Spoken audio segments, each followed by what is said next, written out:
un shock que cobra estoy chile. La paso bien gastando los miles. Con mi combo no te metas. La familia no se toca, se respeta. Con mi combo no te metas. La familia no se toca, se respeta. Aquí estamos todos happy. La rutina siempre contra mí. Me relajo, cero estrés aquí. Vente a la fiesta, vente al party. Vente al party. Los carros en la calle suenan pi, pi, pi. La pasamos bonito y el juego siempre puesto en la TV. Yo quiero gozar, gozar. Quiero gozar, gozar. Vívetela, vívela. Vívete, vívela. Hoy solo quiero disfrutar. La vida disfruta. Vente para mí. Deja la pena. Déjala, déjala. Deja la pena. Déjala, déjala. Deja la pena. Y vente pa' acá, pa' acá. Vente pa' acá, pa' acá. Echa pa' allá, pa' acá, pa' acá, pa' allá, pa' acá.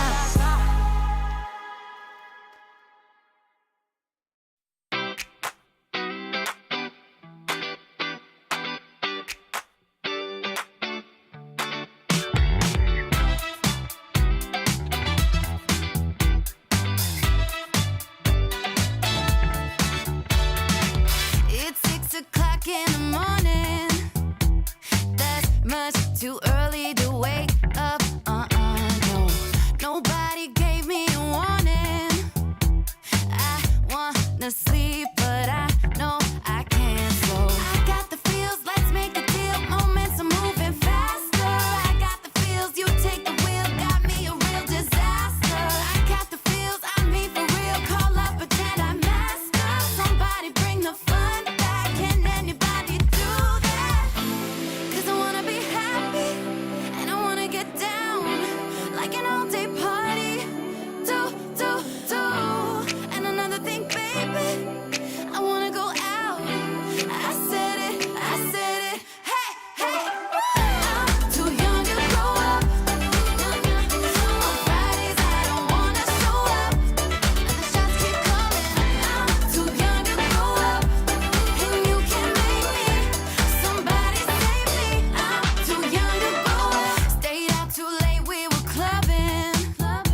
I lost my phone, so no one can call me. I know I'm forgetting something. Unqualified to be here adulting. I got the feels, let's make a deal. Moments are moving faster. I got the feels, you take the wheel. Got me a real disaster. I got the feels, I mean for real. Call up, pretend I'm master. Somebody bring the fun back. Can anybody do that? 'Cause I wanna be happy and I wanna get down like an all-day party. Do, do, do. And another thing, baby, I wanna go out. I said it, hey, hey. I'm too young to grow up. On Fridays I don't wanna show up. And the shots keep coming. I'm too young to grow up. And you can make me. Somebody save me. Somebody save me. I'm too young to grow up. And you can make me. I'm too young to grow up. Don't wanna. I'm too young to grow up. And you can make me. Somebody save me. I'm too young to grow up.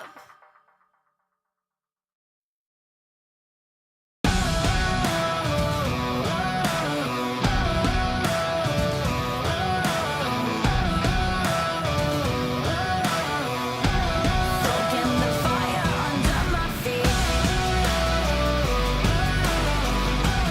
Soaking the fire under my feet.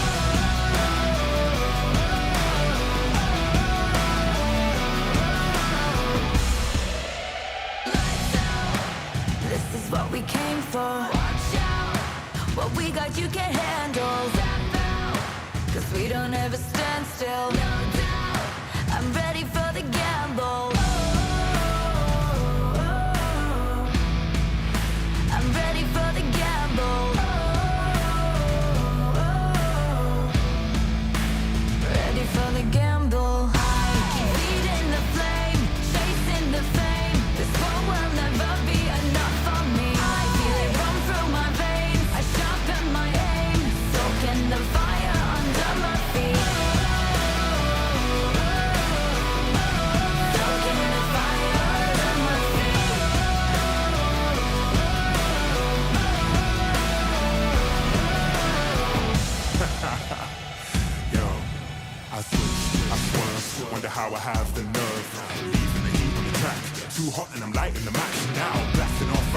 rocket. Grab the mic just to drop it. My Fahrenheit is shocking. Amazed, dazed by the sense of grade. Come now, don't be phased. Follow the trail I blaze. First place, no second to waste.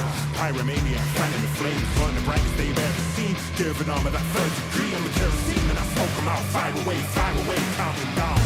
2, 1. Ready for the gamble. Feet in the flame, faith in the veins. This world will never be enough for me. Run through my veins, I sharpen my aim. Soaking the fire under my feet. Lights out, this is what we came for. Watch out, when we got you can handle. No freedom, no standstill, no doubt. I'm ready for the gamble. I'm ready for the gamble now. Ready for the gamble. Reach out, top out, lights out, lights out.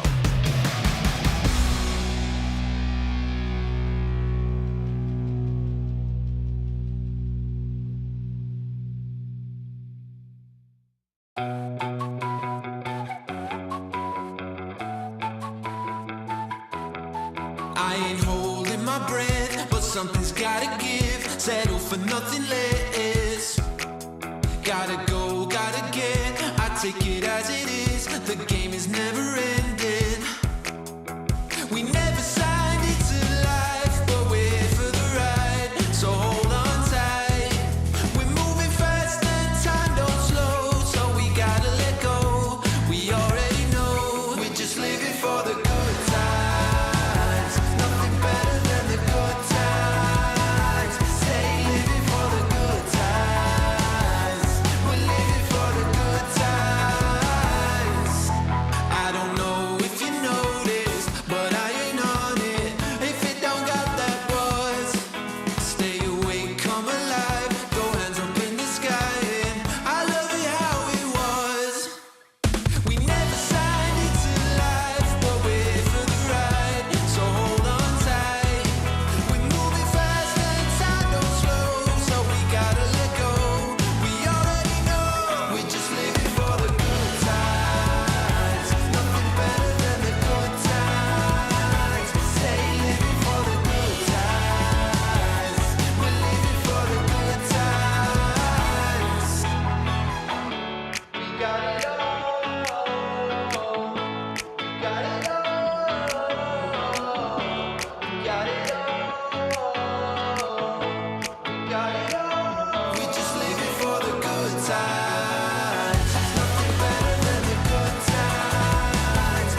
ESL Impact is brought to you in part by Intel, Qiddiya, and DHL.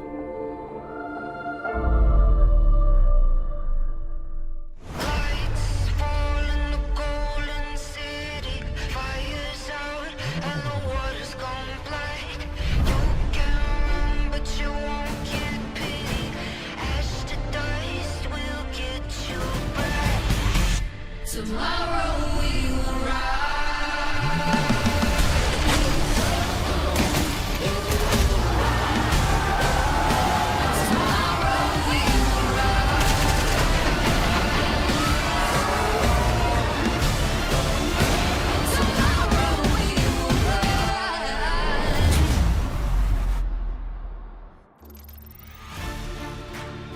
Hello everyone and welcome back to ESL Impact. Brandon, it is the final weekend of the online season. So over today, over tomorrow, we'll be deciding who goes to Stockholm. Yeah, look, it's an exciting one. And of course, it is the last chance here for teams to qualify through to the finals, as you say. And there's an awful lot going on. We should probably talk about the games we've got on stream today. No, we're going to talk about the qualified teams, Brandon. Because we already got three that are there. Okay, true. And yeah, tell us about the European team that's qualified. I will. NIP, immediately there. The only team that has qualified through at the moment in Europe, which is fantastic. FlyQuest Red and Shimmer also making it through. So games in the North America region do not have a great weight on the directly qualified teams. But I mean, that's fantastic for FlyQuest Red and Shimmer in particular. I think for FlyQuest Red, it's a good achievement. Obviously, they're there pretty much every single time, but there's always been a little bit of doubt, especially this season, whether they were going to make it through. That they came through quite convincingly, so I'm glad. Yeah, and actually, those two teams will play at some point over the day, and that will affect the seeding. So that is actually going to still be important in that side. Here are the games that we've got for you guys. We have Bigger Keeper versus Peekaboo as our Europe game. That is because the winner of that goes straight to Stockholm. That will be the Group B winner decided in that matchup. Furia versus MIBR. Now, South America, you saw no one who qualified yet. 2 spots available. Yep. I'm not going to try and break that down at the moment. I'm going to leave that for the big heads that do South America because it is almost as confusing as the European section at the moment, which is crazy for South America that there are 4 teams that can technically qualify for those 2 spots right now. Yeah, also you speak about Europe being confusing. The fact that we haven't got Imperial as the qualified team yet in that bracket is also a little bit spicy. In North America, Nocturnal will take on Ghost Gaming a little bit later on as well. Yeah, the Fury MIBR one is an absolute banger, but so too is Peekaboo versus Big Keeper. Before we jump into that, you can see the standings of Group A. Lucy, I will talk about Group A, and then I'll let you do Group B, because obviously Group A's got NIP in it. NIP directly qualified through to Stockholm. Flame Sharks are guaranteed to be in the top 3 no matter what happens. Leather Cook can be in the top 3 if they beat NIP and Hindsight lose, I think. And then Hindsight can also be in the top 3 if they beat Flame Sharks and Leather Cook lose. But if they lose to Flame Sharks, they can also get through if Let Her Cook lose and AA Aura win. The TLDR is that every team except AK Hero KO can get through. For Triple Eight Aura, it's an incredibly long shot, which relies on tiebreakers, but it is possible for them to technically do it. But it's most likely Let Her Cook or Hindsight, but it all depends on the tiebreakers at the end of the day. Unless Let Her Cook can upset against NIP. It's a very tough route to call. Can qualify. Yeah, it would be extremely unlikely, but we could have multiple teams on 2-3. Group B is actually surprisingly a bit easier to break down because there's less chance of the tiebreakers. For one, you are seeing that there is a team that's already played, right? Overpeak got a default win over Shinigami. So they have all 5 of their matches done. And basically, we have the Bigger Keeper Peekaboo game. Winner of that, straight through. Now, Imperial we'll be playing Nemesis. Obviously, Nemesis would have to win that for any shot, but I don't believe, unless some crazy tiebreaker stuff happens, exceptionally unlikely we see Team Nemesis go through. Even for Imperial, it's a little tricky. If they win theirs, they lost to Overpeak, right? So did Peekaboo. So there's going to be this strange tiebreaker head-to-head if both Imperial win and Peekaboo lose, where I think, and I don't want, this isn't a definitive statement, but I think it will most likely favor Overpeak. I'm quite certain that they will be a top 3 team no matter what because of their win over Shinigami. But the Peekaboo Imperial situation, we're going to have to wait and see what the results are, what the map scores are like, what the map difference looks like. And that's even if, Peekaboo might disqualify immediately. So there's going to be a lot of drawing boards, a lot of little lines drawn between different results to work this out afterwards. But all you need to know is a lot of teams have a chance to make it through. And that's brilliant. And that's really good that there are a lot of teams. And when the smart people tell us what's actually happening, we'll tell you, because we just yap. We don't really do all the blackboard stuff. Like Newt does that. He's in the background somewhere working hard. Let's have a little talk about Bigger Keeper taking on Peekaboo, because I looked at the timer. We've got like 5.5 minutes, and I know that me and you are going to talk for ages about this. So let's just dive into our little graphic that we've got going on immediately. Clean sweep. One team I expected to be here, NIP, and I said that from week 1. And fair play, Lucy, around about like week 3 or week 4, you eventually jumped on the bandwagon and said Bigger Keeper will also do it. They have done it. Imperial Valkyries, Nemesis, Shinigami, Overpeak, 2-0s across the board. Very impressive for Bigger Keeper. Yeah, I had confidence Bigger Keeper would qualify through to and do it convincingly. Yeah. I didn't expect it to be without dropping a map. The 2-0s have been exceptional, especially versus Imperial. I think that is the biggest statement here. But, it's not just been, in these matches, they've been good. They have been on an absolute tear this season. This Bigger Keeper squad, basically, they started as a new 5, completely fresh. Remember, started this season, the rebuild around Hanker, brought back the old squad from Na'Vi, a few new pieces into the mix. They lost their first map against Imperial Valkyries. That's fine, that was back in August. After that, 33 map wins in a row. Unfortunately, Brandon, the flawless streak did end earlier today. It did. It did. NIP, to who?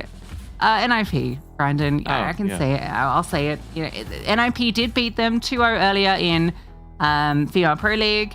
But, 2-0. in my brain, in my mind, if it's not ESL Impact, it's not canon. Okay, so it's 8-0 then, if just cover up the other bit of the graphic. We got like a dear player to the watch who actually doesn't feature on Bigger Keeper. Used to play with a lot of the players that now feature on Bigger Keeper. It's Angelka. I think this is a really cool one to highlight, to be honest, Lucy. You picked this one for Kadir Player to the Watch, so I'll let you yap about it in a second. But for me personally, she's been playing fantastically. Obviously, you got that storyline there, the little rivalry. It's a friendly rivalry, but between her old teammates, it's a fun one, definitely, as Angelka to be the Kadir Player to watch. Yeah, it's bittersweet having, Na'Vi versus Na'Vi, Letty and Angelka on this team versus Hanker and VQ on the other side to decide who is going to be potential, well, who is going straight to Stockholm, right? It's a little rough, a little sad, but it's also poetic. We love storylines here. And Angelka, when these two teams played last, which was, I think, in Elite Fae, this was a couple of weeks back, that was the grand final. Bigger Keeper won that 2-0, but it was an OT on Ancient on map 1. And Angelka had a 1.27 rating against her former teammates. So she's in great form at the moment. And I think this matchup actually has the potential to be very exciting.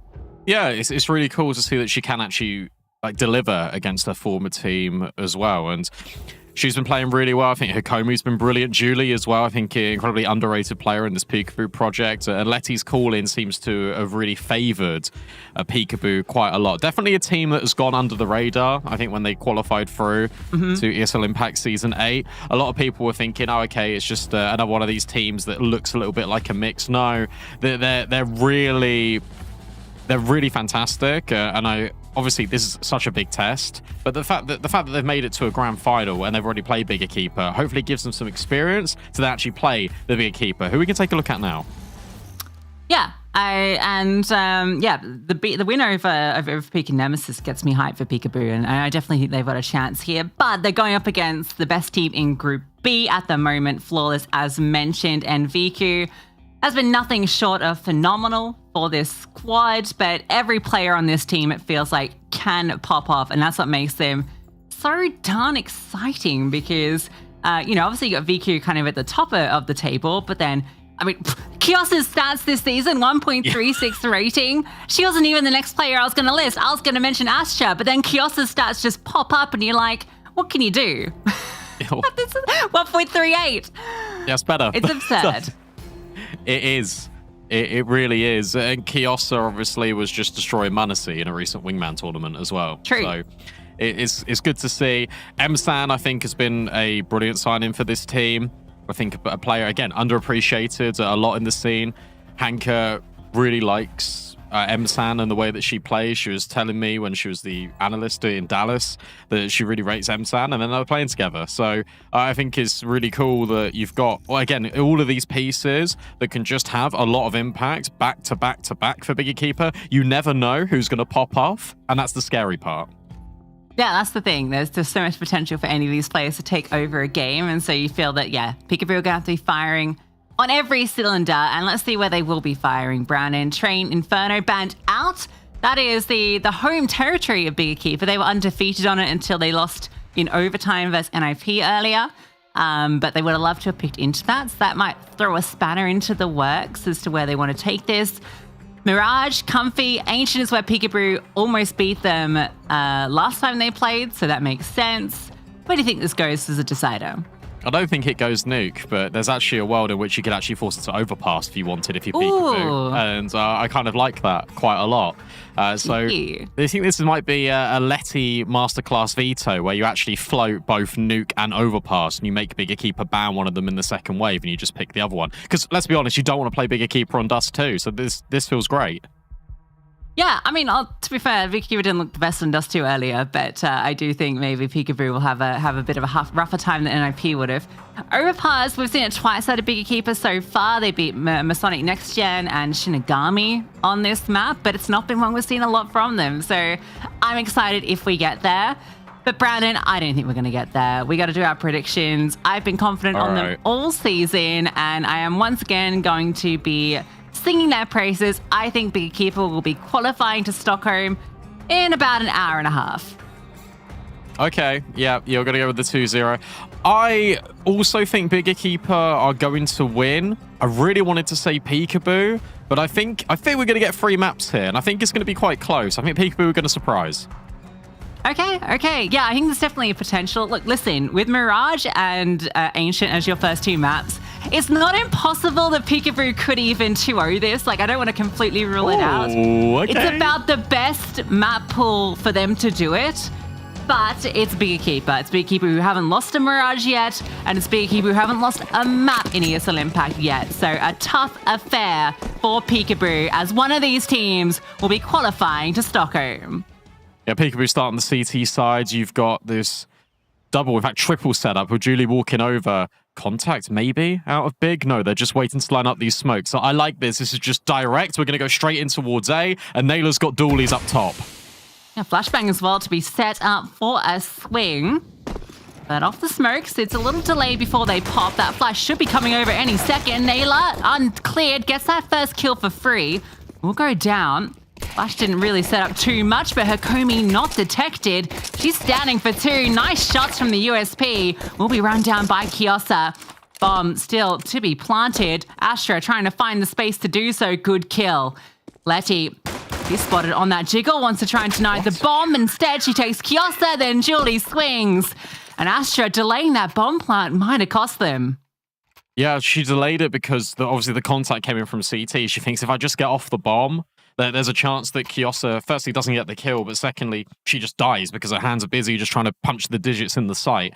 But no, Letty just hits a banger onto Kiosa. It looks like Kiosa's not on the screen, but she definitely was. And then the swing coming in from Julie. I've not seen an awful lot of this Peekaboo team, but I know you and James were impressed with them the other week when you were covering them. Dude, Letty had the most insane life game on Ancient. They are very good on Ancient, which is why I'm a little excited about the potential for a good fight here. And I mean, this has already started brilliant for them. Maybe getting a bomb plant is nice, even if they don't get a kill. And a reminder, guys, this is the big day in Europe. Yes. It's when we don't just have the game we've got on our screens. We have every final game playing. So NIP versus Let Her Cook, that's playing out. AK Hero K versus Triple Eight Aura. Hindsight versus Flame Sharks. And Nemesis versus Imperial. So we'll be keeping you updated on the key highlights of those throughout. But a lot of teams' fates in a lot of hands on a lot of streams. And sorry, but thank you to the community, because I think Affinity has basically sorted out every single game having a community cast. She has put so much effort into coordinating, not just Europe, every single region. Affinity has spent like the last week getting a schedule, getting casters, getting every game covered. So huge props to Affinity and for everyone that is obviously casting and streaming those games. So if you want to watch a game, there is a broadcast. But here, we're focusing on Big, who have just dive-bombed straight in towards the B bomb site, but Emsan can't get a kill. Hanka can't either. This is a complete shutdown by Peekaboo. Kiosta finally gets the trade, but it's going to be too little too late. She's only on 2 HP, and Viku can't even get out of the apartment. They wanted to go fast B, and they get met with a heft load of resistance. Nade doesn't help matters for VQ either in this 1-on-4. Further util. He's been spotted, and let's say give her all the freebies, which they're not going to. Won't be much to say. Yeah, they thought there was maybe a timing there. The SMG has the front spawn, thinks maybe there's a way to bounce, but yeah, they try and scale, and they do not get far at all. You can see the X's just in line with each other. Great hold from Letty to find those two. Stopped this hit immediately. Got to inflict some extra damage. Get one for her troubles, and I don't know if she'll be allowed any more. As the 2 HP is done by the nade. Does want to make sure she does go down. And it will be obliged. Hikomi will get her double as well. This is strong. Hikomi's 6-1. Letty 4-0. Baylor 3-2. Arcadia player to watch hasn't had to be involved at all. And normally she's the X factor doing everything. Just in general, no matter what team she's on. So this is actually getting a little bit scary now. Even though we are 3-0, that was your first gun round. Didn't get the bomb down again. That means you're going to be on Tech 9s. You're going to enter this limbo. And you can't enter this limbo if you're bigger keeper. Otherwise, the game potentially can run away from you. Peekaboo want to have their destiny in their own hands. This has been the perfect start to Mirage so far. Triple smoke set in towards middle to really create some confusion for the CTs. Oh. Ouch. That is a very chunky grenade. Rotation will come over. Again, there's going to be 3 players towards B to deal with these onslaught of Ts. Letty's not even facing them. Oh, she'll actually get run down by the Tech 9s, but Hikomi gets her 2, and then Angelica. That is a clean shot onto Kiosa. Any more from Angelica? Won't matter. VQ's in the same position as last round with worse weaponry. Angelica will complete the 3K. B has been clearly shown to be off limits. Yeah, it's interesting actually, because although we've only had 1 gun round, we've not actually seen a true default. We're probably going to get it now from Bigger Keeper because we've gone A twice, we've now gone B twice, we've had no mid control in any of this. VQ's got an AWP, so I fully expect Big to slow down the tempo, try and take map control, and then you can create openings from there. You don't need to rush everything.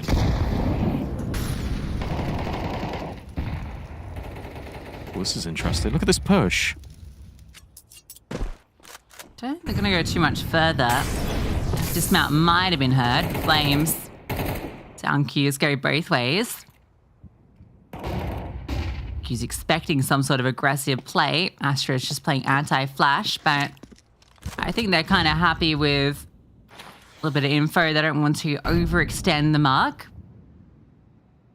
Double push under, which looked like it was coming to head. Regress into middle. Need to be ready for this. Julie up on top of the wires, sees the shadow, and that kill is easy enough. And oh, the second too. Angelica up above, a beautiful defensive setup. Big just walk in one by one and get completely undone. Yeah, this feels really lethargic. I guess that's the only way to really describe this out of Bigger Keeper. And look, the loss to NIP earlier in a different competition shouldn't have knocked all the stuffing out of them.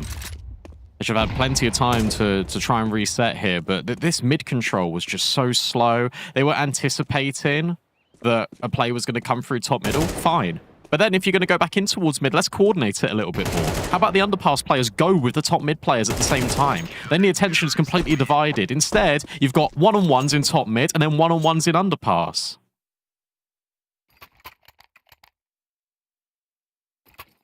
Joker already getting fired up as well. Saw that on the cam.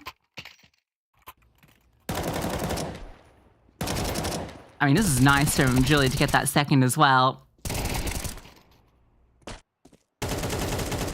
Yeah, just contacting out, and that's exactly what Peekaboo wanted. That sort of setup. Playing cheeky off angles, elevated angles.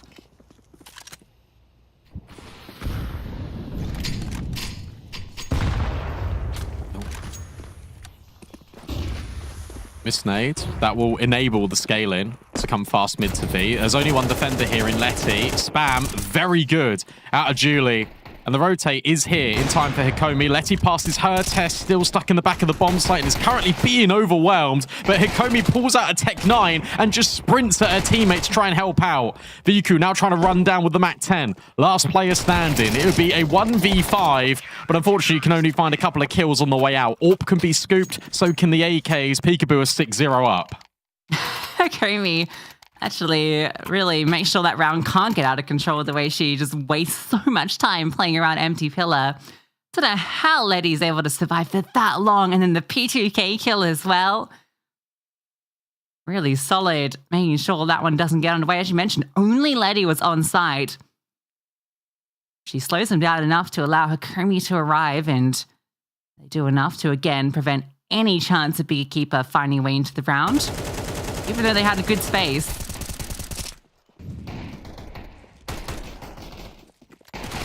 What I've noticed a lot, actually, in the last couple of rounds from Peekaboo is how tight they're playing on the bomb sites. And what I mean by that is they're not overcommitting to peaks. So they'll take one kill, they'll fall back, they'll wait for the teammates to take the next contact, then they go. Or it is 3, 2, 1, we're both swinging together. They're minimizing a lot of risk here.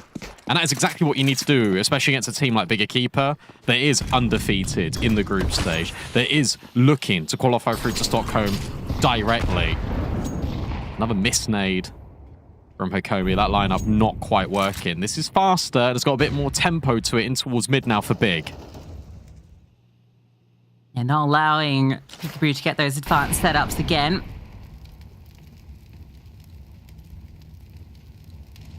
Managed to get all of this control. Peekaboo is again another lean heavier towards A, and you don't hate that gamble at this stage given how much Big have been going B. You feel like surely going to start to put some more interest to the other side of the map. Julie, getting a bit too cheeky with it. Wait, they're walking into this. M-Sam would have heard the flash into ramp. Obviously, that confirms 2 players. You're not going to be ready for the third or even the fourth. 50 seconds is going to be the commitment. Hikomi finds the first nailer. Close ramp, tucked and then dealt with. But it's all about this play for Angelica because Hikomi's buying so much time and Julie's just walked through the smoke. Angelica is still not known. And whilst Viku finds one, that's where the trap card activates. And suddenly Viku has now got to clutch up in a 1v4 effective. And Hikomi's not peeking. The bomb is in no man's land. And you've got no time. This is borderline impossible. But maybe VQ can make something happen. First kill hers. Swaps to the AK. Hikomi gets out of dodge. Maybe she can find this kill on Angelica. There's a world. But time is now dwindling and Angelica locks it in. Peekaboo are 7-0 up. Yeah, finding the fights, but not quite finding the shots. Angelica wasn't even needed there. You're kind of setting the stage of painting this picture of how, oh yeah, they're gonna try and, you know, get up through the smoke, try and, you know, find their way in. They get that kill on Snail. Think, okay, maybe there's a way into it, but Angelica's hiding there the whole time. She's gonna spring. She's gonna end the round. Julie just walks through a smoke, and that's enough. Of course she does. Like, not even needed Angelica. What's nice as well is by doing that smoke play, that creates urgency, and it makes you think, oh, there's not another one on bomb site, and then suddenly Angelica gets the kill. So it's a really clever play for Julie because it just creates that nice reassuring feeling that there isn't an extra player on the bomb site when there was.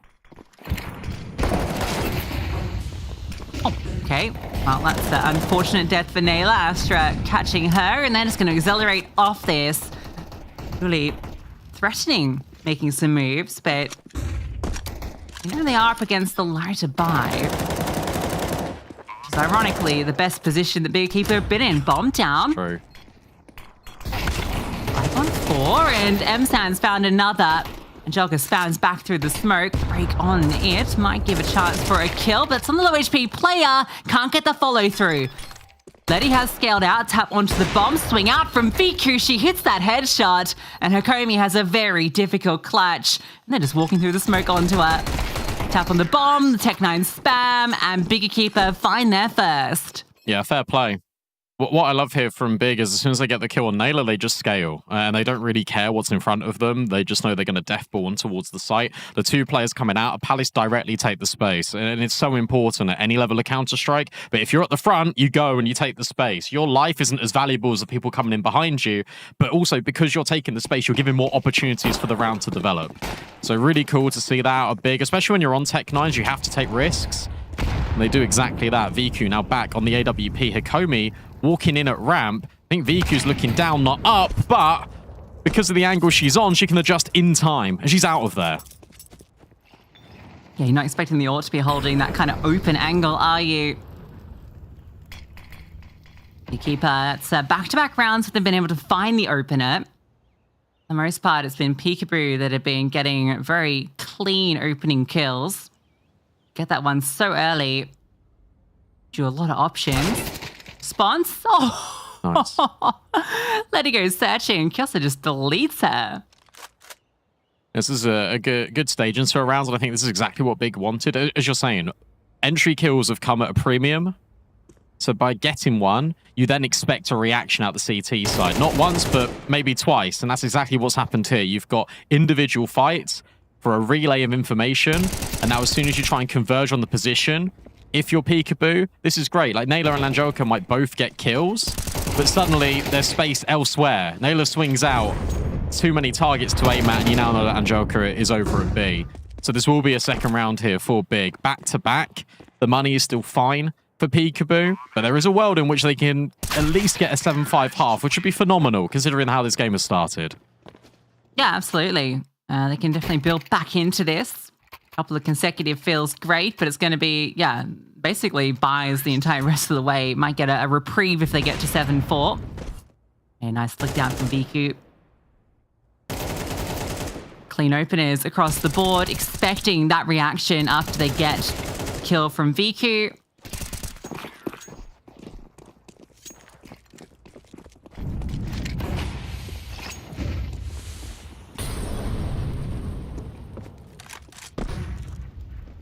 Komi wants her piece of action. Astra, same position she was in last round. Now she's got an AWP watching her. She was very patient in the previous round. Who wins this battle of who peeks first? Well, Astra peeks first and gets away.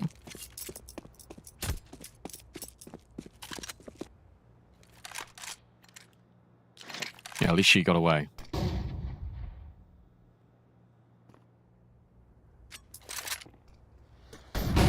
Yeah, see, this is nicer. I think this is the thing is this is the tempo that Big want to be at. They don't want to be forced into doing anything. I think Julia's just spotted a couple of players in towards top middle. Viku can now go searching with the AWP in connector. Suddenly, the map shrinks in half. This window smoke is about to fade. Is there going to be a re-smoke? Yeah, there is. And I think Bigger Keeper running the same round back where they split up Con, but this time there's only 2 defenders here.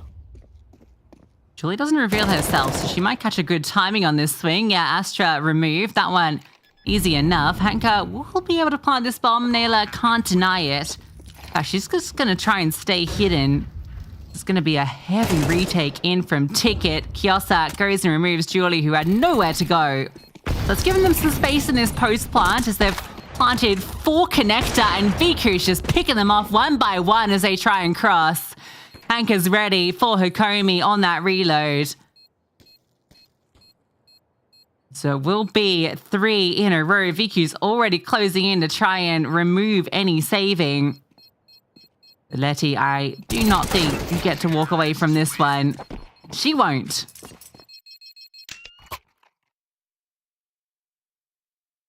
Yeah, this is nice. And this is a good call out of Astra here, where you go in towards connector because VQ's got the space and catwalk. You then just re-smoke window, you draw that molly deep in towards short. It just means that no one can directly peek. And if they're going to peek, it's going to come from connector and they're going to go straight into the scope of VQ. But because no one peeks, they've got no information, you can just walk up and take A. Really solid call in based on the positioning of Bigger Keeper in that round. And they're back. Because they win this, it's one more gun round. Suddenly it's 7-4, there'll be no money. It'll just be a force buy. And Astra is taking matters into her own hands. Angelica dealt with. Julie will trade through the smoke. But Letty's got to be careful. Like, Letty's about to be overwhelmed here if she's not careful. Oh, wow, though. Great adjustment back, and the AWP can't trade this. The distraction's enough for Hakomi. I lied. VQ can trade anything, but misses the second. Hakomi doing wonders. Hanka has to come in clutch. Flames will be a nuisance. Potentially. No, smoke goes forward, but no, what? Burned out, and then Hanka's found another, but Julie arrives in short in the nick of time. Okay, I actually, I think the smoke bugged on Hikomi, or she dropped a flashbang in towards empty pillar. Either way, her die-in actually wins the entire round for Peekaboo in a weird way, because Hanka's then paranoid about dealing with the market window player. And because you're taking damage in the molly, there's that anticipation for Hanka. It's that extra half a second of, oh, she's dead, she's dying. Suddenly Julie's here. So actually her dying in the molly, I think, wins the whole round for Peekaboo. It's in that 8th. Most B can get is 4. Lygon's Naylor leaves her limping. VQ sending over Util, and VQ just really wants to take the fight to them, just jumping over towards stairs, falls back. Someone overextend, but does. Hakomi picks her off, holding for that exact peak. A lot of damage done, and one straight through the dome onto Julie. Further scaling into CT. Bomb is down. Hakomi and Naylor low. So is Mzan. Chilty available for Angelica. He goes over the top. That's going to be frustrating. The swings come from the other direction. Letty can't find a fight. Just going to walk forward. Keep your eyes on Kiosa. She's playing over towards Tetris. She's taken down 1. The walk through the smoke gets nothing. And Hakomi, not going to be her 1v4. Kiosa says no. Bigger Keeper will find 4, but it's a convincing half from Peekaboo.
and your anxiety's calling. You lay in your bed, but it feels like you're falling.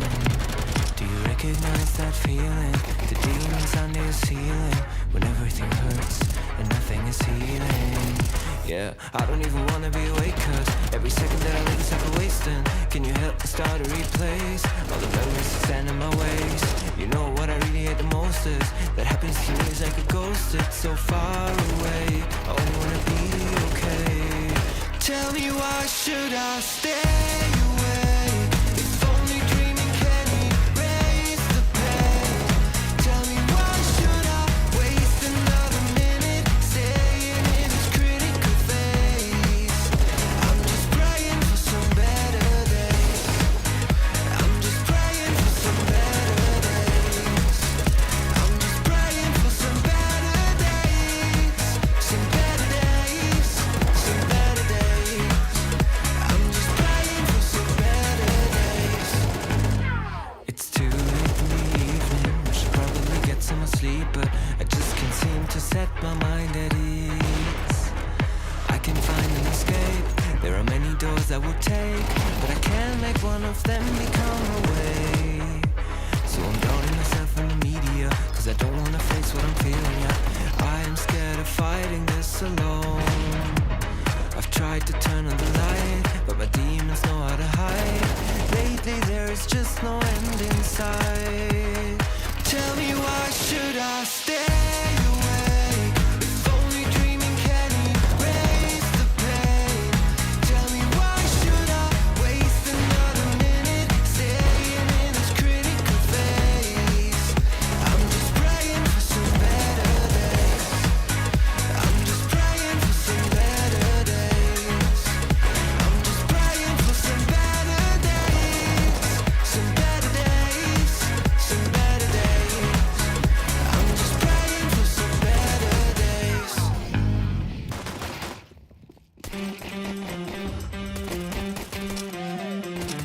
That's how we like it. That's how it goes. Come on now, baby, let me ease your.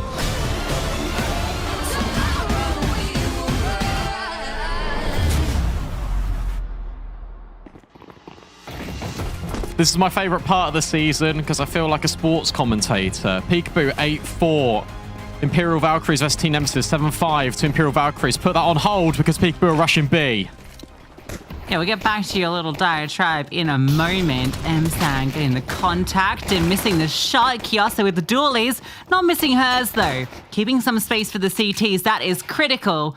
Making it expensive if they want to come to her. Astra finds one as well. Keeps the advantage there. Although the Gush... Oh, what? They're all dead. They're all dead, Brandon.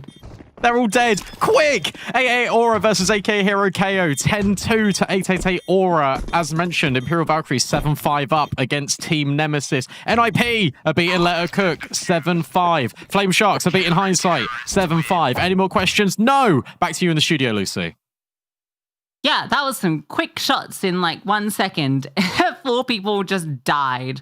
Bomb plant, but not a lot of kills. So Peekaboo want to buy into this. Feels like they're not. No, they're going to go for a deco. So that's giving Beekeeper way back into this. That was sitting 6 and 8. It's a shame my half didn't end 7-5. It would have been 6-7. I'm sorry. Anyway. Yeah. I just... This was... I thought you'd be proud of me. I knew a meme. It's not... I don't get it either. That's No, I get it. I mean, I don't... It's just like stupid humor, but like... It is stupid. It's so stupid that like it's just not even like, you know, when you get down with the kids and you do good references and like, oh, I'm proud of you. This one's kind of like, it's just not good. Like, it's not funny. It's the sort of thing you say in primary school, you know? Oh. I'm not giving you points, is the TLDR. No worries. No worries. I'll get back to being silent. Really got all this space, but it's not real. They know you're there, I'm afraid. Sure is. Diligently making sure No one walks through that little hole. Chalker doesn't get a chance to fire the one upgraded pistol that was brought into this, and Emsan feeds the beast. Oh, Astra, you were waiting so long for that. Throw it out. Yes. Oh, that's so mean. Poor Astra.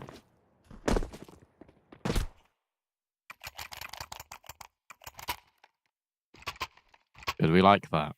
We like the fine economic management of you can't get an M4, haha.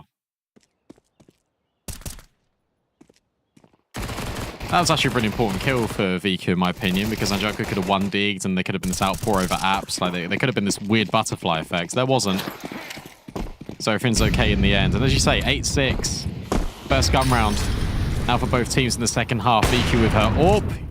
That molly's not affecting anyone. And now they're all on notice, peekaboo.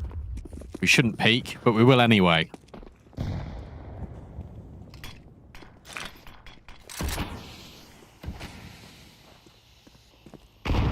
Kelsa's in a good spot. And they did some work, didn't it? Break on it, doesn't see too much. They're fully aware of all this presence in mid. And try and fade this. Dangerous play. Kiosa might be in a good spot. Astra wins out that duel on the fade. Now Kiosa's little drop down sets her up for an easy frag. She'll disengage too, so she can help out with these short players. Any more duels? No, but damage done. Emsan still wields the MP9. Now she has some friends. Astra moves over, finishes the job onto Naylor. MP9 can't get it done. This is given some space. VQ's AWP, watching the crossover, flashbang over the top. It's actually getting onto the site that's tricky. This CT smoke has allowed Astra to walk out. And the bomb's still not down. They are feeling uncomfortable being harassed by utility and being swung as Letty is left in a 1v3. Peeks out into 3, and it's Astra with a quad kill to get them onto 7. Yeah, that's a really nice smoke, as you highlighted. Just the fact that they can keep pushing, and it just feels so horrible for peekaboos to try and actually take space either within the site or just planting the bomb directly. Really tough. I like all the little smooth moves that Astra made in towards connector, the immediate rotate from her in market. It was really good gameplay, just taking the initiative, played off her teammates. And as you're right, this was 7-0, and now Peekaboo in a dire situation here. Tech9's only. They faced the same fate as Big did, and yeah, I don't think that's going to work out so well. Flashbang didn't affect Emsan. She wants more. Can you get the whole lot? No, VQs takes it away from you, but still, 4 kills, more than enough. Yeah, we're 8-8 suddenly. What a comeback this has been. From a 7-0 start from Peekaboo, we are tied up. This has been a real slow start of a bigger keeper, but once they started actually shooting back, they've been doing pretty good. And it's the whole team kind of lifting up slowly. Hanker's a little bit behind, but with those big rounds from both Astra and Emsan back to back, Bank's feeling a lot more healthy. That's all their kills.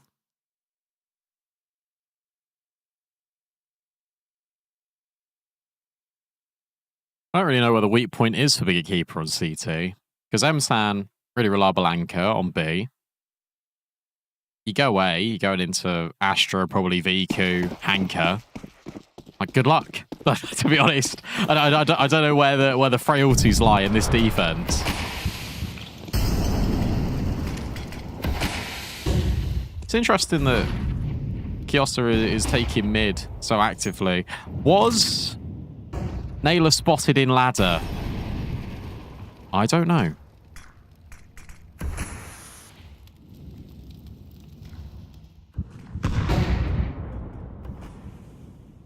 I don't think so. Kiosa swings for it, but Naylor wins the fight anyway, so they were considering the possibility.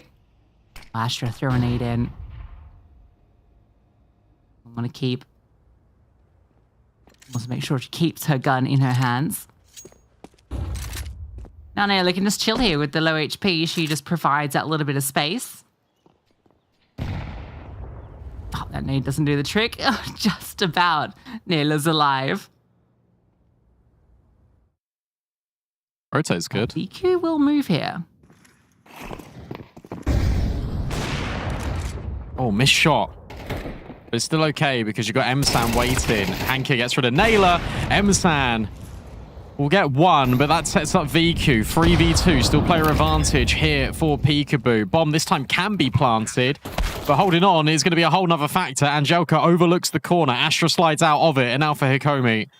It's now starting to be a really difficult clutch. Any kills, can they be isolated? Well, maybe not, because as you swing for market window, you then go into door, which has got VQ, and Astra is rotating around the back end anyway. Bigger keeper take the lead. Yeah, player everywhere you look there. Not much to be done, unfortunately, for Hikomi. That was a round where Peekaboo got the opening kill as well. So, yeah, that was one of the best situations for them. Naylor somehow staying alive that entire time, but the silence, VQ rotates, and even though she misses that first shot, Emsan holds on just long enough. I think Hanker might have caught also Naylor during all of that.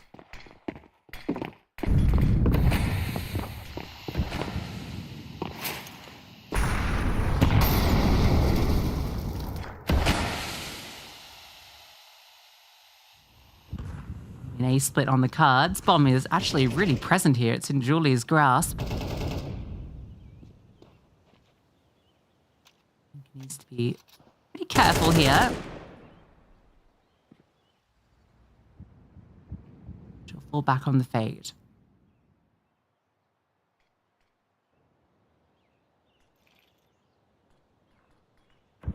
This skill's important. Hanker. If she finds Naylor...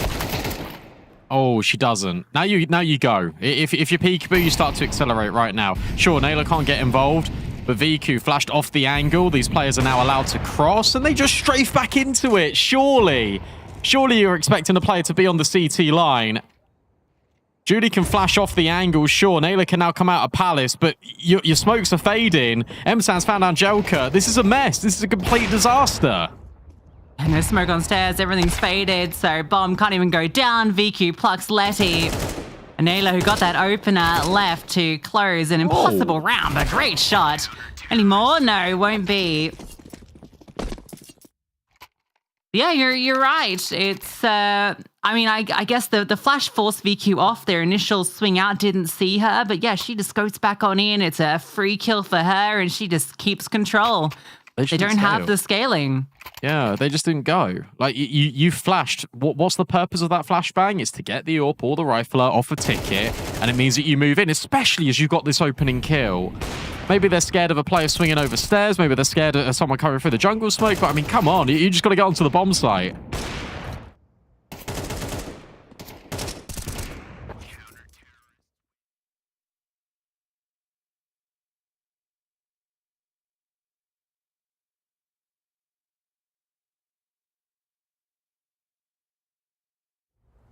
Now you're onto the half bind. Big keeper starting to extend. Some close games going on as well in the media broadcast. NIP let it cook a little closer than I think you'd like to see. Yeah, NIP in the lead on that one. That would be an upset. And a half.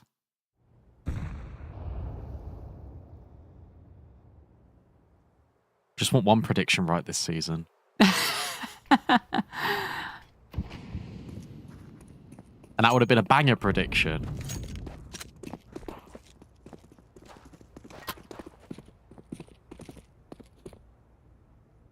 Back to A. Got a lot of util for this. It's just whether you actually use your util and go with it. Please go with your flashbangs. They're going to avoid the AWP. VQ's B. Yeah. Same the way. VQ cam out. Such an important player. He comes out here. Swing over. Astra doesn't see too much just yet. She's getting ready to respond. Hanker drops a defensive smoke to be a nuisance. She's ready to swing. She will, and into a P250. That's her undoing. Astra, oh, the spray's wild. Damage has been inflicted, but no kills found, at least for the CTs. They've been able to get in the same sort of fashion that Bigger Keeper got their first T round. Is it crazy to me that you say save? I'd save. A bit of cash. I don't think it's worth it. Yeah, but you don't want to give the weapons over. I'm going to test to see if they can get some kills to start things off. M-San has found one, but now the jump over. Kiosa, she comes out. Good kill. Smoke onto the bomb. Could she just defuse this? Is there a chance? The deagle off the mark, and Hikomi spammed them out. Bails them out with that. Needed to line them both up to secure it. And, well, Peekaboo with the Tech 9s get it done. 888 Aura get it done against Hero KO as well. Map 1, 13-4. Imperial Valkyries take down Nemesis 13-5 on map 1 as well. Last update we got from Newt was that Flame Sharks were beating Hindsight 11-7 and NIP were losing to Leathercook 11-9.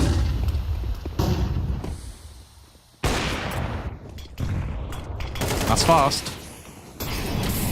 Just looking for the fight. Doesn't win or find a duel that she wants, but we'll at least get that control early until Kiosa says no. She'll be brought down low, but disengages off it, so an open and found. Oh, and off the smoke, Astra did get a glimpse of Julie, but can't quite find that kill. Oh, a drop down. She's a mad woman. The flashbang is brilliant, and oh. Well, it was so good. Oh, there you are. Did I go? Yeah, that went. It was like the audio. You teleported and then you moved back into your chair, and it went. Oh. But yeah, it was a good play. Yeah. Damn, that's a shame because that was cool. Unlucky. Unlucky. Great run from Kiosa though.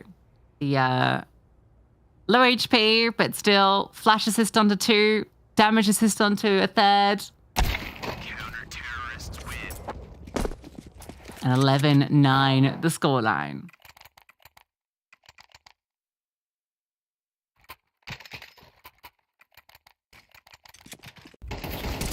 Right, we'll see it again. Right, do your thing.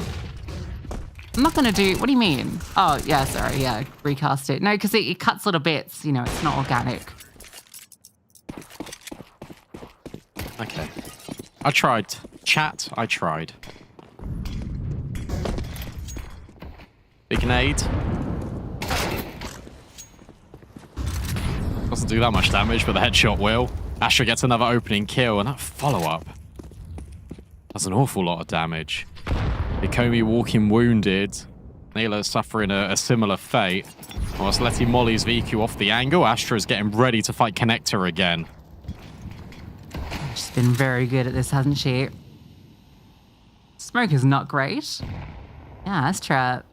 It's a little tunnel that she can see through. Good flash. Flash helps. Yeah, they factor in that there's this potential gap, but she still looks to exploit it, and whoa, a little bit more than exploit. Can't believe she gets 2 from that. No right to do that. But a triple in the round. Astra has done it all by herself.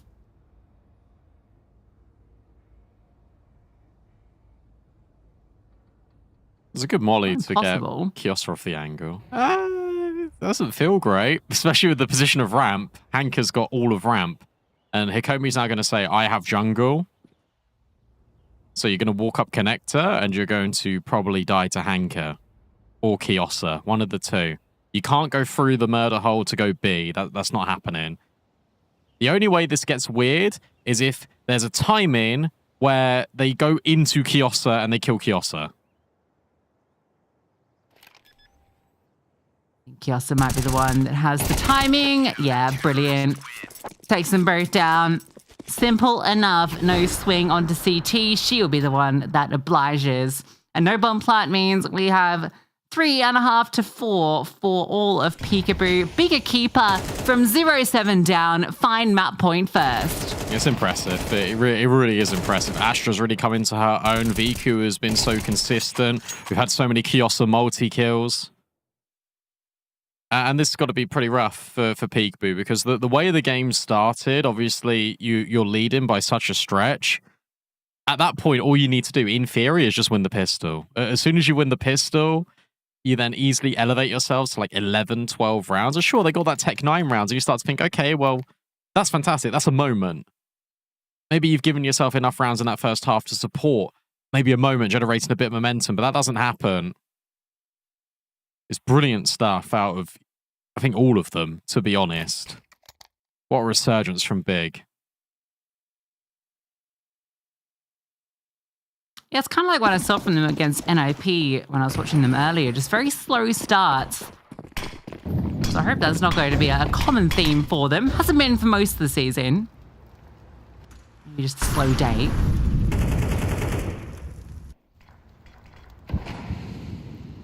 It's the ultimate BM. They let you think you got it, but you don't. I love this camera angle. I don't know why. This is one of my favorite camera angles for observing in CS. I just think it's great. Forbidden POV, cashier in closed rug shop in the alleyway.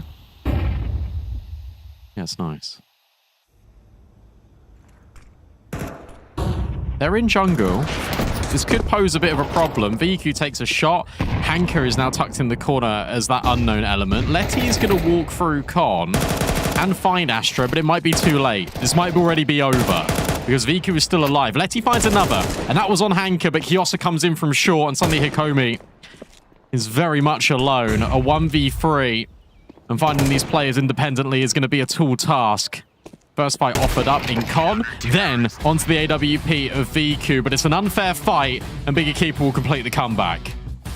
Yeah, and a comeback indeed. A very strange map, but Bigger Keeper will take it in the end, and a dominant second half, but very swiggy game. So strong from Peekaboo out the gate. 7-0, as mentioned, they were looking really good. It felt like they were winning everything, had a lot of momentum. But then Bigger Keeper just decided it was their turn to win, and they did not stop, basically, from that point. So, great showing in the end, but a little concerning how long it took them to get online.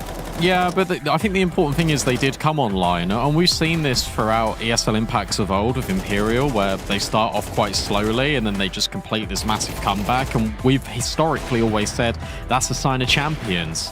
And Na'Vi Javelins, the old core of that team, they never really had like these massive comeback efforts. The only one I can think of off the top of my head was like Katowice, Vertigo one that lives rent-free. But to do this in the season where basically you're top 3 guaranteed if you're big, but if you just win, you qualify through to Stockholm, you don't have to play a deciding game. It's so important that you could get rattled by that pressure. You lost to NIP earlier, a team that is guaranteed going to Stockholm. You start 7-0 down, you come back into it, and every single player has stepped up in a really big way. That to me is a statement, and that to me is incredibly impressive. Yeah, and you can see real resurgence from a bunch of players on that second half. VQ at the top, as mentioned, but Kiosa, Astra, both providing big impact. MSAN had 2 massive back-to-back rounds that locked out B for the whole map, it felt. But Hikomi, I thought, had a really good map. That first half in particular, and I think reflected in her entry kills too. In fact, Peekaboo across the board got the most openers. It's just converting them wasn't always possible. But yeah, Hikomi was great to watch throughout.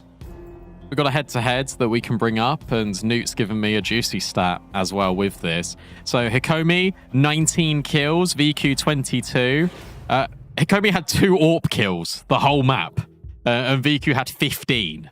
So there was a little bit of reliance on the AWP for VQ, but I mean, you give her the AWP and look what she's going to do. The thing that's staggering to me is this ADR. There's 3 kills difference, but there's over like a 50 ADR difference. Yeah, that is interesting. I think part of that is that Hikomi was being more aggressive and maybe wasn't finishing all the meals. I don't know, but like we saw VQ get a few exits in the start. I'm not sure. Oh, I guess when you're getting AWP kills, they're on full HP players most of the time, right? True, I guess that's yeah. the logic there. BQ undeniable, and why Mirage was always going to be a tricky map, because she is just, anytime she has a map where AWPers can just take fights that they wish. I think we really got to see that towards the end of the T half and into that second half, just when she hits the freedom and just feels like she can go anywhere and take fights. She is just unrelenting. Yeah, so she was really dangerous to play against. Astra as well, phenomenal. I think Kiosa was really good. And again, I think one of those players that we don't have to mention much, but she's just everywhere. I think the rotations of Kiosa, especially on that CT side, were really pivotal to Bigger Keeper's success. That leads us nicely onto Ancient, obviously Peekaboo's best map. But given how they lost they lost Mirage in that manner, it is your best map, but do you feel less confident? Probably.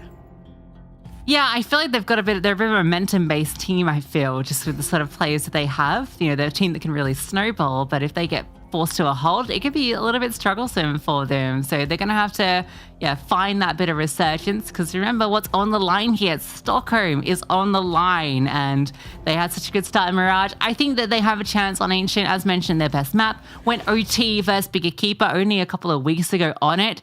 Didn't close it, but they've shown they can take Bigger Keeper to task on this map. So I don't want to count them out just yet. Peekaboo, there's a chance they can bounce back. It'll have to be on Ancient. Can they do it? We will find out after this.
Cruising on the way to paradise.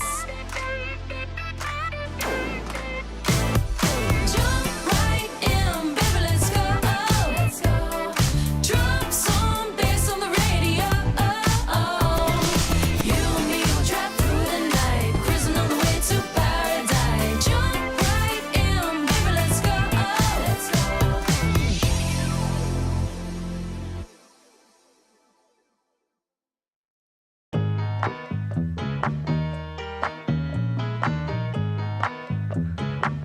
Yo con lo mío quiero gozar. Dale pa' acá, dale pa' allá. Se prendió la fiesta, se prendió la fiesta. Yo quiero esta noche gozar. Yo quiero gozar. Gózatelo una vez más, solo una vez más. Yo quiero con lo mío bailar. Echa pa' acá, echa pa' allá, bebé. Este ritmo está como es. Muévelo, ¿quién fue? No te despistes que es lo que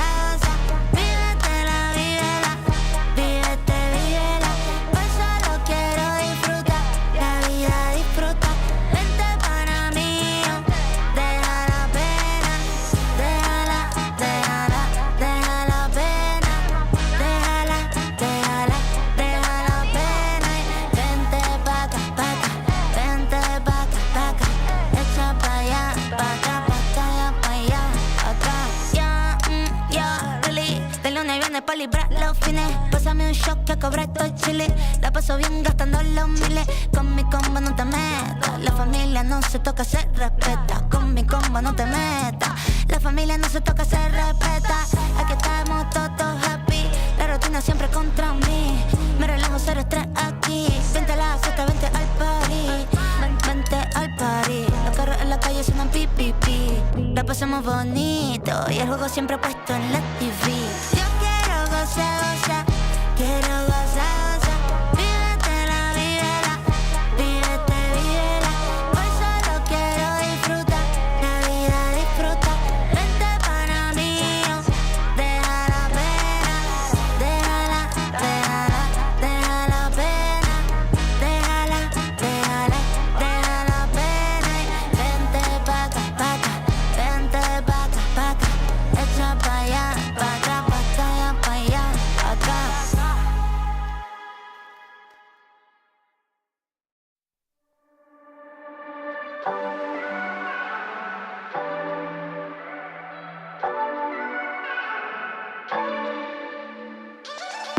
Do it so effortless. Don't try to mess with it. They try to reference it. Wanna say they invented this. I know you can't resist. Trying to be like this. Don't even take the risk. Walk away, walk away, walk away. 'Cause I got everyone wishing they had what they're missing, but no, never know. Guess I got it simple. I'm not like the people you know. People you know. I make it look easy. I bet I make it look easy. Don't try to fake it to be me. Just 'cause I make it look easy.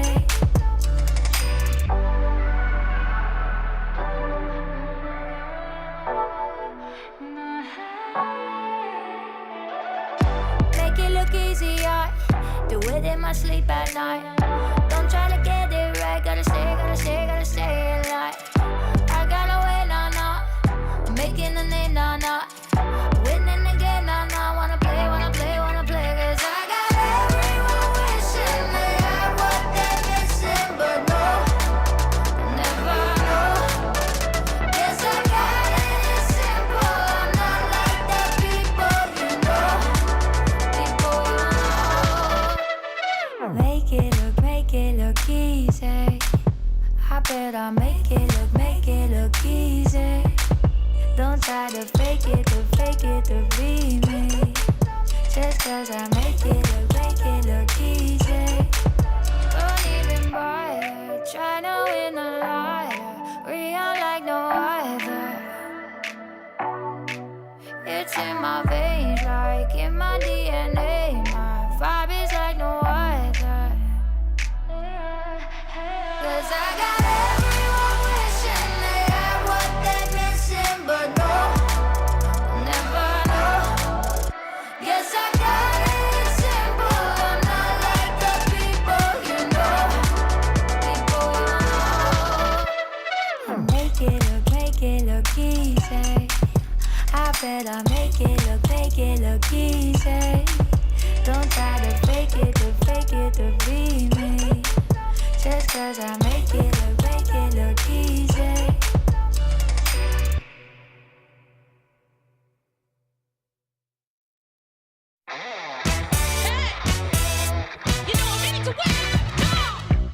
Had enough of these bros. Said they wanna play ball, but they always get mad anytime we beat that. They don't tell us so though. They pretend they got gold. We should put them on blast. The man can't stand such an upset. Your windows closing, you notice. You never lose so bad. Hey, you should expect it. You know I'm coming up.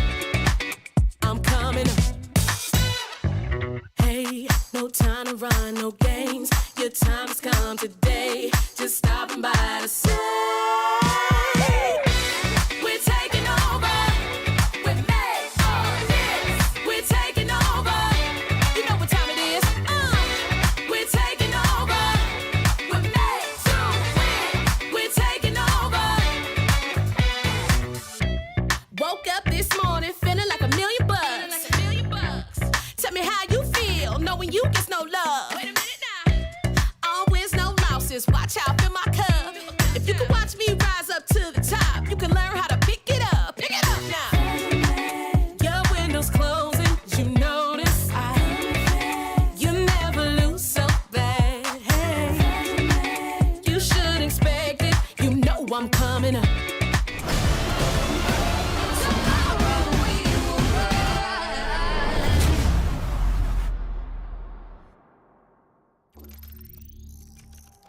Well, a really dominant start for Peekaboo, but Keeper end up taking that map. We now go to Ancient, Lucy, and you said Peekaboo, such a momentum-based team. That means they have to start strong.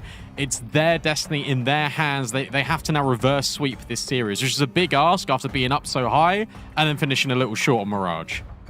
Yeah, my concern is they're obviously going to have to do this on the T side of Ancient. Their T side of Mirage wasn't the best, was it? It felt a little bit flat at times, won't really be able to find too much at all, like maybe like that Tech 9 round, for instance, but for the most part, they were really struggling to find any footing on that second half. So I imagine it'll be a little bit different in Ancient. It's their map pick, of course. They have the experience of already taking Beekeeper to OT on this map in recent history, so I'm definitely not writing them out by any measure. This is a great map for a couple of them individually as well. I look at Letty, I look at Angelica, and I can definitely, in fact, Julie as well. I think that trio, I think, is going to be the ones that need to step up here. Nakomi did her piece on Mirage, but I think it really relies on the riflers going into Ancient. Yeah, I think you're right. I'm also just looking at that 16-14 now, and it was 8-4 halves on the CT side for both that put it in overtime. So this really highlights what you're saying. Peekaboo got the pistol, they then got the follow-up, and then they didn't win a gun round for a very long time. So momentum, a very important thing. A strong T-side start, a strong start to a game, which we've already seen from them, is definitely possible. You can jump straight into the action now. Bigger Keeper with a double setup on A, triple lean in on B. Viku's getting very aggressive early. Yeah, she's pushed all the way up through. Angelica's found the opener. M-Sam was by VQ's side, but now it's just VQ by her lonesome. And VQ doesn't need any help. She is outrageous. She is ridiculous. And she has won this round by herself. Nail is doing her best to try and pick this up and has put this into a conversation. For me, VQ will just do the whole thing by herself. A peek out, a spot, the ace to be offered up. But also, you don't want to give that kill and put it into the one-on-one after all of the hard work that VQ has done. Oh, there it is, the close. VQ is undeniable. And I love how she just doesn't really show any reaction until the round's actually over. Just ice cold. The opening kill comes in right here out of Angelica, and I'm thinking, okay, well, they're going to overwhelm A. No, they're not. Look at how awesome this is. Just pivoting between these two different angles. Naylor makes it a conversation. But ultimately, VQ has the final answer. Damn. She lost M-Side as well, like just being rushed from every angle. Doesn't matter. VQ is ridiculous.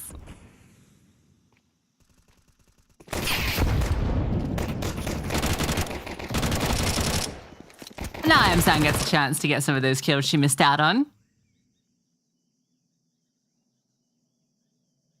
So not the hot start for Peekaboo.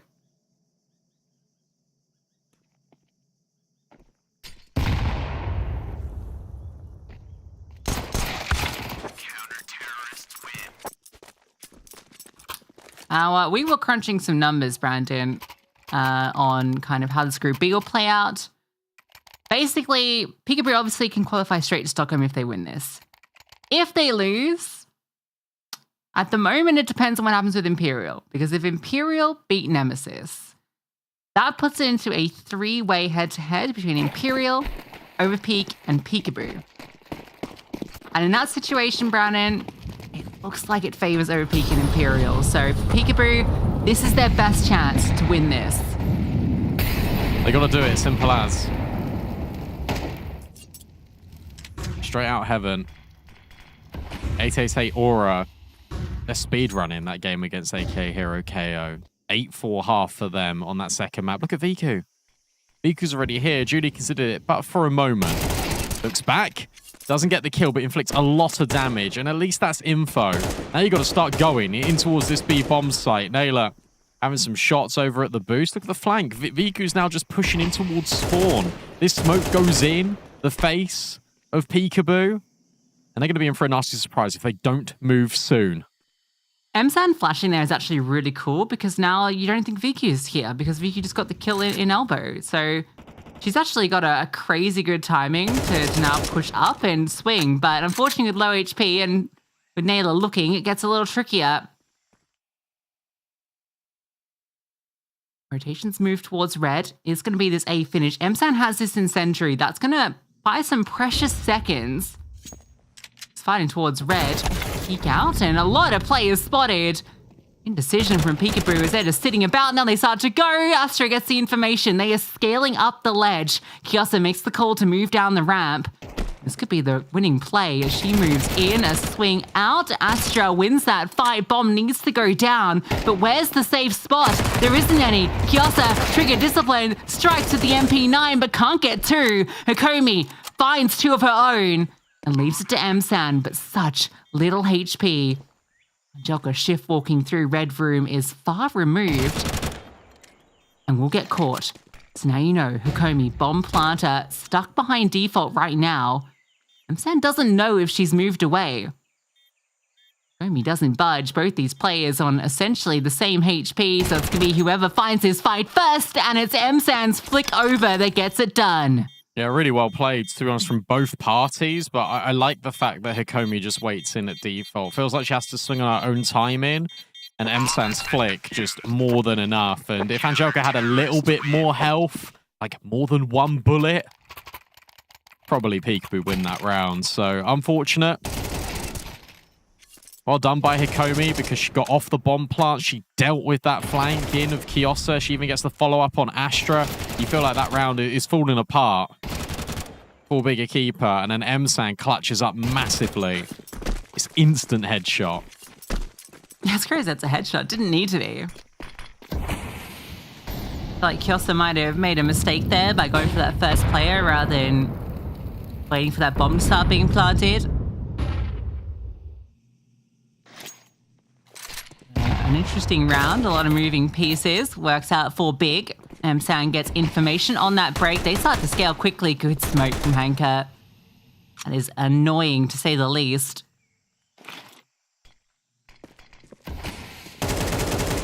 Given this mid space in back-to-back rounds, but it's where you go from here that's the question. Ooh. Good spam.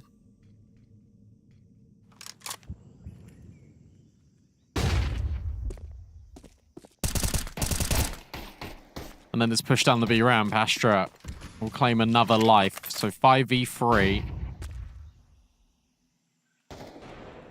Gets a little bit more complicated because you actually don't feel like you've got all that much space. You have to go in donut, and that's where players are searching. Emsan's going through red at the same time. Naylor might get the jump, but that is why Hanka is there to guarantee that trade and wins out the fight on Julie as well. Brilliant work out of Hanka. Gets the AWP and retrieves it. Letty can only pick up a Galil, but Emsan's already here and Letty's already been spotted. It's only a matter of time, you feel, before Bigger Keeper get their fourth in a row. Swap to the Tech 9, hoping to find Astra, but now Kiosa's moved in towards CT and Hanka is holding the line the entire time with the AWP. Great work out of her. She gets a triple. Bigger Keeper find 4.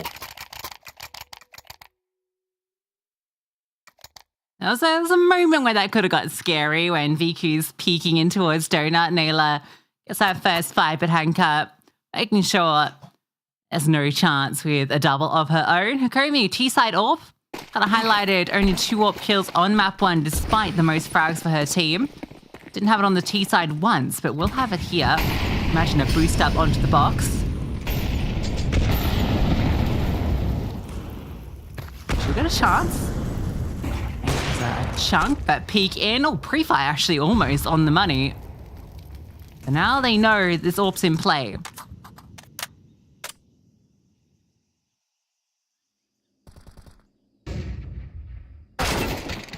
Oh. Was in play. Never mind. Yeah. Nice shot out of Angelica. It's on that side.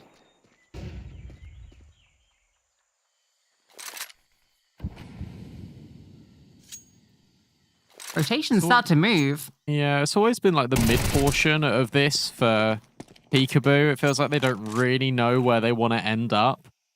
And as a result, you just lost your mid player. You have to go in towards B. And as you say, the rotation's there here already. Astra just on the edge of the smoke. Break. It's going to favor Astra. She'll find one, and then that sets up Kiosa. Angelica is nowhere near, even though she got the opening kill. She now has to walk through another smoke if she wants to have any insight into this round, which is slowly withering away from her. 30 seconds left. Finding these kills is going to be incredibly tricky, especially with Kiosa's angle. It's only a matter of time, you feel, before another CT round is etched into this scoreboard. 20 seconds now. Angelica needs to creep out as she's being overwhelmed from every angle. The molly makes things frustrating, and Bigger Keeper keep up this flawless streak. Up recovered. AK as well. Yeah, nice move to both sit in front of that smoke. Could have got a little scary. Double break, though, and they are ready for it. Such a great kill from Angelica. Just a real shame. Not much to come from it. As you say, it's just the mid-round, and you can see Bigger Keeper. They flock off ramp, so there can't be that acceleration onto B immediately. And instead, they go searching in towards middle, looking for that lurk. Seed one space and take another. Tech9 is just going to try and pop up B fast. Space to be allowed here. Playing very defensive lines. Astra in the cave, overwhelmed.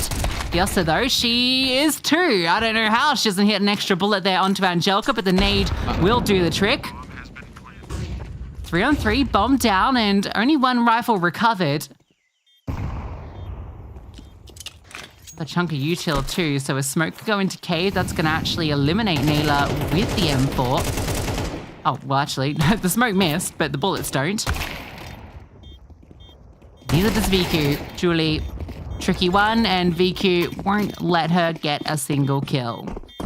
It's kind of worrying when the best round so far has looked like Peekaboo are going to find success with the Tech-9s.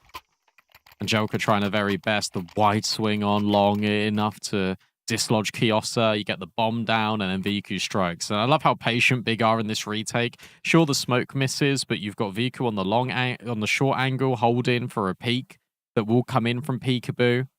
You then got the double long players that are just waiting. You just lead the contact with the AWP. The riflers can then swing wide. The issue you've got with this is it's a strong start, but it's a strong start for Big. And as a result, I don't think they're going to let this slip.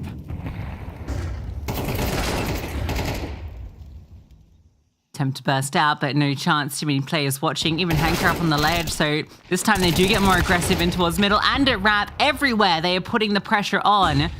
But Angelica getting that kill, it's pretty big. The timing for Hanker is huge, though. Can she catch Naylor? No, Naylor wins out that duel. So what started so well, it's quickly gone the other way. VQ has no way into this, has to wait for MSAN to take the space, and she's taken a lot. She's taken out. The first round for Peekaboo comes with Big Keeper getting the first kills. Yeah, it comes as soon as I say that they're not going to let it slip. Nice shot. Do you want the AWP? Yes. Picks up right at the last millisecond.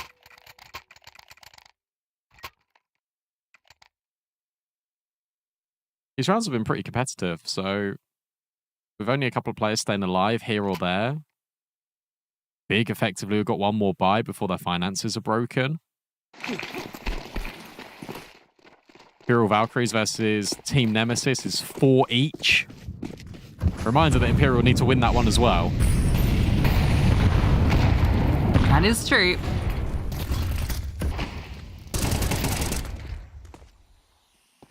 Go for Hanko and Toletti despite blind, despite an awkward angle. Angelica is playing around in smokes, but VQ's watching that. You have 2 players in mid and 1 in cave, and VQ's still watching that. Yeah, fair. What can you do about that? You can't do anything. Oh, big kill. That's why Angelica picked up the AWP. Flashbang forward for Astra. How's the swing? It's pretty good. Now Hakomi is left completely alone. No longer equipped with a sniper, but an M4. So she starts to round the corner. VQ's on the angle. It's a missed shot, but then the rest of the players are just going to swing in tandem. 1 round gained, but then 1 round taken away instantaneously. There's enough for a buy here for Peekaboo, but Big start to stabilize their finances. Big giveth and Big taketh away. Feels like Hanko is feeling a bit left out on Mirage.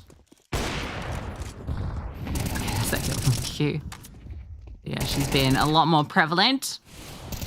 Fair to her, didn't feel like there was a great deal of A plays on Mirage. A lot of mid, a lot of B. She's just here. Wants to continue pushing the issue. It's the headshot, not the kill though. But the spam, yeah, you feel like that was inevitable once that headshot gets confirmed. Ah, careful. Me. Just about dealt with. Astra gets away barely. Wants some more? Gets the headshot? Just ridiculous. Now Kiosa knows that there is a wounded player here that she can hunt down. Oh, Angelica, good awareness. Kiosa thinks better of sticking around, worried about this fade, and rightfully so. Letty on the other side. Angelica dances away. Viki's got a nade. They're just holding cave at the moment, and this is good coverage here from Msan. Just doing her job, cutting off this rotate, playing a very deep angle in towards CT. Julie, yeah, should be caught off, and is. Now that pretty much confirms it. Yet again, Peekaboo've got to go in towards this B bomb site. I love this layering. Attacking the corner for Kiosa. Viki to take contact. It's a missed shot. The Kiosa is still here. You're not going to be expecting that one. And a brilliant swing again from Kiosa, just as VQ gets dealt with by Letty. Bigger keeper can do no wrong. They've been so diligent with the mid-round decisions. Even Msan just holding that angle. Julie's trying a couple of times to find this space, but she's really being punished by Big's just awareness and always having the players where they need to be to deal with these little lurks. Anytime Julie's felt like she's got some space in red, Msan or Hanker has been there to deal with her, which is so frustrating.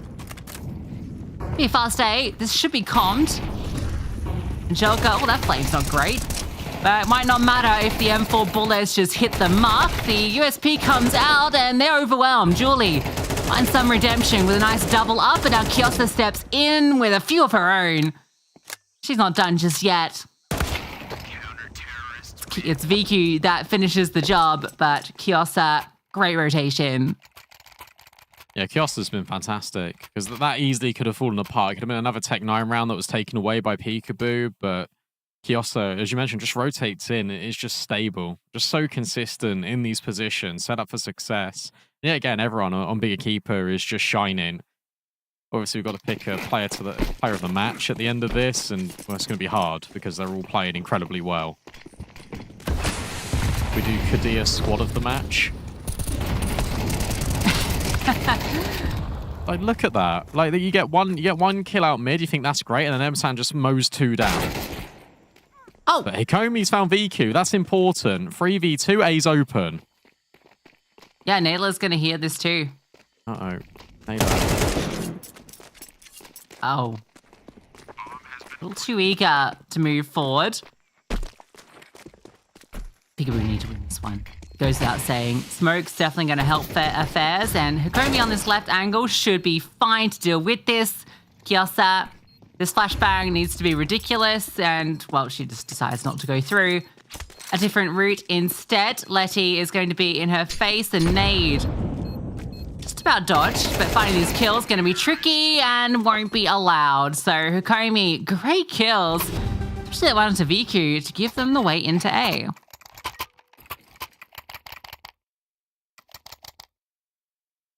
Yeah, lovely stuff from Hikomi.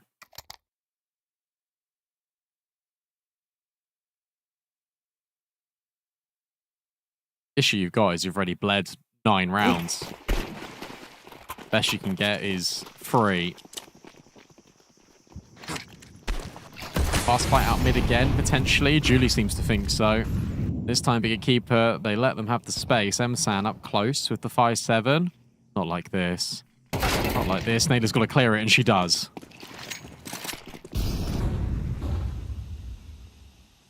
Interesting interaction here in this smoke.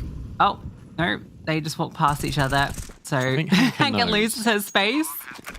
Yeah, but it doesn't really matter. I'd like to have found that kill.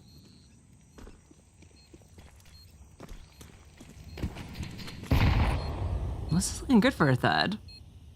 A lot of retake utility is one kit as well, so great deal to work with. Play disadvantage. Swing comes out, and Joker gets that kill onto Astra, and look for Hanker 2.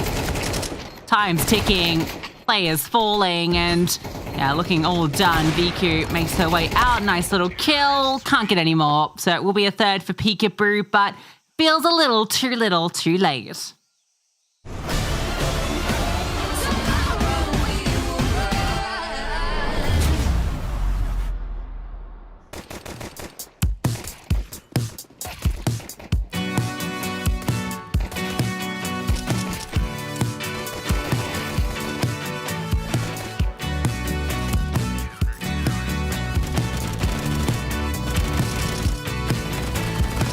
Still see things in my apartment. I really need places where your heart went.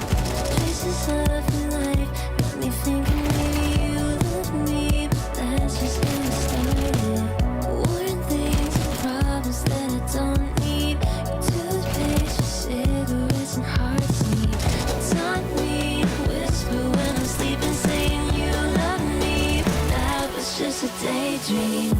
Hearts on full and hearts on wine. You were standing right in front of me. Museum of our lost time, where you had me on display, yeah.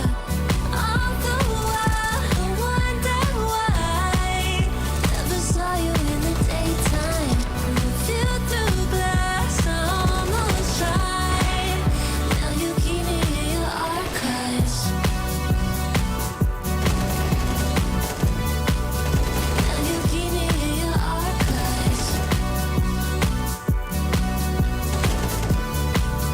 Now you keep me in your archives. Maybe a memory in the making. Being with me, I care, it's not the same thing. Your tricks and fakes won't faze me. So much stronger now than when we started. You seem surprised at what I'm saying. Your eyes want me like you're playing some game that I'm not a part of. Saying you love me, but that was just a daydream. Hearts on full and hearts on wine. You were standing right in front of me. Museum of our lost time, where you had me on display, yeah. All the while I wondered why never saw you in the daytime. View through glass, I almost tried. Now you keep me in your archives. Now you keep me in your archives. Now you keep me in your archives. Now you keep me in your archives. Now you keep me in your archives.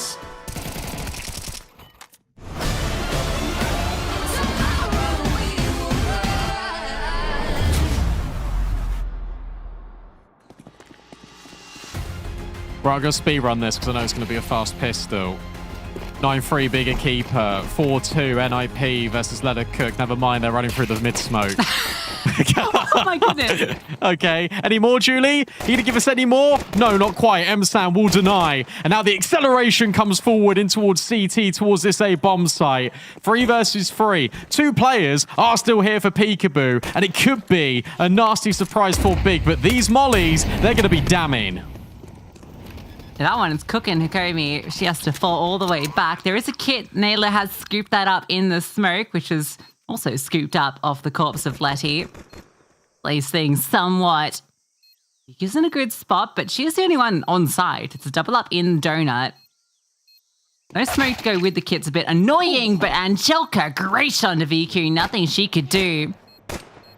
Taps on the Naylor, brings her low with that kit. That's actually really unfortunate. And while it might not matter, Astra hitting headshots. Angelka needed 2, couldn't find them. It's Astra with 3, M-Sang with 2. Pick a keeper with double digits. Oh, that's the old Portuguese pistol strat on Ancient. Saw used to do that all the time, where you smoke red room, you just run through it, you go away. Really cool round, really fast. Out a bigger keeper. NIP 4-3 versus Let Her Cook on map 2. Imperial Valkyries are losing 7-5 to Nemesis on that second map. Spicy. Hindsight versus Flame Sharks. 8-4 for Flame Sharks, potentially 2-0. And 888 Aura versus AK Hero. KO might KO them as it's 11-7 on AA Aura's pick. Oh. If Imperial lose, they still have a chance of getting through. So a lot on the line there. I think we got first 2 kills in this round. That pistol round also. That was a 3-on-5.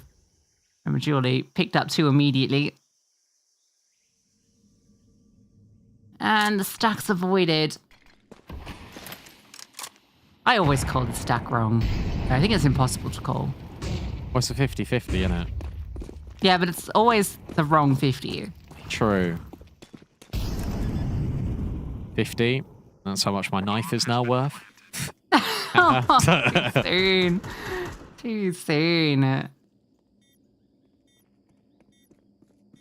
Look at Viku. She's off on an adventure. Unfortunately, it looks like Hanka's going to get all the kills before she even reaches. Yeah, she gets 1. But Hanka finds 3. Bigger Keeper are 2 rounds away from taking the series.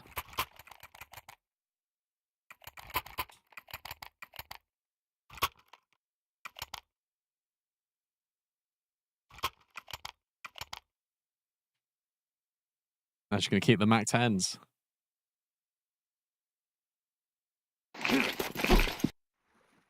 Go fast. Never mind. Astra is super slow. There's the util. That took me the last to arrive. But they might just still go for a pop play.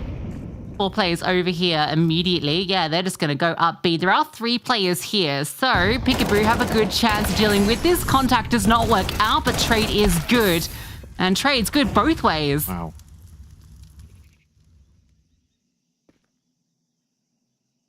At least the bomb gets away. Yeah, so away to A. And no one knows about it yet. Letty obviously considering it. Angelica is really low, so you almost feel like Julie has to stay here. But Letty's looking at mid. Rather than Donut. When's the penny going to drop? Letty's still waiting. She can hear the bomb tick, so it doesn't want to strafe too far into the open over at CT. M-San's going to go around the corner. This timing, it's brutal. Letty's life lost. Bomb site acquired. What a great clear, and now you're in a 2-on-2. You have to be slow on this approach because you're worried about the potential CT control. Not a kit either. Smoke for Angelica, but again, low HP as mentioned. Smoke can cause some disruption. Question is, how do you even find these fights? Because you got to with the 10-second stick. Smoke goes to Donut. That's just the worst place, unfortunately, because that is not where they are, and damage being inflicted, but it doesn't matter. How do they win that? Both duels secured. 2 HP the difference. And somehow Peekaboo pulled that retake off. Okay, look, I'll just be honest. Bigger Keeper whiffed. Like, there's a whiff at A main, there's a whiff at Temple. You could be a little bit more lenient, I think, on Astra. She's got like a Mac 10. But the A main kill definitely should have come through with the contact. It doesn't. Especially after all the good work that they did to take the site. Unlucky. I mean, if you really want to be super critical, Astra needs to take the contact first because she's only on the Mac 10. She should get the contact second. But still, it's 11-4. Yeah, that was the holdover round, the Mac 10 Galil. Now there's AKs across the entire fold. Lady playing an off angle. Might get a chance here for a fight. No way. M-San's clears are crazy. 18 and 9. She just looked like she knew. I like this. This is a fun little repush. Astra is somewhat holding for this, but it'll be as she moves away that Julie slides in and removes her. Great trade. The regress goes both ways, though. It's just so weird. Go back A again. It's such a common thing in CS2, isn't it? Where you lose space, you retake it because you expect players to be a little bit more dynamic. Julie's now worried about mid, but she should be worried about what lurks on the other side of this wall. VQ and Hanker are about to walk forward. It's very, very slow. Kiosa is going to try and fake out B with the smoke on short, and look what it's done. Smoke and Flash has drawn 3 players higher, but the lack of follow-through, I think, has him a little bit sus, but Kiosa does start to commit further through. Spammed out. And Hanker's just walked in, and it's straight into Julie. So VQ, kill allowed. Bomb plant might also be. Hikomi starts to run forward, but can't deny it. A smoke went down. Is there a chance for VQ? Wouldn't this be something special? Isn't a smoke. That gives us something to work with. She's clearing out, making sure no one's coming through Donut. Gets that information. It's triple CT as we can see. She loses that first duel. They were all eyes on Donut, the only place that they thought she could have gone. On plant is something, but round for Peekaboo. I don't think the money will be there for Big. I'm just sat there the whole time just being like, don't let her win this. Don't let her do it. If there's one player that can probably clutch on this team for Big, in fact, it's all of them, but don't put VQ in a 1v3. If she had an AWP, different conversation. I'd actually back her just to win the round, but smooth moves from Peekaboo in this mid control. Julie just remaining resolute in Donut the whole time. Lucky that they don't get cleared. But you take it all day long, and you're right, no money. Tech 9 round, half bite for Big. Is there a comeback happening? Oh my gosh, M-San's in A. Eddie Gonzalez. Oh! See you later. Careful, Letty. No armor, though, on these players. So Astro gets one with the Glock, but yeah, she won't be getting a bomb plant, you don't think? If she had anything other than a Glock, you might think, okay, maybe she can get another kill, but no, she's just going to get hounded. And removed. There it is. Angelica just keeps on shooting, getting it done. Nice shot from Letty.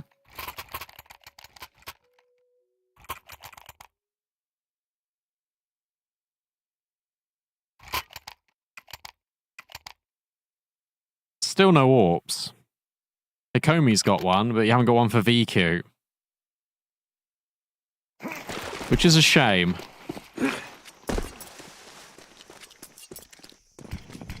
You said before we went into the game that the riflers have to have a lot more impact here than they did on Mirage. Boost up for Hanker, but no one is directly aggressing middle, at least not at the moment.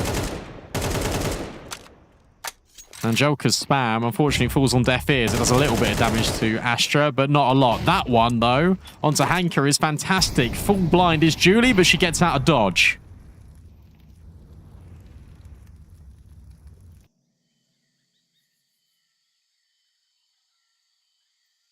Okay, so some mid-space gained, but comes at a bit of a cost. Peekaboo are happy to kind of sit back with this setup. Julie just waiting to drop this smoke, holding the slither angle.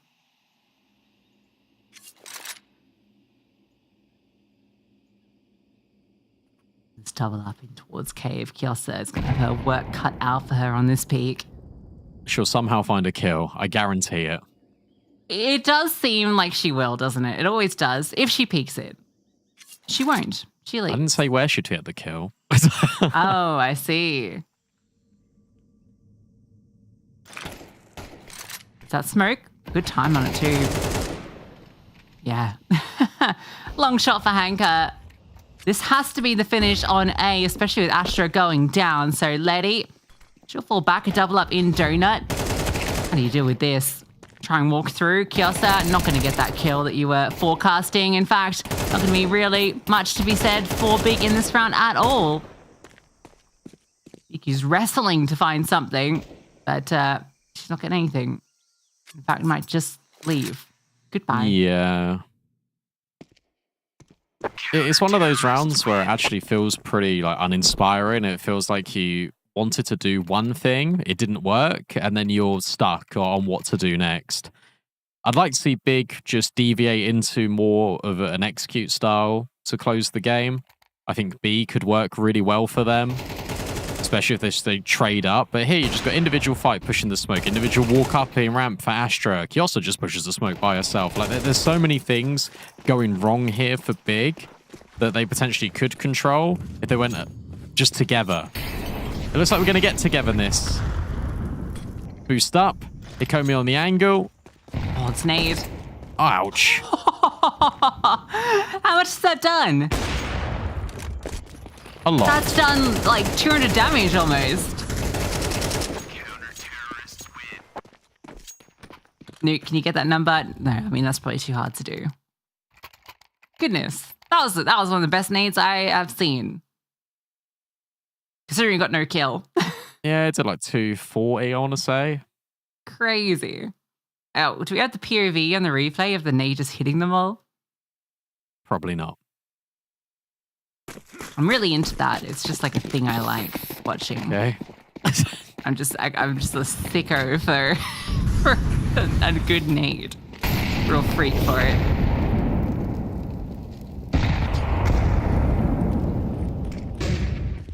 But like feet, I like nades. Okay. All right. Sorry. It's not true. I didn't say you did. Oh, I thought you said I did. I thought you said I did. I said some people. Oh, okay. Yeah. So actually, I don't, to be honest. All right, no one asked. I thought you did. Oh my goodness. All right, look in. All right. This is qualification to Stockholm. Yeah, true. And Peacekeeper were head and shoulders above Peekaboo, but now they've been tiptoeing their way closer to the scoreline. It's almost like Peacekeeper have got a blister. Executing. Double up in the cave. That's going to be negated with the flames. And look, has a cool angle. Swing out is great from Letty, despite being blind. So many players in her crosshair, bound to get a kill. Anka knows this swing is coming. Oh, she might be the one that brings it. Onto one and onto two. And the spam onto Letty. Brute force. That's the aim of the game. And it has worked wonders. Nice kill from Julie. It's into the 2-on-3. There's a chance here. Smoke to maybe block off cave. That'd be powerful. As you can see, again, we've got this double up here. Yeah, smoke is actually not the best because M-Stan is boosted up. Yeah, boost work both ways is what Big have to say. And theirs is much more effective. Coney might not get out of this either. M-San just crawls in on her. 21 kills for M-San. And series point for Bigger Keeper. Stockholm point for Bigger Keeper. True. Yeah, I love that effort in towards B. And that's exactly what I'm saying. You just need to go in together because your trades are going to work. Really good space here out of Big. I love the directiveness to actually just say to yourselves, okay, let's actually take cave before we plant this bomb. Anchor and the swing coming through. I think it was with Astra.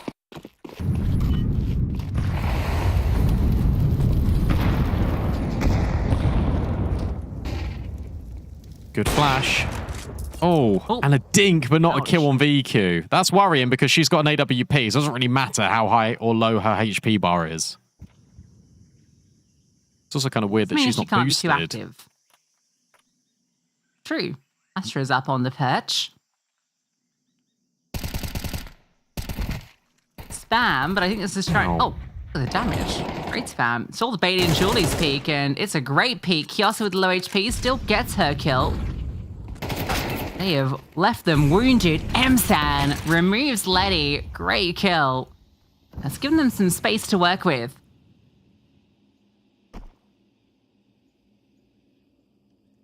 I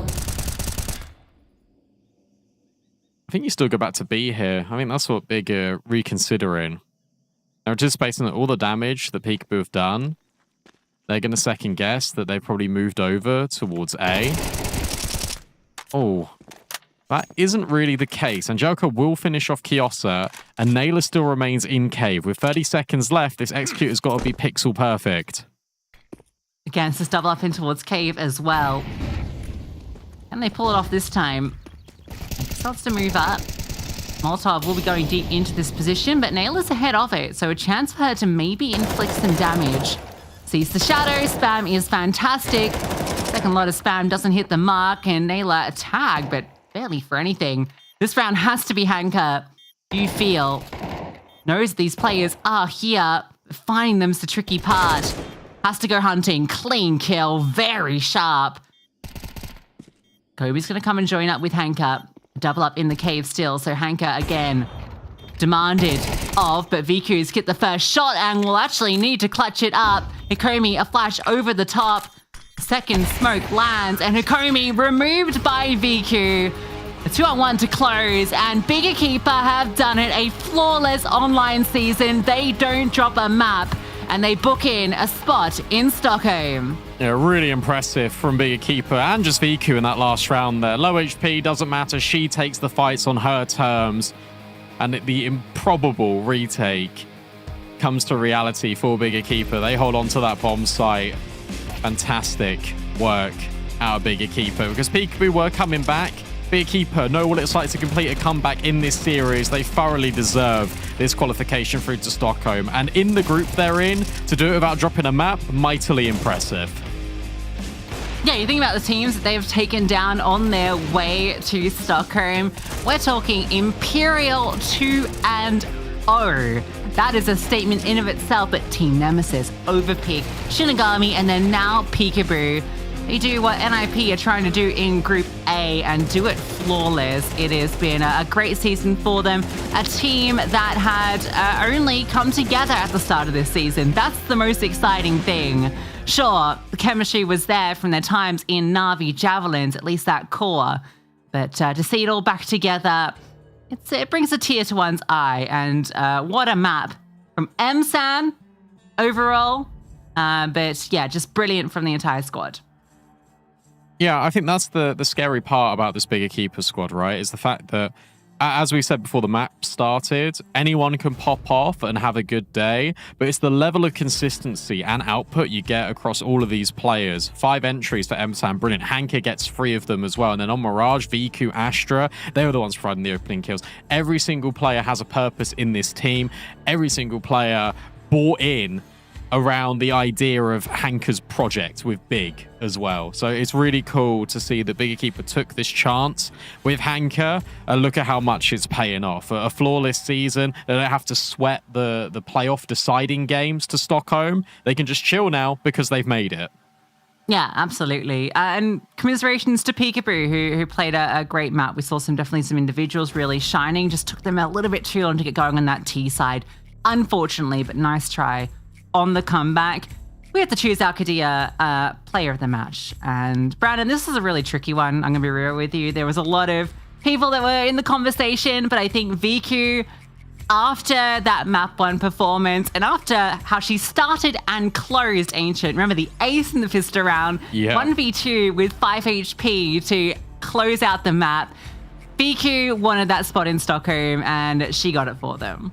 Yeah, she really did. Like, that was incredibly impressive from VQ. I mean, look at the ADR. 10 multi-kills in a game of that magnitude, I think as well speaks volumes to the player that she is. And I'm really impressed. I think M-San's a notable mention. I think Kiosa played brilliantly as well. As I said, Kadia roster of the match, clearly Bigger Keeper. Yeah, it was actually Hanka that was the one that was kind of a little bit absent on map 1, but made it up in map 2 as well. Started out with a bang. It felt like no matter where you look, there's a player that can really step up, and what makes them so scary. They're a super team. And Brandon, just as I'm saying this, I got confirmation that NIP won out their series 2-0. So Brandon, you are correct. Not a map dropped. In fact, both of us, our teams made it through that we were predicting would win their groups without dropping maps. Yeah, special, isn't it? And I think it, again, speaks to the hard work of both of them. But I think Bigger Keeper's one, to be honest, I think is more impressive based on the caliber of opposition. And speaking of impressive, we have our winners interview, and we had to speak with you, Hanka. Congratulations. Thank you so much. We made it. Finally, I'm so happy, and yeah, glad that it's over. And you did it without dropping a single map along the way. Were you expecting to come in and have such a good season? Oh, I think our expectations were just to qualify. We didn't set any goal about that we cannot drop any map, but I'm more than happy to see that we haven't dropped any. So I think it's a kind of proof that we work hard, that we really try hard. And yeah, exactly. I'm going to have to ask you about Mirage, because you nearly did drop a map in this series because you were down a number of rounds. How do you reset from being down like 7-1 and then you were immediately able just to go and win everything on CT? Like, I think it was like we knew that we make a lot of mistakes in our defaults, in our game plan that we prepared from the beginning. They had also kind of good, I don't know, ideas. So we just gave it to them and we kind of followed what we do the best, so playing off each other, trying to talk more, creating like small ideas like outside of the game plan kinda. So I think it worked really good. Like I couldn't kind of pop off on Mirage, but I saw that even though I had like a lot of like awareness over the map, as everyone else did in my team, so it was kind of winning point for us, I think. I'm going to ask you maybe a little bit of a spicier question, to be honest. Obviously, you've attended LANs for the ESL Impact with different variations of your roster. You obviously had Na'Vi Javelins, then you went International Na'Vi Javelins, and now you're technically ex-International Na'Vi Javelins, but with new players on Big. Is this the best roster you've played with? To be honest, I need to say that, yeah, I think this team is like, of course, like after the years, I can see that we are playing on completely different level than we used to play Na'Vi Javelins, right? We were playing on different level as we did in Na'Vi Javelins, but like European roster. So now I think this team is like complete with like super experienced players and super aware players of what to do and how to do things to win. That this current team is like ultimate of like all the years in like Impact, you know? Yeah, last one from me as well, as you speak about the level changing from the early iterations of ESL Impact to now ESL Impact Season 8, and obviously that's with the help of organizations as well. Can you give me a little bit of insight into Big and going on boot camps, for example, and the support they give you and they give the women's scene? Yeah, like I'm really happy with Big, how they treat us, how they are happy for us, how they want to like stay with us, you know. And this is I think the most important thing, that they want to stay with us, they want to see us grow and grow whole scene. And yeah, like having opportunity to go for bootcamp in this specific hard times is something that I cannot even value enough. Like it's just something that I cannot describe. It was so important for us, and I'm really grateful that we are in the organization that can provide us with this type of things and this type of support. Yeah, and now you've obviously got a big LAN to look forward to at the end of the year, our last ESL Impact. What would it mean for you to well, first to play in it, but then to potentially win it?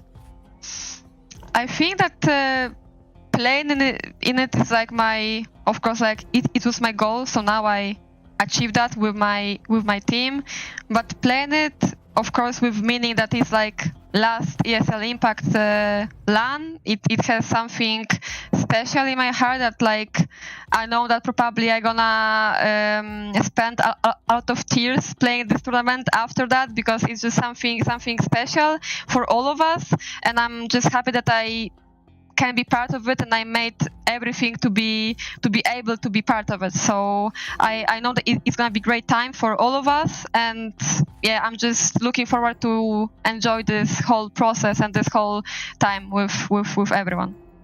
We're looking forward to seeing you playing on that stage at the end of next month. Congratulations again, Hanka, for qualifying for Stockholm, and good luck when you get there. Woo, thank you guys. See you. Thank you. Always a pleasure to talk to Hanka, and I think really valuable insights there, just for the team dynamic as a whole, from being able to have that resilience and just say, look, we made mistakes, we knew we made mistakes, and if we just sharpen up our game plan, we're going to win. And that's exactly what they did. It's a really special team, and they qualified directly to Stockholm without needing to play a deciding game. Yes, that's our 2 European teams decided that goes straight through. NIP obviously securing that spot last week, so they put them to the post, but Beekeeper doing the same in Group B. But still 2 spots to decide in Europe. Now, we can't fully gauge this yet, but some updates. You can see Flame Sharks did win out versus Hindsight. So,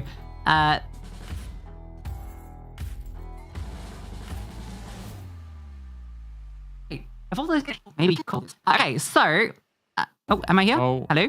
Yeah, okay, cool. you did the thing again where you teleported. I don't know what that's about, but anyway, Flame Sharks second in the group, so they will play third in Group B.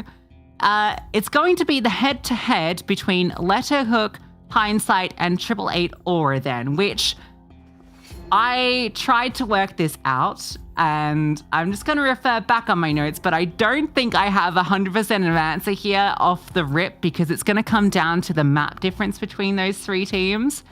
And I don't want to try and scramble and declare that right now. I think it'll probably favor Hindsight, but I'm not entirely sure. So we will wait to confirm that. But Flame Sharks, they will get a chance to play in the play-ins. In Group B, we've also had some of the games finished there, Brandon, which obviously we have Beekeeper won out theirs. Got that one up to look at. Imperial and Overpeak, all the games are finished, and I believe the standings we see here reflect the situation, which means because Imperial beat Peekaboo and Overpeak won on the map difference, they obviously also beat Imperial. It ends up being that Imperial come second in the group, then Overpeak in third, which means we will get Flame Sharks versus Overpeak tomorrow, and Imperial Valkyries versus a tentative one of Hindsight or Lettercook, I'm pretty sure. Wow. I can't believe Imperial become second in the group after they were like 4th I know. for the whole season, and it felt like maybe they couldn't even qualify. That they've got a chance, is what it looks like. And yeah, we will give you the confirmations. Check socials as well. The games will be taking place tomorrow, and everyone will be obviously notified in advance. The key highlights is the Bigger Keeper and NIP qualify through to Stockholm, guarantees they don't need to play a decider game, and neither of them lost a map in the entire online season. Incredibly impressive stuff. If you think Europe was complicated, Lucy, just wait till you hear about South America, because look, Furia versus MIBR, not only is that such an important game rivalry-wise, it's such an important game for who makes it to Stockholm. We've got Sam and Freddie to run you through all the calculations. Good luck to them, and we'll see you in a little bit.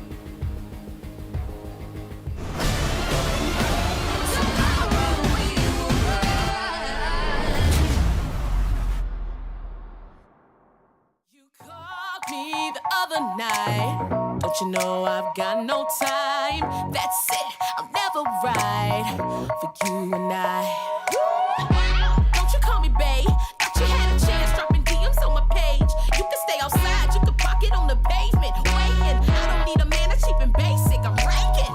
Back up. I don't need another suitor, babe. Man up. Put your pouting on a Twitter page, yeah. And I advise you to take a deep breath, cause you gon' hold it till the colors in your cheeks left.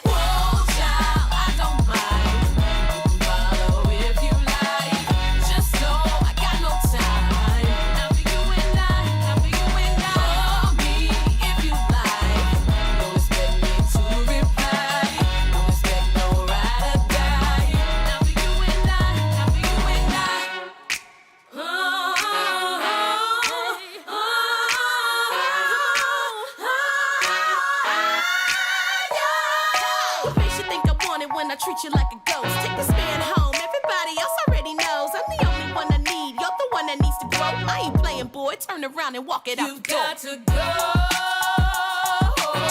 For the love of God, for the last time. Watch, baby, I don't mind. Just stand home, yeah. Televised, you don't need to come by. From a distance, though.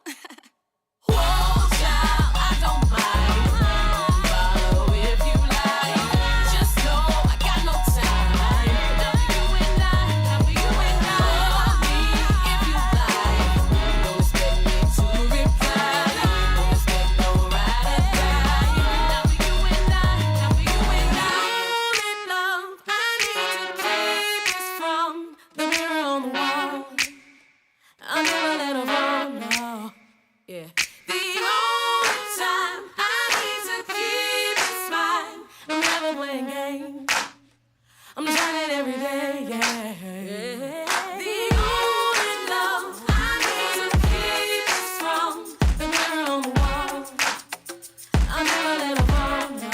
I'll never let her fall, no. The only time I need to keep is mine. I'm never playing games. I'm never playing games. I'm trying every day, yeah. Oh, yeah. Oh, child, I don't mind. Something they lose, baby. No chance to lose, baby. No need for you, baby. Oh, child, I don't mind. I'm gonna do, baby. Let's stop for you, baby. Boy, you so crazy. Oh, child, I don't mind. Follow if you like. Just know I got no time. Not for you and I. Not for you and I. Me if you like. Don't expect me to reply. Don't expect no ride or die. Not for you and I. Not for you and I. Love, I need to keep this from the mirror on the wall. I'll never let her fall, no, no.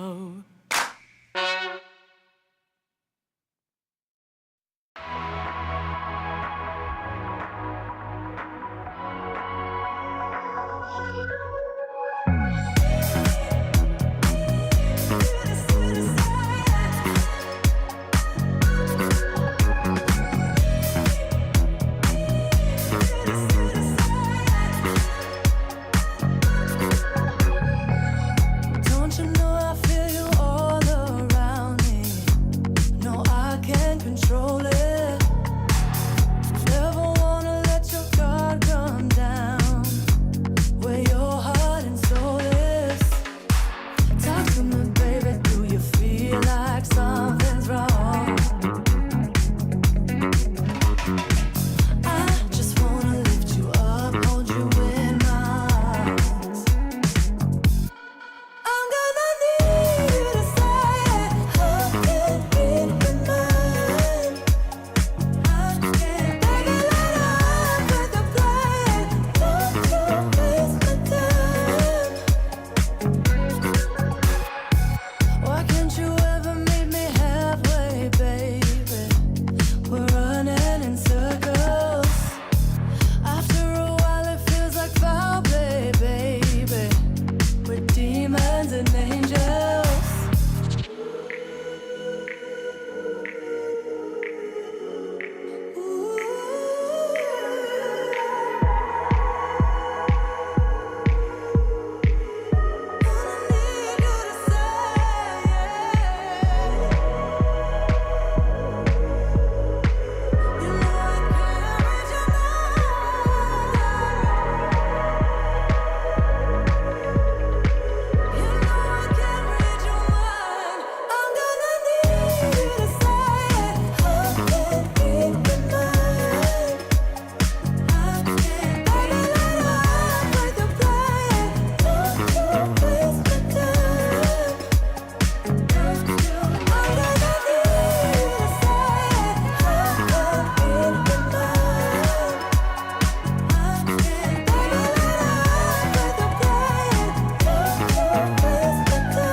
Hungry for attention, you're so hypnotic.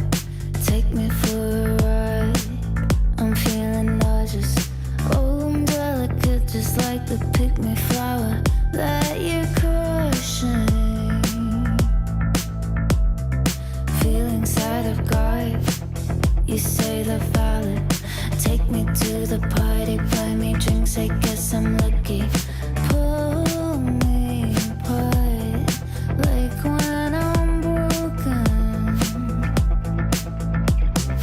I don't wanna wait for you to make me cry.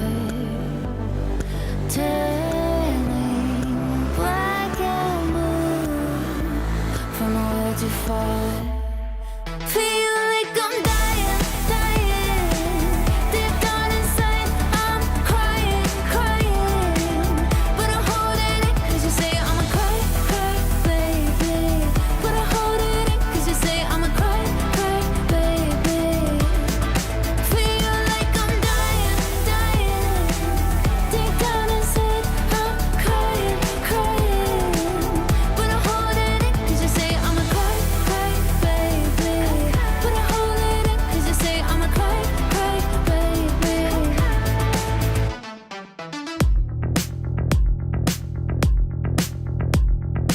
making jokes at my expense. You say it's funny, but the irony is you're so broke emotionally damaged.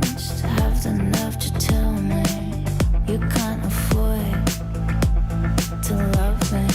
Think about my body with somebody else. Hope it feels like hell. Feel like I'm dying, dying. Deep down inside I'm crying, crying. But I'm holding it cause you say I'm a cry, cry, baby. But I'm holding it cause you say I'm a cry, cry, baby. Feel like I'm dying, dying. Deep down inside I'm crying, crying. But I'm holding it cause you say I'm a cry, cry, baby. But I'm holding it cause you say I'm a cry, cry, baby. I do spy you broke your pinky and I promise that's karma. Turning black and blue from a will to fight. Feel like I'm dying. Deep down inside I'm crying, crying. But I'm holding it cause you say I'm a cry, cry, baby. But I'm holding it cause you say I'm a cry, cry, baby. Feel like I'm dying, dying. Deep down inside I'm crying, crying. But I'm holding it cause you say I'm a cry, cry, baby. But I'm holding it cause you say I'm a cry, cry, baby.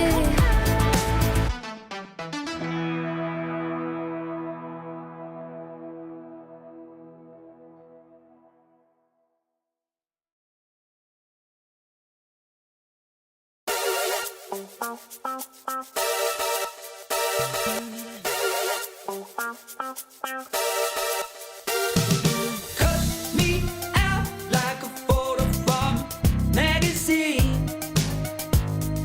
Cold dead eyes, all tied up in the web of your fantasy. Little white lies, scandalous, scandalous, scandalous, you're scandalous. It's in your eye, scandalous.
Excuse me, señor. One moment, please. Yeah, disculpa. I know my English not good looking, but are you using salt? Cause there's no flavor in this place. Dile al quien fue que cocinó sin el sazón que no se aguante. Ponga un poquito de cebolla y limón a ese picante. Ese mangú no me lo como. Le hace falta sal y huele a mojo.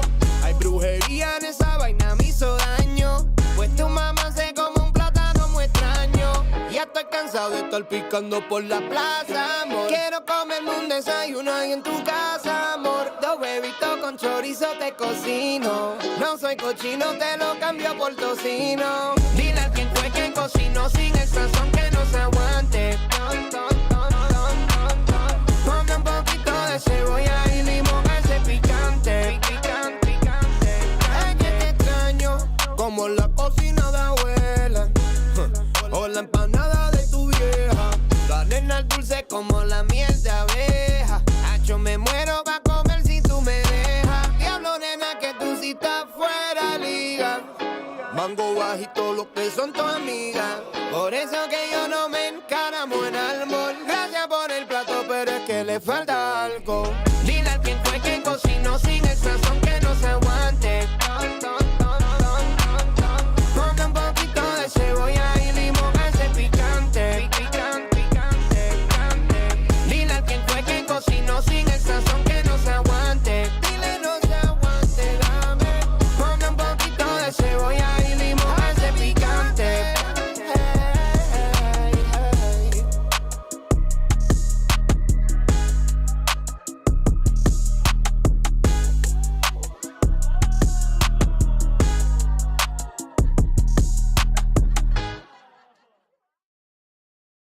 You called me the other night. Don't you know I've got no time? That's it, I'll never ride for you and I. Don't you call me babe? Thought you had a chance dropping DMs on my page. You can stay outside, you can park it on the pavement. Waiting, I don't need a man that's cheap and basic. I'm ranking. Back up. I don't need another suitor, babe. Man up. Put your pouting on a Twitter page, yeah. And I'd advise you to take a deep breath, cause you gon' hold it till the colors in your cheeks left. Whoa, child, I don't mind. You can follow if you like. Just know I got no time. After you and I. Call me if you like. Don't expect me to reply. Don't expect no ride or die. After you and I.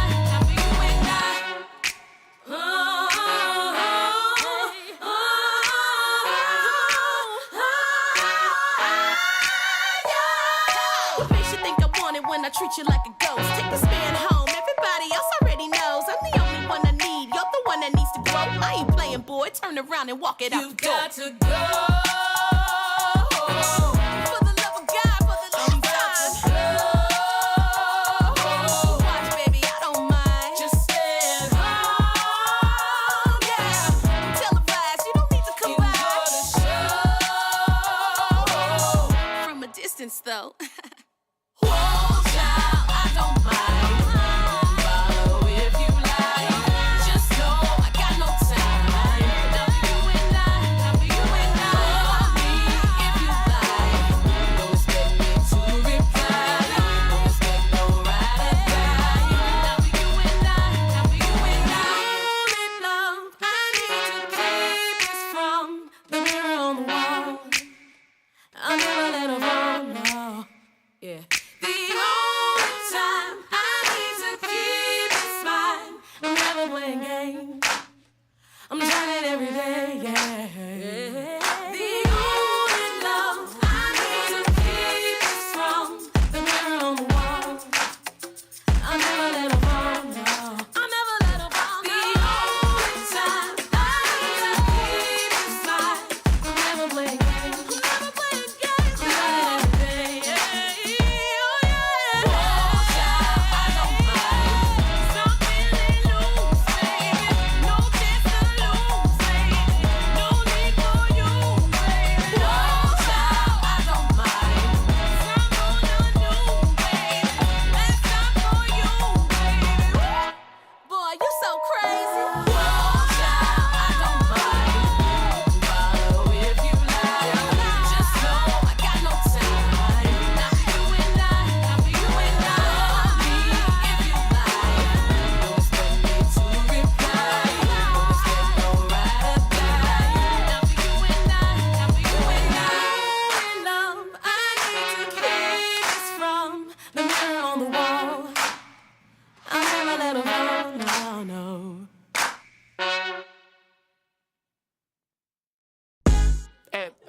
Excuse me, señor.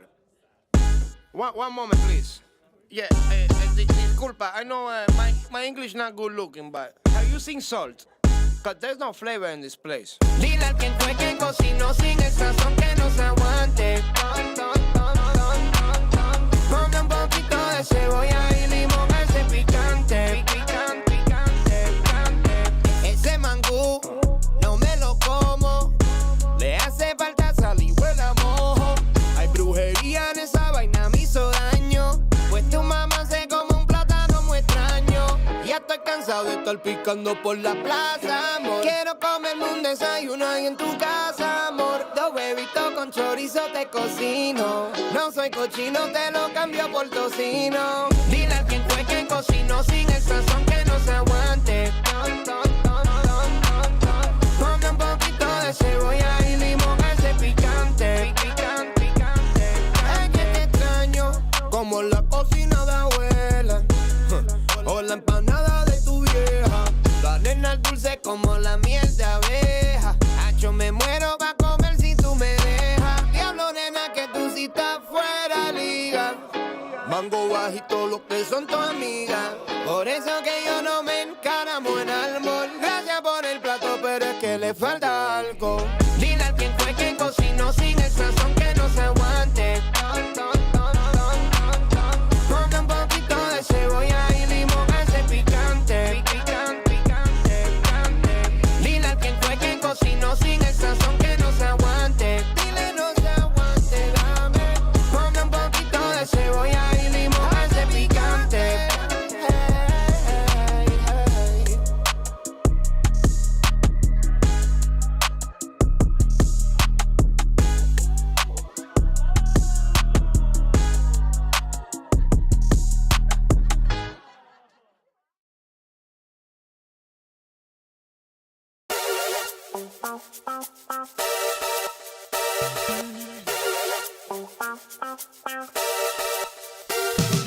Cut me out like a photo from a magazine.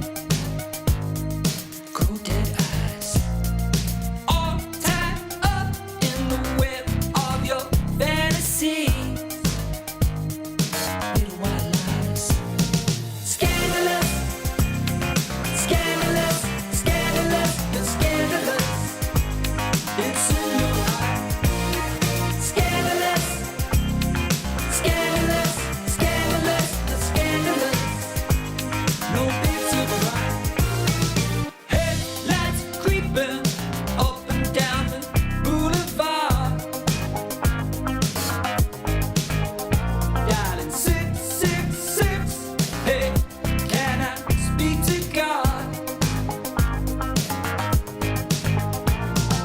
Helicopter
Speak to God. Speak to God.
ESL Impact is brought to you in part by Intel,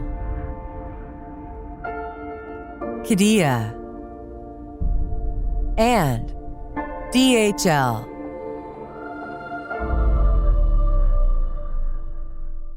Lights fall in the golden city. Fire's out and the water's gone blind.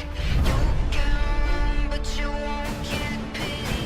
Ash to dust will get you back. Tomorrow we will rise.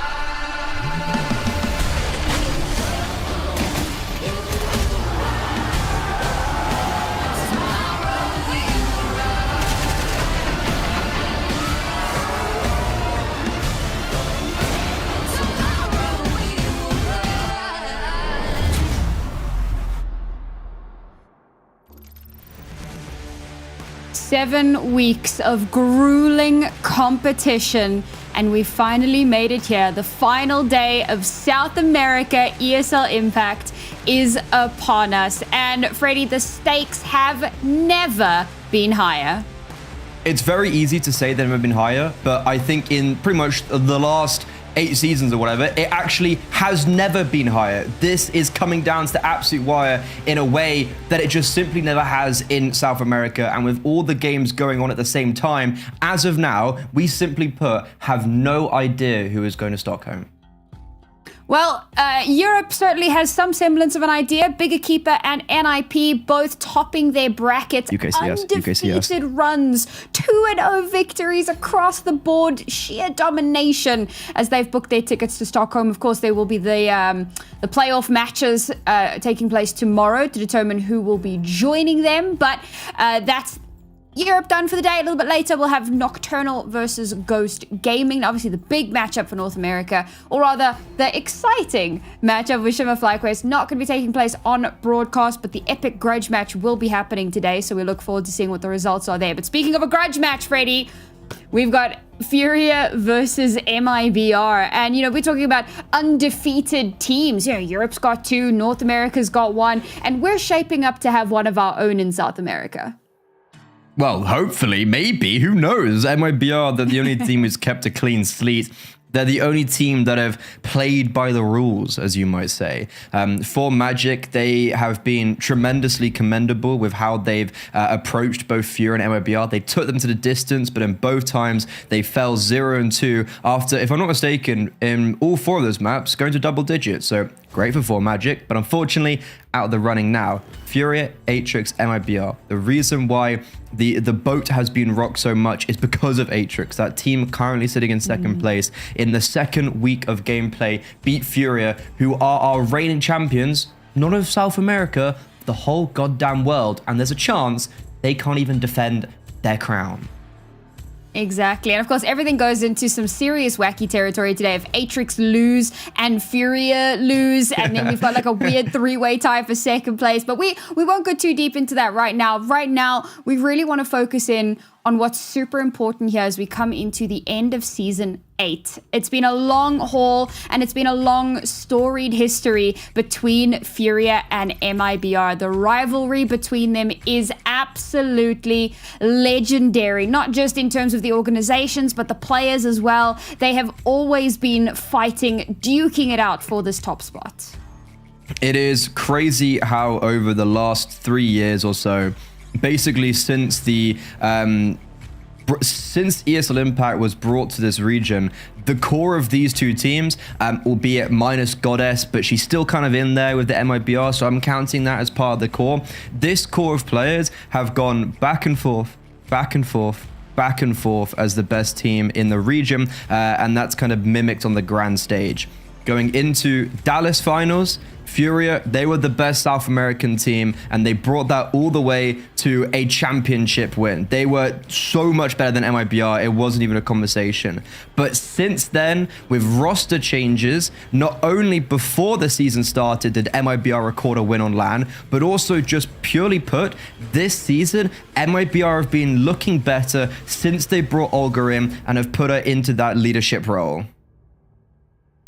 So now we're going to talk a little bit more. I'm glad that you spoke about Olga because she's been such a huge key piece, and we've spoken about this quite a bit over the last few weeks, but taking up that IGL role, something that she's not totally unfamiliar with, but certainly hasn't done in a very long time. So, you know, back in South America, back in that star fragging position, but taking up the IGL duties as well. There's been a huge kind of amount of pressure on her shoulders in that regard. But as we jump in here, we just had Younger for half a second there, and Younger versus Car has been a story that you and I have been talking about and have been really looking forward to highlighting. Yeah, that's been really hyped up now heading into this final week, because simply put, Car hasn't, in my opinion, been playing to the level that we'd expect, and is actually having pretty much one of the worst seasons she's ever really had in South America. And it's normally, as we come into this MIBR or B4, like whatever name it is, Fluxo, it's always Car versus Younger. But in this matchup and in this season, I'm sitting there thinking Younger is going to destroy Car unless Car gets her act together, because Younger in the last 8 weeks or so have been playing just so much better. Yeah, it's been really, really impressive to see kind of the resurgence here. And I suppose that really does speak to a full tilt MIBR that have all kind of come together and have tried to deal with whatever kind of gaps that they've had in their play and any sort of problems that they've had, sorted out, perfected, get it as clear-cut as possible. On the other side, there are a lot of pieces of Furia that we're kind of waiting to see activate. We'll get to that in just a moment. But another player that's certainly worth highlighting here, and you can see her on your screen, is Danny. Danny has been that kind of quiet linchpin. You don't necessarily see her or notice her popping off, but she'll get these insane multi-frags. She'll get these really impactful clutch moments. And if she's not on the server, I think in a lot of these games, things just don't go their way. Yeah, this is 100% one of those games where every single play needs to come online, because how every single rifler or whatever, no matter role it is, in this server is explosive. Danny, specifically, you mentioned her in the most previous outing between these two teams on LAN. She was the best player on the server, and that just kind of shows. Like, Lulitens comes up and beats the best player on Furia, or Danny does. Like, every single player has the capabilities and that firepower, and on the last given day, it was Danny who took the reins and ran with it. So I'm really excited to see how Furia maybe go to stopping her in her reign of domination, so she can't replicate what happened last time. Yes, and so now we can take a look at our Kadia player to watch, and we had a similar understanding of what her role was going to be in the team today, but different routes of getting there, right? For me, it's been her firepower and her ability to swing round. She's got a crazy swing round potential. But Freddie, for you, it was something different that Izza was going to need to bring to the table today.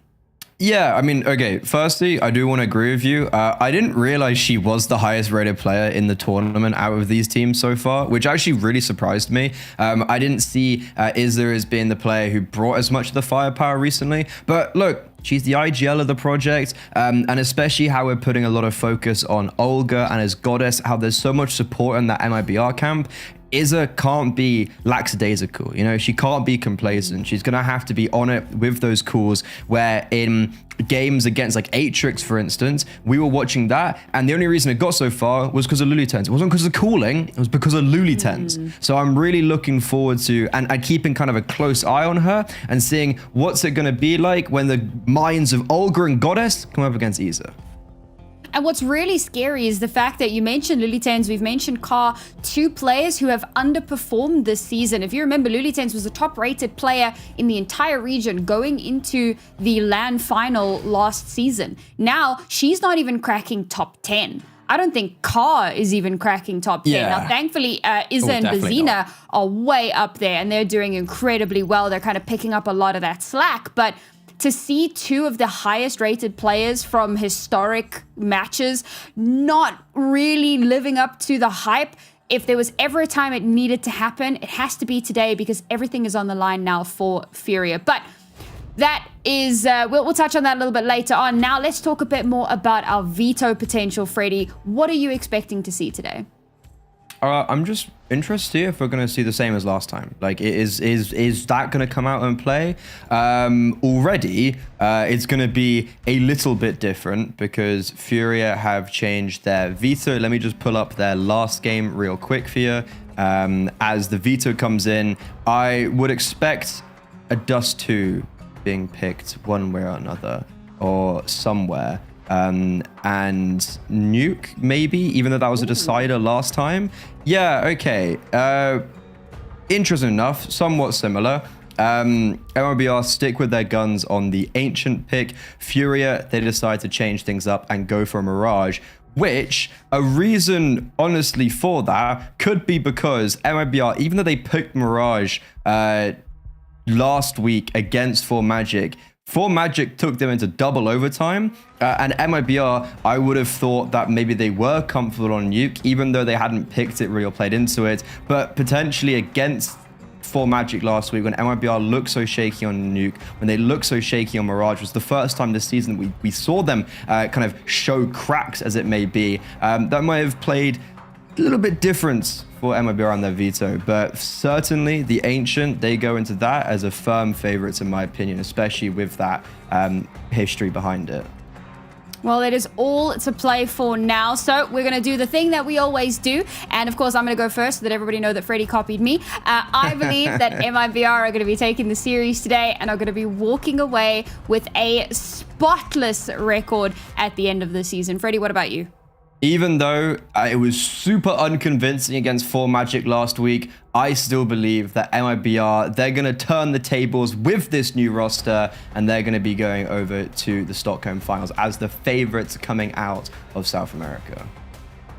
And, you know, as we're kind of ramping up to get into our first map, a little bit of a TLDR, Freddie. What are the chances here for either of these two teams to potentially not make it to Stockholm? I think MIBR are in either way, but it feels like with Furia and Atrix, they might be a little bit of wibbly-wobbly on the table there. Yeah, are we going through absolutely everything? Because there is quite a lot. I did say TLDR. Yeah, for MIBR, honestly, it's super simple. They win a map, they go through. Like, literally, they just win one. They don't even have to win the series. They win one singular map, and they're through to Stockholm. And if a series won, then it's like 100% confirmed, right? For Furia, the excitement comes from not only do they have to win, but Atrix has to lose. And Atrix has to... Or Atrix win 2-1 and Furia win 2. But basically, to keep it the TLDR, we're watching two games almost at the same time play out. Because if you're a Furia fan, you need Atrix to lose and Furia to win. And that's the be-all or end-all as we head into this final week. So I guess that's kind of like the really simple TLDR, because it's so far from simple, it's hard to make it simple. Yeah, I know. Like, we were talking about it a little bit in the green room previously. I think we do have a slight delay here, folks. So bear with, because I'm actually really glad that we have this delay, because it means that we can talk about this a little bit. But I know it's crazy. We never have enough time, and we've never been in this position before in South America. It's always been clear cut. So we finally get to like, we actually get to talk about something today.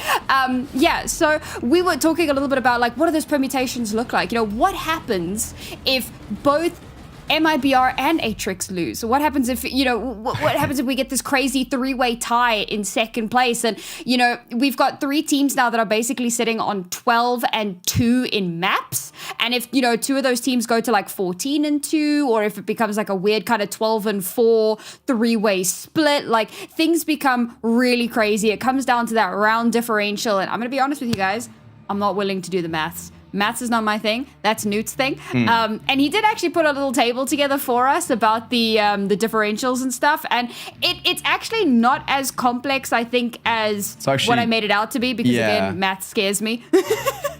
I think so. To explain how the ESL Impact rulebook works, it's head-to-head. And the reason why we're talking about all these crazy permutations is because, as you mentioned, Furia win. They beat MIBR. Atrix win today against 4 Magic. That should kind of be a given, hopefully. That means Fury being MIBR, but MIBR have beaten Atrix, but Atrix beat Fury. So it's a head-to-head that goes round in circles. That doesn't give a true winner. So it goes to map 1 and map loss, which is why we're talking about like if a team wins 2-0 or a team wins 2-1. But we can get into a lot of those conversations in a bit, because Furia, the reigning champions, whose crown has been slipping in the regional season, now with their backs against the wall, the final boss, MIBR, they're on their opponent's map pick, and on the CT side, they have to hold down an A push. Already, Gabs has got a beautiful opener here, but they've allowed it. Oh my God, Car. Okay, Queen. We apologize for the slander that we put down at the start of the show to get 3 individual USP taps like that to ensure not only a pistol round, but no bomb planted. Absolute respect put on the name. And it's crazy that 1 game lost has put Furia, all season, has put Furia in a position where they might not make it to land. But if they can keep up, I mean, it's only round number 1, but it's looked good so far. It's really funny that we mentioned the pre-show that Car, who's normally the highest rated player in the regular seasons, who since like literally recording on HLTV has been number 1 or number 2 or whatever, is having one of the worst seasons of her career in this region. The lowest rare player in this event going into this head-to-head, and yet she just drops that. Like, that is ridiculous. That is crazy from a player who has, simply put, been struggling this season. So if that's something to come, if that's a testament for the future, I'm terrified for MIBR. But currently, Furia have to defend this A-bomb site again. Oh, and they've just baited the entirety of MIBR into Gabs' sightline, so she's going to get a nice little opening pick here. Danny getting a bit cheeky, trying to catch out Lulitens, but Lulitens will slip away with her life. Surviving here is important, but they know that she's nearby, so might get a little bit cheeky, a little bit crazy on the entrance. Laying down some smokes here to give them some space, but Furia have already made that rotation. They've read into this very, very quickly, and they have a massive advantage in the round, not just in terms of the weaponry, but the numbers as well. Flash over the top. Poppins makes her way in on towards the site, but is ready and waiting. That's the IGL that we were waiting for, but Olga, she still managed to bring back 2. She's making this contestable, but cannot beat out Bazina. It's another multi-kill, a different player this time around, but we're keeping things clean for Furia. Yeah, it's just a rough one for MIBR where they have an idea, they have a plan, they go for it, but then they lose a player on the entry, so it all just gets a bit messy, and then they're not really able to stabilize from that point. So currently on their map pick, Furia will be taking a nice start on the defense. And as mentioned, this has been a rocky Furia. Haven't ever watched a game against a good team that I've been confident on. So hopefully we'll be looking for a confident start. And for Kara, it's all about just farming those ecos and getting that confidence. Or not. Ooh. force from MIBR may have been a little bit questionable, but now these pistols are absolutely singing. The aggression starts to pay off a little bit. Not enough to actually get them around, but it gives them the space they need to finally get that plant. Obviously, forcing in the previous round meant that this round was just going to be pistols, and they do a decent amount, you know, a little bit of damage done there, but Bazina also gets a little multi-kill for herself. 3 rounds, 3 different players with 3 kills. It's been a bit of a star-studded start for Furia. I'm actually quite surprised, by the way, that Ancient was the pick, and we didn't necessarily see the Dust 2 come out. I guess that would have been a pretty even playing field, but MIBR, they've been all over the place with their picks. Inferno, Ancient, Dust 2, Mirage, they've really been everywhere this season, keeping Furia on their toes, you know? What are we gonna pick? So I was actually surprised to see the Ancient, but I'm all here for it.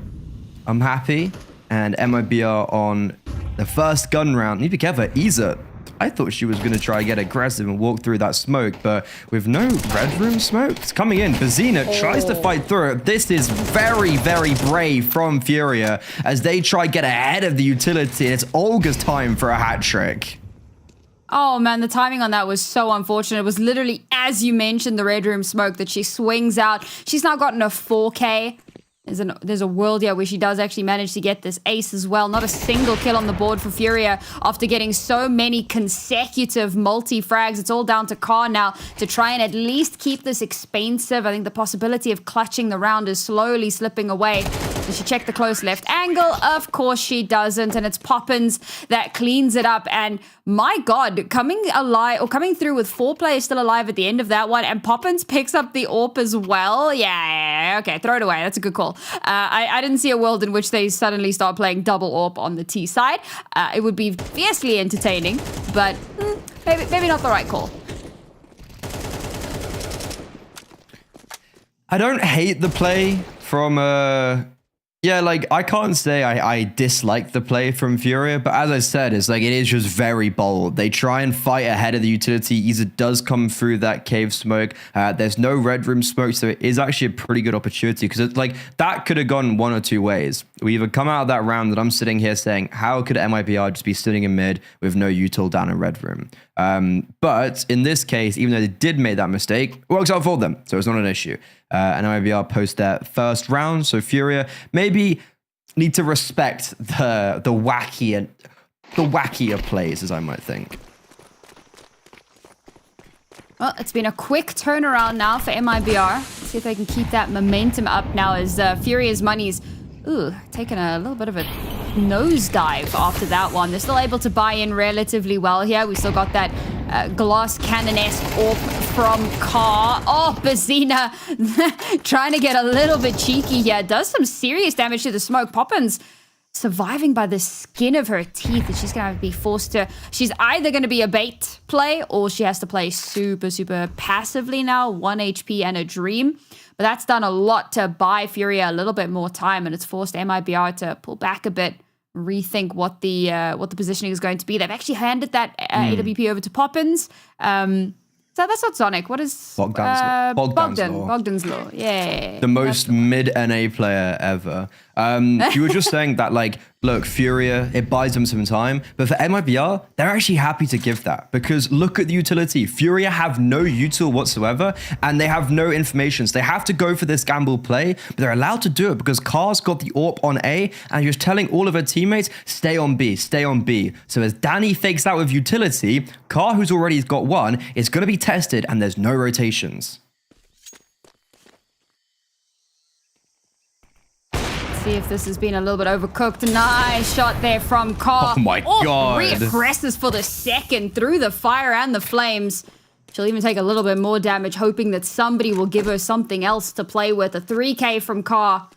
Gotten every single kill so far in this round, and she has been a hero. So good to see her stepping up again. We kind of upped the matchup between Car and Younger. And of course, Younger, well, they're on the T side. And they've been shut out of so many of these rounds. The one round that they did win was a full-on, rifle round, and it was Olga getting 4 kills running up through mid.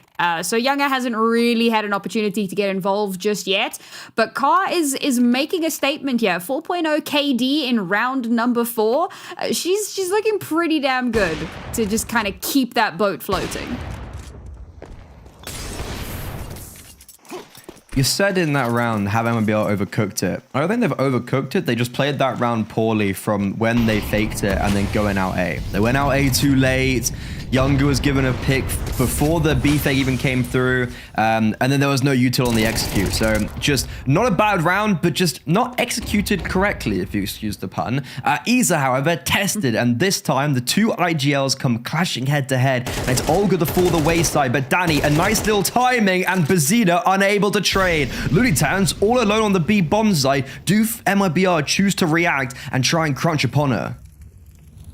Oh, this is the car that we know and love. Look at that aggression into mid and slips away through the smoke. I feel like this car, I remember mentioning this in one of their previous games where I was like, this is not car. This is not the car that we know. She's playing so timid. She's playing so hesitant. Like, what is happening? This is the car that we've been waiting for. Ooh, she spots the head. But she herself has been spotted out as well. Scopes back in, waits for them to ego her, and she'll just get another one. Oh, you can't just feed the monster. They'll just keep munching away at you. Baits Danny out into the waiting crosshairs of Gabs. And now it's Younger that has to somehow mount an impressive 1v3 with an AWP in hand. Now, she does have that bomb, so she could potentially, at the very least, get that extra little bit of cash. Oh, but the paranoia is on. She knows that all she has is an AWP. So if somebody swings her, and with the changes to the bomb, I nearly said cinematic, to the animation, could find herself in a little bit of a dangerous spot there. But she does clear things out well. And now has to try to hold on all on her own. Molotov comes through, so now she should... Oh my god, she missed! Oh, she misses the shot, and Lulitans will put her down. I don't think she wins that clutch, but an extra kill might have gone a very long way. Furia up to 5. Not the round that I thought they were going to be winning, especially after Danny gets that double opener in cave. You mentioned her, big time player, came alive in the previous time these two teams matched up on LAN. And Danny gets these 2 kills, and somehow Ka single-handedly is able to win out this round in a very similar position to the previous, where she's just holding angles, and they just walk into her crosshair. I'm a little bit surprised by MIBR on this T side so far. The game plan isn't connecting the way it seems like they would have wanted it to, and their reactions to what's happening in the mid-round seem very slow. I don't know if they're just taking a while to wake up. Ka isn't, but it's also because she's just being shifted in. Like, it's great kills from Ka. They are just walking into her crosshair. So yep.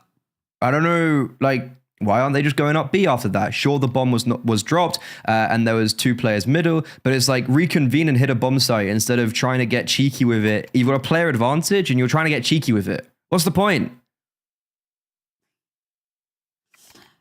So we do just have a little bit of an update on our other game while we have a tech pause. So don't be deceived. It is a 3-2 in favor of 4Magic, and they've just got into a timeout. But 4Magic won the first 3 rounds. And then Atrix have won the next 2 rounds. And I think that's why the pauses come through here. Let me just double check whose timeout was that. Yeah. 4Magic taking the timeout there. Makes perfect sense. Want to try and stop that momentum, bring things back into their control because they know how important this game is. So very much looking forward to seeing how that one's going to pan itself out. We'll keep you guys abreast of the situation as the information comes in. But as you say, right, it seems like there's a lot of really weird stuff that MIBR are doing at the moment, maybe not looking as clean, cut, and dry as we expect from them. But you kind of mentioned it during the prediction as well. But MIBR didn't look that dominant against Atrix either. They still scraped through with a 2-0 victory, but it was very, very closely contested. And Furia, well, maybe they just had a bit of a slow start to the season. But if their form continues the way that it is right now, and perhaps we're in for a very spicy end to the regular season. Yeah, 4 Magic was the team they played last week, and that was the result I was specifically identifying. So it was 3 overtimes across a 2-0, like really unconvincing. And to be honest with Furia, they also looked unconvinced against 4 Magic as well. I don't think either MIBR or Furia come into this matchup with the past results in mind, looking the strongest that we would anticipate. That could be because of their frailty, but it also could be because the field around them has risen. And that's also why we don't see as many MIBR Furia players just littering the top 10 on statistics. There's multiple other teams that are challenging them, are playing that well. So I think the field is just all around them risen. Well, MIBR need to rise to the occasion, because they've got a pretty good say in this. As Poppins is situated herself on Red Room, while her teammates are starting to work up B. There is, you know, an inkling of this. We are kind of checking for that. They know that they've given up mid, but oh my god, it is just an unbelievable anchor. Yes, they do lose 2 players, but with her being able to get 2 there, it makes a massive difference. Luliten's making up for that initial labor. Why is the bomb not down? Managing to get that kill onto Danny. Oh no, she gets off the bomb. She gets paranoid. Her teammate's down. She thinks she's going to be rushed, and the HE is all that's needed to clear her out. And now Poppins 1v1. Poppins versus Luliten's. These are 2 players that we talk about at length all the time for being heroes in their respective teams and in their own right. And now it comes down to a 1 versus 1. Poppins not going to make the same mistake, goes for the stick, makes the right call, backs away to the left, and Poppins swings and wins the duel against Luliten's. That's the Poppins that we know and love, and she's making life very difficult for a frustrated Luliten's. I really need to see a replay of what went on and how come Danny just never gets that bomb planted. But Poppins, oh my god, we should be heralding her for all her worth, right? That's 2 kills on the lurk and also a massive clutch be picking up. That's such an important round for MIBR. They've been so slow. They need a round like that to kickstart them, to boost them forwards. And for Furia, to be honest, they do really well in that. They make it very expensive, so can just reset the economy right back. But this time, again, Danny wins out the duels towards Cave. Look at the minimap though. Luliten's and Car have walked down ramp, unknown, and unbeknownst to MIBR, are in T-spawn. Gabby's looking for it? I think when you know that you've left so much of the map uncontested... They won't expect Car. Well, yeah, they expected 1 crazy aggressive push, but 2? This is like the Hobbits with second breakfast. But there you go. Car gets her kill, manages to upgrade, and now they've got a little bit of a pincer possibility. But unfortunately, the map, or rather the site, has been utterly capitulated. The bomb's going to be planted here. And I think for Furia, the right call to make is to just back away, hold on to the guns. Gabs, yeah, I was wondering what the plan was there, but she goes to pick up a Galil, and they're just going to back away. So MIBR find themselves a 3rd. Also, interesting thing that's happened. So Atrix continue to win the next 3 rounds, go up to 5-3. Full Magic have now taken another timeout. It looks like that game is spiraling out of their control at a rate of knots, and I think the stress is starting to mount. I'd be pretty stressful as well, to be honest. Terrorists win. What's crazy is that it's also like, this comes down to not even just do you win your series, it's do you win it 2-0, which is actually bonkers. I don't think I've ever really come down to a situation like this. I mean, I was part of a league once where 6 teams out of 9 go through the playoffs, and 3 teams went 3-6. And went through the playoffs. So there was 4 teams on 3-6. That was possibly the craziest season I've ever been a part of any league, which was quite amusing. Making playoffs with 3 wins out of a possible 9. This is a little less like that. It's insane. Just a little bit, you know. All right. MIBR now just at a 2-round deficit and have been slowly whittling away at that Furia economy, which means they're going to come into this one with a very robust buy, coming into a fairly broken Furia. How the turns can table so quickly, literally in the blink of an eye. That save at the end of that last round, certainly going to pay dividends for them. I'm curious to see what that kind of mid-control is going to look like here. Furia They're quite dynamic in their map control just in a general sense, kind of poking and prodding here and there and looking to try to find some openings. But Bazina, they do go for that aggressive mid control. She gets that first opening kill, but that's all there is to be seen. Izza, how do you keep doing this? She is the GOAT anchor with a USP. She's able to get a kill and somehow stabilize. And Luliten's does exactly the same. And somehow Young has been left all alone in a 1 versus 2, yet to find herself on the board. A clutch here would be monumental to help keep things alive for MIBR, and she makes the right call. She's out of here. She's going to head on over towards the A site. Now, Furia have picked up guns. The last remaining players certainly have something to fight back with, but with a minute remaining, they're very quickly going to have to realize, it's not going to be this B site after all. Younger using a bit of that utility kind of just in case, and well, that may have come in handy a bit later, but that paranoia starts to set in. You can't know if they have in fact rotated. She pushes straight into the CT spawn and cannot hold her metal. And that's going to be Furia in a very unexpected round coming out on top. That is mind-boggling that they were able to do it with only the measly USPs. I mean, sure, okay, the rifles end up being what wins it the round, but that is heartbreak for MIBR. And that is not type of heartbreak they are allowed to suffer in a map like this. They could not be going down against pistols in that fashion. Younger, I hadn't even noticed, 0 kills? How does that even happen? We were talking her up so much against Car, and currently it's the inverse. Bazina almost throws away that 2v1 there as she gets over-aggressive. But even there, Younger comes away killless. And Furia, with so much confidence now and so much early damage being applied with utility on lane and mid, there's so much action going on, so many, both sides, there's so much space, but Gabby's going to open up the bloodshed with a kill on Iza.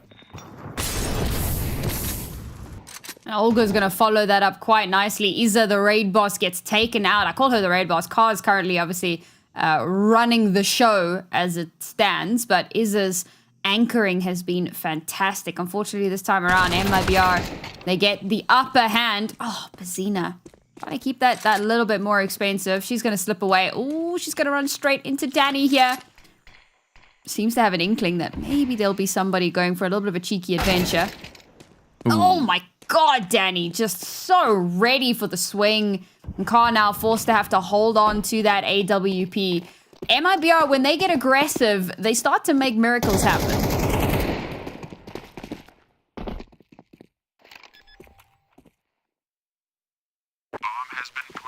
It's a pretty disappointing round from Fury, all things considered, because they weren't set up to fight middle, but Izza elects to go and take a duel, which feels very unnecessary. And this feels very similar to the first gun round where MIBR won because they were able to counteract a mid retake from Furia. But this time around, it feels very much just like, oh, MIBR out mid. Okay, we've got loads of confidence because we just want an eco round, and I'm going to swing through a smoke because I feel like I've got a gap. Turns out that they're also holding that exact same gap. Car... That is so clean. So she would... Okay, that's just silly. She might still go down. No, okay, so she was staring at the center and then flicks either way depending on where they were coming from. That is a bonkers... Sorry, that is actually a bonkers shot to be hitting. But I don't think that should take away from... Yeah, that shouldn't take away, though, from a rather disappointing round. Yes. What's this? Yeah, okay. Sit down, Olga, I guess. Oh man, I love Car so much. That's just so cheeky. It's all about sending a message, and the message is, you're not taking my AWP. Come hell or high water. This is my AWP. All right, MIBR have seen some beautiful moments from them. That aggression. Oh man, back to their roots, back to what we know them for. She keeps getting away with it, man. Just sleeping at the wheel a little bit there. We kind of touched on Danny a little bit and how much of a difference maker she can be, how much of a silent assassin she's been in a lot of these, matches leading up to today. We're getting a solid little opener here. Definitely putting Fury on notice to an extent. And this is another one of those rounds where they leave mid relatively unguarded. I was saying, you know, they tend to be a little bit dynamic with it. Sometimes they kind of heavily invest into mid. Sometimes they pull back a little bit. They focus a bit more on the extremities.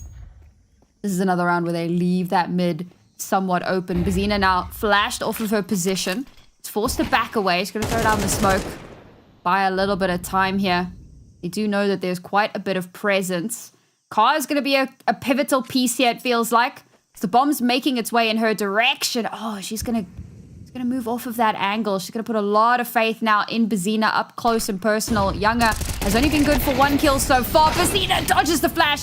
Only good for the 1 kill. Olga sits Car down.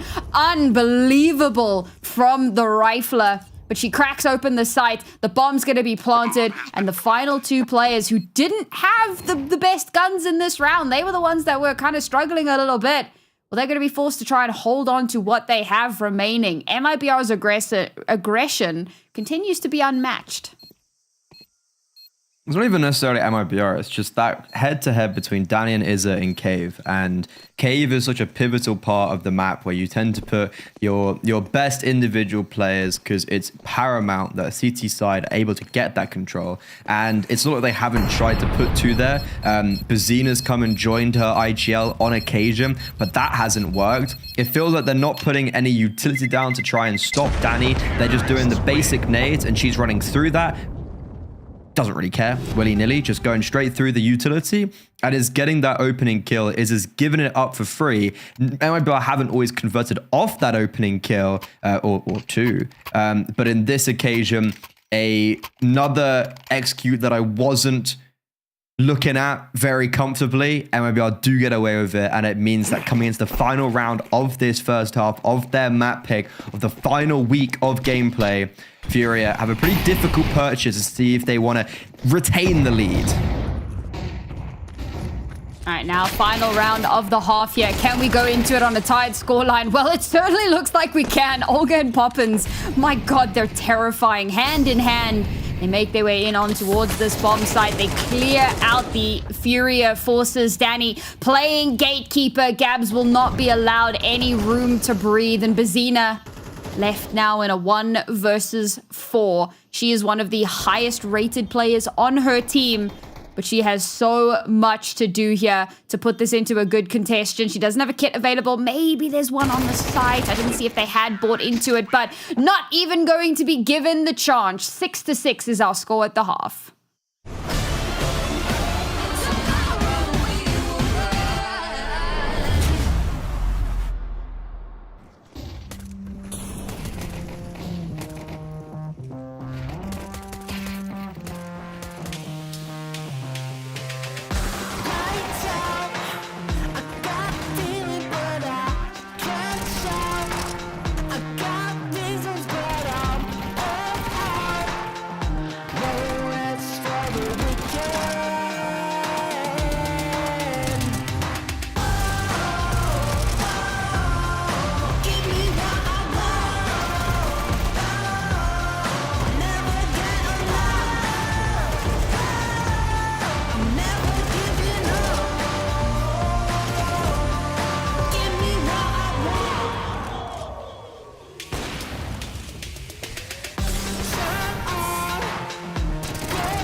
press play. You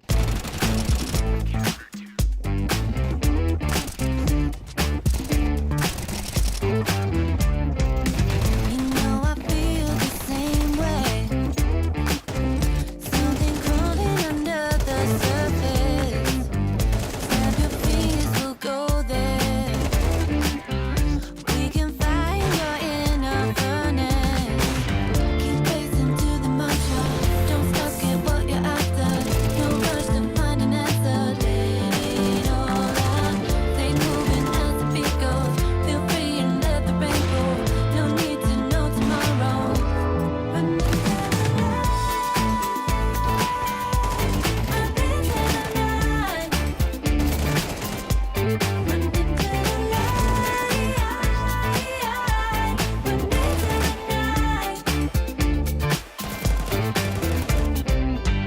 You don't have to hide no more.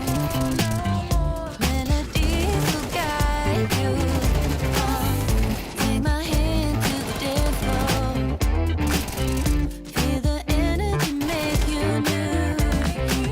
Keep racing to the mantra. Don't stop, get what you're after. No rush to find an answer. Let it all out. Stay moving as the beat goes. Feel free and let the rain fall. No need to know tomorrow. Run into the light. Run into the light. Run into the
We told you this game was going to knock your socks off. And so far, I think it has. 6-6 at the half. We've had clutches. We've had multi-kills. We've had excitements. We've had lows. We've had absolutely everything. And now MIBR on their map pick go onto their defense. And they're getting a bit of taste of their own medicine as Furia are going for a rather similar pistol round. Car sitting on a 2.0 KD after the first half. Just unbelievable scenes. Very impressive. This is the resurgence that we were hoping to see coming into this. Looking like Atrix are likely to win out their series. They went into the half at 8-4. As Danny now gets utterly overrun, put to death. And that's going to leave only 2 players remaining to try and hold the line. But these 2 players, it's yeah, oh my God, okay. I was expecting a little bit more out of Poppins. And unfortunately, not going to be able to get too much done. Younger, very quick to follow. And this is looking like a rather clean pistol round here. Maybe Gabby can get one. Oh my God, catches on the reload, but she has to reload herself. They call in reinforcements. She does finally manage to get one for herself, but that is all the squad is going to be able to muster. Dominant pistol from Furia up to 7, and now they've got cash to burn. Yeah, that's both pistol rounds now going in favor of Furia. It's actually kind of surprising that it ultimately ended on a 6-6 scoreline as Furia went up 5-1 at the beginning due to anti-force buys and also winning the gun rounds. They lost the first gun round, but apart from that, it was really clean from Furia. So for MIBR, they had the wind of their sails coming onto their defense, but it might get maybe squandered a little bit as it looks like Furia are going to replicate a rather similar 3 rounds in a row performance. MIBR, they are taking good space towards lane. They are going to realize that it's an A execute. Issue is, Gabby's all alone. There's no rotations. She has to get 3, and you know what? She does really well to get 2. This is on. Yeah, props where they are due, and now the forces from MIBR can get into position. Good little bit of utility to kind of close down the push. Oh, there we go. Shots through the smoke. That's going to force MIBR to have to play a little bit more passively, unfortunately. But yes, the lurk coming in now through Donut. No one's even thinking about it. They know that they have to kind of hit the accelerator and get moving. And Gabs herself running out of time a little bit. Oh, and it's a spray down through the smoke. She gets 3 of the 4. Luli10 stealing 1 of them.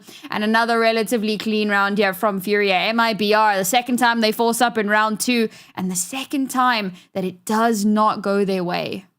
That was a very satisfying lurk coming out from Gabs. Not only because it's like obviously right, she gets all 3 kills and wins out the round, but it's just at the timing of when she goes. She, even though there are player disadvantage, even though it's a 3 versus 4, she takes that time.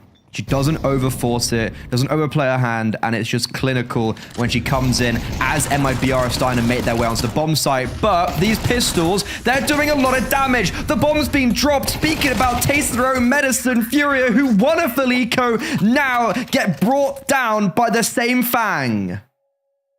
Goodness me. All right, well, we made the right call there. MIBR putting the stack in just the right place, and that was just a round of just having the right read at the right time and executing it perfectly. It's not a full economic reset, but it's near as damn, because they kept those last couple of rounds pretty darn close. And so now Furia, in what should have been a bonus round for them, forcing 2 MAC-10s, Galil, AK, and 1 measly pistol. And a chonky nade is going to put Gabs in a very uncomfortable spot now. And the util damage continues to rain down, making these Furia players very, very squishy. They start looking to exec in towards this B side. MIBR getting very aggressive. Olga, good for the first, does get traded out, but Danny's there to make sure that they keep it an even kilter. Down to the last 2 players remaining for Furia. Carl with bomb on her back, forced to have to pull away. Rethink the decision. Oh my god, Poppins cleanly lobs Gabs' head off. Leaves Carl all alone. She's got nothing to try and defend Red Room, and in that long-range battle right now, not necessarily the fight that she wants to take. So forced to have to keep up this push towards this site. And unfortunately, caught in a 1v2. The high-low shuts it down. And now we're back to an evened out scoreline. It's an even out scoreline, but it isn't just like an even keel 8-8. This is MIBR who won a full eco. They're clean on the anti-force buy. This is them on their map pick. I think they've broken through. This is the secret sauce, as one would say. And for Furia, this could be really important if they do want to make it through to Stockholm, that they win this series out 2-0. That is going to be a big deciding factor, because if Atrix win 2-0, even if Furia win 2-1, if Atrix win 2-0, Furia don't go through to Stockholm. So MIBR winning this one single map could just seal the fate for the reigning champions. So much to think about. So much pressure. And you know that these players, they've come into this match just like, we cannot spend the entire game thinking about permutations, thinking about round differences and map differences and all the minutiae that go into it. It's 1 foot in front of the other, 1 round at a time to try and get the victory here. Give us an opportunity to actually get to that LAN final. And while we have a quick timeout here, just a quick update. Dusty Roses versus the Killers at last check-in, which, to be fair, was about 5 minutes ago. But it was a 9-7 in favor of the Dusty Roses, and the Killers had just taken a timeout. So, as always, we'll keep you abreast of that as and when we have the details. Also, quick update on EU, because we do have our decider matches for tomorrow. It's going to be Overpeak versus the Flame Sharks and Imperial Valkyries versus Let Her Cook. And I'll be honest, with how hard Let Her Cook pushed NIP today, I think that Let Her Cook and Imperial game could be a bit of a banger, because their tournament lives are also on the line here. Neither of our world champions are confirmed just yet to make it to this last final. So very, very exciting to see how that one pans out. As we zoom back in now to Furia versus MIBR. Poppins is just pushed into mid. She tries to slip away into the smoke, but she will get caught out of position. And Furia now, the Panthers have found their claws once more. That's the bomb lost, however. Olga in such a perfect position here, gets cheeky of her own accord. Is this going to try to keep battling it back? The smokes keep coming down to obscure that vision, to try and get Olga in an uncomfortable position. She's all alone, one against the world. Don't give her ones. You can't give Olga ones. And she'll win them. She'll trade it out. She'll slam dunk that round. A 3K to get MIBR to 10. Oh, she plays that so perfectly and grabs victory from the jaws of defeat. That was a pretty bad round on all accounts for MIBR. Their mid control doesn't go the way that they want it to. But then Car just runs straight into the welcoming arms of Olga, and she plays this 1v2 to perfection, closes the distance, gets in a spot that they just don't expect it to be, and that's double digits. And I think more heartbreak is following suit for this Furia roster as Younger finally starting to get pen to paper. It's 2 kills. And it's certainly, just so far, a lot more than what we've seen before. And while she's only on 4 in total, MIBR are still leading by 3 rounds. So they don't need her. Well, that's the thing, right? When the rest of your team can step up. I mean, we've had this conversation about Ana back when it was Enigma Galaxy, and even during some of the Imperial days. There would be moments where she's kind of not being an absolute, you know, star-studded player like we expect from her, but the rest of the team kind of picks up the slack a little bit, and that's very often what you need to be happening here. So impressive from the rest of MIBR to keep it as close as they have been. I mean, Poppins has been kind of leading the charge here for a lot of it, and lead the charge she will continue to do. Between her and Olga, they get the first opening couple of kills, and Furia now, unfortunately, it feels like they are just falling apart at the seams. MIBR knocking on the door of map point. It's going to come down to these last 2 players to bring it back, to make it doable. Luli10s activates, but only for a moment before Gabby shuts her down, and Car's left all alone with an AWP. Knows that there's one in mid. Jesus, Car. She has been on fire today with that AWP, but unfortunately cannot do much more than that. Map point now for MIBR, and Furia take a desperate Hail Mary timeout. To be honest, it's all coming from that eco round loss.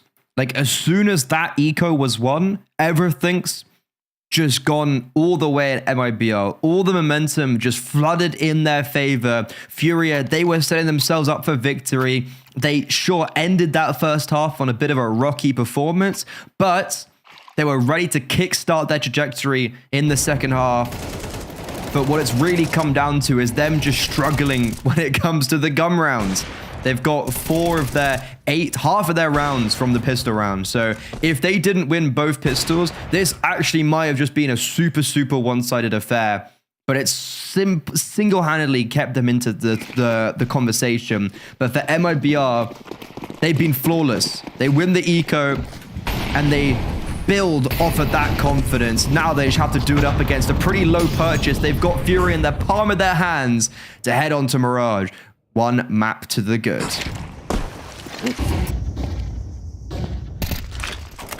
Now we just have to hold our nerve.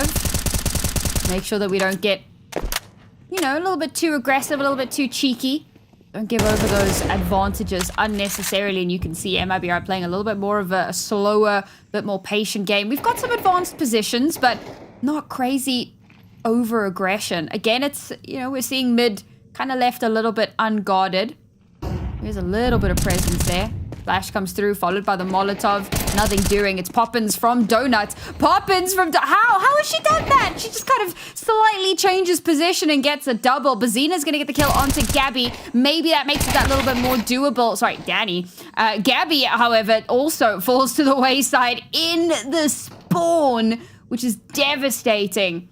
The bomb now has a chance to start making its way over towards the site. It was a 3v3.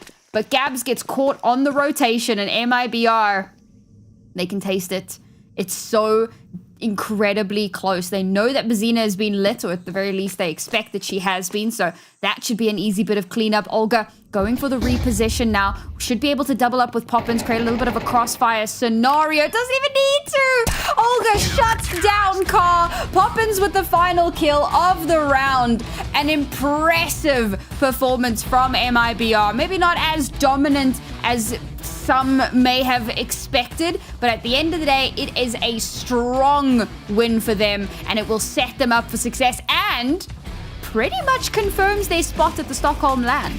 Oh, for MIBR, this, if I'm not mistaken, 100% confirms their spot at the Stockholm ESL Impact Season 8 Finals, which is a real achievement, I think, especially considering that in Season 7 in Dallas, MIBR, they built this super team. You know, there was so many leftover talents that got pushed to the side to create what should have been the best team in South America. Not only did they bomb out of Dallas, but their counterparts lifted the trophy. So a real, I think, in-your-face moment. But so far in Season 8, they came into this season as the better team and in a single head-to-head, and they're about to go into the finals potentially without their usual counterparts, because Atrix, they also just won the first map in the series against 4 Magic. So as of now, Atrix, who have won on their opponent's map pick, are only 1 map away from securing a spot in Stockholm. Furia, their fate might just be taken out of their hands because they've lost a map. If Atrix win 2-0, if Atrix win 2-0, that's it. It's all about the fact that they are the world champions, and it's crazy. I mean, it took a long time for the Nigma/Imperial downfall, a long time. But for Furia, for this to happen so quickly after they've tasted victory is rough. But now we need to talk a little bit about 2 particular players. We highlighted them at the start, and you might look at this and go, well, what difference does it make? Sure, you know, Younger didn't perform, MIBR still won the map, whoop-de-doo. Car was the top performing player on her team, and they lost the map. And these were the 2 people that we were talking about, because Car has consistently been scraping by in so many of these games, whereas Younger has been an absolute standout performer, and today it's turned on its head. Yeah, okay, so as we were mentioning in so many of those previous games, it's been like actually a glaring issue, Car, which is so unusual for us. In this matchup, I will say the 18 kills from Car, like 11 of them came from the first 5 rounds, right? You know, she played so great, pissed around. That 3K was just like, whoa, hold on a second, what's happening? And then continues that for a couple rounds, and then following the trajectory of Furia, when they stopped winning those pistols, anti-ecos, she did start to actually drop off. Younger, there's no, you know, she had 5 kills, right? She didn't really do much. And it's interesting, though, that even though Car does have impact, sure, maybe not consistently, but still had some really big impacts and really big rounds, her team aren't able to really build anything upon that. But for Younger, a key piece for MIBR, not even online. And yet, if you take away the 4 rounds lost by pistols, that was a pretty flawless game for MIBR. And especially towards the end, that was superbly clean. And Younger, she had 5 kills. Yeah. It really just didn't have the opportunity to get involved. Look, we also have to bear in mind that a lot of that was just like Olga and Poppins holding hands and running people over. So that does make it a little bit... Olga did have a really good game. You know, but Poppins ended on 20 kills. I think the 2 of them were just absolute demons. And that did make it a little bit difficult for Younger to get involved. So a lot of caveats, a lot of asterisks, and a lot more questions for this Furia roster. And we will answer every single one of those after a short break when we find ourselves on their map pick.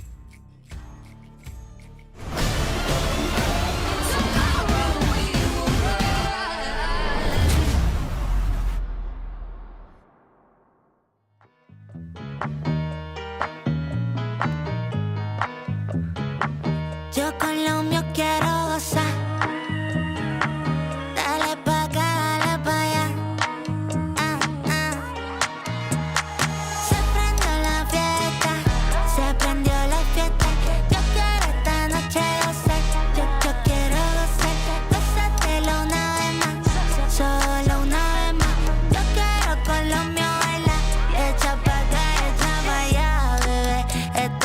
nota como es. Muévelo, ¿quién fue? No te despistes que es lo que vine con mi pana, con mi catamara, mi dominicana, colombiana y venezolana. ¿Dónde están las mexicanas?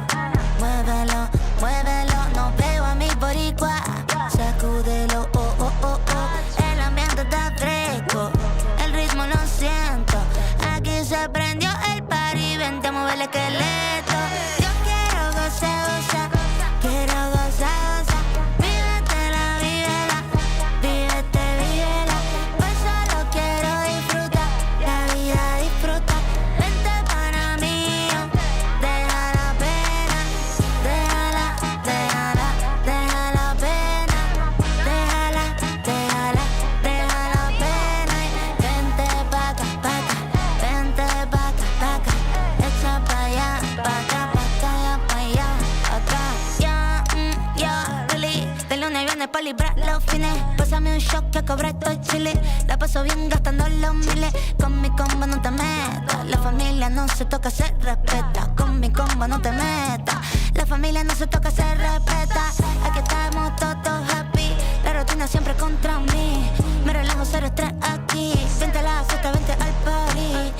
Vente al party. Los carros en la calle suenan pi, pi, pi. La pasamos bonito y el juego siempre puesto en la TV. Yo quiero gozar, gozar, quiero gozar, gozar. Vívetela, vívela, vívete, vívela. Hoy solo quiero disfrutar, la vida disfruta. Vente para mí, deja la pena, déjala, déjala, deja la pena, déjala, déjala, deja la pena. Vente pa' acá, vente pa' acá, echa pa' allá, pa' acá, pa' allá, acá.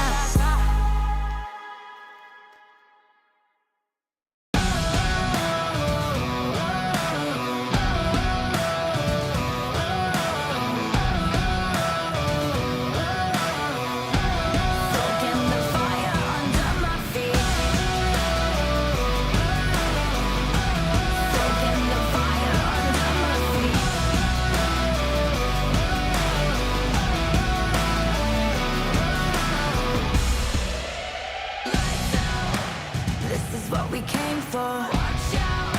What we got you can't handle. Cause we don't ever stand still. I'm ready for the gamble. I'm ready for the gamble.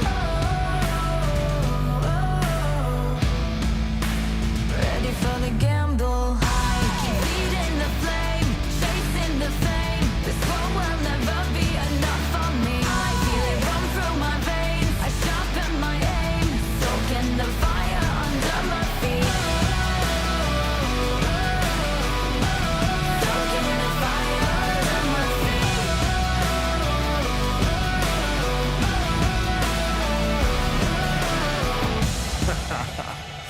Yo, I switch, I swerve, wonder how I have the nerve. Leaving the heat on the track, too hot and I'm lighting the match now. Blasting off, I'm rocking, grab the mic just to drop it. My Fahrenheit is shocking, amazed, dazed by the sense of grade. Come now, don't be phased, follow the trail I blaze. First place, no second to waste. Pyromania, fanning the flames, burn the brightest they've ever seen. Giving armor that third degree on the kerosene, and I smoke them out, fire away, counting down. 2, 1, ready for the gamble. keep feeding the flame, chasing the flame. This world will never be enough for me. I feel it run through my veins. I sharpen my aim, soaking the fire under my feet. Lights out, this is what we came for. Watch out, what we got you can handle. No, we don't ever stand still. No doubt, I'm ready for the gamble. I'm ready for the gamble now.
easy.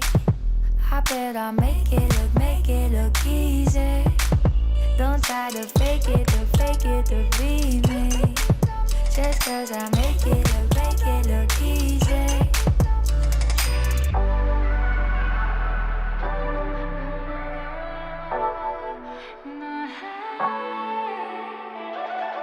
Make it look easy, I do it in my sleep at night. Don't try to get it right, gotta stay alive.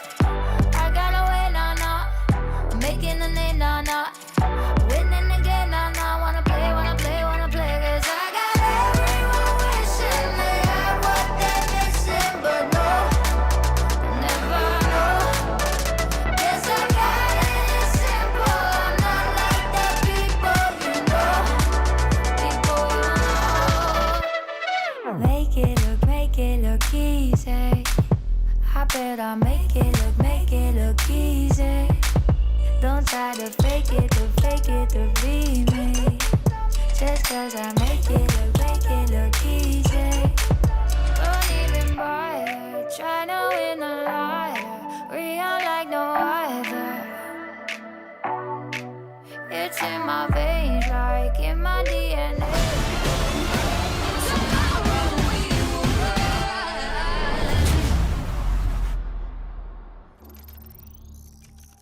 Everything's on its head. Nobody knows what's going on, except that MIBR have more than likely, listen, Freddie, I'm not brave enough to say 100%, but more than likely they have booked their tickets to the Stockholm final, and now it's a neck and neck race between Furia and Atrix, who are playing off stream against 4Magic. Atrix have won their first map. Furia have lost their first map, and it's looking increasingly like Atrix may be the team that goes to Stockholm. But we will not get too far ahead of our horses just yet. We still have at least one more map to play here. It's going to be Mirage. It's going to be Furia's map pick. Freddie, give it to me. What are the chances? So I was a little bit bamboozled when the first video came up, and I was just a little bit like, Mirage? I was like, these are moments where I was like, I really wish I got the video beforehand, because I'm just kind of confused. And it's like, there's just so many statistics about maps. Sometimes I get a little bit confused, but it's like, okay, during the previous map, I was like, okay, let me just make sure I'm correct. Yeah. Furia have normally picked into Dust 2 and Nuke. Therefore, that was the reason why I came into it thinking there's going to be a Dust 2 and Nuke, because also MIBR, they really love a Dust 2 and they're really quite good on it. So makes sense that Dust 2 would probably get picked up eventually. But no, both Nuke and Dust 2 get banned over in the second time. And Furia actively removed Dust 2, probably thinking, yeah, don't want to contend against MIBR on that map. They go on to a Mirage, maybe because they feel like their hand is forced. They look around, they're just thinking, well, last time we got beaten on Inferno, Train, which we picked into Atrix, we lost on, and Furia banned that anyways. I guess we have to go Mirage. MIBR, the only saving grace was that they struggled against 4Magic last week, where it went to double overtime. That is the only saving grace for Furia going on this map, because they've played it once, only once. Sure, they beat the Killers 13-2, but it's a little bit different. It's MIBR.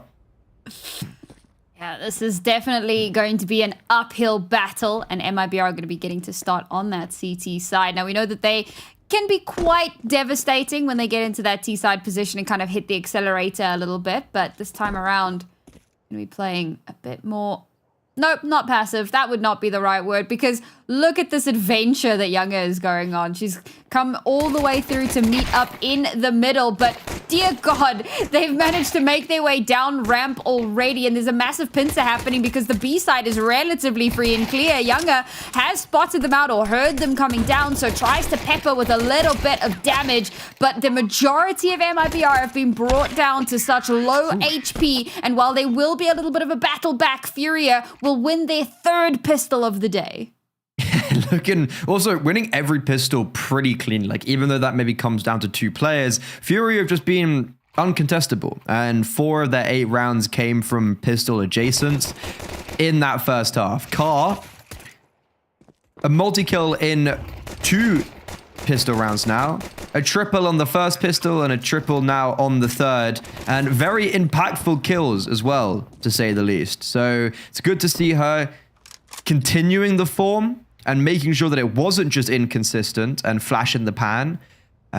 Younger, though, on the scorecard a lot quicker than last time. As Furia pedal to the metal, they're keeping the press very much hot as they are just going straight full gas onto this A-bomb site. And there's another round, another time where MIBR are forced up on round number 2. And we know that it hasn't really worked out for them so far throughout the course of this day. But perhaps this time we'll see a different look as the first kill to come through from Danny does get traded out. Might cause a little bit of pause here as those smokes start to clear. Now they know there will be a full barrage of players making their way up the ramp position, but the utility keeping the majority of Furia blinded out and hiding in a corner. They're so low HP. Okay. Olga flying over the top with the MP9 takes down a low HP car.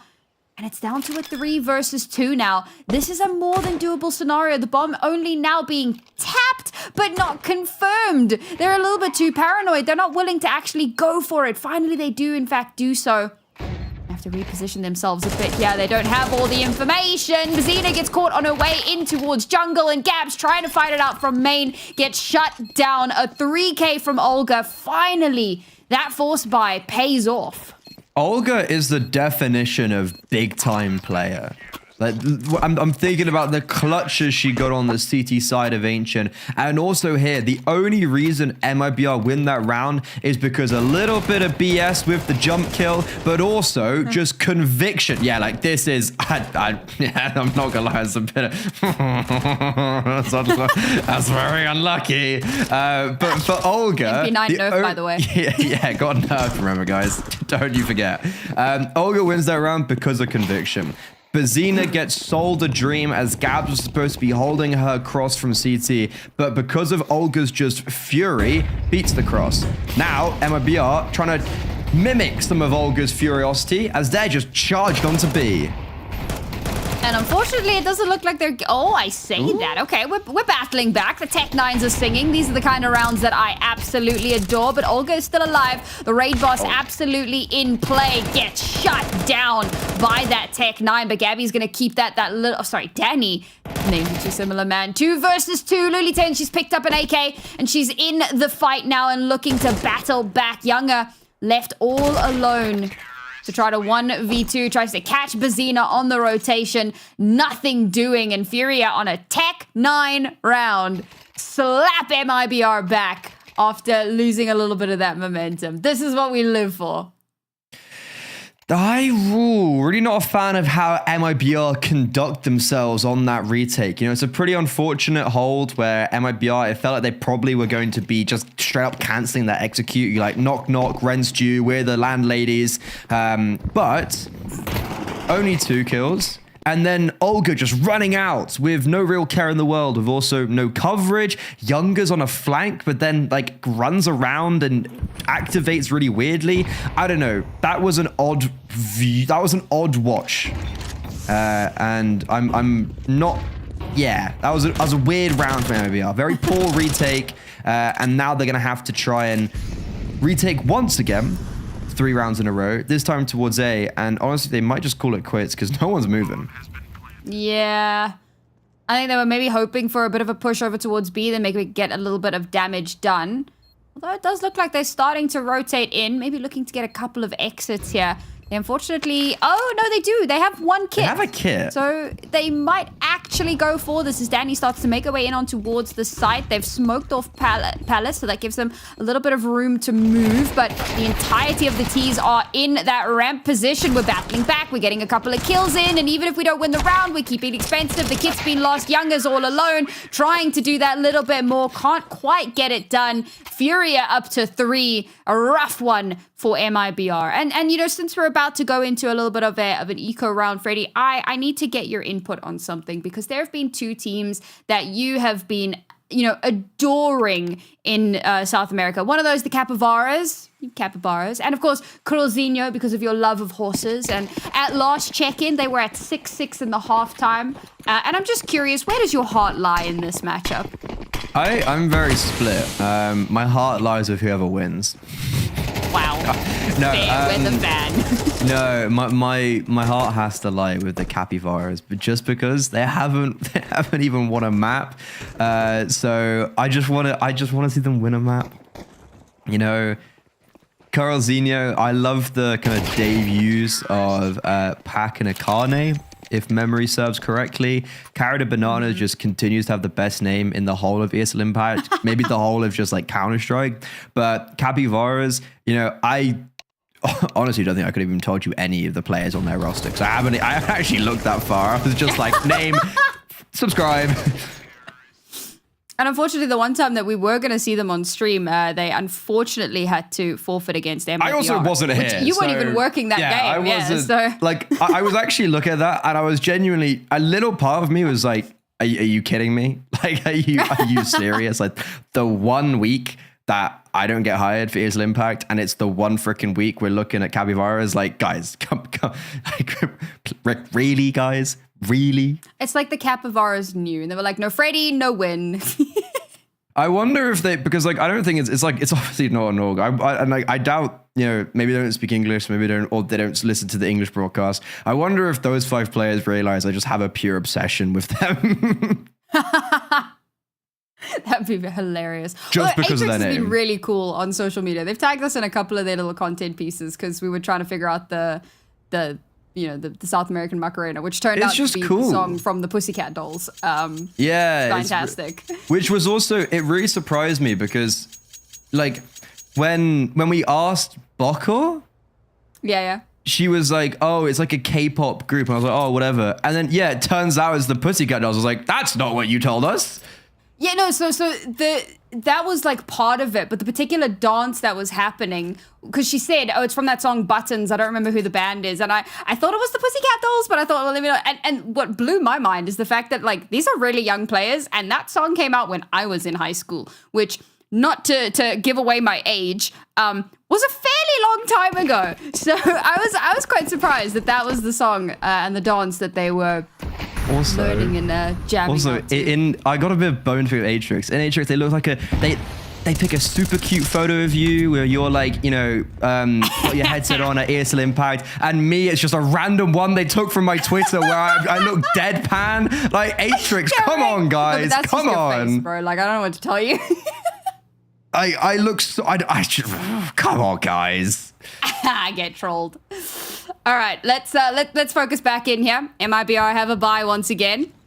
Younger's brought into that AWP. We'll see if she can start to get a few more results here, more than we saw in the previous map at least. Oh, that's a nasty AT. Ooh, Bazina. They have an idea, and maybe somebody's getting a little bit cheeky towards the underpass scenario. We've got a very heavy lean kind of mid to A here from MIBR, and it is the right call. But will Furia decide to stick with this? The push coming in through Connector tells me that it's more than likely. Oh god, no! Ships in the night gets caught out by Izza. It's a beautiful opener here for Furia, but we need to see the follow-up. Izza does get that kill onto Poppins, who was our top performer on the previous map. Olga and Poppins offline. It's going to make this so much more difficult for the MIBR squad. And well, do they choose to go for this? There's a world here where they just opt to back away. They got a rifle, an AWP, FAMAS. Maybe this is just the call to not fight this. Oh, Gabby will get one. I don't even think giving up. Like, is there a kit? I don't know. Is there one on the Palace? Like, even with that kill, I wouldn't suggest going for this. And yeah, Danny's thinking, okay, we haven't been given an opening kill. No one's peeked into Younger's AWP. Okay, open kill as an Izza, but like nothing on the bomb site directly. Issue is, are they even going to get away? Because they've hung around for so long. Bazina's holding for the rotation. Thank heavens. And thank Joe that they get away with 3 players staying alive, because I was a little bit thinking there, just like, it's so unnecessary. You're not going to win the retake. There's no point, like in that 3rd round where they tried to go for a retake, just save the weaponry and have another go at it here. Another update just on the Atrix game. It's currently 5-2 in favor of 4Magic on Atrix's map pick. Oh, the suspense, the drama. That's how map 1 started. I'll give them that. Map 1, I'm pretty sure started with... Started a 3-0, and then Atrix took the next, like, 7 rounds consecutively. What's happened? Okay, ooh, actually, 4Magic won... They won first gun round. Okay.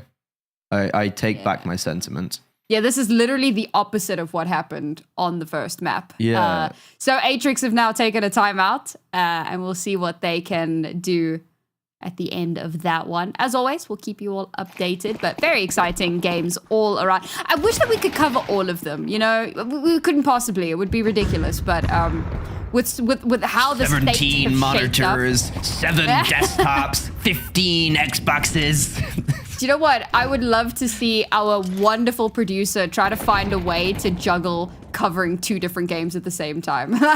Technical director extraordinaire, but... Challenge accepted. Or actually, no, she's keen. The challenge for us would be having them both on, but then casting them at the same time. Honestly, no, it's actually like March Madness. If anyone watches basketball, March Madness is like the student, like the college, and they play all the games. There's like hundreds of games going on at once. Maybe not hundreds, but you basically just go through the games. That would be kind of what we should be doing, like March Madness, but ESL Impact Madness. However, this is crazy because look at this. The fight is being taken to Furia in middle, and they get knocked down, knocked out of the park as Luliten's sole survivor. The bomb's out in no man's land. She has to go and pick it up, but there's defenders holding for it. There's no way, surely, right, she wins this. Hey, listen, I have a phenomenal almost clutch in this exact scenario. Okay, this time, not going to be the case. It's literally in my highlight reel. It's phenomenal, but it also did not end in a round win, unfortunately. So that very much follows that same trajectory, unfortunately. So there you go. 5-2 now is where we end off. MIBR starting to show some signs of life. And again, we talk about the Furia aggression. This time around, they're playing a little bit more of a stagnant start to the round, a little bit more defaulty, a little bit more kind of wait and see scenario, see if you can get an opening pick and then kind of pivot off of that. And, you know, the aggression gets brought to them. And now, they're trying something similar once again. Khan in an elevated position gets the dub over her opponent in Young. Is very consistently going in favor of Car in a lot of different ways when they actually come face to face in terms of, you know, what they're doing in different areas of the map and how they're shutting down the enemy team. Like, Car has just been lights out in this matchup. But with the trade onto Bazina, feels like there's still a possibility here for MIBR. It's a bad read, though, and I don't blame them. Gabby's been instituted deep in apartments. She's got all of this map control. So therefore, Danny and Olga and Poppins, they've been sent over to the other part of the map, other side of the world. And Furia are silent, tiptoeing their way onto the bomb site. Gabby won't have an idea until the digits get tapped in, and Luliten's is here to clear her out. And as Luliten starts to activate, will she expect Gabby here? Yes! Whoa, that is clean! And Poppins doesn't realize, peekaboo, they're already there! Oh, this is not looking great for MIBR, but Furia also had a little bit of a runaway at the start of Ancient, so we'll give it a moment. Unfortunately, here's where the trouble comes in. MIBR don't have a lot of money at the moment. Now, yes, they are going to have a little bit of lost streak bonus to try and kind of tide them over. They're going to be able to potentially hold on to this AWP and the one rifle. Danny now hears the footsteps. There you go. Nice little swing there. Gets that kill onto Luliten. So that little bit of extra cash, she's going to be forced to reposition. But they should be able to hold on to these last 2 guns. So they should be able to scrape something by in the next round. We're kind of getting into a bit of crazy snowball territory, assuming we're not there already. So the fact that Furia have hit 6 does kind of put MIBR on notice.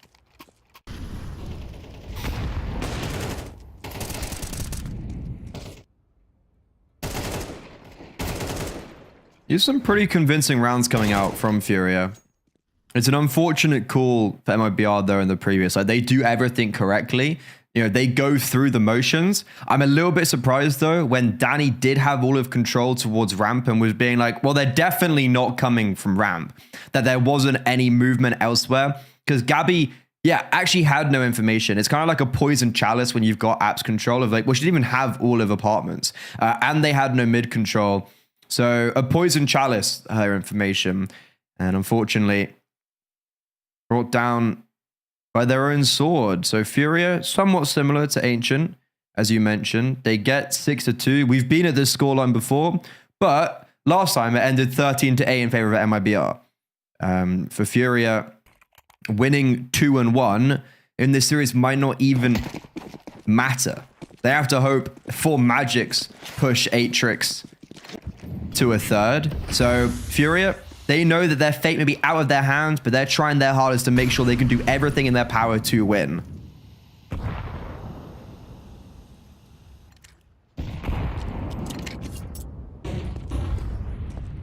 Starting to get a little bit aggressive once again here, Olga. This is, if I remember correctly, this was the map where we saw her struggle a little bit in previous games. I could be hallucinating that, but I think it was Mirage. Oh my goodness, nice shot from Gabs, and well, Olga gets shut down before she has an opportunity to really do anything. Gabs now wanting to double up on that one, but Danny won't give her the opportunity, makes the right call, backs out. They haven't spotted anything else. And remember, Olga was pretty deep into main, so that's some decent information garnered that it's unlikely to be a push in towards the A site. Poppin's getting that kill in towards mid. That's going to leave Furia scrambling a little bit. Danny, the reposition is phenomenal. Does get traded out, however, but brings it to a 3 versus 3. Lily10's the whiff. Not quite finishing her meal, unfortunately. Does get spotted out here, swung on somehow, managing to survive. The happy feet are real with her right now. She's really struggling to win out this duel, but she's keeping them distracted. It's all she needs to do because, as you've said, that bomb is heading to the other side of the map. And sure, MIBR might be able to get some kills here, might be able to finally take down Luli10's, but this isn't where the action should be. They need to be aware. And oh, there we go. A little bit of information in towards mid. Yeah, Gabby should be aware. Should have spotted it out, and the rotations will now start to come in. They realize they can't just leave the flank utterly undealt with. So they shut down Luli10's, and then they begin to mount that push back over towards the A site. They do have 2 kits available here, so there is a world in which they bring this back. Gab's a little bit in danger here. What? Oh, she gets swung on. She had no right, but she just holds down that M1. You can see even she's amazed by what she's able to pull off there. The final kill comes through. MIBR, in what looked like a very winnable scenario, allows it to slip through their fingers. A very difficult round for MIBR where it just feels like they were never on the same page. Taking that mid-fight, short activates, but then Con goes... Danny powers her way forward by herself when the short players had already fallen back. And even at the end there, Younger and Poppins not in the right positions to trade. Like, Poppins should have got that response, but doesn't. So MIBR looking a little bit fragile on Mirage so far. They looked very dangerous. Well, sorry, I guess, yeah, they looked fragile against 4 Magic. They had to mount this crazy comeback in the second half. If you remember, MIBR only got 3 rounds on their T side and had to go flawless on their defense. Well, currently, they're on their defense against Furia, and they've only got 2 rounds. If they can only get 3 against 4 Magic, I'm not sure how long we'll be on Mirage 4, as a third map might just be already written in the sand. MIBR, they don't want to give up just yet. MIBR have only 1 timeout remaining. That's a scary, yeah, that's a scary one as well. They have been pushed to the absolute brink here. And the craziest part is that losing this map, it's not like they lose the series. Okay, it does put them in a little bit of a tight spot, but it would be the first map that they lose all season. So certainly not willing to allow that. Poppins! Uncharacteristic from her. Izza cracks this one open. A double kill. Gabby trying desperately to keep it contestable, but this round goes more or less the way it should have always been. Izza with a cheeky little 4K there.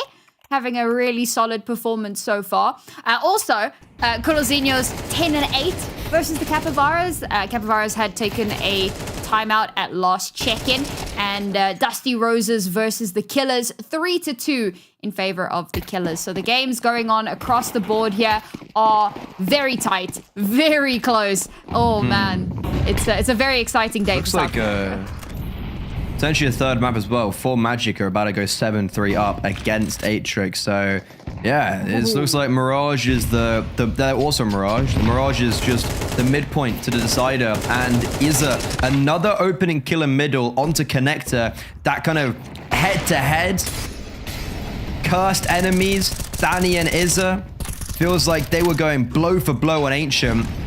This time though, even though Furia got the opening kill, MIBR, they're still challenging, and they're so quick on the heels that are they able to go for this retake? I feel like they kind of have to.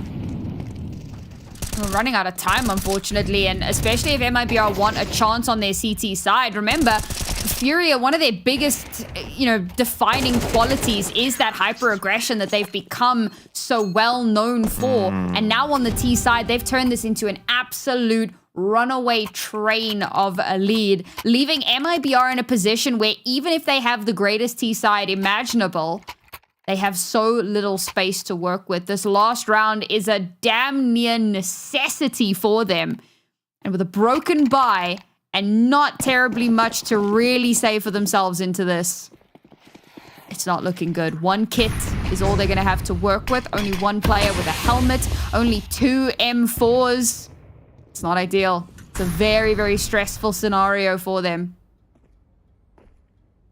I was questioning the map pick of Mirage, but currently Furia are showing me why they bought into this map. I didn't know where they could kind of go in the veto. Mirage felt like, I guess, the only safety net.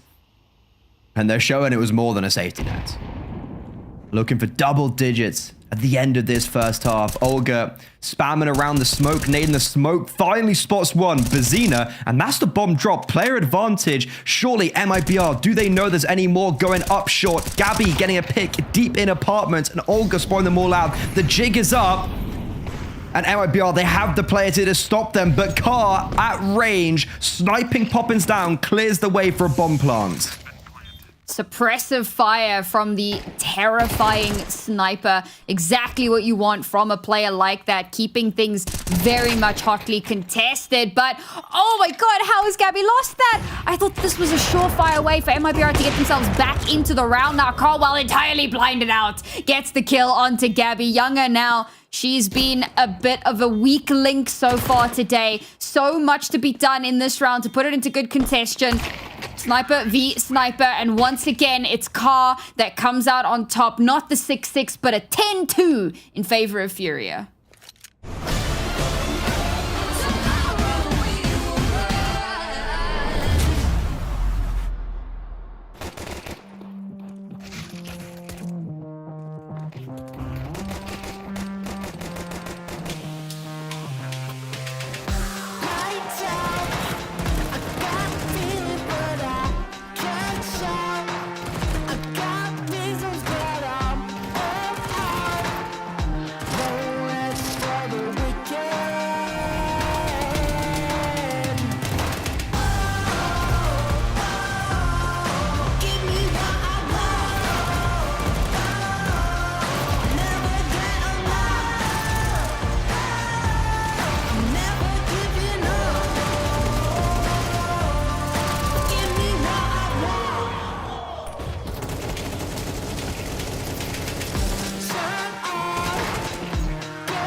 see your things in my apartment. Remind me of places where your heart went.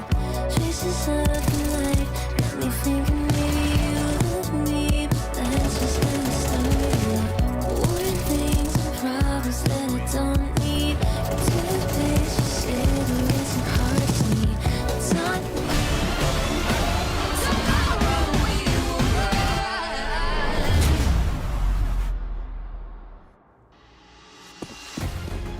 Uneasy lies the head that wears the crown. Nah, says Furia. 10-2 up on their map pick. They're looking to push this Battle of the Celestials to a third map.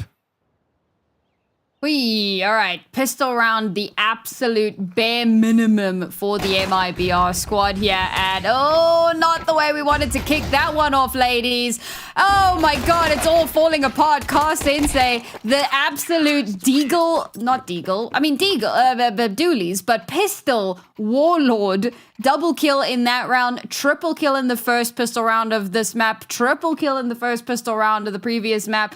She has been instrumental, and that may just lay waste to MIBR's plans.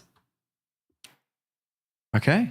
I just didn't expect this whatsoever. Like, Fury have played great on this map, but what's going on? MIBR, they haven't woken up.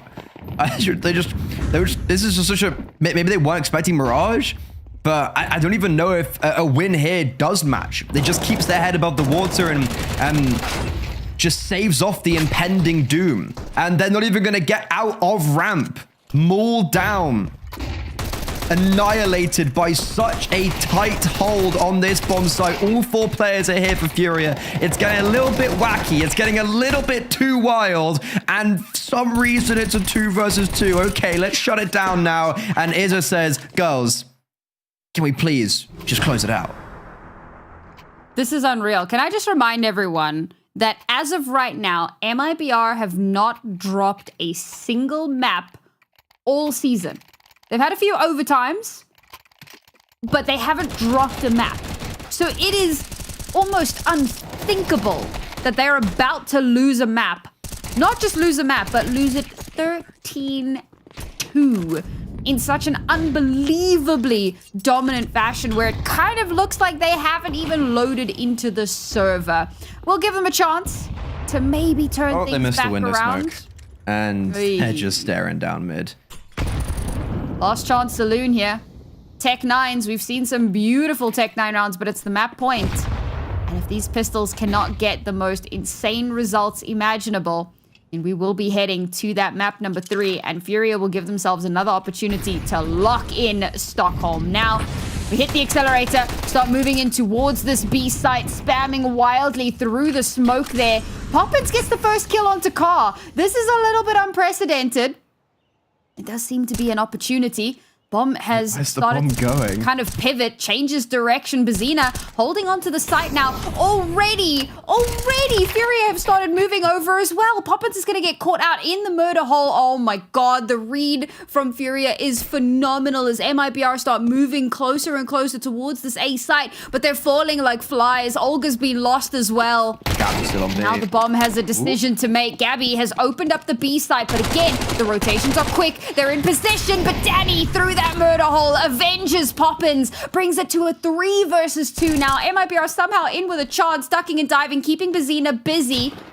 And Luli Tens, the two of them hand in hand now, but they realize they need to pivot. They need to move in towards the spot where this bomb is being planted. Gabby with a 6 shot leaves Bazina all alone. Yes, she's full HP, but she has a massive uphill battle ahead of her. She has to isolate 3 1v1s. There's no chance, there's no real chance, there's never no chance of a spray down ending in a crazy multi-frag.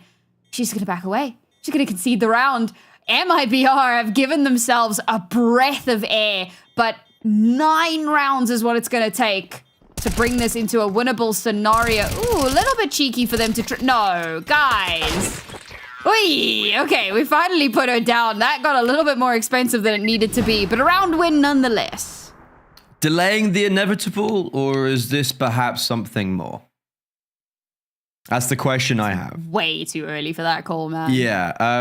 Play the Benny Hill music, though, because what the hell was that? Younger's just like, okay, I'm in apartments. I'm going to go towards B. But hold on a second. Poppin's got an opening kill towards jungle. I'm going to go to connector. I've got here. You've told me to come, but we have no map control. Why have you told me to come towards A when we don't have control towards A? Back to B I go.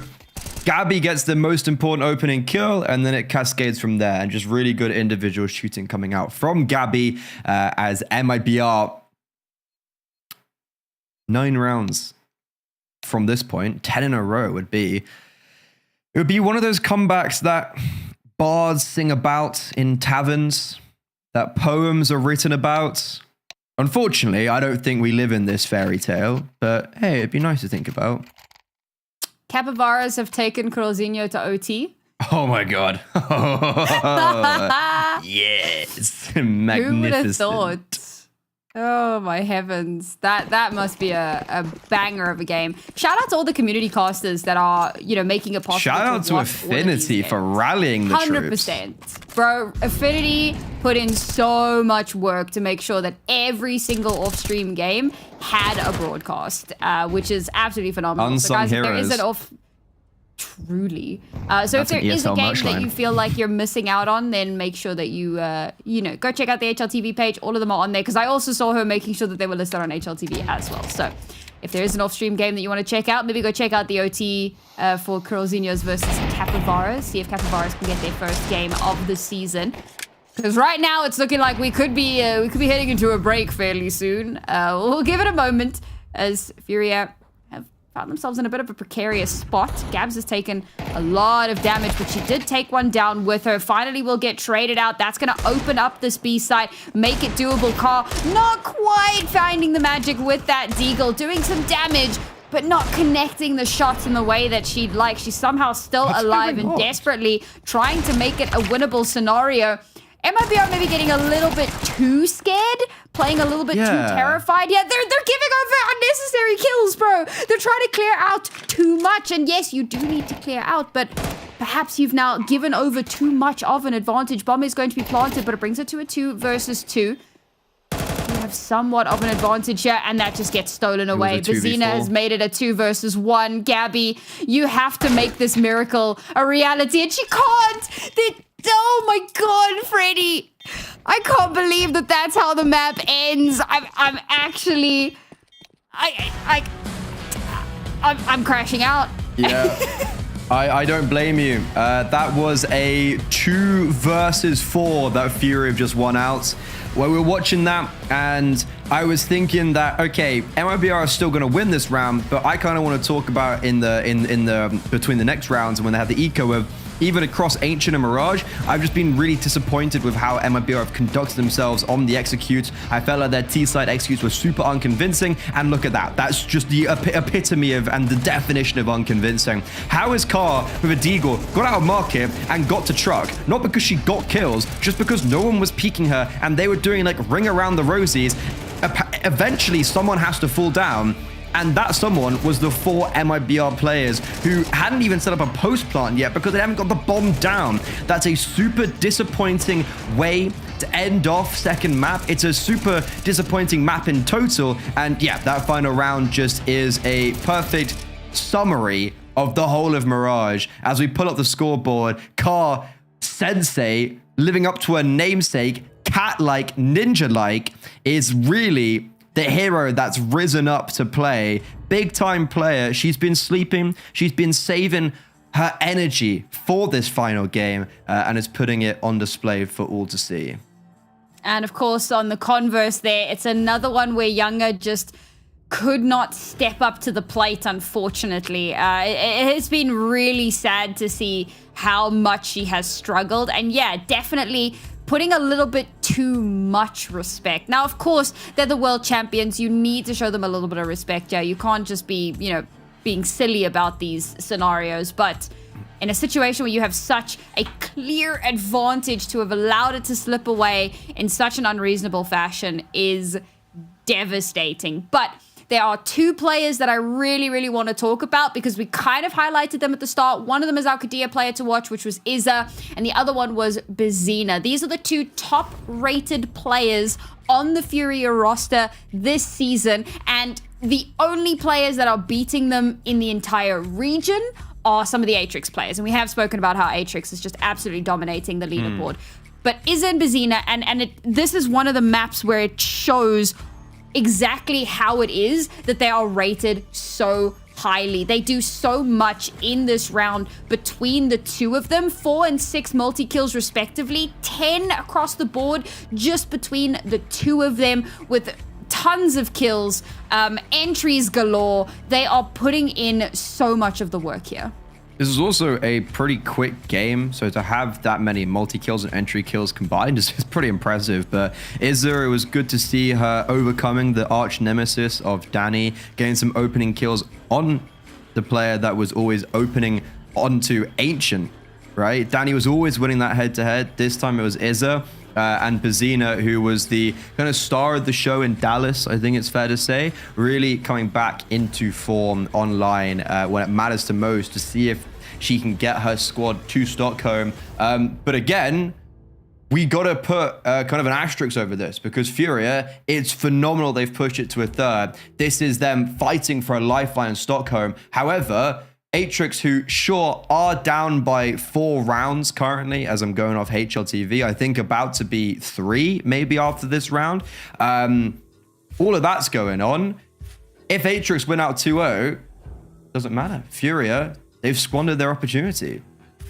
Oh, it is rough out here. Also, bad news, Freddy. Capybaras lose 16-12 in overtime. Wrap it up. Close, yeah, it doesn't matter. It doesn't matter. That's all that matters. There's nothing else that matters apart from the fact that Capybara is lost. I'm heartbroken. Well, there's another map for them, so maybe they'll have that opportunity. And there's another map for us because we are going to that third map of Inferno. We'll take a short break. When we return, the decider will be upon us.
I ain't holding my breath, but something's gotta give. Settle for nothing less.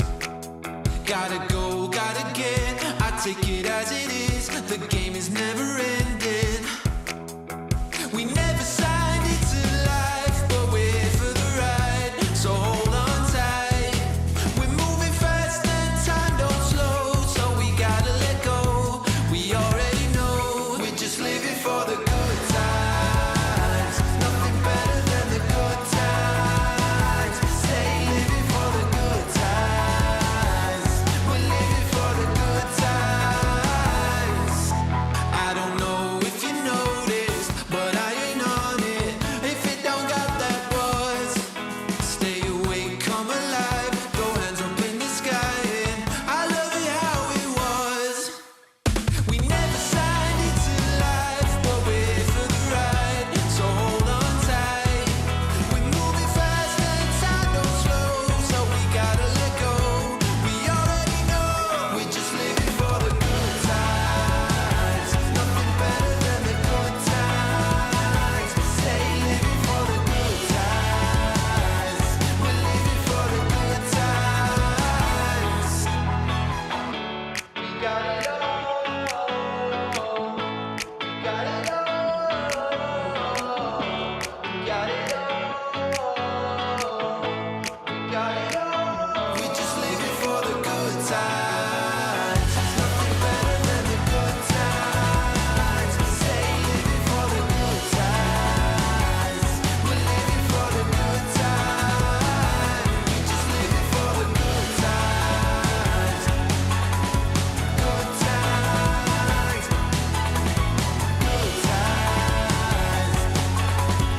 Good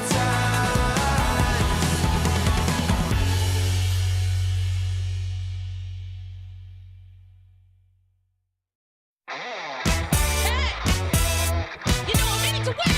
Come on. Had enough of these bros. Said they wanna play ball, but they always get mad anytime we beat that. They don't tell us so though. They pretend they got gold. We should put them on blast. The man can't stand such an upset. Your window's closing, you notice. You never lose so bad. Hey, you should expect it. You know I'm coming up. I'm coming up. Hey, no time to run, no games. Your time has come today. Just stopping by to say we're taking over. We're made for this. We're taking over. You know what time it is. We're taking over. We're made to win. We're taking over.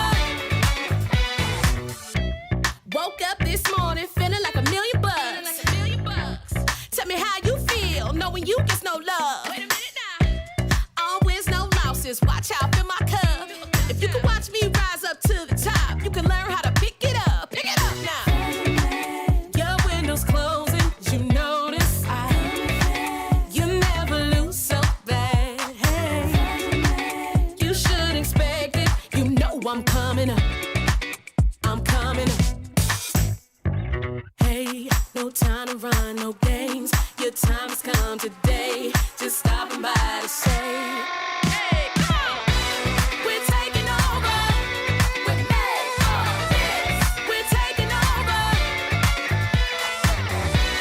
We're taking over. We're taking over. We're made to win. Yeah, yeah. Say what we made for. We're made for this.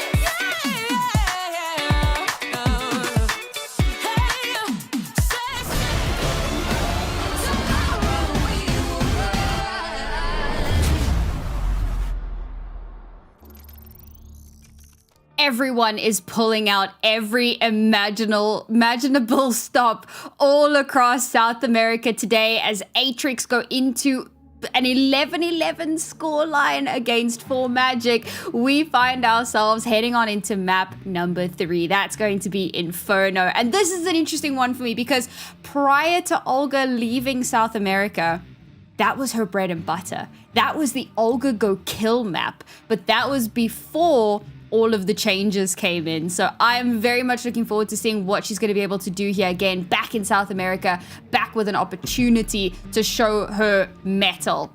It's the final chance here for Furia to lock in for Stockholm, Freddy.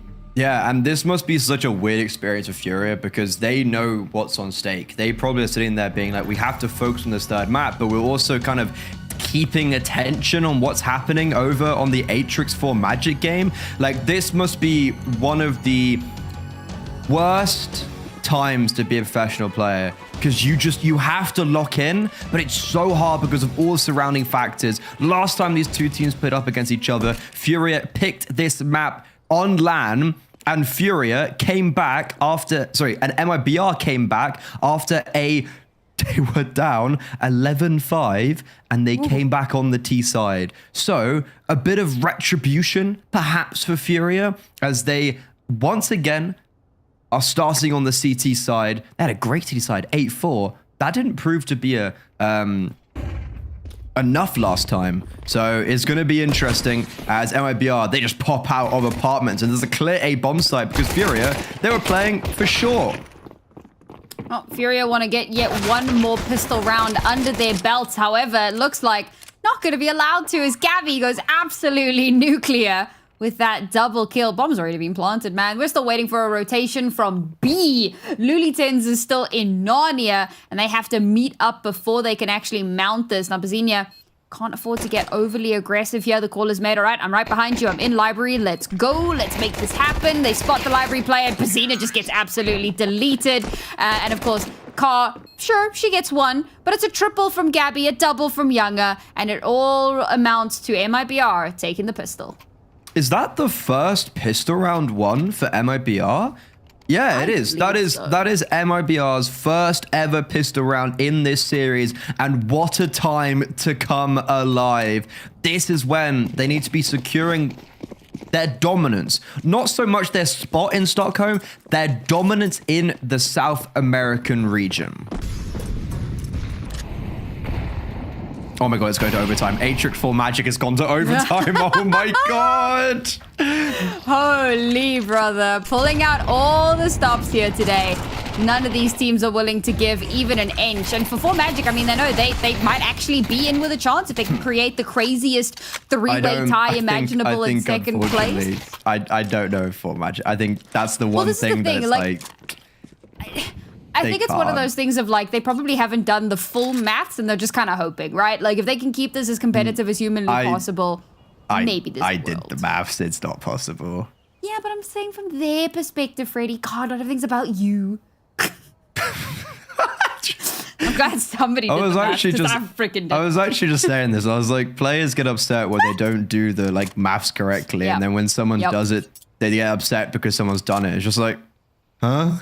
Either way, though, MIBR might just get reset as they've got a player disadvantage. The benefit is they are going to the right bomb site. It has rotated dim, but there's kind of this gap between the two Furia players. Luckily, is going to be able to get onto the bomb site. But the timing, this is crazy. I don't think Furia are going to expect MIBR to be this close on long.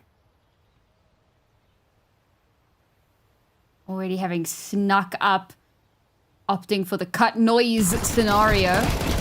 Noise is made. You're going to get the kill onto Izza. That's going to open up the bomb site. Gabs now. Oh, no. She's made it impossible. Maybe not impossible. It's time for rotations to come through here. The stick onto the plant should be able to come through, but she's going to be run down. And Gabs will get that final kill. Izza, not quite the same anchor that we saw a little bit earlier on Ancient, but it does give over tons of information, and Gabs is the one that brings this one home. A 4K from her absolute heroics. Oh, that would be cute if it wasn't terrifying. Yeah, it's like some Siamese twins. great round from Gabs. You know, she activates and is the one that initiates the contact deep in second mid. That not only gives her a Galil, but the player advantage. And that Galil gets put to perfect work. She uses her teammate Izza as bait. Realistically, Izza at a 5-7, right? Like, there wasn't really much she could do. So Gabs uses her as bait, throws her to the wolves, and ends up getting 3 kills off it. So MIBR, they win their first pistol round of the series. Boom, reset. They are not going to be getting anything for free. No handouts on Inferno. And it's so funny because them forcing up after losing the pistol has only worked out for them once. So no, this is their second pistol win, because remember how dominant that was on the second half of Mirage. They just like absolutely slammed their way through that. It was the 10-2 half, and then they took it up to 12, and then MIBR got 1 and Car got it was when CT side pistol second half of Mirage. Furia won. Yes.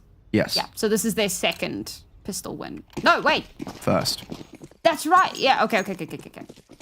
You are correct. I'm having a moment where for some reason I thought MIBR were winning all of the pistols, even though I know that they weren't. You know what?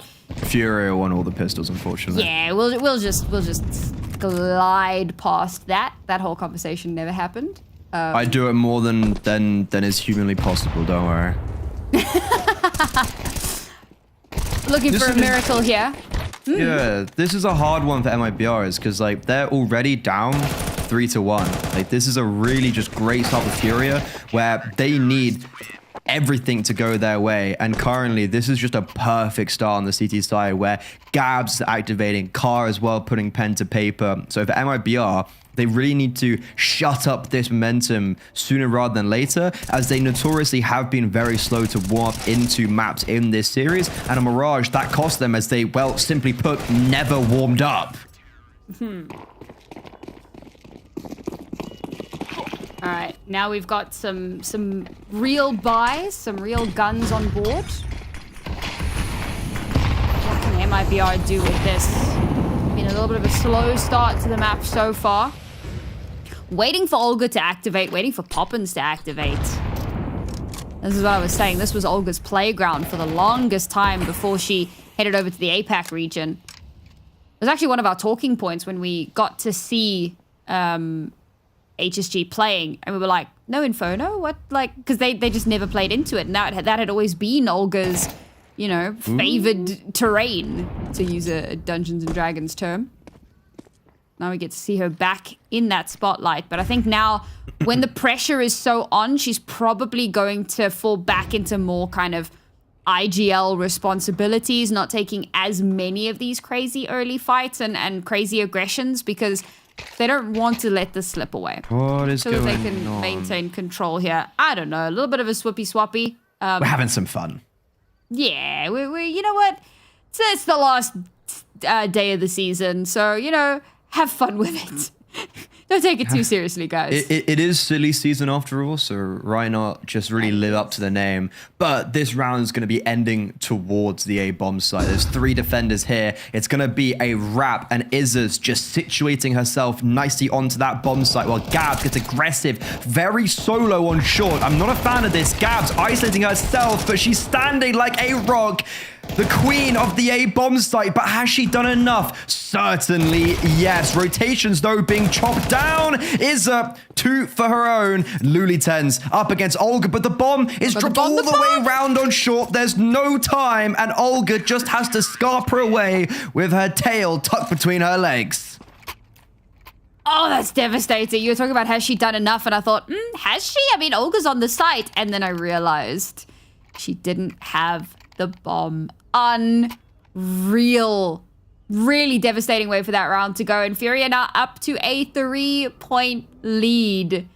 We had a lot of questions about Furia after their, you know, opening performance in the season. But maybe they've learned a lot from those moments, trying to keep this as, you know, tightly contested as possible. They managed to pull away a 13-3 victory. MIBR are really struggling to find a footing here onto this in Inferno. And unfortunately, that one saved rifle is all they're really going to have into this round. But Tech9 rounds go hard. And I think we may yet see them pull something crazy out of the bag. Now, of course, it was Furia on the previous map that did that. But any team is capable of it with the right incentive and the right smattering of utility. And there's a good little bit of util here to play off of. The question is, where? We're not going to go for crazy util towards, but not... Jesus, Lord above. That is disgusting. Both ways. Okay.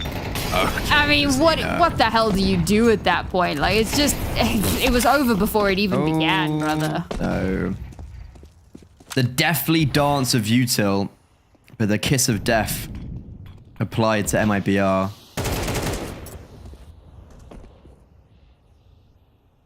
There's no real way into this round.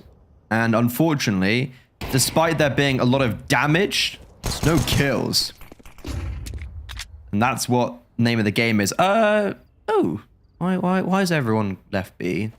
Okay. Lulitens and Bazina have come back. They do have a combination of 7 HP. Luckily, though, some utility picked up in spawn, so a smoke to replenish.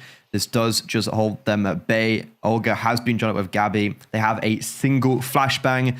I wouldn't be surprised if they just send Olga through, and they do. Drops the bomb on the way, but Izza's rotated in, and she's fully healthy, full HP. They know Gabby's here because she threw the flashbang, and yeah, looking to keep this absolutely flawless as Furia... They are looking very prominent now on Inferno. It's so crazy that everything could be kind of on its head in this series. And it's not just in our series, man. Oh my god, wait. Atrix for Magic 15-13. Wait, okay, pause. I'm watching it on stream. It's a Ninja Fuse 1v2. Oh okay, my god. No, never mind. Wrong round. No ninja. Yeah, I mean... Okay, shout out to Parks Casts. He's, everyone knows him in the ESL Impact sphere. Well, they should anyways. Oh, yeah. He's streaming that Atrix game, so I'm kind of keeping an eye on it. Because even though MIBR are being destroyed right now in Inferno, and Bazina just having their way with them on Banana, God, is it going to matter? Furia, they're trying their best, but as try as they might, Atrix, they're ticking their way towards a 2-0 against 4Magic, and that could just seal the deal for who qualifies to Stockholm from the South America region. This is heartbreaking. It's terrible when you come into a game and you're like, we need to win this, but we also need somebody else to lose. And so it doesn't come down to how you perform on this day. It's all about the performances that have led up to this day. And unfortunately, with them having lost to Atrix earlier on in the season, that puts them in a massively precarious spot. But we're not there just yet. They have a sizable lead now against MIBR. We'll see if they can nail this round or nail this map down. Save, yeah. Yeah, MIBR are just going to back away. So they do, in fact, nail the round down. Yeah. And the question just becomes about the map. Sorry, the reason why I did a sharp exhale. New 480. Yeah. Okay, so that last round I was like, Jesus, everyone's taken like 70 damage. There was 418 utility damage dealt in the previous round on Banana. To give context, you could very well have a map, maybe not Inferno, because it's Inferno. You could very well have a map where that is just the whole utility damage done in the whole game. Like, if that, 418. It was done in one round. And even in this previous round, there was loads of nades. Furia, as, like, right now, as we're going into what would be round 8. Oh, sorry, we're going into round 8. Furia have been winning out every time on Inferno Banana. They've just been winning every round on Banana. MIBR have been able to get no map control, and that's why we see them just getting no traction on the T side. Oh my god, Atrix won 2-0. Oh my god. They did. They just won 2-0. They've done it. Oh man. Oh my god. Nobody told Atrix Furia. Oh my god. Atrix have qualified. Well, okay, again, we never want to say 100% until the admins have confirmed, because shenanigans do abound. But more than likely, Atrix will be heading to Stockholm. But we're not going to confirm that, guys. Don't quote us on this one, because we're just casters. We just yap about the game. But we will wait for that final confirmation to come through a little bit later on. For now, Furia utterly unaware, blissfully unaware, continuing to battle through this game. And a solid opening kill here from Car. Yes, it is a bit of a weird, janky buy from the MIBR squad, but there's an AWP on the board. And when there's an AWP in play, it's always a winnable scenario. An opening kill here from Danny gives them a little bit of leeway to play with on this site. Lulitens manages to shut down Olga. She's going to slip away slightly back towards the coffin position. Shuts down Danny. We're not expecting her elevated up above. Poppins gets that kill, recovers the AWP, and is now going to try desperately to recover this round. Meanwhile, Gabby's on A. is Run. literally in Narnia on her own. And the problem is that there's no one here to try to bait out a rotation. So it's going to have to be Poppins making her way all the way across. Does she... Oh, I thought that maybe there was a world where she gets caught in that rotation. And Gabby has a smoke. She's going to make her way in on towards the site. They will smoke off the library position, but look at where Gabs is coming in from. Poppins is repositioned. She already has an inkling and awareness. No, she loses the duel a little bit too slow on the uptick, and Gabs shuts her down. Gabby's now all alone in a 1 versus 3. The bomb has been planted. She has to fight valiantly to protect it. There are kits on board here, so Furia can take their time to figure out how they want to mount this one. They do have utility available, but who needs it? Car playing the human flash. Gab shuts it down. The bomb to be defused. Furia up to 7. Car just doing her best Ashnor impression real quick. Just like, meow. Just vroom, in the air. I want to highlight Lulitens there. If we get a replay of what she's just done, that was a B-site anchor masterclass, especially when her teammate dies so early on. Drops his defensive smoke, plays around it, gets dinked, repositions. Just MIBR have no idea what her next move is. That, to me, no notes. That was really perfect from Lulitens. A magnificent display of what an anchor should be doing. Gabs has crossed apartments. I think they have seen this. They seem to have a pretty good idea. She takes the duel anyways.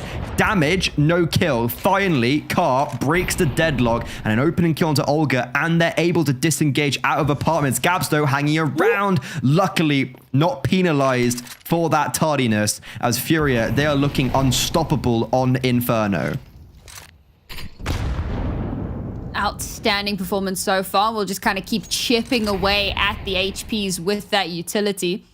We do have a slight moment yet. FlyQuest have taken a 10-9 lead over Shimmer on map number 1. Remember, this is an epic grudge match for the North American squad. Shimmer kind of came out of nowhere and stole the crown away from FlyQuest and became the first North American team to make a grand final.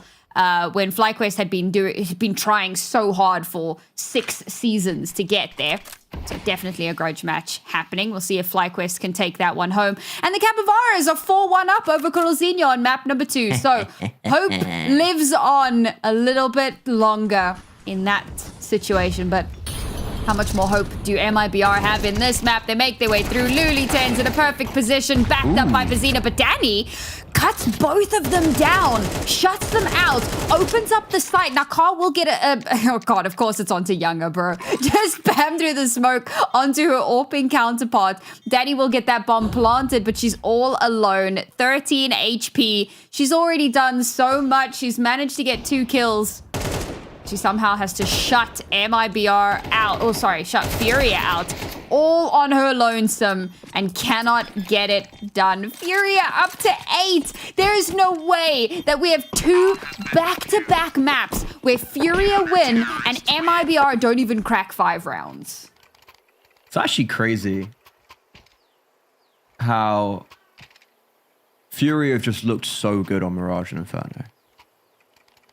Like even that, opening, they've got perfect aggression, tempered nicely with good utility to set themselves up. And then great B-hold once again, using a very technical word, the up-down setup. That is actually what I call it. Very technical. No, you're one of those. The up-down setup. I mean, it works on B, and it worked there. 2 kills. Like, Furia are schooling MIBR right now.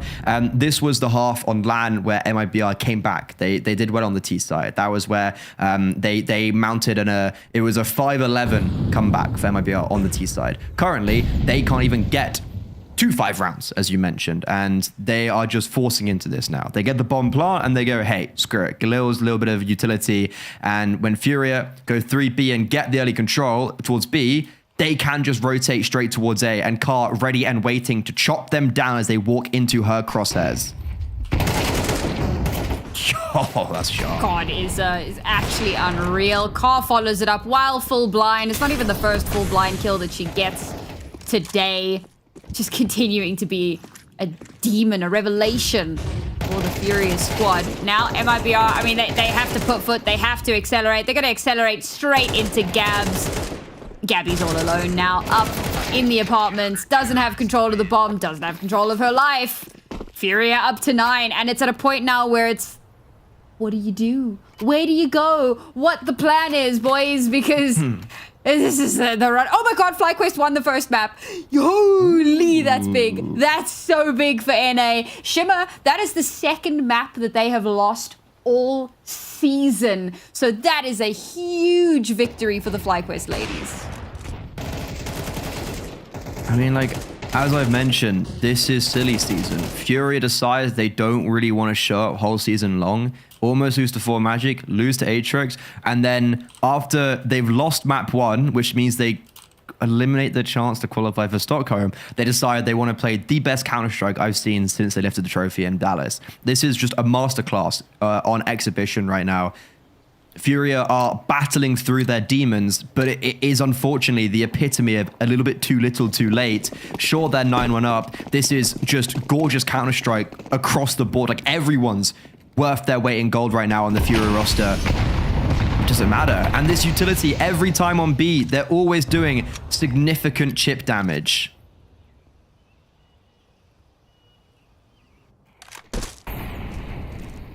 Closer and closer now to the end of the half. 2 rounds remaining. Furia want to make this 11-1. They don't want to give any space for MIBR to potentially mount a comeback. And it's amazing that Furia, starting on the CT side, are doing this well, because we know that aggression, it's the South American way. As much as teams have started leaning into a more kind of slower approach, it's still the preferred way to battle. MIBR now, unfortunately, their aggression has been stunted in so many of these rounds. They'll start making their way in towards the bomb site. The bomb now has been planted. The Tech-9 do, in fact, make the magic happen. Danny has snagged an AK for herself, and there's a world here where Furia just... Nah, I mean, they've got all the money in the whole damn world. It doesn't even matter that this is Inferno and it's a perpetual save map. They have nothing really to lose on this one and everything to gain. Unfortunately, doesn't look like gain is on the cards, as Car now is left all alone. That bomb is about to explode, and she's just going to try to keep it as expensive as humanly possible. Slips away, not able to salvage that one. Ooh, Danny dying to the bomb is not great. Going to force that reinvest from MIBR, but they have so much money. It's the last round and a half. Who really cares? Yeah, like, that was a half by right, so they didn't fully put all their eggs in the basket. So coming out there with only 1 player alive is, all things considered, fine for MIBR. But what isn't fine is that they're just going to be from the frying pan to fire, because Furia, they have all the money in the world. And I don't think they're going to let a measly Tech-9 round really rock the boat too much. And they want to just stamp down and make sure they get back-to-back double-digit first halves. As even though their chances of defending their international crown may hang in the balance, they can at least go out in a blaze of glory.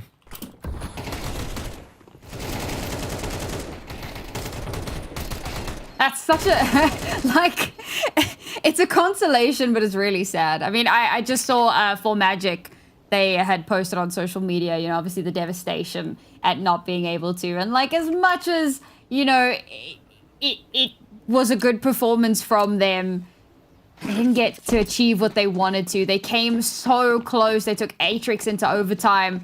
When it's if you at look this at their results, stage, it's so hurts, because they should have beaten Furia. They should have beaten MIBR, especially 3 overtimes against MIBR. They should have maybe got at least a map of Atrix. Like, they end ESL Impact Season 8 on just this, oh, what could have been? What could have been? Like, that is the real just what could have been.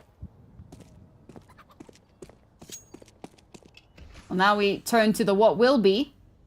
We're waiting to get confirmation on Atrix. The numbers crunchers are crunching away to give us an answer before we end off for the evening. Because, of course, no matter what, this will be the last map of South America in the online region. How crazy is that? As MIBR start making their way in, Poppins to get an opener, but does get traded out by Lulitens. But the site is open. The bomb can be planted. And we find ourselves in retake scenario. MIBR, again, a bare minimum round needed here to give them a little bit to pivot off of into the second half. And they make that dream a reality as Izza gets caught as the smoke begins to dissipate. Gabby brings it into a numbers advantage. Gabs has worked her way up Banana, does manage to get that trade back, then know where she is. She tries to change weapons. Dear God, woman, how have you done that? Manages to get the follow-up, but Danny's still alive on site, not counting for the banana push, unfortunately. But Danny's still here. Danny's still fighting for her life. A 3K will give MIBR that third round and maybe a chance in the second half.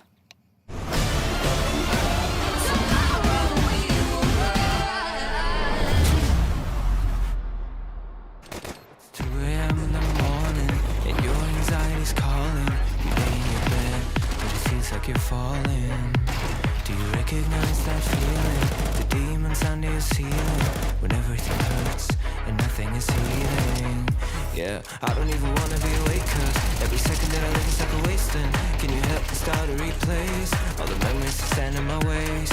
You know what I really hate the most is that happens to me is like a ghost, it's so far away. I only wanna be okay.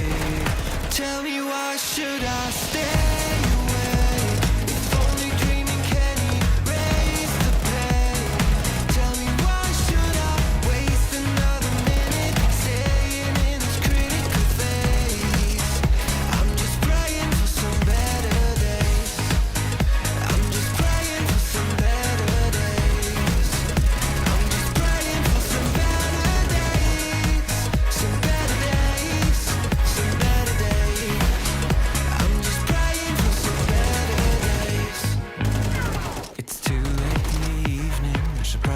Some sleep, but I just can't seem to set my mind at ease. I can find an escape. There are many doors I would take, but I can't make one of them become a way. So I'm drowning myself in the media, cause I don't wanna face what I'm fearing, yeah. I am scared of fighting this alone. I've tried to turn on the light, but my demons know how to hide. Lately there is just no end in sight. Tell me why should I stay away? If only dreaming can erase the pain. Tell me why should I waste another minute staying in this critical phase? I'm just praying for some better days.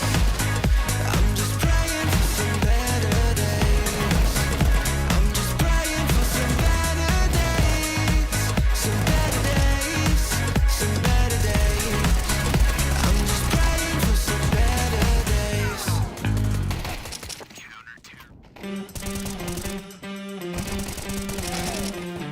That's how we like it.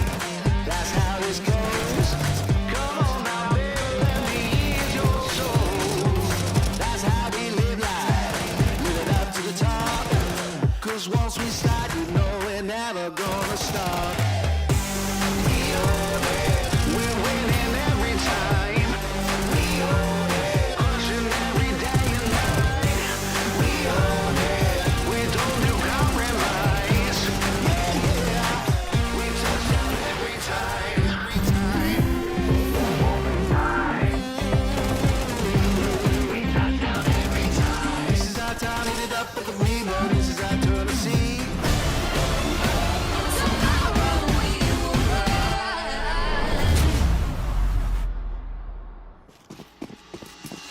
Not quite the double digits half like Mirage, but Furia, they are putting on a show. And MIBR, the hope is they just don't go out with a whimper. They came back on this map last time on LAN against Furia.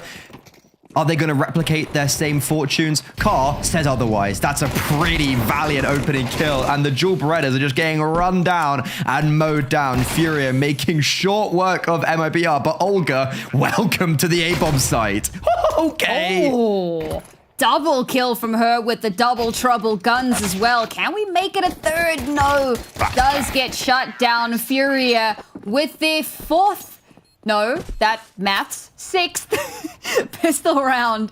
They've won, no, fifth. Oh my goodness. They've won almost every single pistol. They've only lost one all night. And when it matters, when it brings them up to that double-digit scenario, when it brings them one step closer to winning out a series, they do it again and in a amazing fashion. MIBR now in a very tight spot. Dear Lord, Freddy, the Capybaras and Coralzinho have gone 6-6. Why aren't we watching that game? Who cares about Furia MIBR? Coralzinho, Capybaras is where everyone else in the world, Freddy. Capybaras is where we should be at. It's all jokes. But Furia, look, they're ending this on a supreme high. This is the type of performance that I was hoping we saw from them realistically many weeks ago. That's the issue. That we're heading out of this thinking this is just so good from Furia. Like, this is the team that we saw win Dallas, bar for bar. Where was this at the beginning of the season? Like, was it complacency? Did they find their goal and achieve that and then maybe cool the jets? Because when you do hit number one, where you do achieve everything you've worked so hard towards, it can be hard to sometimes continue putting in the same effort maybe. But let's see if they can end this series on tip-top shape as they look to execute onto a B bomb site where Poppins has just put a very well-timed smoke down. I'm gonna stall things out ever so slightly here. Buy them a little bit of time. That's exactly what they need. The util comes through. Beautiful clearing utility. Flushes players out of their positions, but Olga has found herself a nice little spot up on high. Only good for one, but Danny will help keep things close. Unfortunately, Poppins loses her life. And that's the B site run over. These final three players need to try and make their way up Banana. Ring around the Rosie, getting in behind. But Danny's left all alone with 3 HP. Dear God. Okay, somehow, why does this feel winnable? Oh, she turns away, but the timing does seem to be on her side. Throws down the smoke. Maybe it's a little bit of a bait, but Izza not falling for it. Doesn't matter. Danny with an amazing clutch under her belt. 3 kills in the round and the defuse to boot. Once again, MIBR with a stay of execution.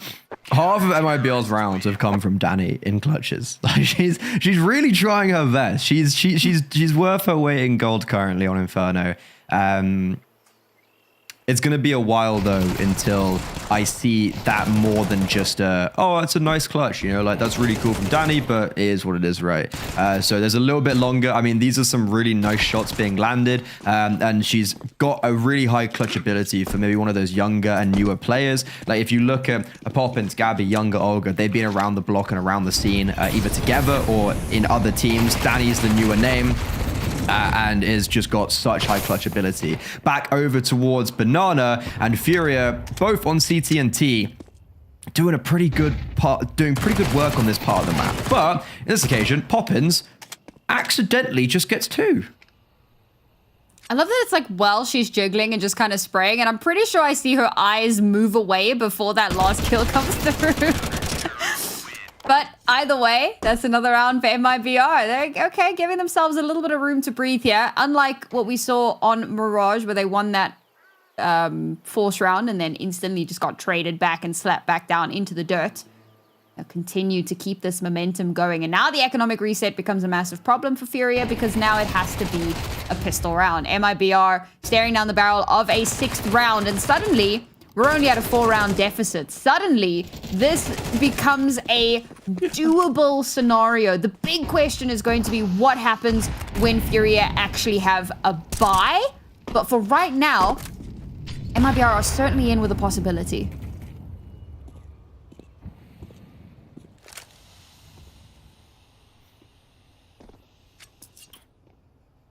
Furia actually lost to Atrix in an online tournament, an online qualifier for a LAN.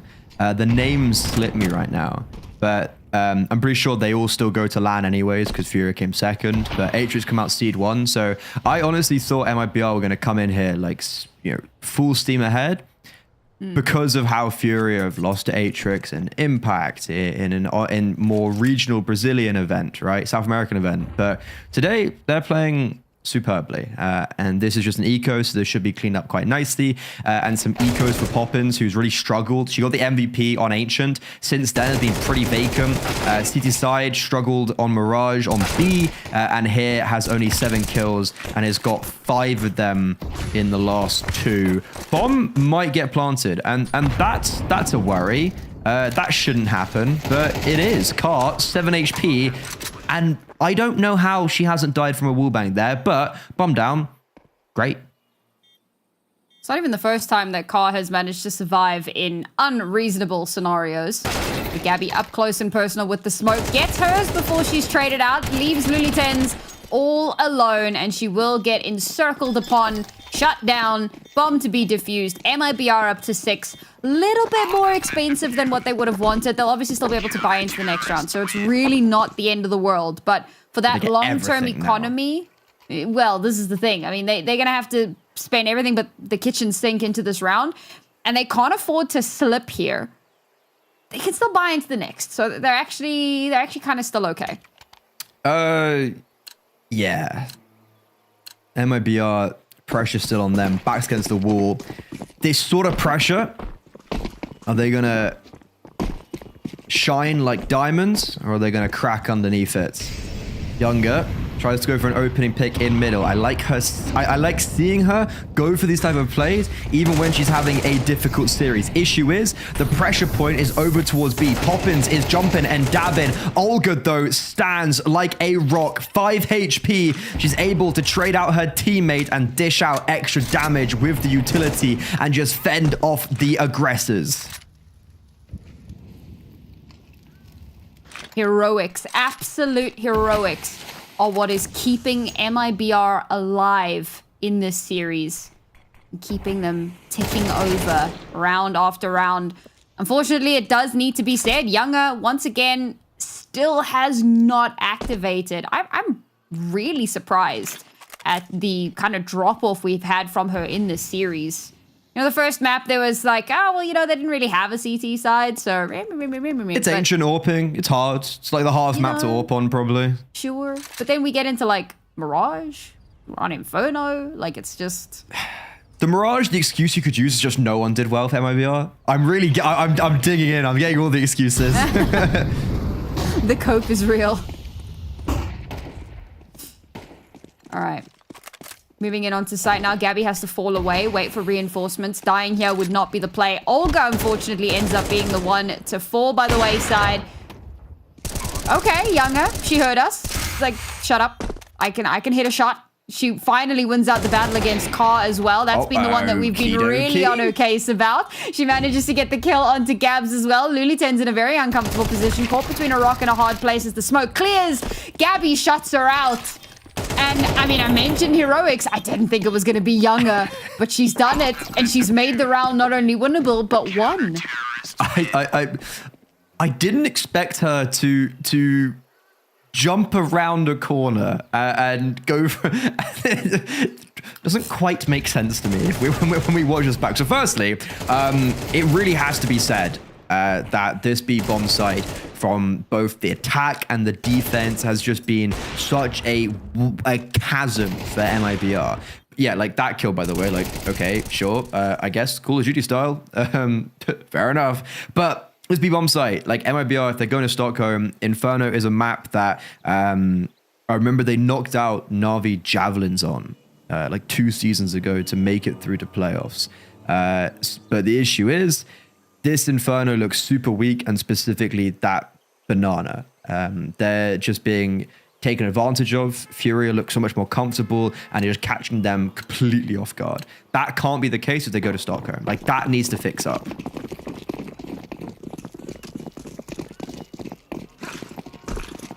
Three-round difference.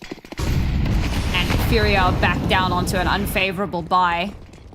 1 Mac 10 there. Sorry, Gabs is sitting on 22 and 8 at the moment. What? Oh. Talk about a silent assassin. Like, when did this happen, bro? I mean, we've spoken about Gabs a few times. I know that James Bardolph is a huge fan of Gabs as well. In the second round, when she converted on the T side, after they lost a pistol, she got a 4K. So, yeah, maybe that. That's crazy. Yeah, the 1 4K got her to 22 kills. That one. Shut up. I was giving examples to feed your narrative. Ooh. Into the smoke, recovers a rifle. Gets spotted out by Danny.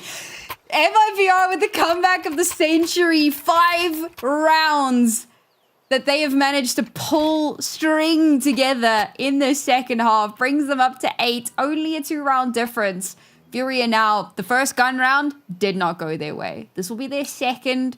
I think it's their second gun round. Because it's like the economy's been a little bit flip-floppy, wibbly-wobbly. And I don't really count the weird half buys. This is the first the second proper buy that we're seeing from the Panthers, who seem to have been declawed since we got into the second half. And, well, that trend may yet continue to pose a problem. Olga gets the first kill, doesn't take any damage, gets another as Poppins dies to make it a possibility. Why do they keep giving her ones? Freddy, why do they keep giving Olga ones? I'm so confused. Well, it's just that they keep on thinking they have a timing. It's like, I've got a timing. No, you don't. Olga's holding you. You never have a timing against Olga. And poor Poppins just can't get a break. Like, they swing around the corner, first bullet headshot Poppins. Olga, they're just like, they're like stormtroopers. They're just shooting everywhere but her. Poppins is like, meow. First bullet headshot. But hold your horses. Olga's got 3 kills. Is that enough? Gabby at range dinks down the Goliath of Gabs. Bogdan's Law, Orp gets traded over, and Younger just holding at range, starting to pick up the pace a little bit. That's the second double kill coming out from her in back-to-back gun rounds, and all of a sudden, if we had our questions about have Atrix made Stockholm, have Furia done this, it's a 1-round game. Atrix, they might still be worried. We have our questions. Furia, if they don't win this game, that's it.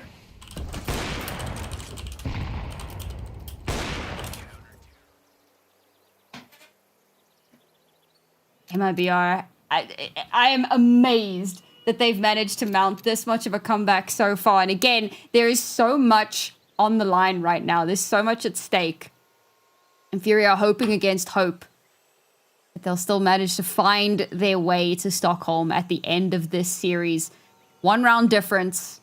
And this should be MIBR evening out the scoreline as Furia come into this. I mean, that was that second buy. That was that second big moment that they needed to turn the tides and to regain some of the momentum that they've had or that they brought over from Mirage. They slammed through that first half, 9-3. Nari's Law. Yes. It's no longer Zonic's Law. It's mine now. I think you have more of a say, so... You've got more of a name in the scene, so yeah, I think, more. Thank you. It's my law.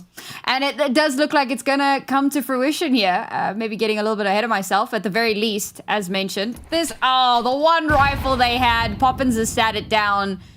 And that should be that. We do have a bit of a stack. As well. Got a bit of a stack that's going to pop through apartment. No, not going to pop through apartment. Yeah, Danny just dropped another smoke, and they don't have the utility to really go through this. They've got a smoke and a flash, so Gabs is going to drop the smoke on long. I thought she would have dropped that moto because, I mean, if that smokes moto, at least Younger won't have a say in the round. But now Younger can just snipe them down as they come out. They've got no flashbang. They're just jumping out to their grave like lambs to the slaughterhouse. And it goes as about well as you'd guess. I really thought that was going to be a Gabby 3K, but no. Oh, God. Yeah, okay. Free gun. That's maybe not, definitely not. Poppins had a little bit of a slower start to this map, but good to see her kind of finding a similar form to what we saw earlier. Remember, she was our MVP on the first map. Had a phenomenal performance there. And then everybody kind of fell off a cliff for the second map. But in this resurgence, we're seeing Poppins start to come alive a little bit. Olga and Danny have really been doing a lot on this map, though, between the two of them. I was talking about the heroics that were keeping MIBR alive, particularly in that first half. And that's what they've needed so desperately to keep this kind of ticking over. Now we have rifles again for Furia. We're running out of opportunities, running out of chances. Car catches Olga through the smoke, spots the barrel, and it's perfectly timed. With Olga shut down, now we have an opportunity. Furia finally have something to try to springboard off of, so they're going to slow down ever so slightly. Try and deny some of that information. See if they can catch MIBR getting a little bit paranoid, a little bit antsy, and pushing out unnecessarily. But MIBR making the right call here to play a little bit safer. They know that they're at a player disadvantage, and why would you push that unnecessarily? This is really interesting. So Younger's rotated towards B and alleviated Poppins of her post. Poppins has left what util she had of Younger, but Younger's not dropping it. Younger's just holding with the AWP, where the rifles then get re-aggressive towards bracket. They confirm that, hey, it's not A. Younger then drops her utility at the 50-second mark. That nade's going to do so much damage. Bazina barely alive, but Furia, they're going through us. And the AWP, this might be difficult, has to hit the first shot, and she does. Gabs, though, on the lurk. Are you kidding me? They light up for her, and the espionage couldn't be any more prolific. Oh my god, what a way to turn the tides of war.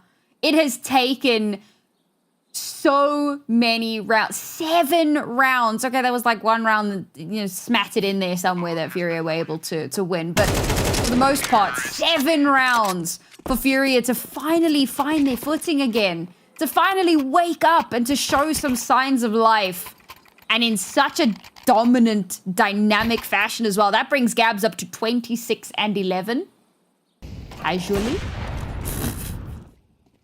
And Furia find themselves in the lead once again. They've been in the lead for an incredibly long time, basically since the start of this map. It got evened out, and that's where Furia pumped the brakes and decide to stop MIBR in their tracks. But can they hold on to this little bit of momentum? Remember, MIBR built up so much money for themselves. They're still in this, and Gabby taking a little bit of a leaf out of Gabs' book. That is a nasty little angle there, and it pays off. She gets that first kill onto Gabs. She takes a lot of damage for it, though. Oh, no. Unable to escape, shot in the back. Somehow Younger is able to get away, but that's going to leave, what was an advantage back down onto an even kilter. And Danny, unfortunately, took a lot of damage in the early round as well. So she's going to be forced to have to play a little bit more safely, whereas Furia now have a lot more room to play with. It's just a set, like a set piece for MIBR that just it doesn't feel like it's fully fleshed out. And now because of it, they have no map control. They don't have any control towards brackets. That's caused Poppins to rotate away. Olga's left all by her lonesome, has a smoke. There's still one up at top banana. So time is ticking down a little bit. And when this smoke drops, Olga's going to be able to waste some time. But Furia, they still have 40 seconds left. And actually, this could be really scary. This smoke's going to go down at 30 seconds. They're stuck behind the smoke. They have to go through it. Olga is by herself. That is the issue, though. So if they go through this, she's not actually going to even be able to contest. She's not playing for that, so she's just playing for the full retake. Blinded as well. Spam. Oh, wait, they go before the smoke. CT blooms. So because of that, she evens up the kills, and MIBR, with a player advantage, can now set up a retake. Oh, spam through the smoke. Doesn't deny the bomb from being planted, but gives MIBR even more room to work with here. These last two players have to mount somewhat of a miracle. Car still coming up from Banana, and she's coming up with an AWP as well. Bazina gets hers. Car has been outstanding the whole freaking night, bro. How has she done that? She is inhuman with the way that she plays with that AWP. An incredible performance between Car and Bazina to lock down that site, lock down that round, and put them on map and series points. It's official. It's been posted. Atrix Esports are going to the ESL Impact Stockholm Finals. As much as there's hype around this game, we got to give massive credit over to the underdog squad. my favorite team, our favorite team. It's crazy. They've posted it. It's official, right? Furia, they're fighting as try as they might. They're putting on a masterclass. And it's a great performance from Car. Overtime, though. Still possibility for MIBR. Oh, man. Devastation looming on the horizon. If they win this, win the series, only to find out on the other end that it was all for naught. Heartbreaking. But as you said, MIBR can still battle this back. They can still take us into that overtime scenario. There is a world in which this just keeps going forever. Yeah, North America can wait. Speaking of, looks like Shimmer is currently winning on map number 2. Last check it was at a 4-1 in their favor. But of course, if they win that map, they're going to be going to a 3rd map. So everything to play for here across the board in every single region. As Izza gets a nice little kill there, but the MIBR have this site on lock between Danny and Poppins. No one is allowed in. No one is allowed the space to play. Bazina, of course, has been phenomenal, and she's going to get a double for herself, but that's going to leave Car all alone, and she's going to have to fight back against these last two. Oh my god, Car! There's no way! There's no way! She's trying to go for another flick, brings it to the 1v1, knows where Yaga is! Oh my god, Car! You absolute monster! 2 rounds where it's the AWP that makes absolute magic happen. I'm so impressed with the resurgence that we've seen from Car to bring Furia into winning out in this series against their opponents, their foes, their mortal enemies of MIBR. And again, all for naught, as their chances of Stockholm have been snatched away. Despite a phenomenal performance today, that will be the end of the line for them in ESL Impact Season 8. It's crazy that Car ends off in a blaze of glory. ESL Impact Season 8. Furia would be... The assumption was... It wasn't even a conversation that they were going to go back to Stockholm and try and at least fight for their trophy. Fight for their crown. It might still stay in South America, might still stay in the region. Car's put on a masterclass, has truly risen above the rest at the end of that map. Gab specifically, 26 kills. That is just an astronomical performance. Like, actually ridiculous on Inferno, and a great series from her in general. But will not be able to produce that on the international stage. And MIBR, do they even come out of this region as the best? It's so awkward. Who is this? It's... I wish we could have 3 teams come from South America for this very reason. It's so rich with talent, and games like this, it's just perfection. And massive commiserations, yet congratulations to Furia. It's a heartbreak. This is just so... It's a heartbreak wrapped in victory. Well, let's take a look at our Kadir player of the match. And I'll be honest, after Car's performance in those last couple of rounds, yeah, go on, Newt. You know, you were in my brain. Because we were debating, right? We were kind of flip-flopping between Car and Gabs. And, well, Gabs had a phenomenal map 3, but Car... I mean, she was outstanding across the series, and it was all because of her in those last 2 rounds. Sure, the round before, Bazina was a part of it, but in those last 2 rounds, she stepped up and she secured the victory here for Furia. And she didn't just step up in those rounds, she stepped up today, and it was so great to see her on form once again. Yeah, so if you look back in the annals of history, Car has been, if not the highest, but like 2nd highest rare player in the whole of South America continuously in the regular season, and has brought that form majority of the time over towards the international stage. We've got Bad Nauri, you know, like Bad Fallen. We've got like Bad Nauri with us on this. But yeah, it's been emo kinda, Nauri, you know, sadness. It's been kind of sad to not see Car have that same, like, I guess, pizzazz and magic that we've so come to love.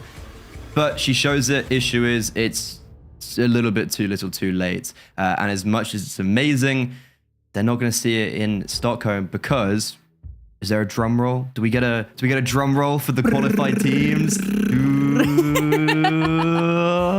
Here they are, folks. Your qualified teams for ESL Impact Season 8 Finals in Stockholm. Of course, Ninja the Pajamas and Bigger Keeper secured their spots with flawless runs through their groups in this group stage. Europe, our final 2 teams will be decided tomorrow with the decider matches. Atrix and MIBR will be your South American representatives. The world champions will not be there to defend their crown. And of course, FlyQuest and Shimmer over in North America, who are currently battling it out for bragging rights more than anything else, will also be once again representing North America. They were there last season. Of course, they'll be there again this season. So very, very exciting.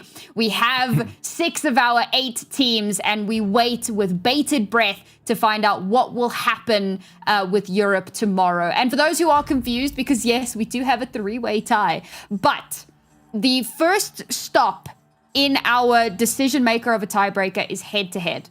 And because Furia lost to Atrix at the beginning of the season, that was it. That was the end of the line for them. When it came to the 6-1, Atrix went out in that head-to-head, and so they booked their ticket to Stockholm. It is devastating for Furia. I don't think that they thought at the start of the season that losing to Atrix was going to be their Achilles heel. That's where we are, unfortunately. And the only team to go 7-0, Capyvaras, as you can see, right at the top of your screen. Oh, sorry, I'm just like, everything's inverted, right? It's like opposite day. So Capyvaras 7-0. They're our champions of ESL Impact South America. No, I jest. Unfortunately, the fan favorites, I guess the Freddy favorites, failed to win a single map. So as much as we had all this hype around the MIBRs, the Atrix, RIP to Capyvaras. But Sam, it's been an absolute pleasure. I'm going to let you take it out, but I do want to say thank you so much for having me. It's been a hell of a ride, and see you in Stockholm, hopefully. I'm so glad that we got to have you for so much of this season, Freddie. It's been an absolute pleasure growing with you as a caster and having you help me tell these phenomenal stories. Of course, this is the end of the line for Freddie and I, so production, please allow me this little bit of time to say thank you to all of you for all of your hard work over the last 8 seasons. It is a very emotional day, and I said I was going to try not to cry, and I'm sorry, but I have failed. So thank you so much, everyone, for the last 8 seasons. We're going to hand it over to North America for another banger match, and hopefully we'll see you all in Stockholm. Have a good night.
night, cruising all the way to paradise. Jump right in, baby, let's go. Let's go. Drop some bass on the radio. You and me will drive through the night, cruising all the way to paradise. Jump right in, baby, let's go. Let's go.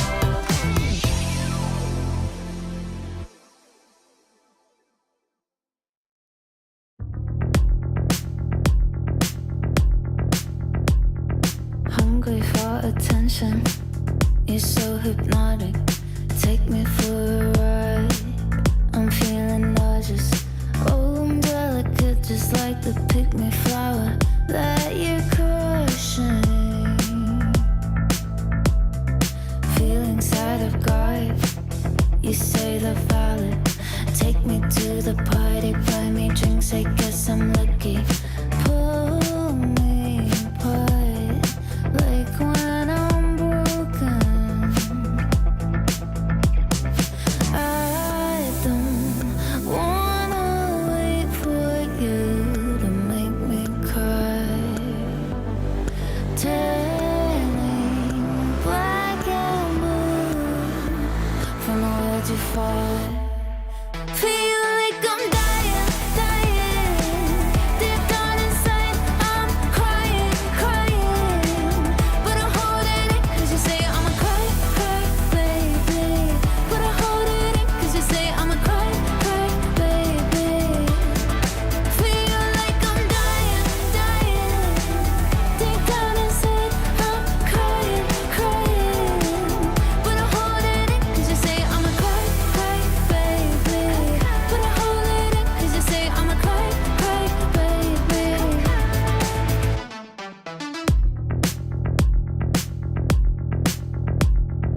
Making jokes at my expense, you say it's funny, but the irony is you're so broke emotionally damaged. Have the nerve to tell me you can't afford to love me. Think about my body with somebody else, hope it feels like hell. Feel like I'm dying, dying. Deep down inside, I'm crying, crying. But I'm holding it, cause you say I'm a cry, cry, baby. But I'm holding it, cause you say I'm a cry, cry, baby. Feel like I'm dying, dying. Deep down inside, I'm crying, crying. But I'm holding it, cause you say I'm a cry, cry, baby. But I'm holding it, cause you say I'm a cry, cry, baby. I do spy, you broke your pinky and I promise that's karma. Turning black and blue from the world you fight. Feel like I'm dying. Deep down inside, I'm crying, crying. But I'm holding it, cause you say I'm a cry, cry, baby. But I'm holding it, cause you say I'm a cry, cry, baby.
ESL Impact is brought to you in part by Intel, Qiddiya, and DHL.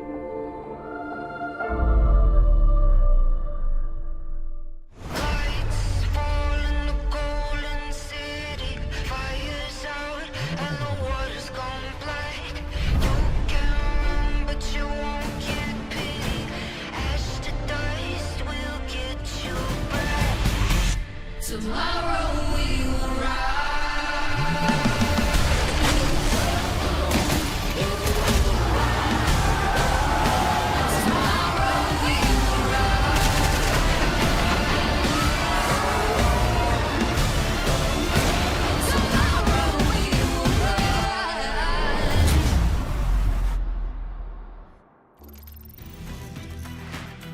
Hello, everybody, and welcome to the final night of North American Impact. Not just of this season, but of North American Impact in general. It is the end of a chapter, of a story, of a tale that we've been telling over the last few years here at ESL Impact. And to help bring you through this last chapter of the North American side of things, I'm here, Darth Mike, and joined by Affinity to bring all the action through. Affinity, how you doing tonight? I'm doing pretty good.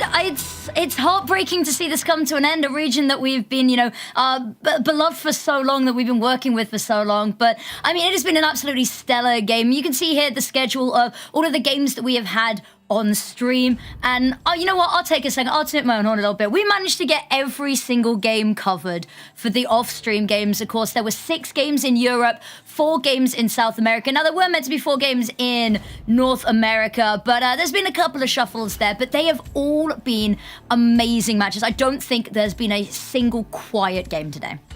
And a huge credit to you, specifically for making sure that we had all those games covered, if I'm not mistaken. Many sleepless nights. Many Tip sleepless of my nights. cap there. Well done. We've got the standings. We've already got our 2 LAN teams locked in, Shimmer and FlyQuest, right? It's the teams that you would have had tapped at the beginning of the season. There are no surprises in that hierarchy, but we're looking to see who's going to be coming third, who's going to be coming fourth here, because Nocturnal goes game and squaring off for the pride of getting into that top 3. Yeah, exactly. There was a world last week that Nocturnal still had sort of a foot semi in the door, but unfortunately lost there. 2 FlyQuest Red themselves did kind of lock them out of that. But it's still all about, finding that victory, solidifying your place in the rankings. And also, it's North America. Let's not kid ourselves. It's about the pride and the glory. Oh, for sure. And I mean, especially for the close of the Impact circuit, right? You want to have a fond memory coming out of those last few days of competition, of that last round of competition. Third sounds a whole lot better than fourth. Let's be real. There's a reason a podium typically has 3 spots. Yeah, indeed. And of course, got to look at the prize pool as well. That's something that the teams are going to be factoring and looking in at as well. And I believe there might be VRS points that vary depending on status as well, which for a lot of these teams, really important. We've already seen a couple of these ESL Impact teams playing in the likes of CCT over in Europe. We've got a lot of events over in North America, ECL. We have got so many of the ESL Impact teams in ECL, as to be untrue. Part of why we didn't get the FlyQuest Shimmer game on here is I believe that they are going to be competing very soon in matches of their own. So I'm quite excited. But yeah, I think let's take a look at somebody else that's played a lot of games, shall we? There's a veteran of the North American scene. It's the one, the only Emilite. When you talk about women's Counter-Strike in North America, you can't not talk about Emily. She's been playing for over a decade at this point, was playing when I got into the circuit, has continued playing ever since then. Part of a lot of rosters over the years. Ghost, Dignitas immediately springing to mind, but has always found a way, has always had the will to compete, to play, to push ever higher in Counter-Strike, so has really been dedicated to the scene, the region, has brought up so many young players as well over the years, over her time competing in Counter-Strike, so really an icon and a stalwart of the scene. You can see the track record there dating back to 2014. Really has been one of the cornerstones of our region.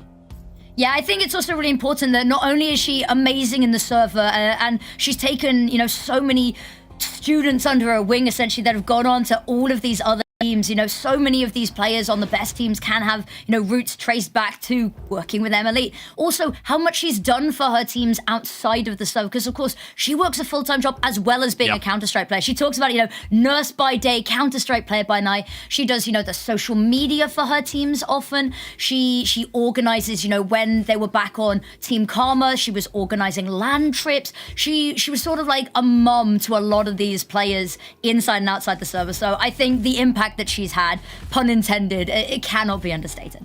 Yeah, truly massive. And that's one thing that's going to be very important to emphasize here. Yes, Impact may be closing, but these players are going to continue to compete. Emily, through a million different rosters over the years, has always made a point to come to LAN, to come to the Fragidelphias, to come to every open possible sign-up event that she can make work, to compete, to bring her rosters through, to have them improve, to have them strive for the absolute tops. But taking a look at our Kadia player to watch of this particular matchup, it is going to be Mira coming on in, has delivered some serious numbers for this roster throughout the season, has really put up some substantial damage. You can see the statistics there, 1.21 rating, 101.6 ADR. That is devastating for the opponents in the server.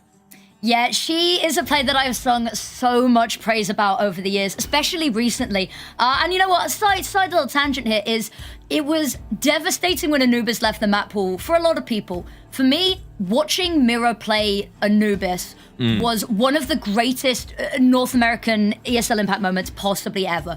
She would solo run mid and she would cause devastation. Now, you see that in other areas, in other maps now, that individually she's tasked with such responsibility. She's left with the really difficult roles, sometimes the roles that nobody wants, and she burdens she shoulders such a burden on the team with these roles, and she comes out with a 1.2 on rating, which is just ludicrous. Yeah, definitely going to be one of those Axis players that everyone else revolves around, right? You need to have those cornerstones that you can build your roster upon. Here's somebody else who's been competing through the last few seasons, rather, and Piggy Kiki, who I don't know that we've seen her best yet, right? I think still developing as a player, still quite young as well. Has matured through the seasons, and I think there's more to build upon as time goes on. Yeah, Piggy Kiki, she has played in every single ESL Impact season that there has been. And whilst I think you're right, I don't think that we've seen the extent of what she's capable of. She did technically and statistically peak during Season 1 on her Please Send Help roster. They did finish, joint first in regional division. Not a great showing in the finals. She's struggled a little bit ever since, but she has just been one of these bastions. She has been on so many teams, EG Gold, Limitless Angels, Fluffy Mafia. Now, of course, ending her time in the ESL Impact circuit, at least with Ghost Gaming. But the whole team, really. And then Sevenlicious, who has come all the way across from the likes of Europe. I mean, this is not her first time. She was on EG Gold. She's no stranger to the North American waters, but back once again. Yeah, I think she just really likes Chipotle at this point. That's the only explainer there.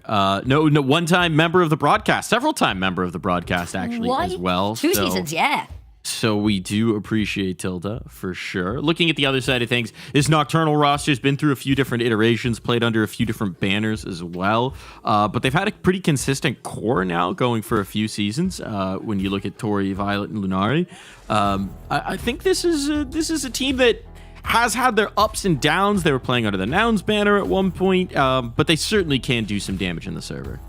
Yeah, and we talked a lot about Emily sort of being this tutor for so many of the North American players. Matt has very much taken up this mantle as well. She has played on so many teams. She was part of that, original CLG Red team.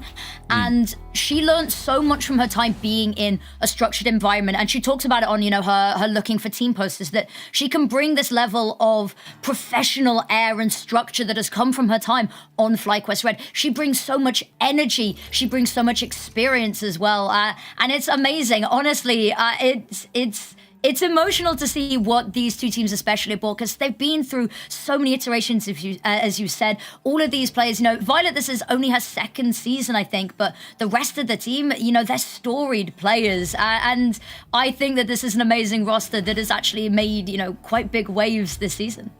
Yeah, they certainly have. And I think, again, this is part of the legacy that we're going to have of Impact is just players who weren't really part of the circuit, weren't really competing before Impact came in, seeing this as an opportunity, seeing this as a way to experience team competition and compete at this level and learn and grow within a team environment.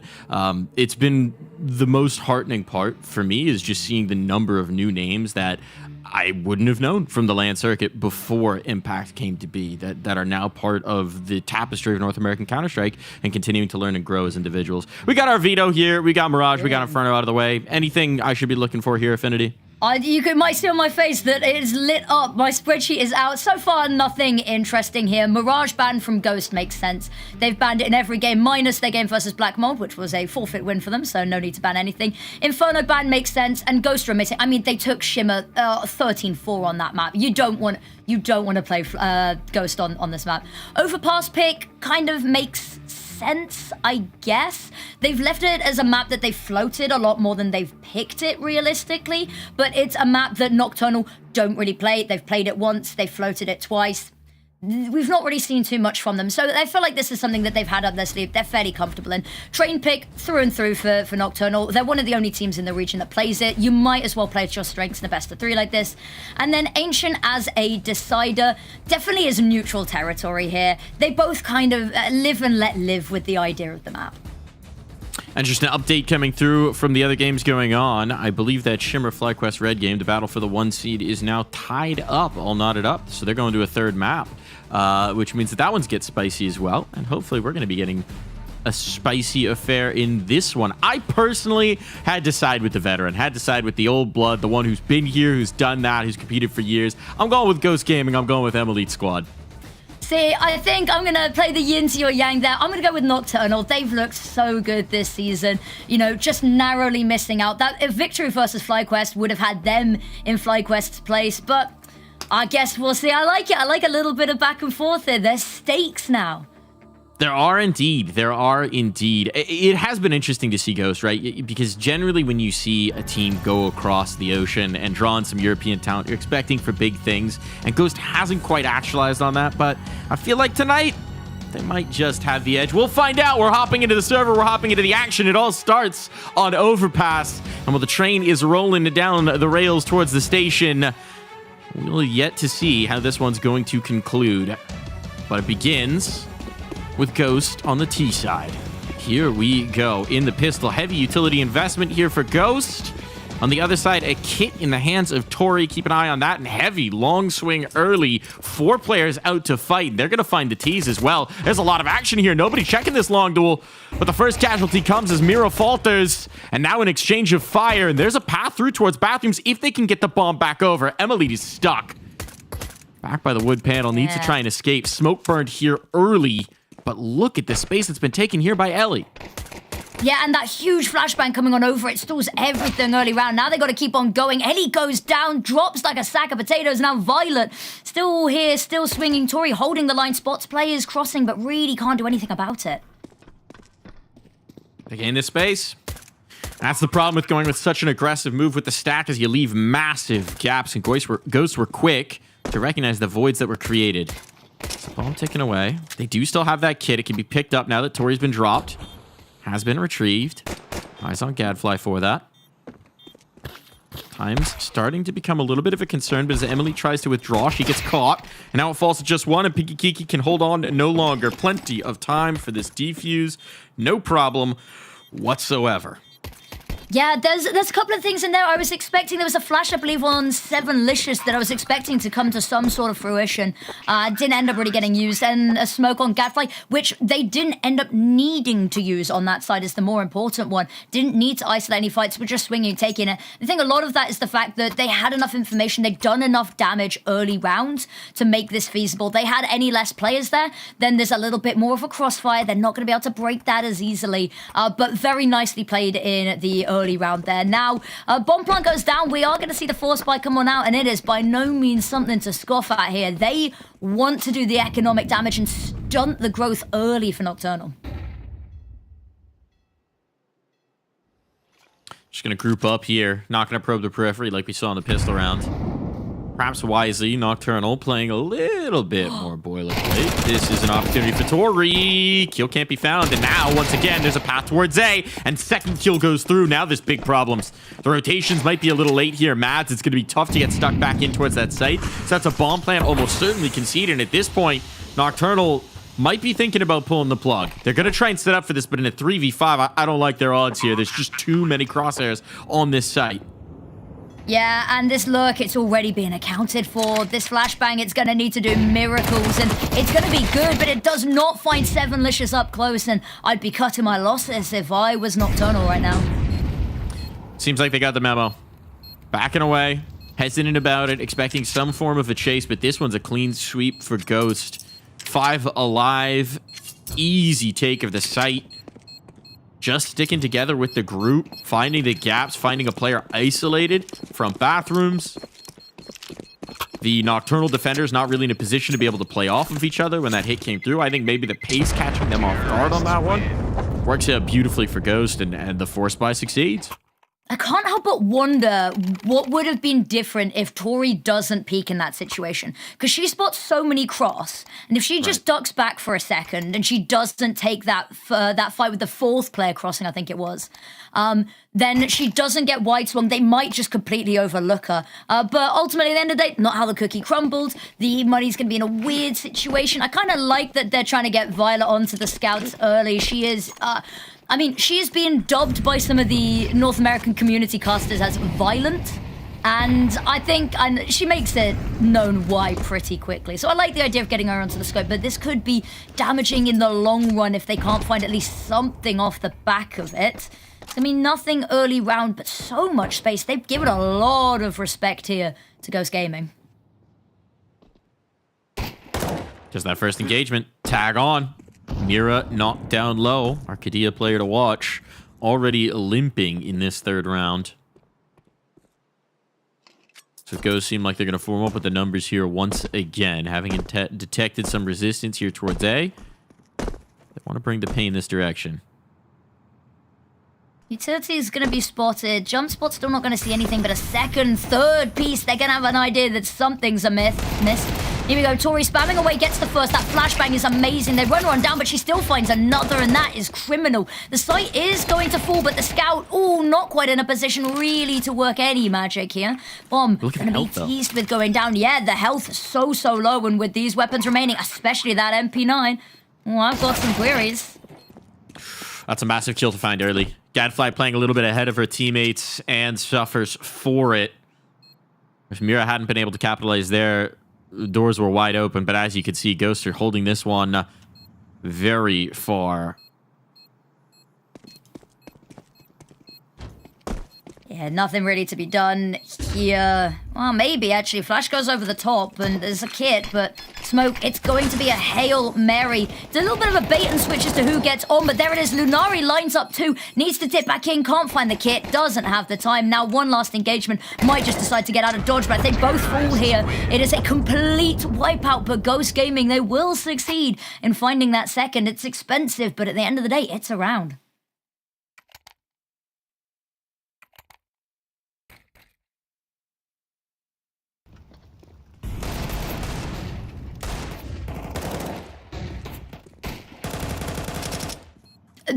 Criminal.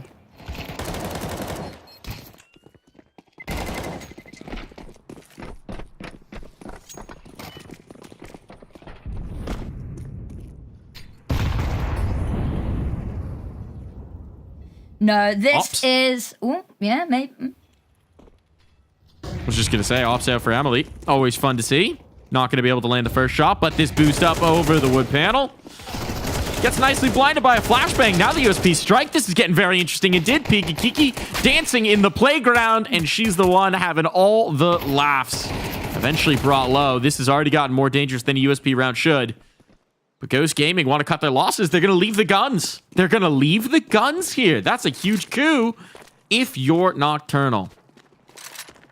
Yeah, that is certainly an interesting call to be made. And the fact that Piki Kiki gets 3 there. The Flash, I was about to praise the Flash for Nocturnal, but I can only give it so much credit when it was so perfect, yet they fumbled the bag so badly off the back of it. You know, that should have been maybe 1 kill, maybe 2. The fact that she gets a 3rd with the sidearm is something else, and there's nothing really that can be done. Weapons will be picked up, kind of a consolation prize, and the rest of the team should have the money to buy around it. Going to be missing a couple of bits and pieces here and there, I think, and we're still not... Maybe we see the AWP come out. Maybe Lunari's got enough. But I don't know. I'm still waiting to see Emily's AWP get in the server, you know? We've not had a chance to really see it get anything. Piggy Kiki gets 3 and the rest of the team doesn't really have to do anything. It's a little bit of a holiday for them. They can go and enjoy the beer garden, you know? Terrorists win. Good old Wursthole. Good old Wursthole. All the scenic spots. Great menu. Highly reviewed. Michelin star, I've heard. Well now. Price is going to be shooting through the roof then. Unlike the price of knives. Ooh, too soon, too soon. Not for me. I mean, I'm broke as anything, you know. I didn't lose anything in all of this, but I'm sure somebody out there Every time I've ever thought of investing into a nice skin, I've thought about paying bills instead. And I do that. That's because that's what heroes do, is pay rent.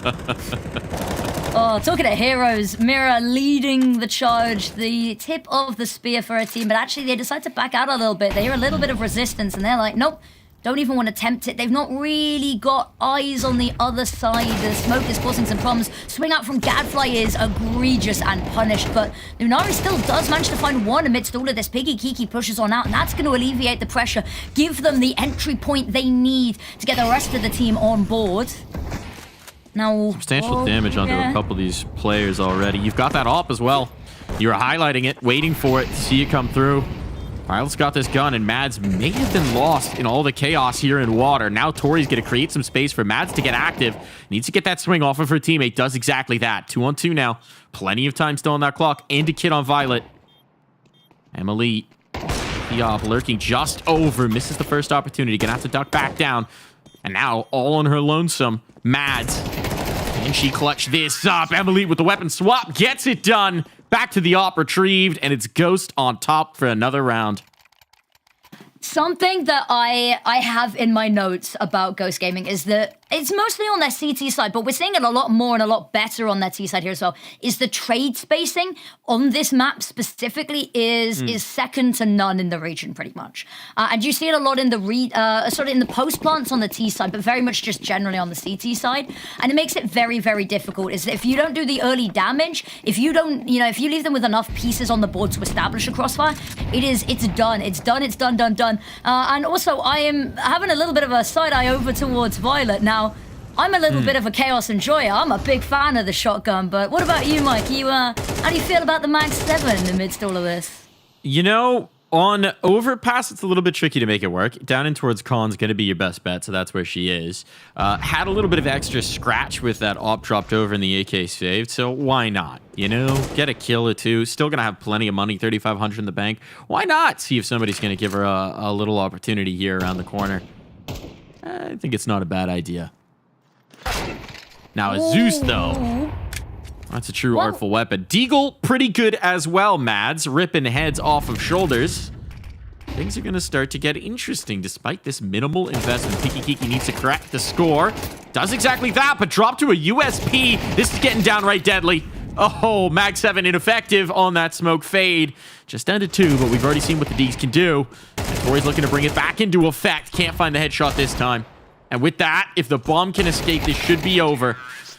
Hunted down, Mads done. Just a little bit of chaos for you there, Affinity. I love a little bit of chaos, and that's what the other regions don't get quite to the same extent as us. No other region, and I'll say this with a very bold statement, I may be corrected, but I don't think I will.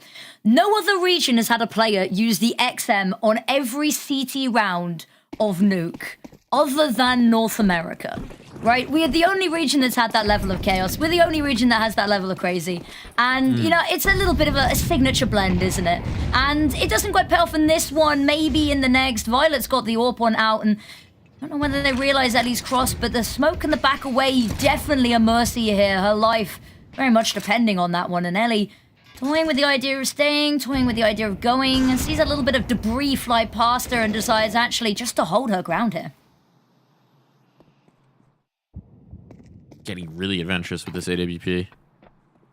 Violet's taking some serious risks. Con is open. There's no information to guarantee that this is clear. Gadfly's come over to give some support, but this is still just jumping and spotting and trying to give a little bit of an early warning system. And it pays off. Okay, big risk, big reward. Kill found. Ellie done and dusted. That's a nice coup early on, but Nocturnal, they've seen some of these early advantages. They need to actually be able to capitalize this time. And Tori, once again, is very extended out here in the bathrooms, dropped with no chance for a trade. We've seen this a couple times now. The positioning from Tori is just a little bit fast and loose with her life, and it's going to leave Gadfly in a really tough spot. Support from Mads here in bathrooms, but ultimately it's got to be Gadfly to take first contact.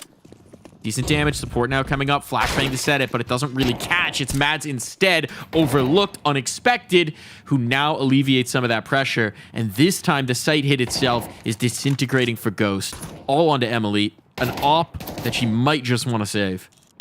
Got so tunnel visioned on the elbow she spotted. She didn't even think to have a look to her right. But there we go. Second round on the board. It comes a little bit late. It's a little bit labored. And I don't know about you. Some people would suggest that 5 rounds on the T side is already just beyond what anyone should ever be asking for. So Nocturnal, they've got a lot to try and grasp back here. But as you were saying, it's these really risky plays that kind of Nocturnal and Nouns were known for, is these players that are kind of loose cannons a little bit. They are a very structured team that plays in a very sort of puggy style.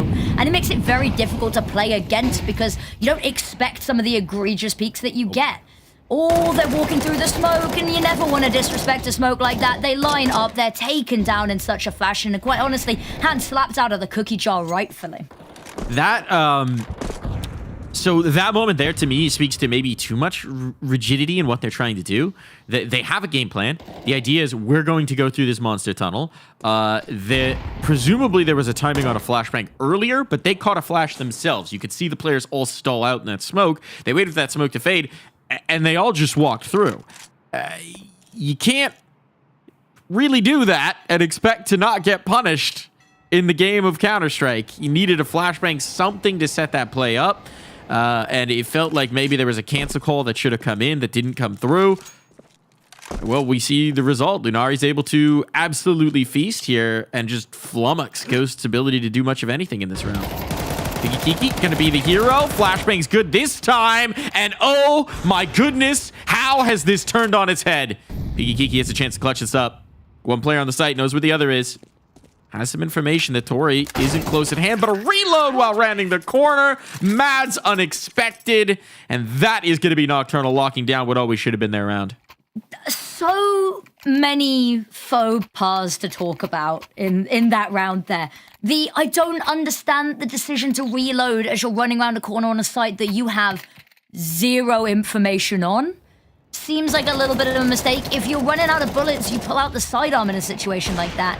The fact that, you know, in a blink of an eye, Piggy Kiki's got 2 and Emily's got 1 is terrifying. But the fact that it doesn't go any further, good on Nocturnal not to, you know, see it slipping and to try cling on to the rope and all that. But here we go, Tori.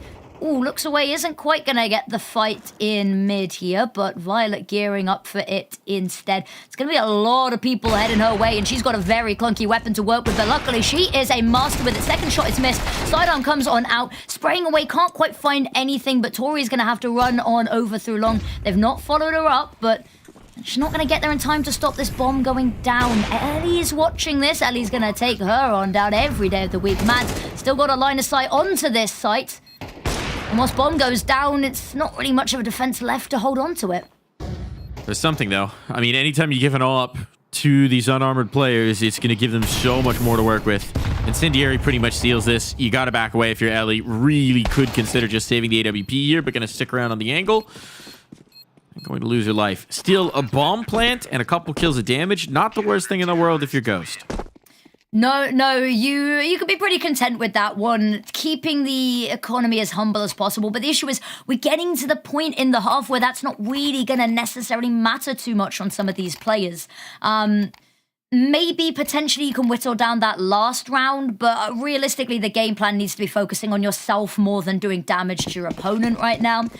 They've already got 5 rounds, so at the end of the day, that's fine. They could lose everything else and it would raise eyebrows that, you know, they've lost 7 in a row, but we'd still be fairly lenient on our criticism. The deep Molotovs here have been pretty damning. Early round, late round, and the utility usage just all round has been pretty stellar to speak of. Tori, that is something else of a peak. They are not expecting her right under their noses, but it does get traded. Violet's nearby, but they know that she likes to play on this divider angle. She's going to get flashed off. She's not going to find anything. A little bit of support utility from Matt just to help her up or slip back away. This is a little overexposed, though. You want to be taking those deeper angles here. Not a lot of cover. Now you start to backstep for Violet. Has come through at the right time. Wanted that peek, though, towards the divider while they try and set up util. Not going to connect it, but it's information that's going to send the rotate around. Gadfly coming into support, so they're going to have 3 bodies on site. And Lunari starting to encroach on that flank as well. Kills coming through. This is looking good for Nocturnal. It's looking very good indeed as that op finds home once again. And all 4 players stick alive. Just the early casualty of Tori, more than compensated for by her teammates. More than. And it looks risky for a second. We're raising some eyebrows. We're like, this is a very exposed position.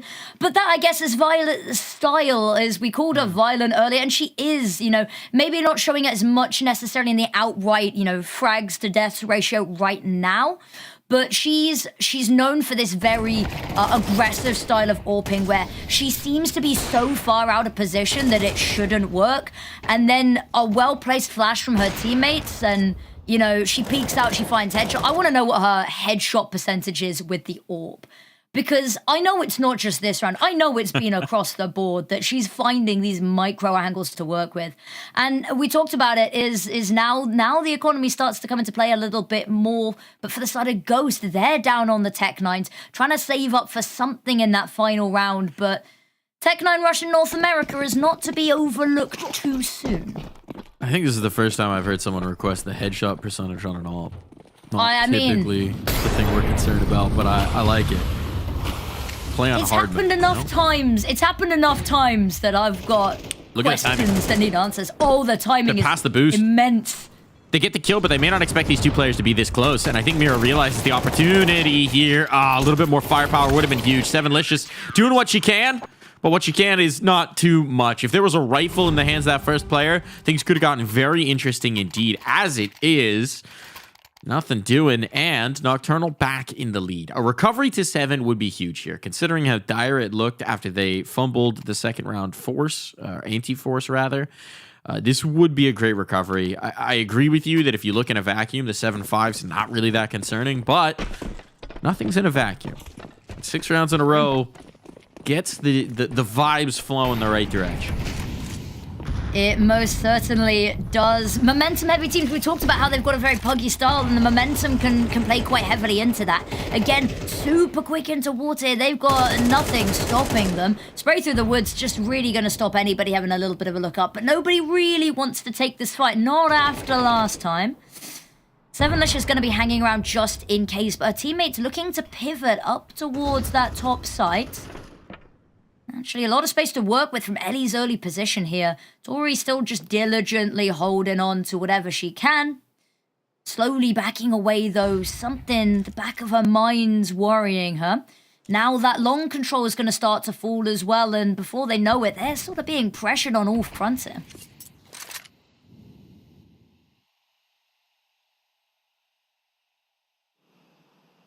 Question's going to be if Sevenlicious can do anything to hold the presence here towards B once the action starts up top. Try and catch the timing on this. Here comes the util Tori, loving to play in the smokes, as always. They're bumping around on this, and Mira knew. Mira knew something was amiss. Still, they have to get past Violet's up. Here by the sign, committed out, but there's no long presence to pinch this, so it is just Violet with no extra threat. Straight up duels here, able to pluck players, but overextends, and this time falters. Mira, 3 huge kills to clear out that A spot. Gonna be able to plant the bomb. Gadfly's ahead of her teammate. Might want to stall this out a little bit. Wait so they can work as a tandem. They've got the time. They've got kits available, so stalling might, in fact, work. Mira gets one. A lovely spin around from Lunari, but going 1 for 1 on the kills right now. You just can't afford Pushing on forward, this AWP is holding for it, though, right into the barrel of Elite, and that is going to lead us right into the halftime break.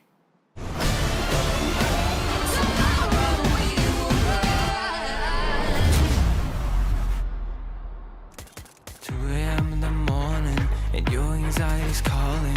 You lay in your bed, but it feels like you're falling. Do you recognize that feeling? The demons under your ceiling, when everything hurts and nothing is healing. Yeah, I don't even wanna be awake, cause every second that I live is like a wasting. Can you help me start to replace all the memories that stand in my ways? You know what I really hate the most is that happens to me is like a ghost. It's so far away, I only wanna be okay. Tell me why should I stay away? If only dreaming can erase the pain. Tell me why should I waste another minute staying in this critical phase? I'm just praying for some better days.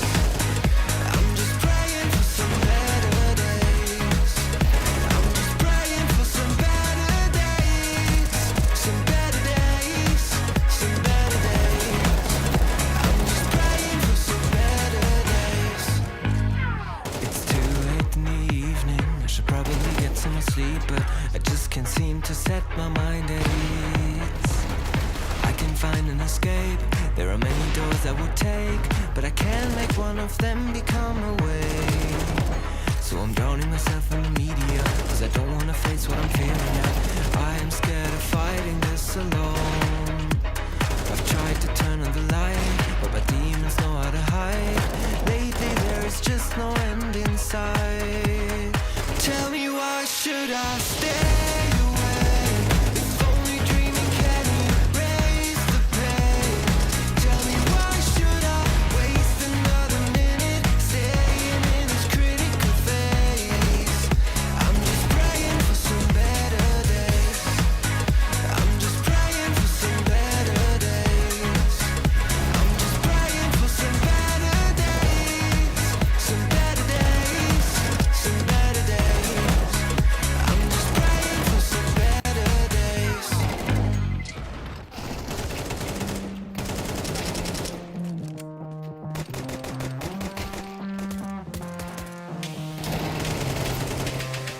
Lights out.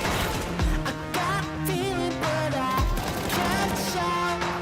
I got reasons, but I'm apart.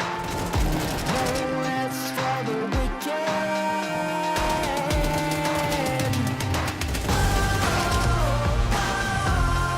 Give me what I want. Never get enough. I'm never giving up.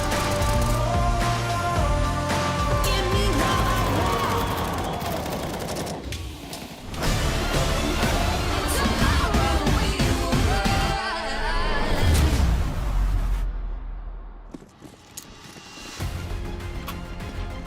Welcome back here from the half, all even. And that could spell trouble for Nocturnal, as now they need to get it done on their own T side here of Overpass. Fast play through Monster, wasting no time about it, cutting me off as we are straight into the action. Bomb looking to get planted early, and it's a retake setup for Ghost, but they find the kill, so this is what they were looking for. They'll allow that bomb plant. They will concede it, but now they need to get the retake going. At least early it stacks up well, but 7 Lish is contributing some headshots here. Delta is low, but the kills have been well earned. Falls just to 1. Emily, the veteran, has to get it done here. She's got the kit. She's got some time, but needs the headshots. Able to get a reload off behind the pillars, dancing around this. And Violet doesn't want to give her the fight, so Emily duking out Lunari. They may not realize she has a kit. They may not realize she has a kit. Oh no, Emily, she's going to be able to snatch this one away. Bomb not planted for construction. The post-plant fumble. Oh no, Nocturnal. She gets the kill as well as the cherry on top there. And it's such a difficult one. It's such an awkward place to plant the bomb. And I think you can see when Emily goes to go and defuse it originally, she seems a little confused that it's not planted, you know, default or anywhere near, right? That it's behind the pillar. And I think a little bit of faux pas, if you're going to plant it there, you cannot be pushing back into construction to try and hold from there, especially if you don't know if there's kids. Little bit of a difficult one. Ellie, I've had thoughts about this weapon all season. It's picked up real traction in the North American scene, and I'm not particularly happy about it.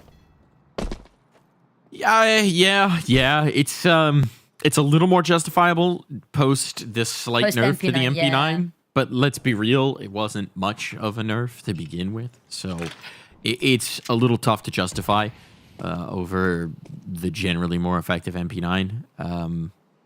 I guess the biggest advantage is just if you want to consistently be able to smoke spam. But that's a niche case. I'm with you. It's not always a great look, but hey, preference sometimes wins the day. Emily gonna make the Famos work for her very nicely here, and the bomb goes down. The fact that she does that with, full blind essentially. Ooh, Mira, I think just about missed the timing, but she's still got the angle to work with here as well. Rounding the corner, she's about to commit murder, daylight robbery. Gets the first low HP on the second. Lunari's gonna drop. Violet gonna get smoked off. They're gonna tap that bomb. They're gonna bait her on out. Is in fact baited out, but into 3 waiting gun barrels.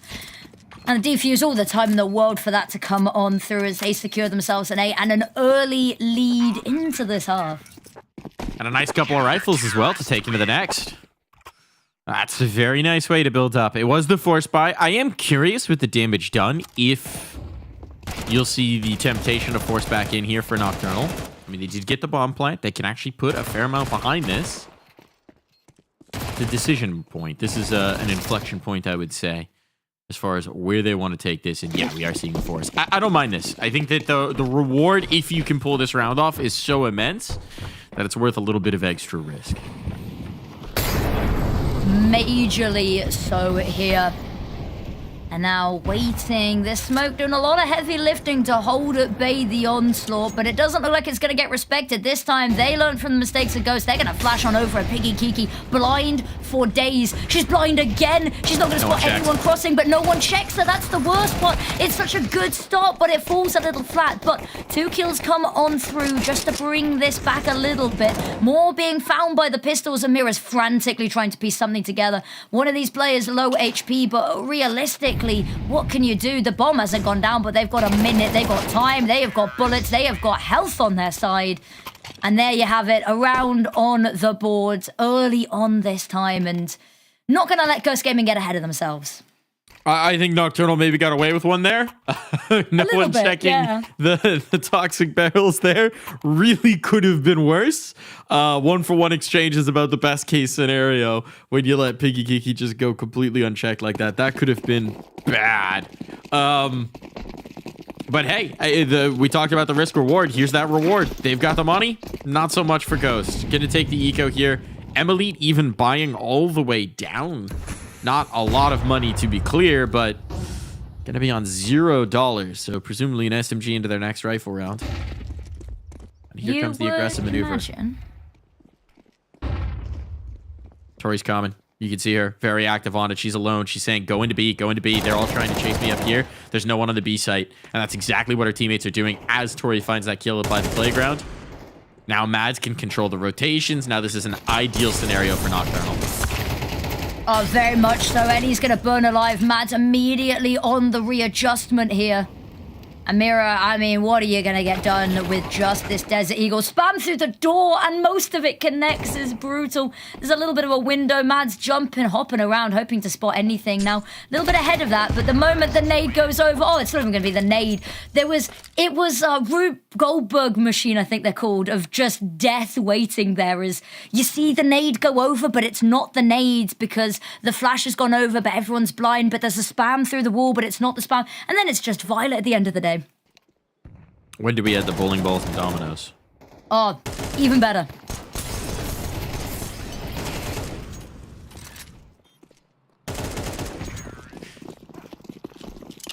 Off we go into the next. Seems like they wanted to test the B site again.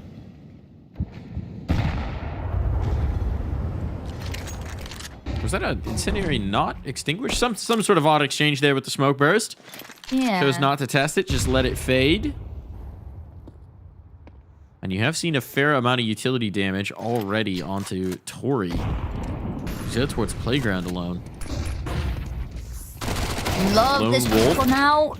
Oh, it kind of falls a little bit difficultly and awkwardly there. Sevenlicious only good for one. Able to get the reload off. Smoke going to be needed for cover here, but overwhelmed up and over. That was a risk, but Lunari hunts it down. Exposed towards Heaven, and Mira will capitalize. They can work into the retake, and the health is so low on Mads. Tori not a whole lot better, but can set up some util for the teammates. Mortar strike on in. Solving some of these targets up for the post. Mads playing here to try and bait for the teammate. Bait not necessarily needed. Mads, well done on no health to get that first kill. And pull Nocturnal into the lead. Yeah, it's a difficult one. You talked a lot about the HEs there, and I was worried that they were going to play a little bit more of a factor because they did really tag up a lot of these players early round here. But alas, that's not even what the damning factor is at the end of the day. I think Mira, you know, staying up top there, she drops on down, and that means that they have a very one-dimensional approach to trying to retake this back. Because whilst there's the allure that somebody's still up there, crosshairs are still drawn, and she has a little bit of a presence. She has the opportunity to go for a little bit of a pincer, but she goes, drops down, joins her teammate, and I mean, the moment that they don't see anything up in Sniper's Nest, they immediately know what's up. They know that another player's already come down. They know that there's nothing coming from Connector, so all attention just gets laser focused on your exact location. There's no allure, there's nothing to draw the crosshairs, so uncomfortable one, and it's going to be even more uncomfortable looking at the buy that Ghost Gaming have here that realistically should net double digits for Nocturnal. I like this decision to pause, though, right? Because this is where it feels like it's gone off script for Ghost. You have a little bit of an exchange early on, okay. But at this point now, you're on the back foot. You're right. This buy is going to be dire. They're going to be saving for the next. You're going to be seeing double digits on for Nocturnal. So it's not even necessarily about this round that you're talking about. It's about the next gun round. The next gun round for Ghost is the critical one. That's the one you have to have. Because reminder, in this series, this is Ghost's map pick. Huron Overpass. They want to be showing their best face. And if they can't succeed in the next gun round, they'll just never really get a chance to stabilize that economy. No. And chances will start running very, very few and far between after that. Mads waiting, can hear a little bit of shuffling. The peek on out, has to be careful, but I don't think they're ready for it. They line on up perfectly. Only really needed 2 bullets to get the job done. Now Tori's got so much space just being held. They've got everything they want and more. Nate's not going to go deep enough really to do much, but the smoke's going to be dissipating in a matter of milliseconds anyway. And they know what they've got to work with a little bit more. Push up long. Ellie's here, but Ellie has only got a pistol to work with, tapping away. Tori's going to find the pick. Sevenlicious not able to find the trade instantly. Now going to be spammed away through the side. Peeks one out, knows that she is a dead woman walking either way. Might as well go down swinging.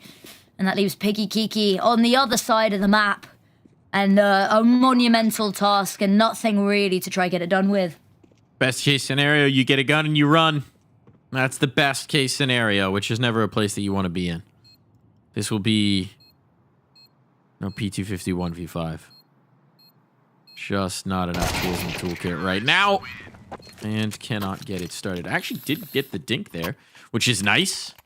But that's a little consolation in an otherwise unimpactful round for Ghost Gaming. Here's the investment. They've once again prioritized the AWP for Emily. I'm curious about how they're going to feature it because you have to have this round. So if there's something you want to show, if there's some sort of trick to try and get that all up a pick, now is the time to deploy it for Ghost. This is the time to work whatever ace they've got up their sleeves onto the table. Indeed. Quick update from the off-stream game, by the way. Map 3 for FlyQuest Red versus Shimmer, and FlyQuest are up 8 rounds in a row, and it looks potentially to be a 9th soon, so chaos really reigning across the entirety of the North American region today. Forecasts predict absolute banger games, but weird and unpredictable results. Talking of weird and unpredictable, yeah, there's the hit. The hit. With one. Couple big kills coming through. Ghost wilting. Now they need to save. They've got that op. It was in the wrong position to have impact in this round. You got to cut your losses. Need something going forward. Mirror gets that kill with the Molotov that might coax them in, but it's such a huge risk at this juncture. Oh, this is an agonizing decision to make now. Bomb ticking away. No kit to defuse it. They're going to try and risk it. They're betting it all. They're pushing all the chips in towards the center of the table. And now, actually, with that kit retrieved, they're going to back away. So that was the object. They are bailing. Ghost cutting their losses, letting Nocturnal on to 11. I mean, it's a difficult one, isn't it? That you've got to think about what comes next, but there's not really too many rounds more that you can do that. We can talk about looking at the economy and how the economy is going to play into things, right?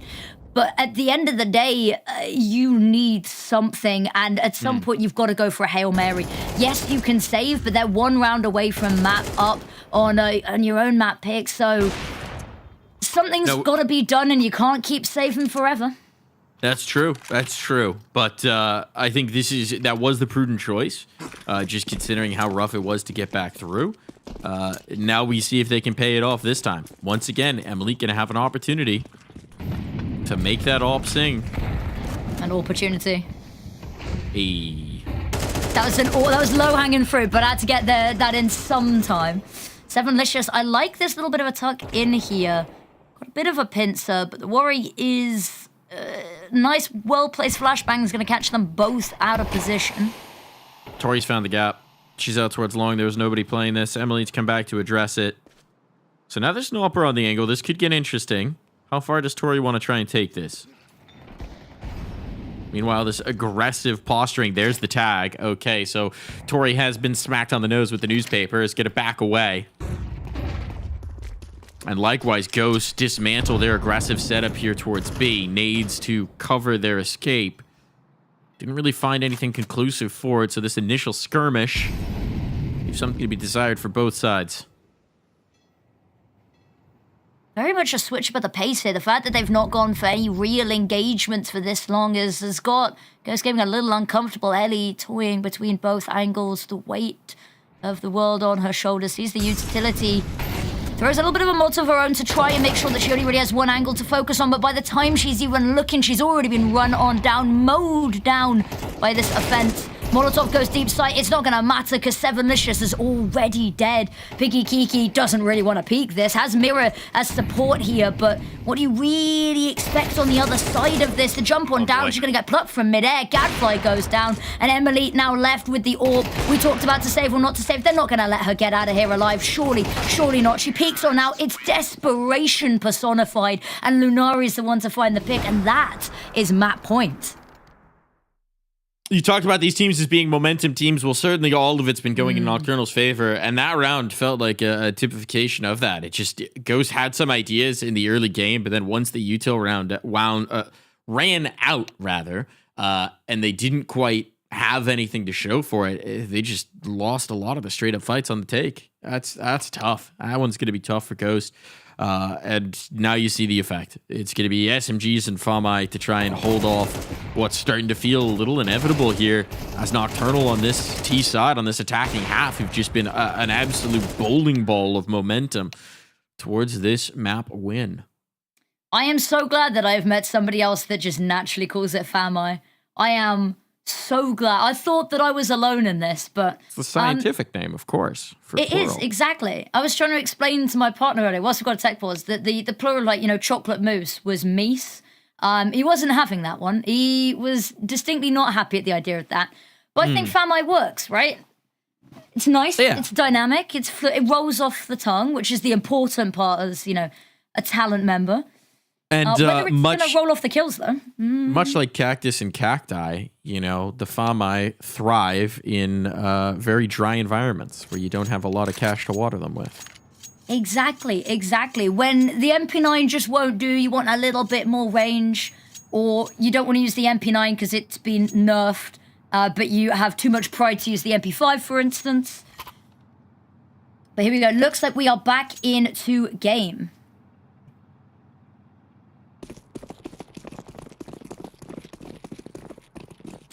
Back into the fun. Let's see if it's going to be any fun for Ghost, because this half has not been much. It's been a long time since they've won a round. 6 in a row back the other way here for Nocturnal. And they're looking to make it a 7th. Once again, we see this forward setup coming through from the B players, trying to get some aggressive control outside of Khan in by the sewers. Ooh. Shots fired. Showing a little bit of this presence. You might want to dismantle this stack since you've shown face, and you can see Nocturnal are once again gobbling up real estate on the other side of the map. Okay, you're going to go for this very aggressive B setup. We're just going to take A, and that's going to leave Mira with a lot to do and not a lot of firepower to do it with. Yeah, this is looking uncomfortable. Tori peeks on out, but unfortunately Mira's already found the pick. Eddie's got another, and Lunari, by the time that she's able to get into the fight, there's nobody left to defend this with. And Ghost Gaming, they bought themselves a huge lifeline. Mads, the swivel around, finds the player that was looking to backstab her, but it looks like they're trying to send another player to go and put the dagger into her spine. She pushes on forward. Smoke in the way is going to cause a lot of problems, but 30 seconds to work with. There's a flash available. Being ever so cautious here.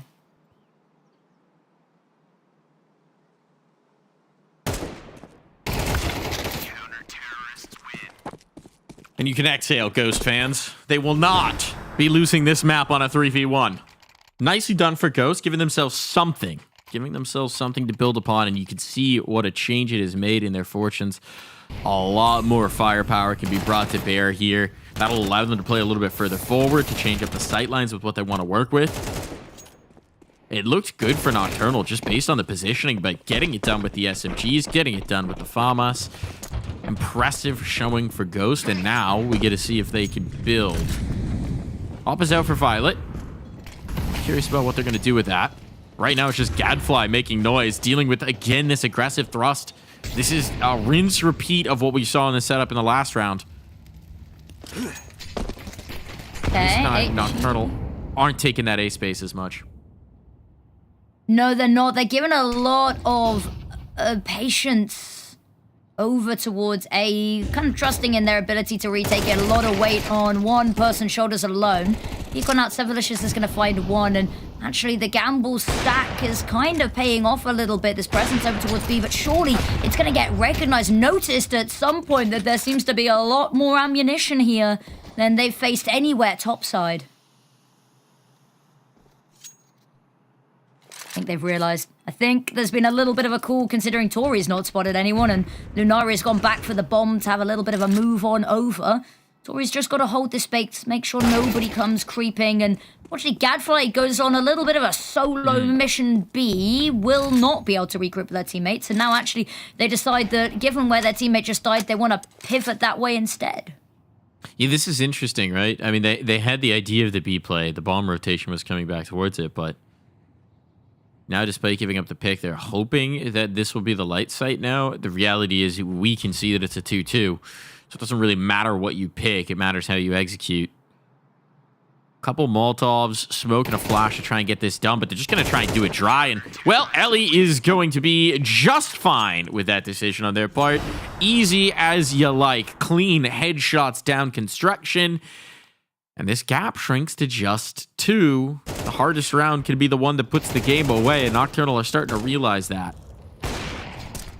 Yeah, and something that I really like in this map, and it's a small thing that Ghost aren't winning right now, but if they want to continue their winning ways to bring this to overtime, it's going to be important. And it's been something that has been kind of key as well, is that Ellie has, on this map at times, had a propensity to overextend a little bit. We haven't really been seeing that as much today, and that's been really good. It's not been giving them any easy opening picks, giving them away to Nocturnal.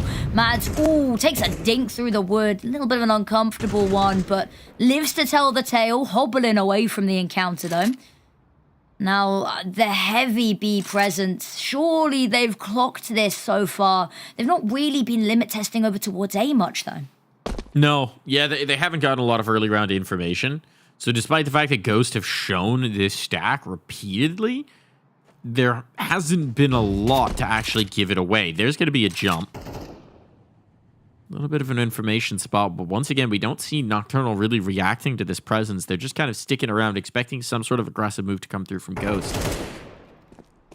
And now that Tori's gotten this kill on Mira, the lone A player, they're going to have to dismantle the stack. So Tori's going to sell this very well.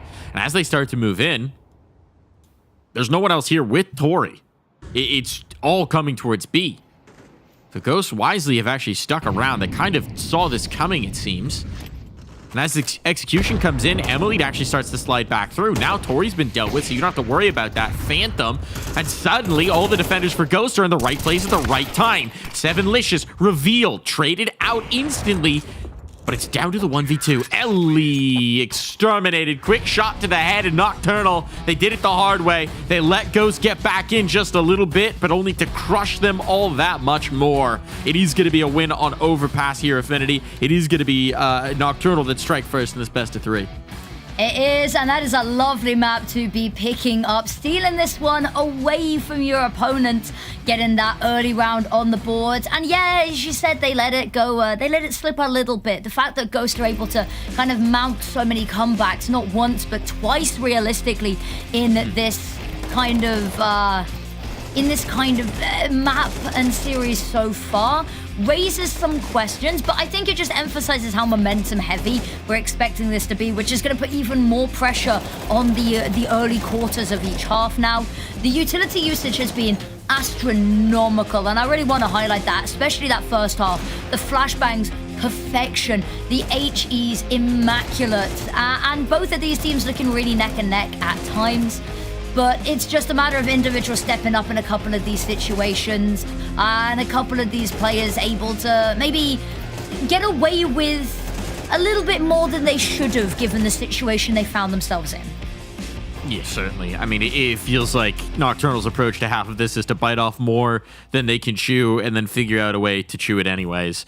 Really just always trying to find that space to take that ground and then make good on it when they do. So very nicely done from Nocturnal. I think there was a lot to like there. I think for Ghost, maybe suffering a lot in that second half of just not being able to get the economy right, not really being able to play the way that they want to, because clearly they want to be playing off of each other. They want to be setting things up with the utility, and when that utility is running dry 50 seconds into the round, it's not so fun as a CT. So going to be a disappointing loss for them, I think, on this map. But the question becomes what they can do in the future. And a big part of what they did in this moment was this head-to-head we've got here, Affinity. What have you cooked up for us? I cooked up. Well, I was looking a little bit about who the main components of the aggression on both sides really were. Who were those people getting the opening picks and really causing the problems? And it was Tori and Mira, both playing kind of similar positions over on the A side, but with very different approaches. Both of them with the highest opening picks on their respective teams. 5 for Tori, 3 for Mira. And just their approach to how they held the A side, with Tori going a little bit more aggressive in towards bathrooms, Mira playing a little bit further back, and how that really kind of assisted their teams, because we didn't really get to see Mira tested necessarily as much on that defense side, even though she was kind of by her lonesome a lot of the time. But I really wanted to highlight these players as these kind of key pivotal moments and aspects of their team that we'll look forward to seeing again in other maps where maybe relied upon a little bit more heavily than they were here, but setting it up for the future. Yeah, and I mean, I think you can see the success in the entry and ADR statistics there and the assists coming through, right? Tori had a lot of success with it. He very much is that brick through the window of gonna push a smoke, gonna take a fight, gonna be further forward than you expect her to be again and again and again. And even though you know it's coming, it's still tough to predict where she's going to pick to come flying through. So you never do expect that brick through the window. We're going to see if Ghost can find a few bricks to build a bit of a defense for this second map of play, because we're going to be headed to train on the other side of this break.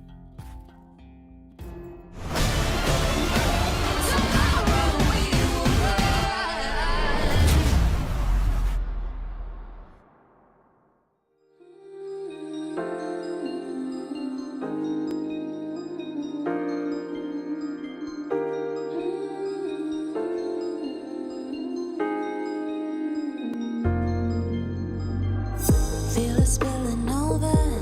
You gotta cry, just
Excuse me, señor. One moment, please. Yeah, disculpa. I know my English not good looking, but are you using salt? Cause there's no flavor in this place. Dile a quien fue que cocinó sin el sazón que no se aguante.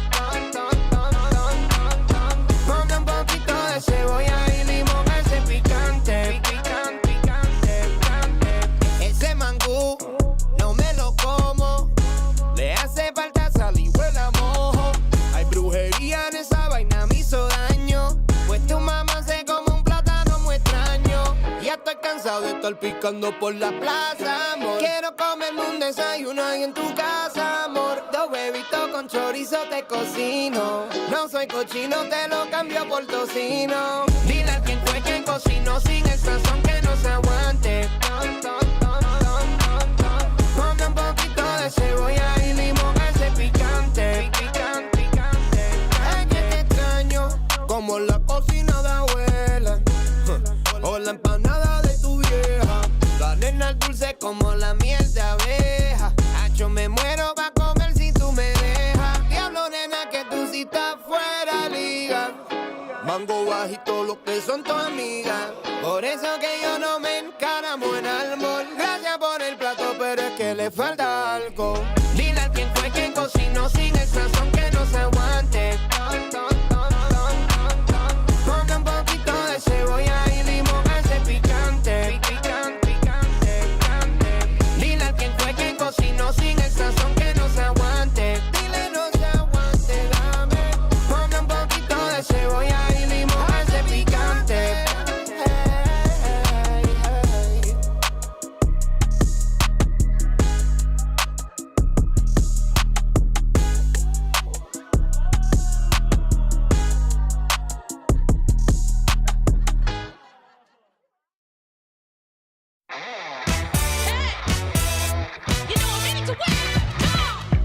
Had enough of these bros.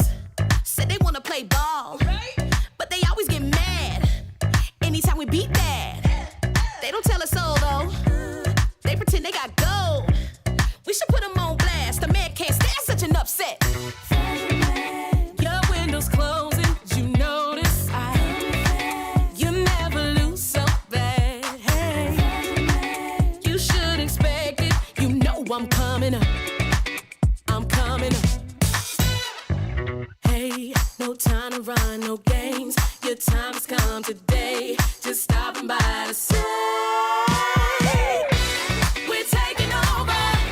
We're made for this. We're taking over. You know what time it is. We're taking over. We're made to win. We're taking over. Woke up this morning feeling like $1 million. Tell me how you feel knowing you get no love. Wait a minute now. All wins, no losses. Watch out, fill my cup. If you can watch me rise up to the top, you can learn how to pick it up. Pick it up now. Your window's closing, you notice. You never lose so bad. Hey, you should expect it. You know I'm coming up. I'm coming up. Hey, no time to run, no games. Your time has come today. Just stopping by to say, hey, come on. We're taking over. We're made for this. We're taking over. We're taking over. We're taking over. We're made to win. Yeah, yeah. Say what we made for.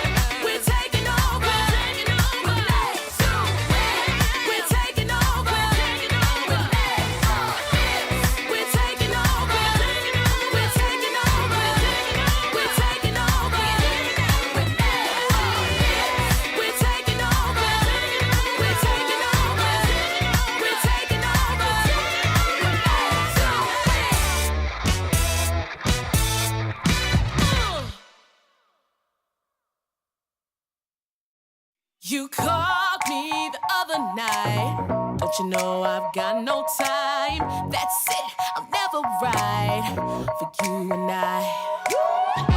Don't you call me babe? Thought you had a chance dropping DMs on my page. You can stay outside, you can park it on the pavement. Waiting, I don't need a man that's cheap and basic. I'm ranking.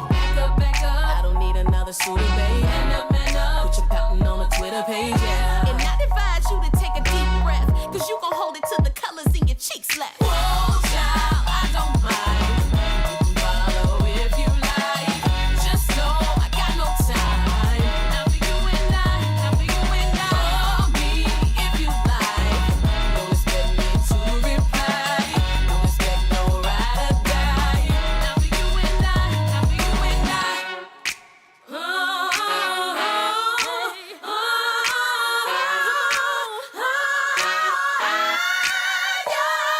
What makes you think I want it when I treat you like a ghost? Take this man home, everybody else already knows I'm the only one I need, you're the one that needs to grow. I ain't playing, boy, turn around and walk it out the door. You've got to go. For the love of God, for the love of God. Watch, baby, I don't mind. Just stand home, yeah. Televised, you don't need to come by. From a distance, though. Whoa, child, I don't mind. Follow if you like. Just know I got no time. Not for you and I, not for you and I. Call me if you like. Don't expect me to reply. Don't expect no ride or die.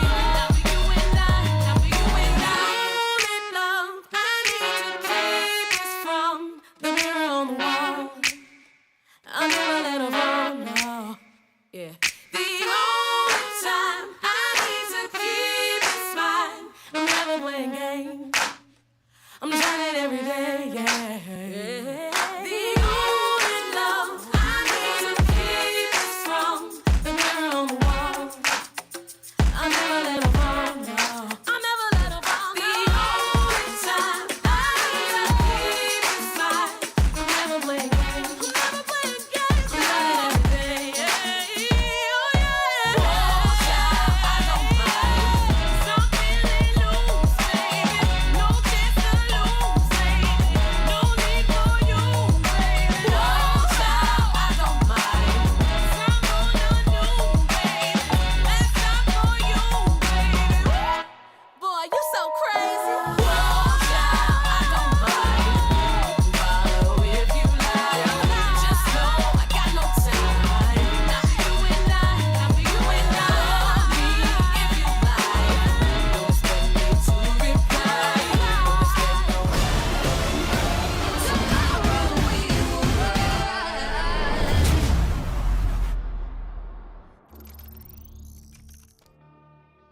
Welcome back to ESL Impact here in North America, where we have a triumphant Nocturnal now looking to seal the deal across 2 maps. I'm Darth Mike. This is Affinity.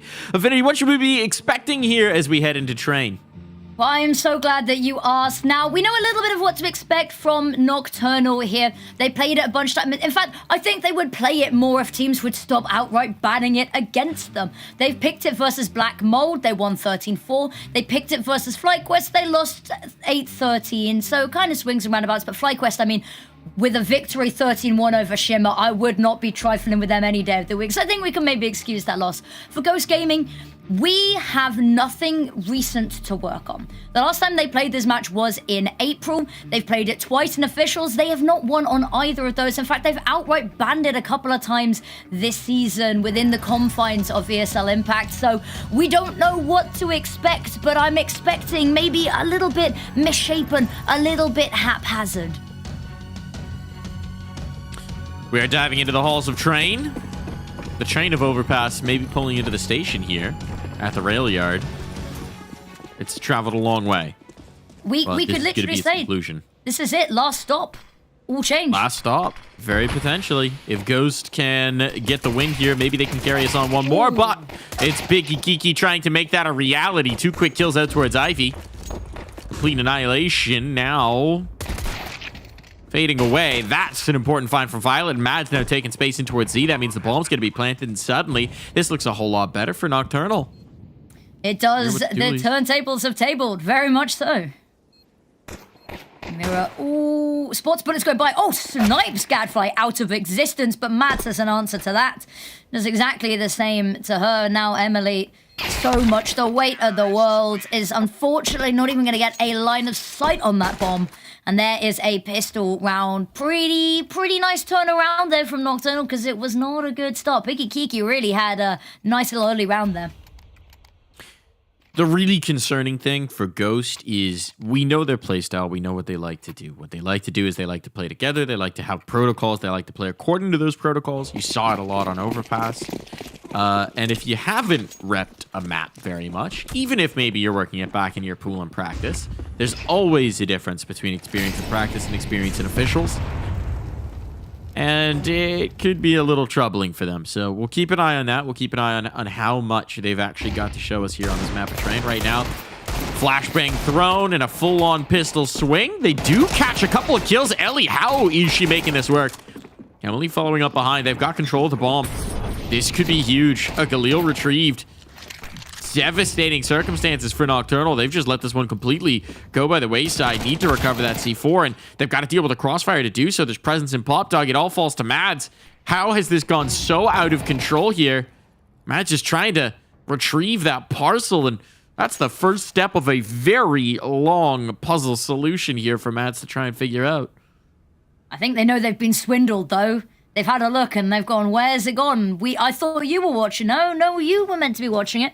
Bomb's gone, so they've got some questions raised, but they do have insurance policies ready and available, and quick rotate to come on through if she does try and head elsewhere. Actually, they're forcing a little bit of a fight, but look in the wrong direction. The adjustment, she's not going to be immediately killed for it, but Sevenlicious rounds the corner with Mach speed and puts an end to all of that. There's even spraying going on. You can tell the confidence. That's a nice round to secure there. Yeah, I mean, that's stunning. That's stunning. That was an eco. That was the most basic of ecos as well. You throw one flashbang and everybody swings. It is the slimmest of investments coming through, and that is really troubling for Nocturnal that they fell to it. Didn't even really get caught by the flash. Only had one player facing in the initial. We didn't quite see what was going on with Ellie with the P2K. No clue how that turned into two. But brilliant showing coming through for Ghost, and I mean it's going to be a big lift for their sales because now they've got the money, they've got the economy. Provided they don't stumble here, they're actually going to get a chance to stabilize the CT side before anything really happens. This is wild. I just can't believe that was unarmored pistols. I'm still a little stupefied that they managed to pull that off, but some snappy shooting from Ellie lights the way forward. And now if you're Nocturnal, if you were maybe a little asleep at the wheel in the last round, I guarantee you're wide awake here. Yeah, very much so. And they're going to try and look to get it done with pistols of their own. But unfortunately, they are not going to be awarded the same luxury of being able to swing. Mirror from the heavens, desperately trying to get some sort of a line of sight, but everyone's just tucking out away. Luckily, Sevenlicious, Emily, they've got it all handled. They say, no, take a break, take a little bit of a rest. Ellie's got one. Gadfly is going to find Mirror before she can really get her name into the hat. And actually, she's making a little bit of a hash of this, but Nate goes over as an insurance plan. Emily's already got a lid on this one. Couple kills there at least makes it look a lot better. Would have loved the bomb plant. They did have the space. The thing is that the Ghosts were affording them the respect over on towards B, that if there had been a flashbang, maybe a smoke, maybe just a little bit more of an explosive play, there was an opportunity for a bomb plant. But I think Nocturnal weren't necessarily expecting that.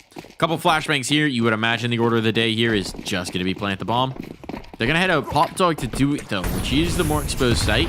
Not as workable with the Glocks. And look at the damage they've taken just getting out. Oh, my goodness. These players vaporized before our very eyes. Violet left standing with no chance, no hope. Somehow a kill out of the Glock. But that's going to be all she gets. I'm seeing a repeating theme with these HEs just not really being able to find their mark in time. There's been two rounds in a row where we have seen the nade cam at the very end. And, you know, it feels bad. You know, we talked a lot about the utility damage. This time, they're just swinging and getting the gunfights. You made a really good point earlier about the fact that Ghost, very structured, a lot of protocols that they fall back on quite heavily. Nocturnal, a team that they've got a lot of strategy, they've got a lot of work behind them, but it's a little bit more of an anarchy-driven, you know, pug style. And what happens when you're on a game and on a map where you don't have as much protocols and it's just a matter of who can be a little bit more chaotic better? Turns out Piggy Kiki with yet another opener. Nira's going to be burning alive a little bit there, but falls off and is just going to retreat to the safety of sight and to her teammate. Smoke to go over the top just to make sure she's not going to get pushed. Very deep smoke, but actually they've decided to reroute, divert over towards that A side, and they do have a tendency to lean towards finishing on A. Do you want to say as well, Piggy Kiki, someone who's had a really strong evening, even in that loss on Overpass, had some really pivotal rounds. I mean, there was the 3K against Pistols that saved them around, but there were more impactful moments as well. Piggy Kiki having a strong evening, so definitely somebody that they want to continue to keep activated if Ghost are going to make this work here on Train. And I mean, we're seeing the boldness, I would say, early on with those Ivy plays. That's good to see. Much lower round now, Nocturnal taking their time, trying to bait somebody out, but actually Ghost Gaming, they are just happy to sit on the site where they know they are safe. They know that they've got all the time in the world. Mads with the first. Emily swings on out and she has to duck back towards the smoke there, hoping Severlicious can alleviate the pressure. They're not going to be able to stop the bomb going down, but they are going to whittle down the numbers for the post plan. Trying to find something. Mads trying to pluck somebody out of the sky. Unfortunately, will get caught out of position by Ellie. Lunari gets one, but it's a short-lived victory. And it's an expensive round, but it's a win nonetheless. Good job making it expensive. Exactly. Where's that AK? There it is. Oh, good. 2 players surviving through. I mean, they've got the capital to spare, right? We've got 3 players above 10K before we get the investment into this round. Ghost are not sweating the small stuff at this point, provided they can keep those rounds clocking in their way. Yeah, and this is the thing we said, it's good to keep it expensive, but the issue is you need to keep it expensive and then be winning the rounds, because if they're winning the rounds and saving over 2 weapons, the investment's going to be limited anyway. They've still got so much money, and you need to try find a way to break that bank. And the bankroll is just too strong right now. Damage. The damage from the HE, the damage from the Molly. Sevenlicious has got one fully blind and they're still firing. Amads has finally regained vision and has wondered where the hell her whole entire team has gone. Luckily, she's going to be joining them in the spectator cam as they all watch Violet. And she's got a single pistol, a dream, and not much chance as Sevenlicious rounds that corner. Look, we were wondering, with them not having played it since April, how on point the protocols would be, how on point the utility would be. I'll tell you one thing. Ghosts have their protocols for a fast T-Con pop very well down. It's nade the absolute bejesus out of everybody trying to make their way out of that choke point, and do not allow them to step foot on site. And that is really beautifully executed. 4-piece coming through from Sevenlicious, also very nice, but let's be honest, the utility had already teed it up so very nicely as well, that it was just a bowling ball into pins to knock them all down. Yeah, stellar stuff. And you know what? We said we were maybe a little bit worried we weren't going to see maybe the best showing. We were worried maybe Nocturnal had a chance just to run away with this entire series. But we were unfamiliar with your game, Ghost Gaming. And, you know, you can't blame us. You've kept this one hidden. And I think for some teams, it makes sense, especially with Ghost Gaming, who came in as one of these prospect teams that with FlyQuest coming out of the offseason looking a little bit shakier, potentially there was a spot opening up at Stockholm. And if you want to make sure that teams don't have anything to work with, if you want to keep your cards close to your chest so that later in the tournament, you can then pull out a train that looks this good, yeah, that makes a little bit of sense, but they haven't really had that opportunity. They won't get much opportunity after this, so I'm glad to see us getting this now, because they have been so reluctant to touch train this entire tournament. And sometimes maybe you just need that confidence builder. I mean, maybe, exactly. Again, the circumstances around this, we already knew the 2 teams that were going to land. The primary thing you're playing for in this season of Impact had already been decided. Maybe that gave them a little bit more freedom to leave something through in the veto, to take some more risks, allow it to be picked in. And then if you get some reps, if you get something in an official, if you get to build that confidence, you know, there's always the possibility that Ghosts do see what's happening here and choose to work it more thoroughly into the pool. All that being said, it is still the CT side of Train. We do expect it to be quite strong. There are plenty of more opportunities for Nocturnal to get enough impact to make a game of this. So don't want to get ahead of ourselves here, because Ghosts still have a lot more work to do. Piggy Kiki's doing a nice job of that, though, clearing out T-Con. Getting some early positioning here. Ellie's going to have the responsibility of dealing with this Ivy push. Smoke that they've then got to push on through here, and Ellie's just going to give a little bit of presence. Make the known that if you want to push through this, you're going to have to expend something to get through. You got to pay the toll, and they have not. That HE as well has got somebody's name written on it. Ellie, another pick. Lunari, there's nothing you can do. You can hear it coming. There's nowhere to escape to. And Ellie's still here, holding the line. And I was singing the praises to you earlier about Nocturnal having a pretty nice Ivy pop dog crunch here. It has gone completely awry. I'm looking at that initial spam thinking, oh, that's a little bit of a risk with the op on the other side of it. And then the second spam comes through and it's just instantly on the opper's head. So that's one way to mitigate risk. Tell you that much. Emily deals with the first player out of pop. And this is looking very comfortable for Ghost now. Ellie doing a great job just holding up as a turret here at Ivy, letting no one challenge it. That is a confidence builder for Ghost. And it's a bank builder again because... Look, those bank accounts, they are swelling. They are so loaded right now. It's going to take ages for Nocturnal to break this economy down. Yeah, and that's a worry if you've only been able to find one round. And a lot of the rounds, they've not been making too expensive. In fact, we've been pretty singing praises where they've been looking good. But that's getting to a point where we need to be seeing results, right? There's only so many times that we can say, you know, economic damage. That's not going to matter at this point. You need to be getting rounds on the board for that to start meaning something. Mirror's teed up here as well for more. And they've not got a whole lot to work with, but maybe something fast, something poppy, you catch Mirror off guard. It's still going to be difficult to retrieve that weapon with Elite there, but she's only one person and she's only able to fire one bullet at a time. Good timing on the Incendiary. Good timing on the HE. Big damage off the Util again. Consistent factor here. That drops the bomb. Mira's claimed, but now there's reinforcements available. 7 malicious falters. There's a chance for something to get interesting, but it's going to have to come from Lunari, and Emily does not flinch. Are you a fan of Ancient, Darth Mike? I do enjoy a bit of Ancient. I think that if this keeps up the way that it's going, there's a very real chance that we might get to see a little bit of Ancient today. Because Look, we've said...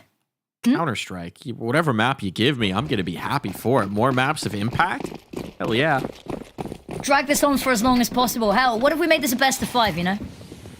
Tell the production team they're staying up a little bit late. No. Let's not get crazy here. We don't want a riot in Sweden. Tori trying to start a riot here on the site. Mad's distracting as well, which means they're not going to be as focused on the fact that Tori is in their walls. Tori's gained all the space in the world. It's cost a pretty penny, but this is what they were trying to do with those fast T-Con plays. 7licious shot in the back of the head, doesn't know which way to look, and just like that, this is the game plan for Nocturnal. This is what they've been trying to bring to fruition, and this time, it actually works, with a heaping helping of Mad shooting 3 people. Yeah, and that's one of the things is that it's not anything that's done necessarily too different. Yeah, the pace is turned up a little bit, might be catching Ghost before they're able to properly adjust and get ready for this. But I think it is just a level of individuals, and sometimes that's what you need, right? Is that it's not sustainable. That's been my buzzword recently, is that you can't rely on an individual stepping up and getting 3 kills to win you entire games or entire series or entire tournaments or whatever. But it is a nice catalyst for trying to turn the game around. The fact that Mirror gets 2 there is criminal. Yeah, the rare moment where you see a CT in a 1v4 aggressively hunting because money matters a whole lot more to them than it does to you. That being said, I agree with you that having an individual pop-off, I think that the space, we never saw Tori actually bring the hammer down, but the space that Tori got deep in towards that site, completely unknown, didn't wind up materializing in kills because Mads killed everybody faster. But if they can consistently get that, you can see the vision for what they're trying to do with these T-Con pops. And that is a good formula for causing chaos on the site, making life rather difficult for Ghost. Now, that being said, we've also seen when it doesn't work and they eat 3 nades before they're ever anywhere towards the site. Yes. Does put a little bit of a dampener on the mood. But successfully dodging the nades, talking to nades, a bunch of them come on out here. Tori waiting, peeks on out, completely catches Sevenlicious unaware. She is allowed to get that utility thrown off, but it's not really going to be able to be battled off the back of. Tori's got one, that site's going to fall. They need to be careful. Ellie not accounted for, spins around. Maybe bit of a mistake not to be waiting for the Ivy player in Ivy. I mean, look, they've got infinite money, but true. Even that has limits because they're just throwing these lives away. Emily gonna try and make it costly here. 1v3. Still has that AWP. She's been a lot deadlier with it here on Train. Oh, gonna find her next target. Swings into the next. Has the right idea on the pre-fire, the pre-aim, but Violet's just a little bit quicker. Lovely attempt there from Emily. Going to cost quite a bit in casualties over from that Nocturnal side. But that being said, Ghost, you can maybe see the inexperience on the map because the two players towards Ivy are calling for a flash or a smoke. I'm not sure exactly what was getting thrown, but Sevenlicious, in turning to do that, left herself so exposed towards T-Con, towards Pop Dog as well. There was no one with responsibility towards those positions, and that's just, it's a fortunate bit of timing for sure for Nocturnal, but a big gap left here by Ghost, and suddenly we've got 3 rounds on the board. If we can get a 4th, if we can get a 5th, Nocturnal not sitting so rough anymore. Turning around, Sevenlicious looking to get ahead. Make sure no one peeks on out. Must be wary of Pop Dog. Having a bit of a nosy. There is going to be a fight coming her way. Tori, it's going to have to be a quick adjustment. She's got so many angles to clear there. Sevenlicious has got 1, and Lunari's not willing to swing off the back of this just yet. Face first into the gun barrel, Lunari gets 1. Needs Violet to help her battle her way out of this angle, but Violet's being chipped away at. Helder Bay knows the AWP's there. She's just going to have to fall back. She says, I'm sorry, mate, you're on your own. Flashbang blooming.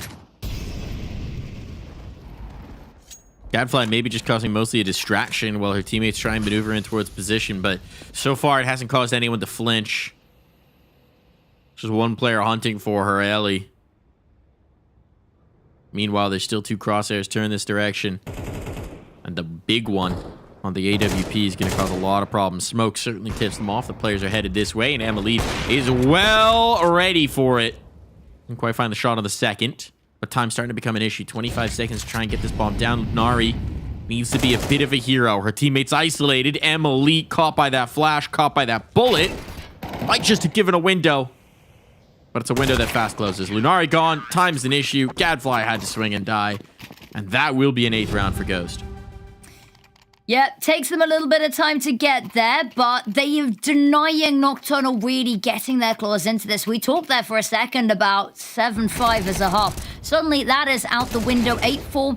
Yeah, you're going on to CT side, but a pistol round going awry is all it takes for that really to not matter a whole lot. But it's moments where it's the rounds that Nocturnal are trying to take it a little bit slower. It's being read fairly nicely by Ghost here.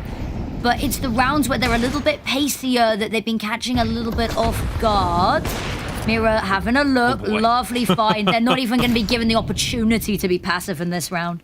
Luxury of the double up here, getting a little friskier with it. Love to see that when you've had such a good half, when you have the money to play around with it. Ah, it's very nicely done. And now on the back foot already. Nocturnal getting hunted down. Mads caught. A bit overexposed there. Sevenlicious flashbang comes back in. It's a bit disjointed though. Lunari, well done to recover it. Still an advantage for Ghost. But the situation's a bit less dire than it was a moment ago. If that flashbang swing execution had come in, this round would be over. As it is, Mira sticking around, holding the ground, and we're just wondering, when's the next peak gonna come through? I'll break down the mirror more in a second, because I've got so many questions, and I mean, Ghost Gaming's giving me answers here. Lunari running onto site. When do they suspect? They haven't checked it yet. Oh boy. No one thinks that she's just left, stuck around, and now it's done. Over 9-3. We are going to the break.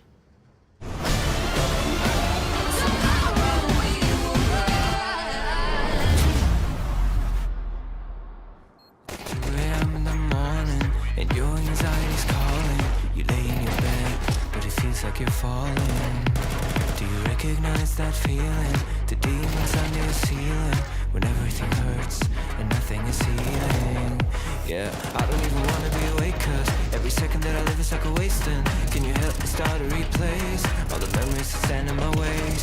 You know what I really hate the most is that happens to me is like a ghost. It's so far away, I only wanna be okay. Tell me why should I stay away? If only dreaming can erase the pain. Tell me why should I waste another minute staying in this critical phase? I'm just praying for some better days. I'm just praying for some better days.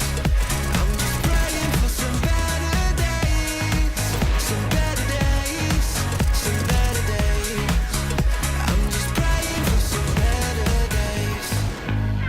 It's too late in the evening. I should probably get some sleep, but I just can't seem to set my mind at ease. I can find an escape. There are many doors I would take, but I can't make one of them become a way. So I'm drowning myself in the media, cause I don't wanna face what I'm feeling, yeah. I am scared of fighting this alone. I've tried to turn on the light, but my demons know how to hide. Lately there's just no end in sight. Tell me why should I stay away? If only dreaming can erase the pain. Tell me why should I waste another minute staying in this critical phase? I'm just praying for some better days. I'm just praying for some better days. I'm just praying for some better days. Some better days. Some better days. I'm just praying for some better days.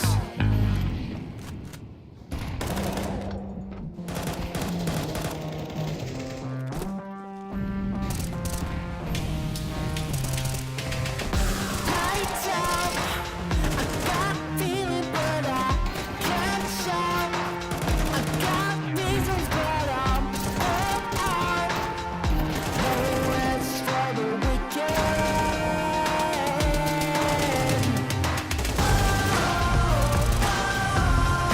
Give me what I want.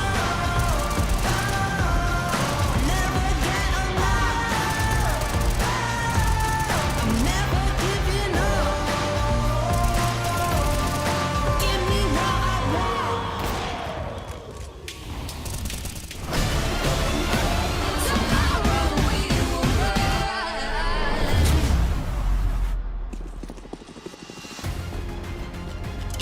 Welcome back in for a little bit of train, and it doesn't feel like we're going to have a lot of time to talk about this as we are off to the races already. Smoke deployed initially, but is this a feint? Is this a fake? We got players all over the map and starting to encircle Ivy. Sevenlicious making some noise while her teammates think about probing the B site. Ooh, Mira's got a little bit of trouble on her hands. They're going to call over reinforcements pretty early. Mad's trying to get onto site to help one out here, dancing with it. The jump on up, it's going to get spotted. No one could really connect their shots. It's really messy. Everyone decides just to live and let live to go reload, except Tori. Tori finds a pick. Gadfly returns the fire in an eye for an eye. Piggy Kiki finding two of those, though. Tori spamming away. He's going to keep this competitive. 3 versus 2. That bomb is still down, though, and Tori's holding the line. Sevenlicious frantically hoping they don't have a kit, but she's not going to be allowed anywhere near that diffuser, and Lunari's going to get the finishing blow as well. Nice round snatch back away. I mean, Ghost, I like the idea. They found a lot of success. They found a lot of penetration in towards the site, but just couldn't quite get the kills to match it. Sometimes pistol rounds be like that. Everyone feels like they're firing blanks, and eventually the kills do come through. Still with the bomb plant, with one player surviving. You've got a chance here on this force buy to really make an impact. Let's see if they could do it. There's an XM out for Matt. It's the best gun in the games. I was going to say, I was waiting for it. The best gun in the game. And she's going hunting for it. This is an awkward fight to take. Okay, well... Yep, if that's not a metaphor for life, then I don't know what is. Sure. Yeah, it's a metaphor for maybe taking disadvantageous angles with a shotgun. Tell you that much. That's a nice response, though, from Tori. Still, big damage has been done. We have both Tori and Sevenlicious rather wounded. Look at this. They're going to find the space down sidewalk. No smoke to cover it, but a headshot will do the trick. Bomb can now be planted. Now they've got pretty good situation as well. Emily's going to want to get closer to this. The issue is Not going to have the weaponry for the range. This is going to be a problem, though. They don't really have the fight for the post plant, but Piggy Kiki finding that kills. That's a huge pressure reliever. Yep, and there's Lunari picked a weapon immediately, putting it to good use. And he talks about not having the range. They've managed to bring the fight close here, close quarters. Emily tapping away with the Tech 9. She's got to deal with Gadfly before they can even look at the diffuser. There's the first, but in the meantime, all of the distraction that they could ever need, and then some. And the kill comes through. Lunari from post round again. Back-to-back rounds where the bomb gets diffused right under Ghost's nose. Those are going to sting, but again, one player surviving. Bomb plant down. Lots of success. You know what that means. It means they're going to reinvest. Exactly. And it's a difficult one, trying to take that space beyond the site, because they really needed to take a little bit more space to make those weapons work, because long range just wasn't really the fight for them. Alas, not meant to be, wasn't quite in a situation they could make that happen. Now Mira trying to make stuff happen down towards Pot Dog. Gadfly, long range has got a lot of distractions here. Sevenlicious, and they run right past each other. Sevenlicious is waiting for it, though. She's not too apprehensive about all of this. Biggie Kiki goes for a little bit more, but look, it's a massacre. The kill feed lights up yellow, and just Lunari now. The Undertaker now being taken down under. Piggy Kiki is the only one that was ever going to find that kill, and a 10th round double digits secured for Ghost Gaming. And now you see why Ghost kept reinvesting, right? They knew that these CT setups were basically holding on by a finger. And this time they stamp on that finger and Nocturnal go tumbling down the cliff. Now your money is at the bottom of said cliff, and it's going to take a long time to claw back out of that hole. Deagles and Scouts, it is trained. You've got Deagles, you've got Scouts. Don't say they can't do it, because these headshot guns can be absolutely dangerous at the long-range angles, but they're going to need a whole heaping dose of skill and maybe a pinch of luck to go along with it if they're going to pull off this round.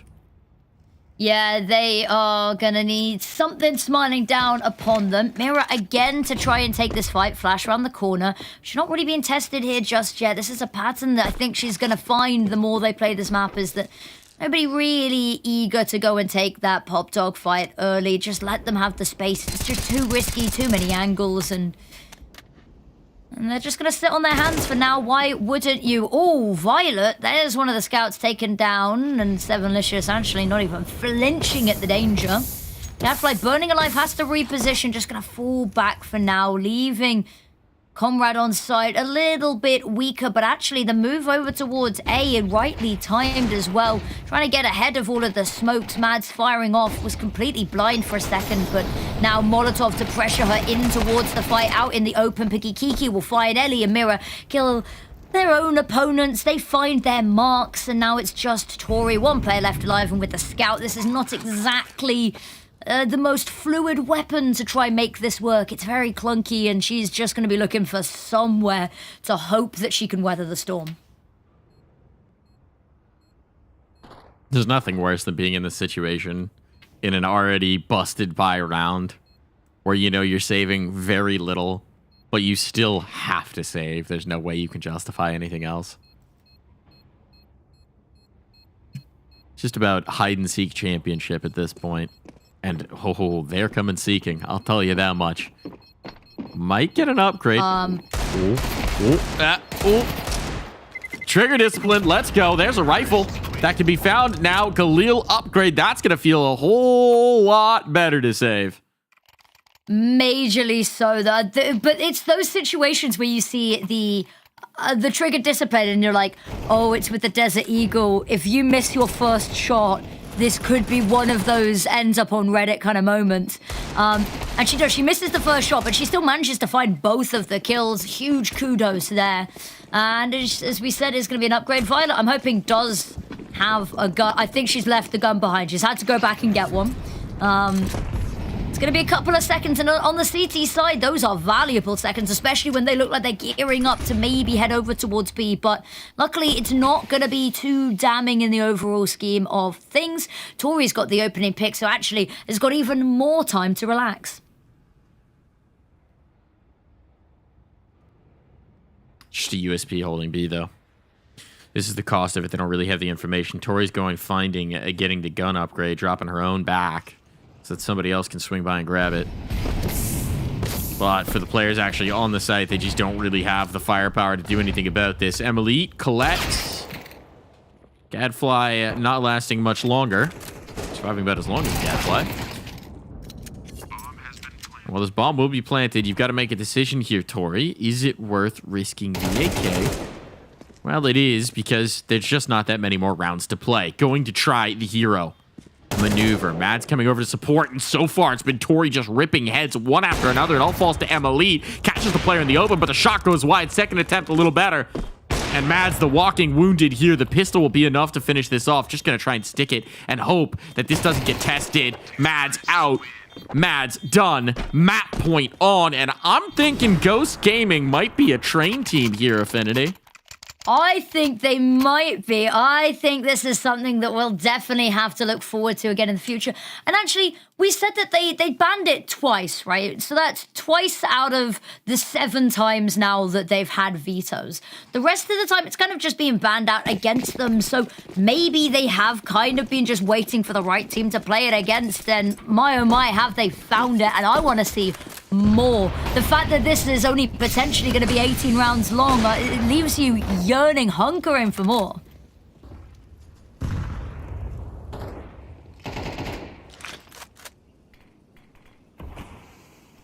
See if Nocturnal have that hunger for a little bit more. They finally got the weaponry here, at least. Smoke, timely. Gonna keep Ghost from pouncing on that Pop Dog player. Emily's been tagged up a little bit, but nothing catastrophic just yet. And you've got this aggressive positioning from Gadfly. He wants the fight. Zcon, Incendiary's in, well timed. Mad's able to hold on as well, which means the Gadfly hasn't been revealed just yet. Once again, Mad's just doing huge damage here. And these two players, God, they have no idea. They have no idea. How are they going to expect this? Well, they're just going to leave. They're going to leave. Oh, they're going to line up as well. One more bullet. One more bullet will finish it. 1 HP. Ellie is running. Spooky season right now, and Ellie feeling like the last one alive in a slasher film. Just trying to find safe haven. They didn't even push that far, because if they'd gone chasing for that, they would have spotted that the bomb was down. And there's only 25 seconds, so something has to be done. I'm assuming they're assuming that she's just going to save it. I'm not sure how I feel about going too much further here. Yeah, the AWP is definitely going to be a lot more valuable than your loss bonus. Yes. Oh, boy. Oh, no, don't do it. Don't do it. Oh, you can see it happening in slow motion. She peeks on out. But and why? there it is. She goes down. I don't know. Literally just a time on the clock. There was not enough time to run to that bomb train. So that was truly just hunting that one last kill. Personal. I think just wanting to die and get the money in sync, but you had enough that I think... whatever. They're still up 12-6. We won't nitpick it for now. Probably not the right calculus in that particular situation, but it will keep the money consistent across the players, and maybe that's their priority here. Potentially. But even then, forcing into this, Mira's left with no money in the next round, so it's not even going to be particularly even. Gadfly's lined up too. Mira has managed to overrun for 1, but there's not really going to be much more to say on the matter. It's going to be 1 measly pick, and you'll enjoy that, and you'll take what you're given. And that gap is still 5 rounds large, but it's narrowing by the second. It is indeed. And this is always going to be the reality of train, right? You let that economy stabilize. You let these players get the guns up. They can get to punishing util themselves. Really do get to see what Nocturnal can do. This one's far from over. And as you highlighted before, with Mira investing in the last one, just going to be a Tech 9 here. Okay. But like, I think I saw a couple of missed bits of utility here and there, but it's a very early round and they weren't anywhere too impactful. Are you talking about an HE on the other side of the map? But not to dwell on the finer details here because it's not really impacted too much early round. A little bit of chip damage onto Mads is all that they have to speak of. Gadfly's going hunting. Thinks she's maybe cleared them out, but Sevenlicious is still lingering. Yeah, this shot's went right above her head. Haircut for Sevenlicious, but that could be a nasty surprise for Gadfly here in just a moment. There's going to be the kill, the backstab as well. Wandered right in front of her. And now they're getting some penetration here on the B site. The bomb is down. And Tori's still here holding court, but Ellie answers that problem quickly. It all falls to Lunari. Last one surviving. Cannot hold on much longer. 13-7. We are going the distance here. We've got a 3-map series as a Ghost Gaming team that hasn't played the map since April triumphs on Train.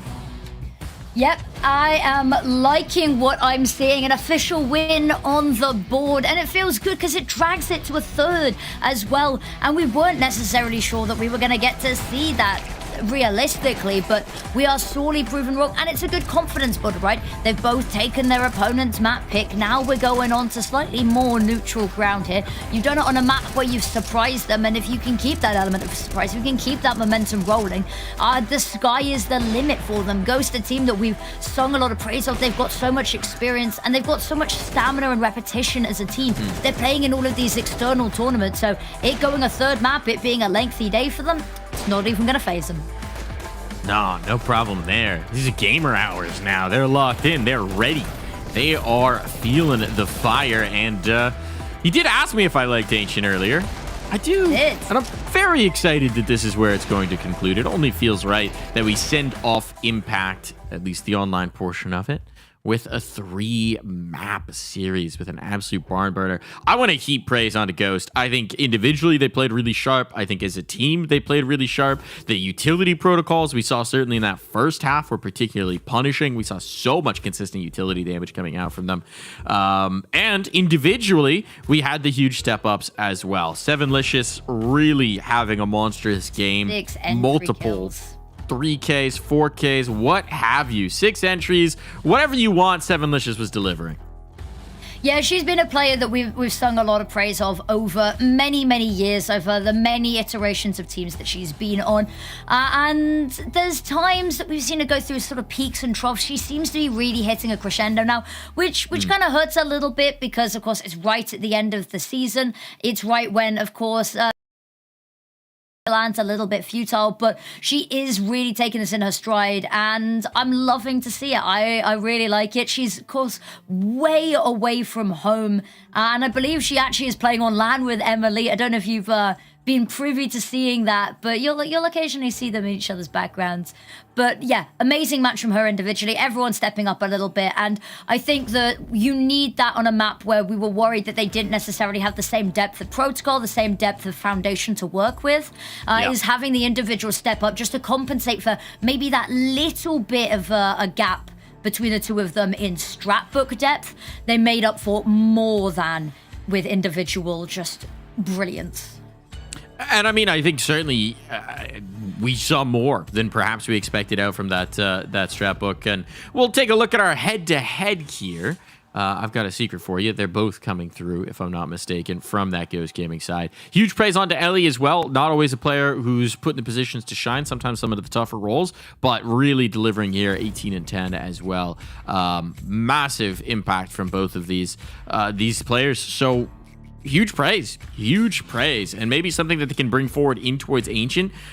Some of those plays, they got a little bit looser towards the end when they had infinite money, basically. You saw the double op come out from Mira. That was something you wanted to talk about, Affinity, a little bit unexpected. Yeah.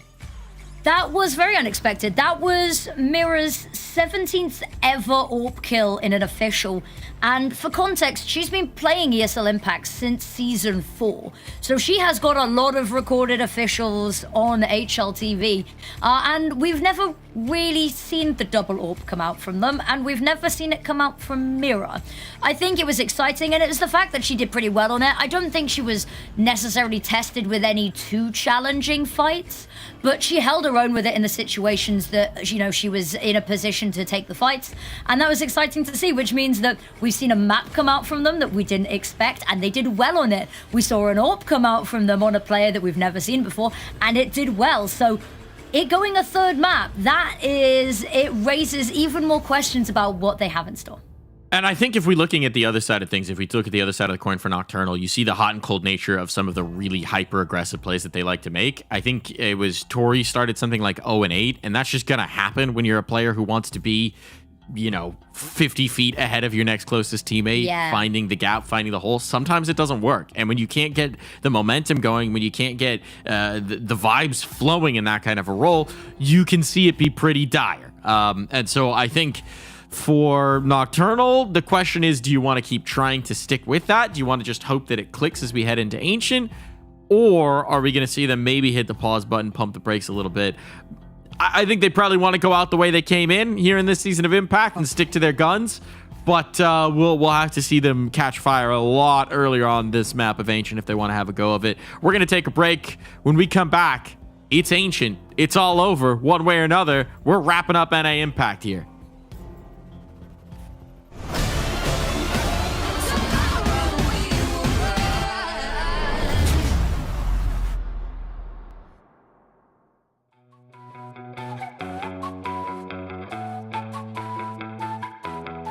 I ain't holding my breath, but something's gotta give. Settle for nothing less. Gotta go, gotta get. I take it as it is. The game is never ending. We never signed into life, but we're here for the ride. So hold on tight. We're moving fast and time don't slow, so we gotta let go. We already know we're just living for the good times. Nothing better than the good times. Stay living for the good times. We're living for the good times. I don't know if you know,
mess with it.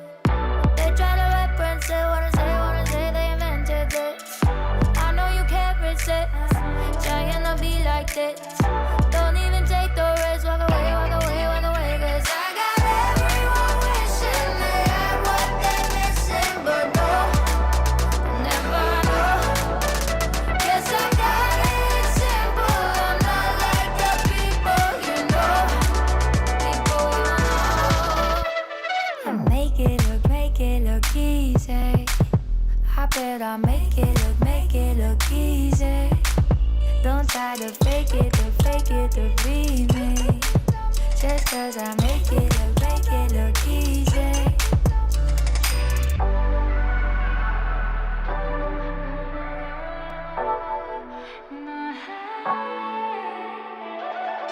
Make it look easy, I do it in my sleep at night. Don't try to get it right, gotta stay alive. I gotta win, nah. I'm making a name, nah. Winning again, nah. Wanna play, cause I got everyone wishing they had what they're missing, but no, never know. Guess I got it simple, I'm not like the people you know. Make it look easy. I bet I make it look easy. Don't try to fake it to be me. Just cause I make it look easy. Don't even bother, try to win a liar. Real like no other. It's in my veins, like in my DNA. My vibe is like no other. Cause I got everyone wishing they had what they're missing, but no, never know. Yes, I got it simple, I'm not like the people you know. Make it look easy. I bet I make it look easy. Don't try to fake it to be me. Just cause I make it look easy.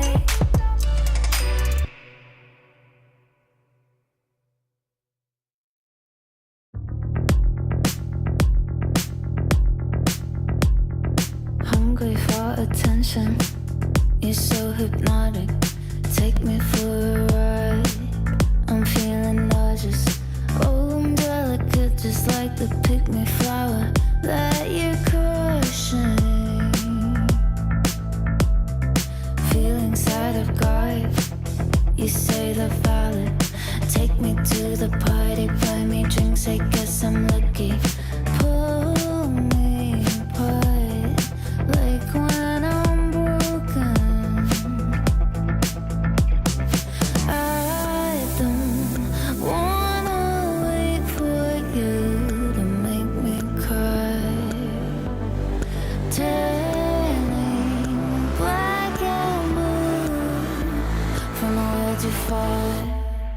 Feel like I'm dying, deep down inside I'm crying, but I'm holding it cause you say I'm a cry, baby. But I'm holding it cause you say I'm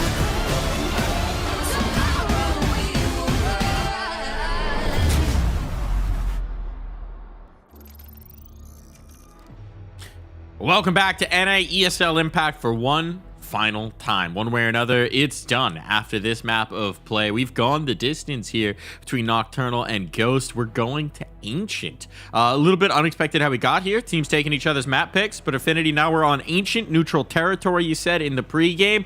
What do we make of this one? Yeah, it's neutral territory in regards to how much they've played it. They've both played it twice this season, and for both of them, it's been a win and a loss, so 50-50. So one of these teams is going to get to walk away with a little bit of an advantage, a boon there to their stats. Maybe slight advantage, I'd say. It's very swings and roundabouts. is that there has been outright times that it's been banned by Nocturnal. They didn't really play it much in the open qualifiers, and then they banned it versus Little Box and Waves in week 1 and 2. Ever since, they've kind of been leaning into it a little bit. In fact, they actually picked it versus Shimmer. On the flip side, Ghost Gaming, they played it twice, and they have been so non-committal to it. They have not picked it. They have not banned it. It's not been a decider. It's just been picked into them realistically. They've let it wash over them. So where this is going to go, it's difficult to say on paper. There's not really too much we can extrapolate, but I mean, I guess we'll find out. And if somebody can set the pace pretty early, we talked about the momentum, so it starts as even footing. Somebody's got to take an advantage early on, though. Well, let this map wash over you because it's the last map of NA Impact for the foreseeable future. Ooh, scary words. It's important to enjoy the moment. We'll think about the future some other time. We'll just enjoy where we're at right now. Lots of utility for Ghosts, as they are want to do. So we're going to try and take contact here on ramp. Kill comes in. It's actually Lunari. Ellie, though, swinging out of the cave, finding impact here. Looking for headshots. Bomb looking to get planted here. Will, in fact, be so, but Ellie going hunting straight into the jaws of Tori's crosshair means that now she's left her teammates a player down. Well, for a moment. Assassination from Violet. It all falls to Emily here in the clutch. One player very wounded. Body shots would be enough against Tori. And a headshot required now. Low on the ammo. Dancing around the corner to get a reload off. Well done. Buying time as well. The savvy vet of Emily is just drawing this one out. Dancing around. Buying that clock. But not quite enough. The kit will just barely get this one diffused and get this one done for Nocturnal. Yeah, it was something that I mentioned sort of as an offhand throwaway comment over on Overpass, is that sometimes Ellie has a propensity to overextend a little bit. And it's very early days, it's just the pistol round, but it is kind of the tonal set that we look for in the pistol round, is that, yes, it's a pistol, yes, it kind of sets up where the money's going to be. It kind of sets up our expectations for how things are going to start panning out. The fact that we've already seen Ellie overextending a little bit worries me. However, there's still time. They've got a buy to come on into this. Ellie was drawing away players from that site to see, you know, even if she is falling back herself, she's drawing her opponents away from where they need to be, is the caveat there. But now we go into a second round, and actually the buy is looking not too dissimilar across the board here. Actually, a lot of utility invested into for Nocturnal here.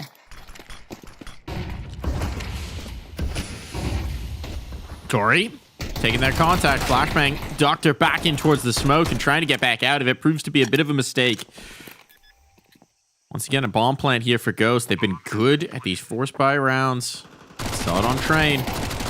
Now we're seeing it to great effect. Sevenlicious picks a perfect time to strike. Catches Lunari. So that rotation off, and now you can see the response. Gadfly has to go back to check to see if Sevenlicious is carrying that flank through. Time's becoming an issue. Violet. Well handled here. Still showing patience despite the clock being a little bit of their enemy. There's kits available, but they need to get stuck onto it. And the swing on out, the MAC-10 makes good. I love them sitting out the hail of bullets because they know that the moment they end, they're going to fall back, they're going to need to reload, and that's when they swing. Not when they hear the defuse tap. They're already readying the swing by that point. It's the moment that the rapid gunfire stops that then they pounce. Backs are turned as they're just trying to find some sort of cover. Lovely little play there. Evens up the scoreboard, and oh, Nocturnal are going to be feeling the economic burn for rounds to come here.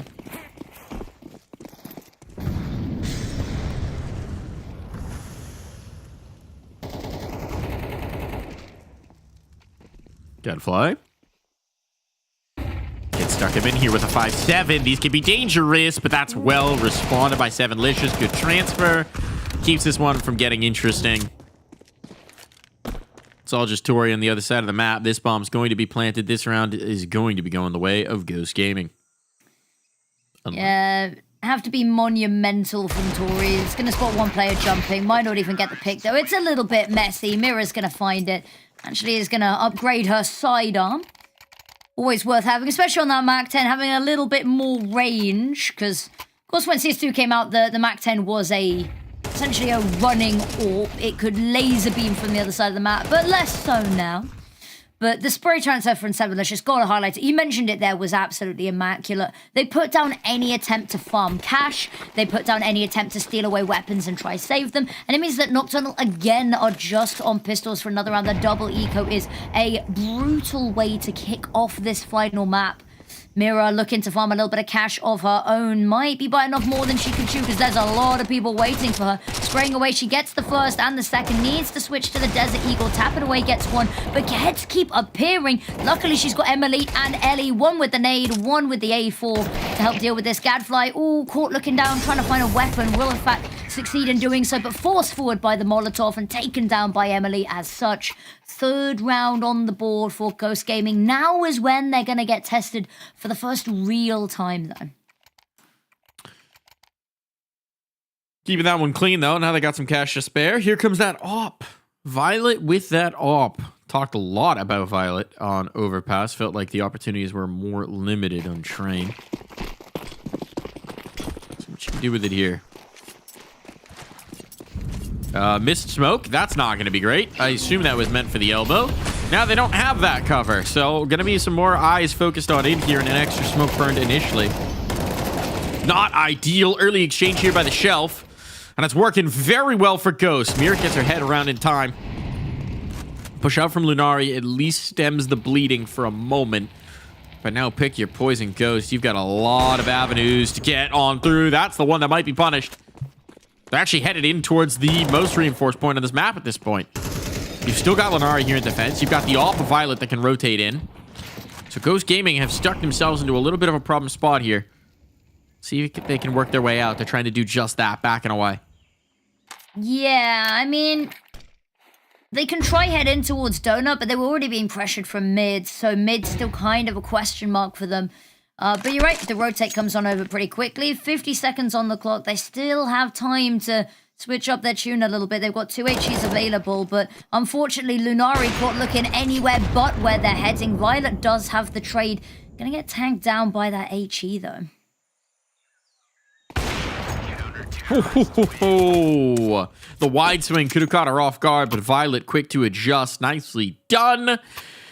And that is a much-needed round for Nocturnal, but I don't think they're out of the woods just yet. Yes, they saved the AWP, but that's it. And we know the pain train is coming right back towards them from Ghost. Full reinvestment. They will be looking to bring the hurt, and that was far too close for comfort. So Nocturnal need to be able to build on this round now. Needed smoke to try stop them in top. Mid is not going to do anything to hold the immediate and aggressive site, well, not site takes, mid take here. Actually going to have a little bit of a look outside of Cheetah. There's a lot of information to work with here, and it's just Violet on this open, a very passive angle to try and hold down the line with this. Going to get smoked off, Molotovs everywhere. It is a fake. That bomb is still hanging around towards B, but Gadfly is not being mused at all. I mean, now they're going to start to activate. Now that's a huge kill for Ellie's, taking out the B defender. Now they can waltz on in. It's a fake that almost worked too well. They gained so much purchase on towards A. It's quite fortunate, I think, for Ghost that Ellie found the kills that she did out towards Elbow. I mean, very well done, for sure. Now a little bit of an overextension from Sevenlicious. And this is the invitation back in, because without that kill, you might have seen a world where Nocturnal just choose to cut their losses. Instead, they got every reason to give this a look. Great flashbang, but not able to catch the kill there for Piggy Kiki. That could have been the death blow. As it is, time is becoming a problem, and Nocturnal are, in fact, going to bail on out of there. Nicely done. Huge round for Ellie. Immense round for Ellie. A little bit confusing, I think, for Nocturnal. They didn't quite have a good awareness of where players actually were on the map. They're maybe getting baited out a little bit heavy by these fakes, and we're seeing the effect of that. We're seeing Ghost exploit it. Yeah, and it's a good sign being able to see these weaknesses and exploit them. That's kind of the key component. And if you go in with a really rigid game plan, especially against a team that's very fluid and dynamic like Nocturnal, it can really backfire. There's a lot of stuff that you highlighted in the midst of that round. The fake that almost works a little bit too well. But it's nice ideas, though, when they're able to sort of rein themselves back, and that's a really good sort of mark of a strong team there, is that when they know when to hold them, know when to fold them, you know? Yeah, Absolutely. And I mean, you could also see just how little Nocturnal had to work with in terms of the util in that last round. They've actually got more nades this time around. So there's still some limitations for sure. But there's a little bit more to work with in terms of the utility. That smoke just to keep the idea of a player back donut alive. Maybe a bit rich for my blood, but Lunari catches a kill elsewhere. Now Mad swings out. 2 players stacked up, and Elite knocks them down. Nice bit of rifle work. The A site is open, and Mira's so far forward, they just have no idea. Oh, Mira's hoping for 2. Gonna get him as well. Oh my goodness. Mira stringing them along. And skewering them. How much trigger discipline have we seen today? Because it has been, we usually in a game, there's a little bit, right? There's a couple of times. This has felt almost excessive with how many moments that, you know, there have been corners that haven't been checked and whole chunks of map not being checked, that you're just watching players track these players and wondering, you know, how many can I get before realistically I'm taken down? And there's a couple more angles I'd like to see glanced over a bit more cautiously going forward. Yeah. I mean, it is, again, maybe a hallmark of the way Nocturnal play. They play a little bit like their hair's on fire at times. It can lead them into some very nice spots. It can also lead them to overlook some very nice spots. And we've seen that cost them. At number 5, it is going to be a single AK, a kit and a smoke that they've got to try work wonders with. This AK is going to have to work miracles and revolutionize the game here. A couple of Desert Eagles and a P250. No one's going to go without some semblance of an upgrade. Looks like mid-control. Smoke's going to go over, but actually they're not too eager to really take a look at it. It's over towards A. They really have intent here. And there is going to be Tori holding the line, but they know that the buy is likely not very good. So whilst they're being cautious, they're being quietly optimistic about this.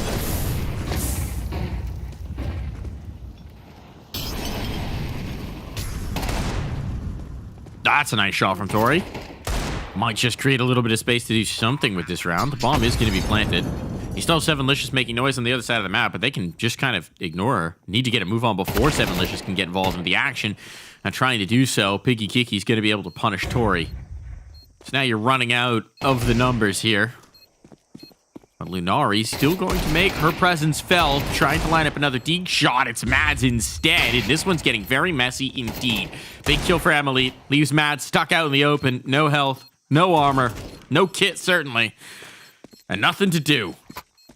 Try and sow a little bit more chaos.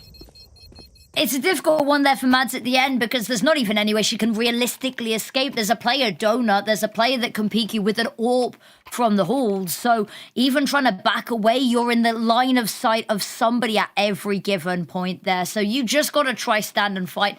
Not a whole lot to save, knowing that they'll come into this round with a buy, missing a little bit of utility on Violet. But I mean, when she's entrying for a lot of the time as an AWP, she's not really static. On this map, maybe a little bit more so than Overpass, where she'll go for those fights, and, you know, Train, where she'll also go for some of these swings. Doesn't need it as much. Elite, what a shot, though. Lunari was just trying to get a little bit of information. My kingdom for a jump peak, and she is going to be denied sorely. Comes at a heavy cost. Comes at a heavy cost. And now we can see the cost it's exacting on Nocturnal. They need to make a move, and they know it. So it's going to be a double play in towards Cheetah. Or Jaguar, if we're being accurate. Gadfly going to be the tip of this spear. Could catch timing. Some pylons are a little bit strung out. Oh, there's the spot, though. Gadfly gets the one, but at the cost of some health. A swing back in. Ellie's able to trade it. And now your last defender in Mads is stuck here in towards Cave. They've got a good idea where she might be. Nades raining down. Mads swings and makes good on it. All alone. 1v3 pelted through the panel. And that is another round notched on the belt of Ghost Gaming. I pose you a question here. Rounds like that with Mads is, do you think that every situation is winnable in some capacity? That there are situations where it lines up? Or do you think that there are some positions that you end up in that no matter what you do and what your opponents do, it's just not going to happen? Virtually any 1vx situation, to to win it requires your opponents to make mistakes. Now, that being said, people make mistakes at every level of play constantly. But every, 1v3, 1v4 clip, 1v5 certainly requires that the other team make a mistake. If you play a 3v1 perfectly, you'll never lose it. But people don't. We're all human. That's what makes this whole thing interesting to watch. We're not bots lining up the perfect angle. So yeah, I'd say certainly every situation is winnable. And certainly in that one as well, probably not very savable. So why not risk it?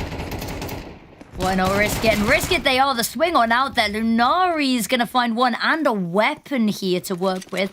And that's all a little bit of a ruse, a diversion for what's really going on. That push over towards A. Into that space, smoke sailing in. Goes being diligent, taking their time with this one. And that has allowed Tori to get out by the boxes. Needs to land some Deagle headshots, though. Not going to be able to do so. It's Mads instead, though traded out instantly.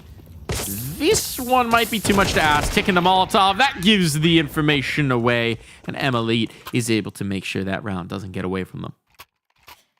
6-round leads, and there's still time for it to go further. And this is on their T side as well. There's a lot of debate about where Ancient sits on the CTT side scale. But this is, regardless of how you slice it, looking very, very good. They've got money for days. There is nothing here realistically that Nocturnal can do that there will not be buys for both of these remaining rounds. So this isn't even about economic damage. This does just have to be outright wins. Yeah, at this point, sidedness doesn't really come into the conversation. It's just too far gone, right? And it's the manner that we're seeing some of these rounds go in. You're seeing the desperation slip in, I think, for Nocturnal with some of these plays, with some of these hero moments they're trying to have. Just haven't been able to stabilize and really starting to feel the pressure here. A lot of typing in this tech pause. Hopefully it'll have a quick resolution. There you go. They're a very chatty bunch, the North America lot sometimes. So who knows what they could be saying? We're known for that culturally. You set a Nordic person loose in America for the first time, and it's like, why are all these people talking to me? What's happening? Some of the conversations I have read in the North America chats have been enlightening, colorful, wild, honestly something beautiful at times. A piece of modern art, one would say. There's poetry in the madness. Flashbang into the peak. Mira stares straight into the light like a moth to the flame. And Violet will be all too happy to burn. 4 would be so much better than 2, I'll tell you that much. 3 would be better than 2. Anything at this point. Nocturnal just think give us anything. A round. Please. They are in dire need here. 4-8 still not looking great, but they've got the opening pick here. This is a way in. This is a way to sort of work on forwards. Choke point, 7licious, taken down. Lunari's just holding the line. The rest of her team. Oh, Ellie's going to activate. It's not in time to save her teammate, but it is in time to sweep the site completely clean. And now 2 versus 2. Bombs gone down and players scrambling to get across it. Utility is going to go deep, and that's going to be Piggy Kiki taken down. It's going to be an idea that one player is here, but unfortunately, absolutely no information on where the second is. Swings on out. That's a lovely find. Orbs online, and Emily doesn't miss shots like that. And that is going to be a 9th round on the board, and you couldn't have asked for a more spectacular display. No sympathy. None. No sympathy. No gimmies. Nothing to be had here for Nocturnal. Emily just says, yeah, get good. Locks it down. I mean, that's a nice bit of play coming through from Emily. Just showing again, Nocturnal feels like every time they manage to get themselves an advantage, it just gets snatched back. 1 round to end this half. 1 round to try and show us something. They're going to go aggressive for it. I like that they haven't stopped trying with these aggressive takes. But they really need something to work out for them. And right now, Mads is getting a ton of information that there's no one out towards B. The problem is, can anyone rotate to support A in time for it to matter? Violet is on an island, and the cavalry is, as of yet, quite far away. All the information you could want and nothing they could do on it. Yeah, ooh, Violet's not even gonna really do anything. Walks out, there's no flash. We talked about this. That was bold. That was ambitious, to say the least. But they need a hero play, and now a line up. It's a TK coming through. A little bit of an awkward exchange there. But still, a 3-on-3 is not the worst effect. Top shot doesn't land. Tree player cleared out. Piggy Kiki was focused on Temple. Time's going to be the issue. There's the first one claimed, but they're just getting on the defuse. And they have time. They have time. They have the kit. They have a third round. There's something for Nocturnal to take into the break.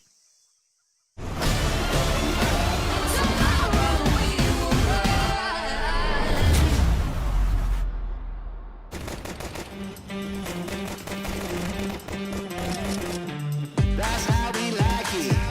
That's how this goes. Come on now, baby, let me ease your soul. That's how we live life. Live it up to the top. 'Cause once we start, you know we're never gonna stop.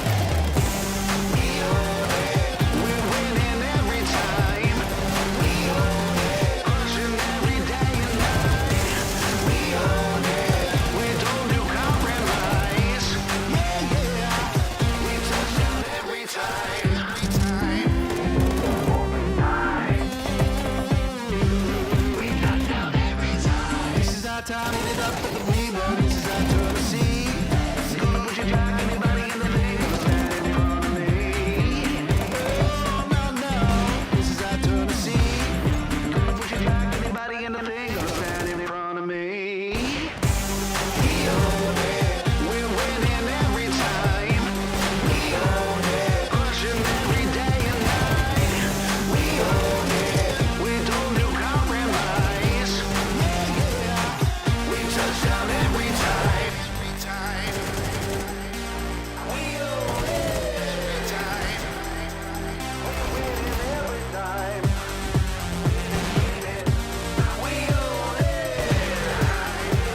it. We're winning every time. We own it.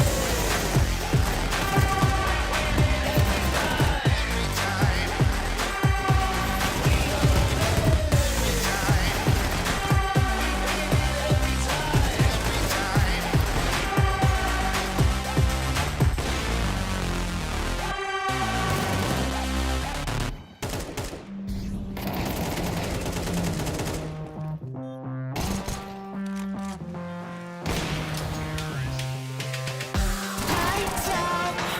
I got a feeling, but I can't shout. I got reasons, but I'm all out. No rest for the weekend.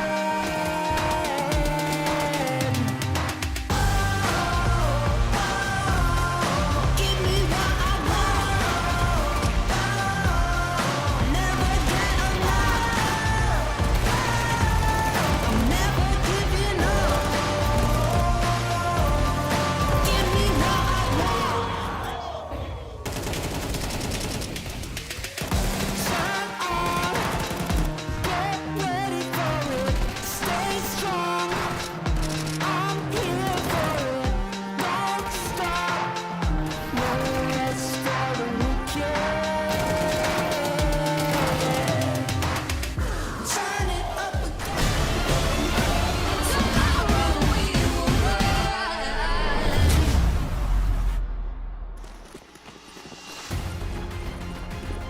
One more time, we're back in action here with NA Impact. Nocturnal Ghost. And it's quite a mountain that Nocturnal have to climb if they want to make a game of this one. It's all to play for here on Ancient. And it's Ghost with a massive 6-round lead. So much of a chasm to try and fill on in here, Piggy Kiki. A little bit of information spotted, but they've kind of put all of their eggs in one cave-shaped basket here. Sevenlicious just trying to take a little bit of space outside, but they're being held, penned in here by Nocturnal. Violet desperately trying to find the skill. Sevenlicious actually turns around just in time to stare her attacker in the face as she goes down. And now 2 versus 1 mirror. We sung her praises. Kadia, player to watch, now has to stand up when it matters the most. But Tori has got a handle on the whole situation. A 4th round and an absolute necessity, dare I say. Yes, indeed. Yes, indeed. I think that's fair. I think it's fair indeed.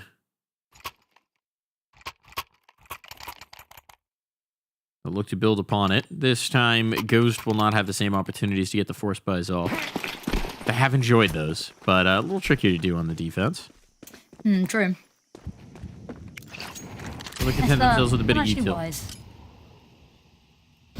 Flashing and HE, very little to go on here. The HE, I'm assuming, to part the smoke for Sevenlicious to go for a nice little swing. Just waiting for the right second. The longer they wait, I mean, honestly, at this point, just look to go, oh no, they're full sending it over. Gadfly's going to feel the burn on that one. Emily swinging on off. Gadfly's going to get one. There is going to be a trade, however. They want to push a little bit further. HE's going to do a load of splash damage. Tori still hanging around. When is she going to realize that one head too many to try and fight? Actually, doesn't need to make that decision because Ghost Gaming, they've backed off already.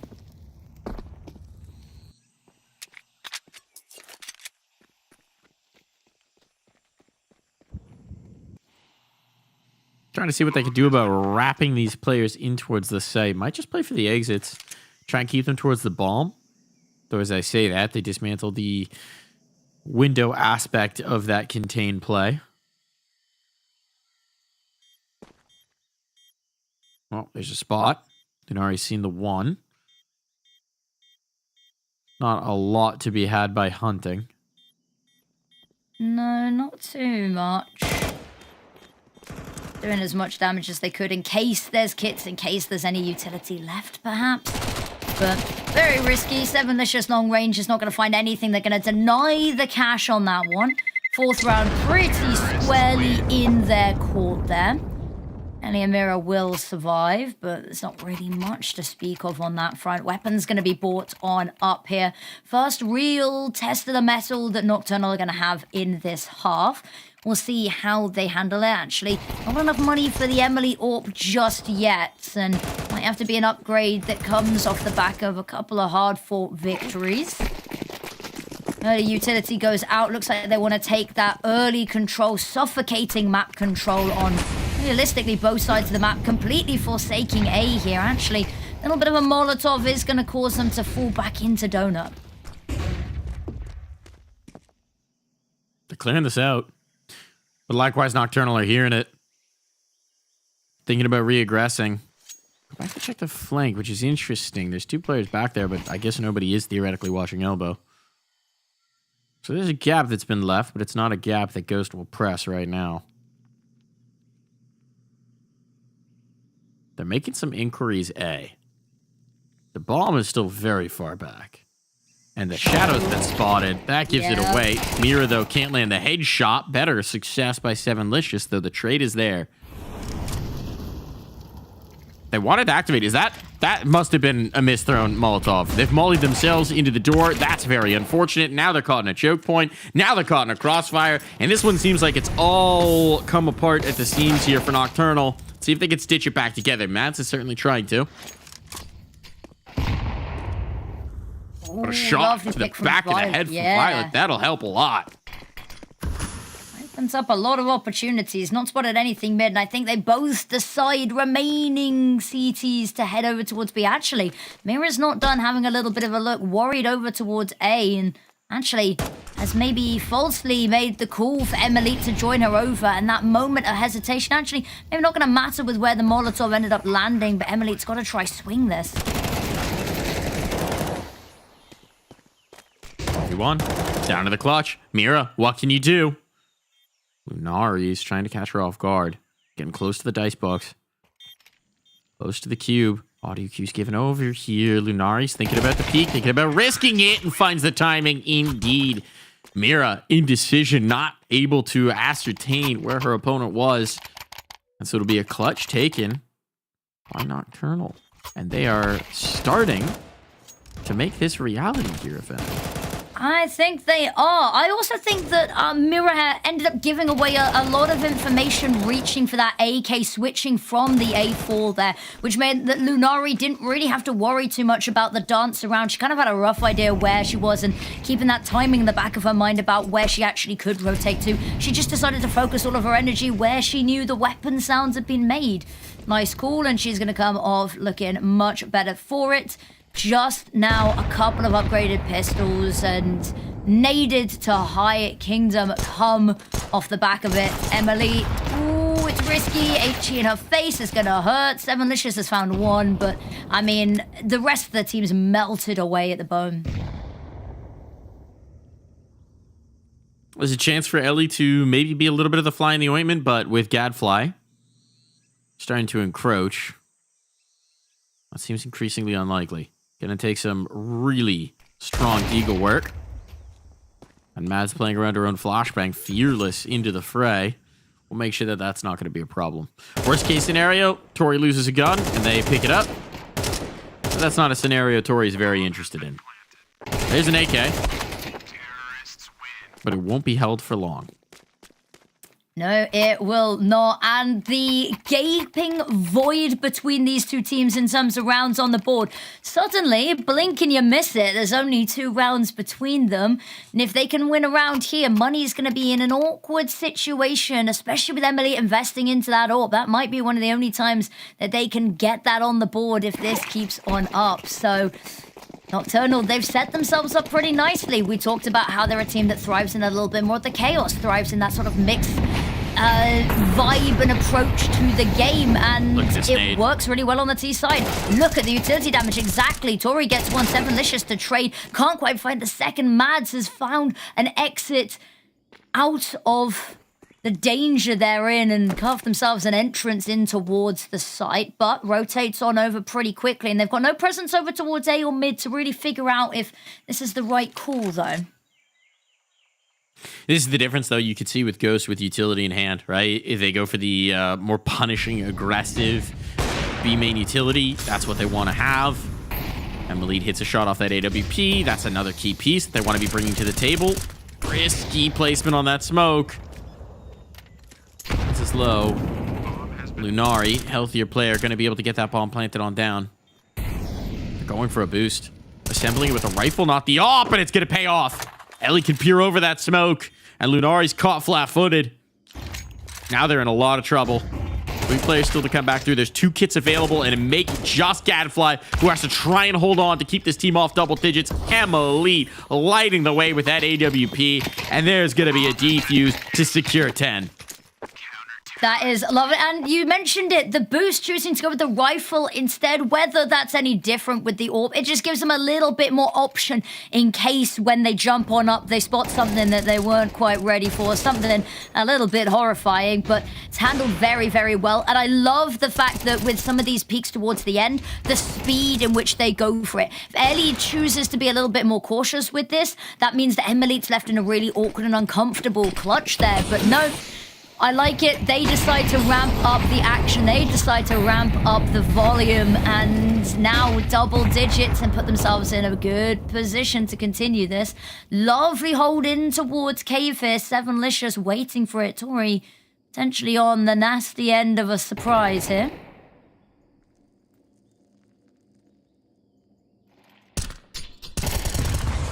Oh, nice find for Sevenlicious. A little bit stuck, but there's 2 teammates close at hand, and that's very nicely done. Good setup. Well executed. Nocturnal left reeling, and that's just going to be a poke on in from Violet, hoping to find some sort of space, and that space denied. Oh, now Mira completely overlooked. Oh, he's going to be able to find the one. Lunari's got a chance, but would have to go around the world to even get this bomb. Fortunately for Lunari, Ghosts don't know that. And so they have no clue that she has completely abandoned the A site. Though those audio cues, well, tip them off just a little bit that something might be amiss here. Oh, Piggy Kiki's drawing closer here on this flank. Trying to get this bomb is going to cost. Piggy Kiki just looks out. Timing is everything here, but something has drawn Piggy Kiki away. Some sort of inkling there has actually prevented the hammer from coming down on this one. And now Lunari gets another chance at this. Not often you get a second stab, and here she goes. The unfortunate issue is that Emily is patient. She is diligent. That is just going to give away the location, and all she has to do is hold the line. She's been holding since the start. 11 on the board, and suddenly the end game is rearing its ugly head, and Nocturnal running out of opportunities, running out of money for these opportunities as well. Lack of the bomb plan here costs. Can't really invest anything into this round if you're going to hope to have a gun to try and play for overtime. We'll see what they do. But certainly this one stings. Some investment, not much. Tori with the Deagle armor, best equipped to try and do something, anything about this round to try and keep Ghost off of series point. We saw the difference. Once the util's out, once the op is out, you see what Ghost Gaming want to do. Okay, here we go. Mira having a jump spot. She's going to be the first person. Spots a couple of heads. Goes for one more risky jump peek for good luck. HE to go deep. They've worked so well in the past. Ellie, there's the first. HE to go over. It's not quite deep enough to take down Gadfly, but it's going to keep them on the precipice here. And now gearing up for this A hit. They need to be careful. There's going to be a little bit of support nearby. Emily's got the first. Eddie has to double take there, and unfortunately that's all the time Violet needs to find the pick. But now they're stuck in Donut. Oh boy. Fish in a barrel there. Fish in a barrel. Once they get stuck in that choke point, there's just nothing that they could do against the superior firepower of Ghost. One last hurrah. 5 rounds in a row needed if they're going to take this one to overtime. This is looking dire.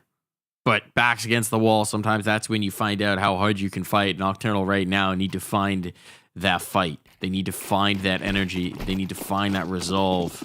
Because there can be no more mistakes. It's now or never. Play here from Ghost. Look at these HEs. Woo-hoo-hoo. Somehow dodged. Gadfly manages to back away. Does not get her wings clipped. Rush over the top. There's going to be a swing off the back of it. It comes a little bit earlier than she's expecting, but there it is. And there's the immediate fall back as well. That's all they need. Got what you wanted. A swing back in. Mira now has left her teammate over towards A in a bit of a tough spot. You can see Ellie goes for the instant response. Takes space in towards A main. This can't be overlooked. Not this time. No, that almost cost them again. And it will. That's the bomb drop. If Ellie gets him one other, okay. At least that wound is staunched. Band-aid applied. But now they're trying to rotate back off. This is complete confusion for Nocturnal. They've misread this a little bit. And Sevenlicious, as she tucks in the corner here, Jaguar, gonna hear them walk past. Oh boy. Here's another one mantling up. Gone away. Knife out. And it's devastation. Sevenlicious. 3 quick kills to lock in the win. To lock in 3rd place. And lock in the series here for Ghost Gaming. What a way to close that out there. Sevenlicious herself, an icon of the scene with an iconic play.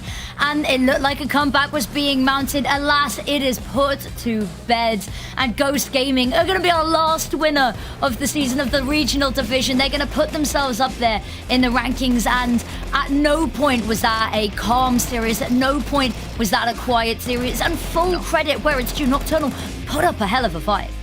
Yeah, they absolutely did. And they stuck to their signature brand of fiery, aggressive Counter-Strike all the way through. I think there are moments maybe where they can learn that discretion is the better part of valor, but you can't fault them for sticking to their guns, and that they certainly did do. Ghost, though, great rebound. The train's super impressive. I think there's a lot to build on here, and I'm hoping that they do continue to work that into their map pool. And certainly we saw some of the individuals shine at multiple moments here. Ghost Gaming definitely showing a good face through those last 2 maps, and would love to see what they can do in the future with it.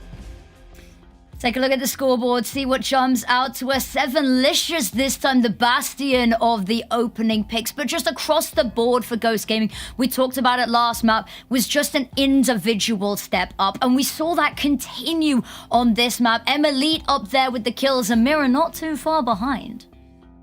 Yeah, really nicely done from Emily. We highlighted her in the beginning for somebody who's been around for a very long time, who's played through a lot of different iterations, a lot of different tournaments, a lot of different leagues. Here, the women's Counter-Strike space in North America, who's been a stalwart of the scene for over a decade now, and she's still doing it. She's still got it. She's still sharp on that scope, sharp on that crosshair.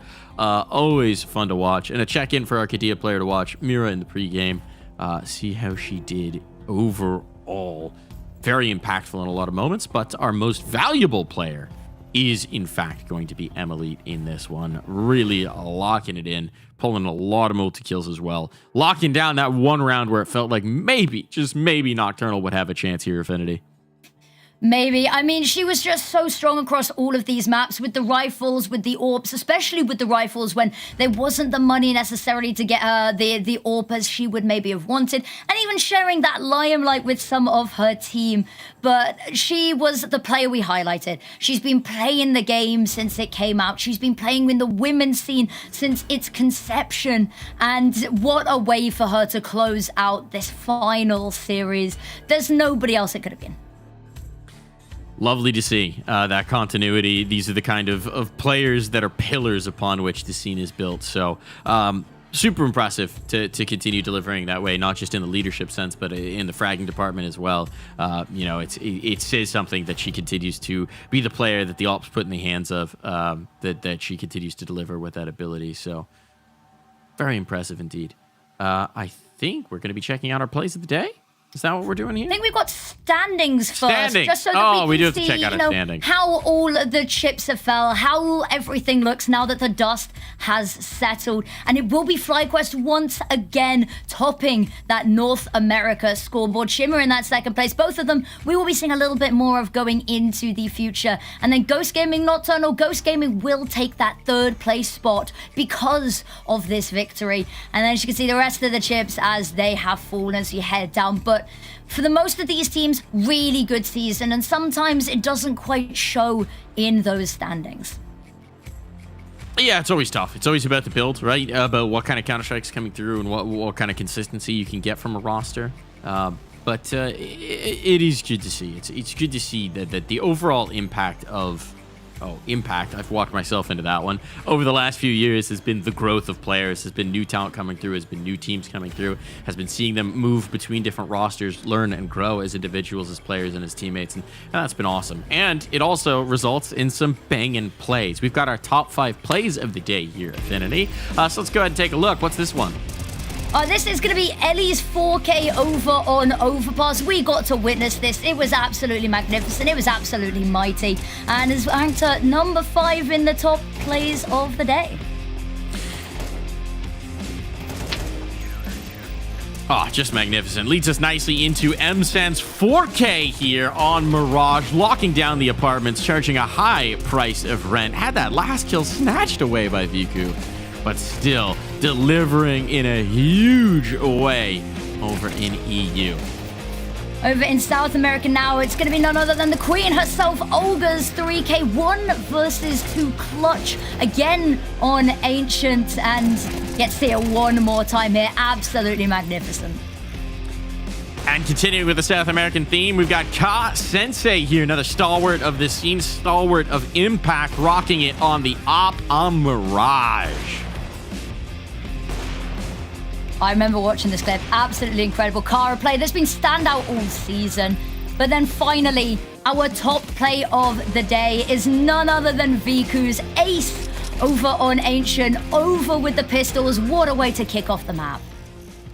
What a way to do it. It's nothing better than starting things out with an ace. Always a fun way to get things going. Real spark plug here. And now I think we're coming to a close here. And I think to send us out, there might be something that you wanted to say here, Affinity.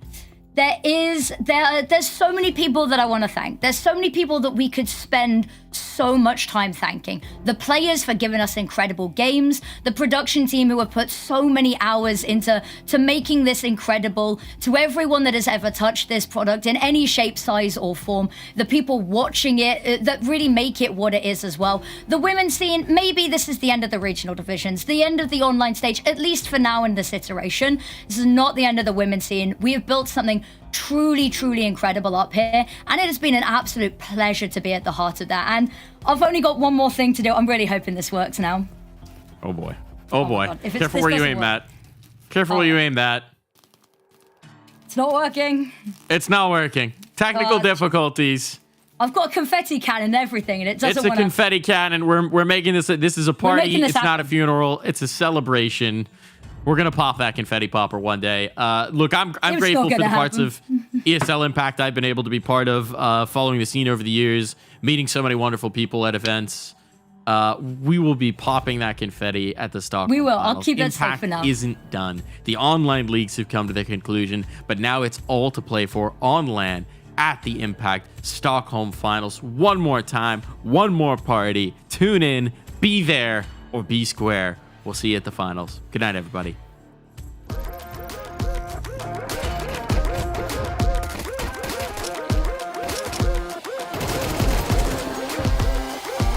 believe it, I can see it. If it's in my sights, I achieve it. Ain't no leaving, no defeating. Show up, complete and repeat it. Every day, rule that game. I always go 100%. Start to the end, out or in. No between, you gotta go 100%. Play to win every single moment. Caught up in the motion, got no use for caution. Hope you're ready for a fight.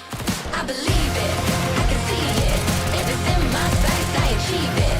Ain't no leaving, no defeating. Show up, complete and repeat it. I believe it, I can see it. If it's in my sights, I achieve it. Ain't no leaving, no defeating. Show up, complete and repeat it. Every day, rule that game. I always go 100%. Start to end. Every single moment, caught up in the motion, got no use for caution. Are you ready? Are you ready? Are you ready? Are you ready?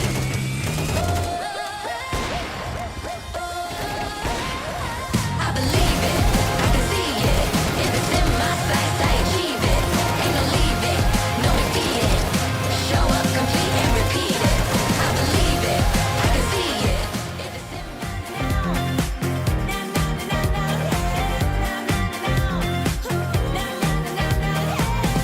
everybody, I wanna see your hands.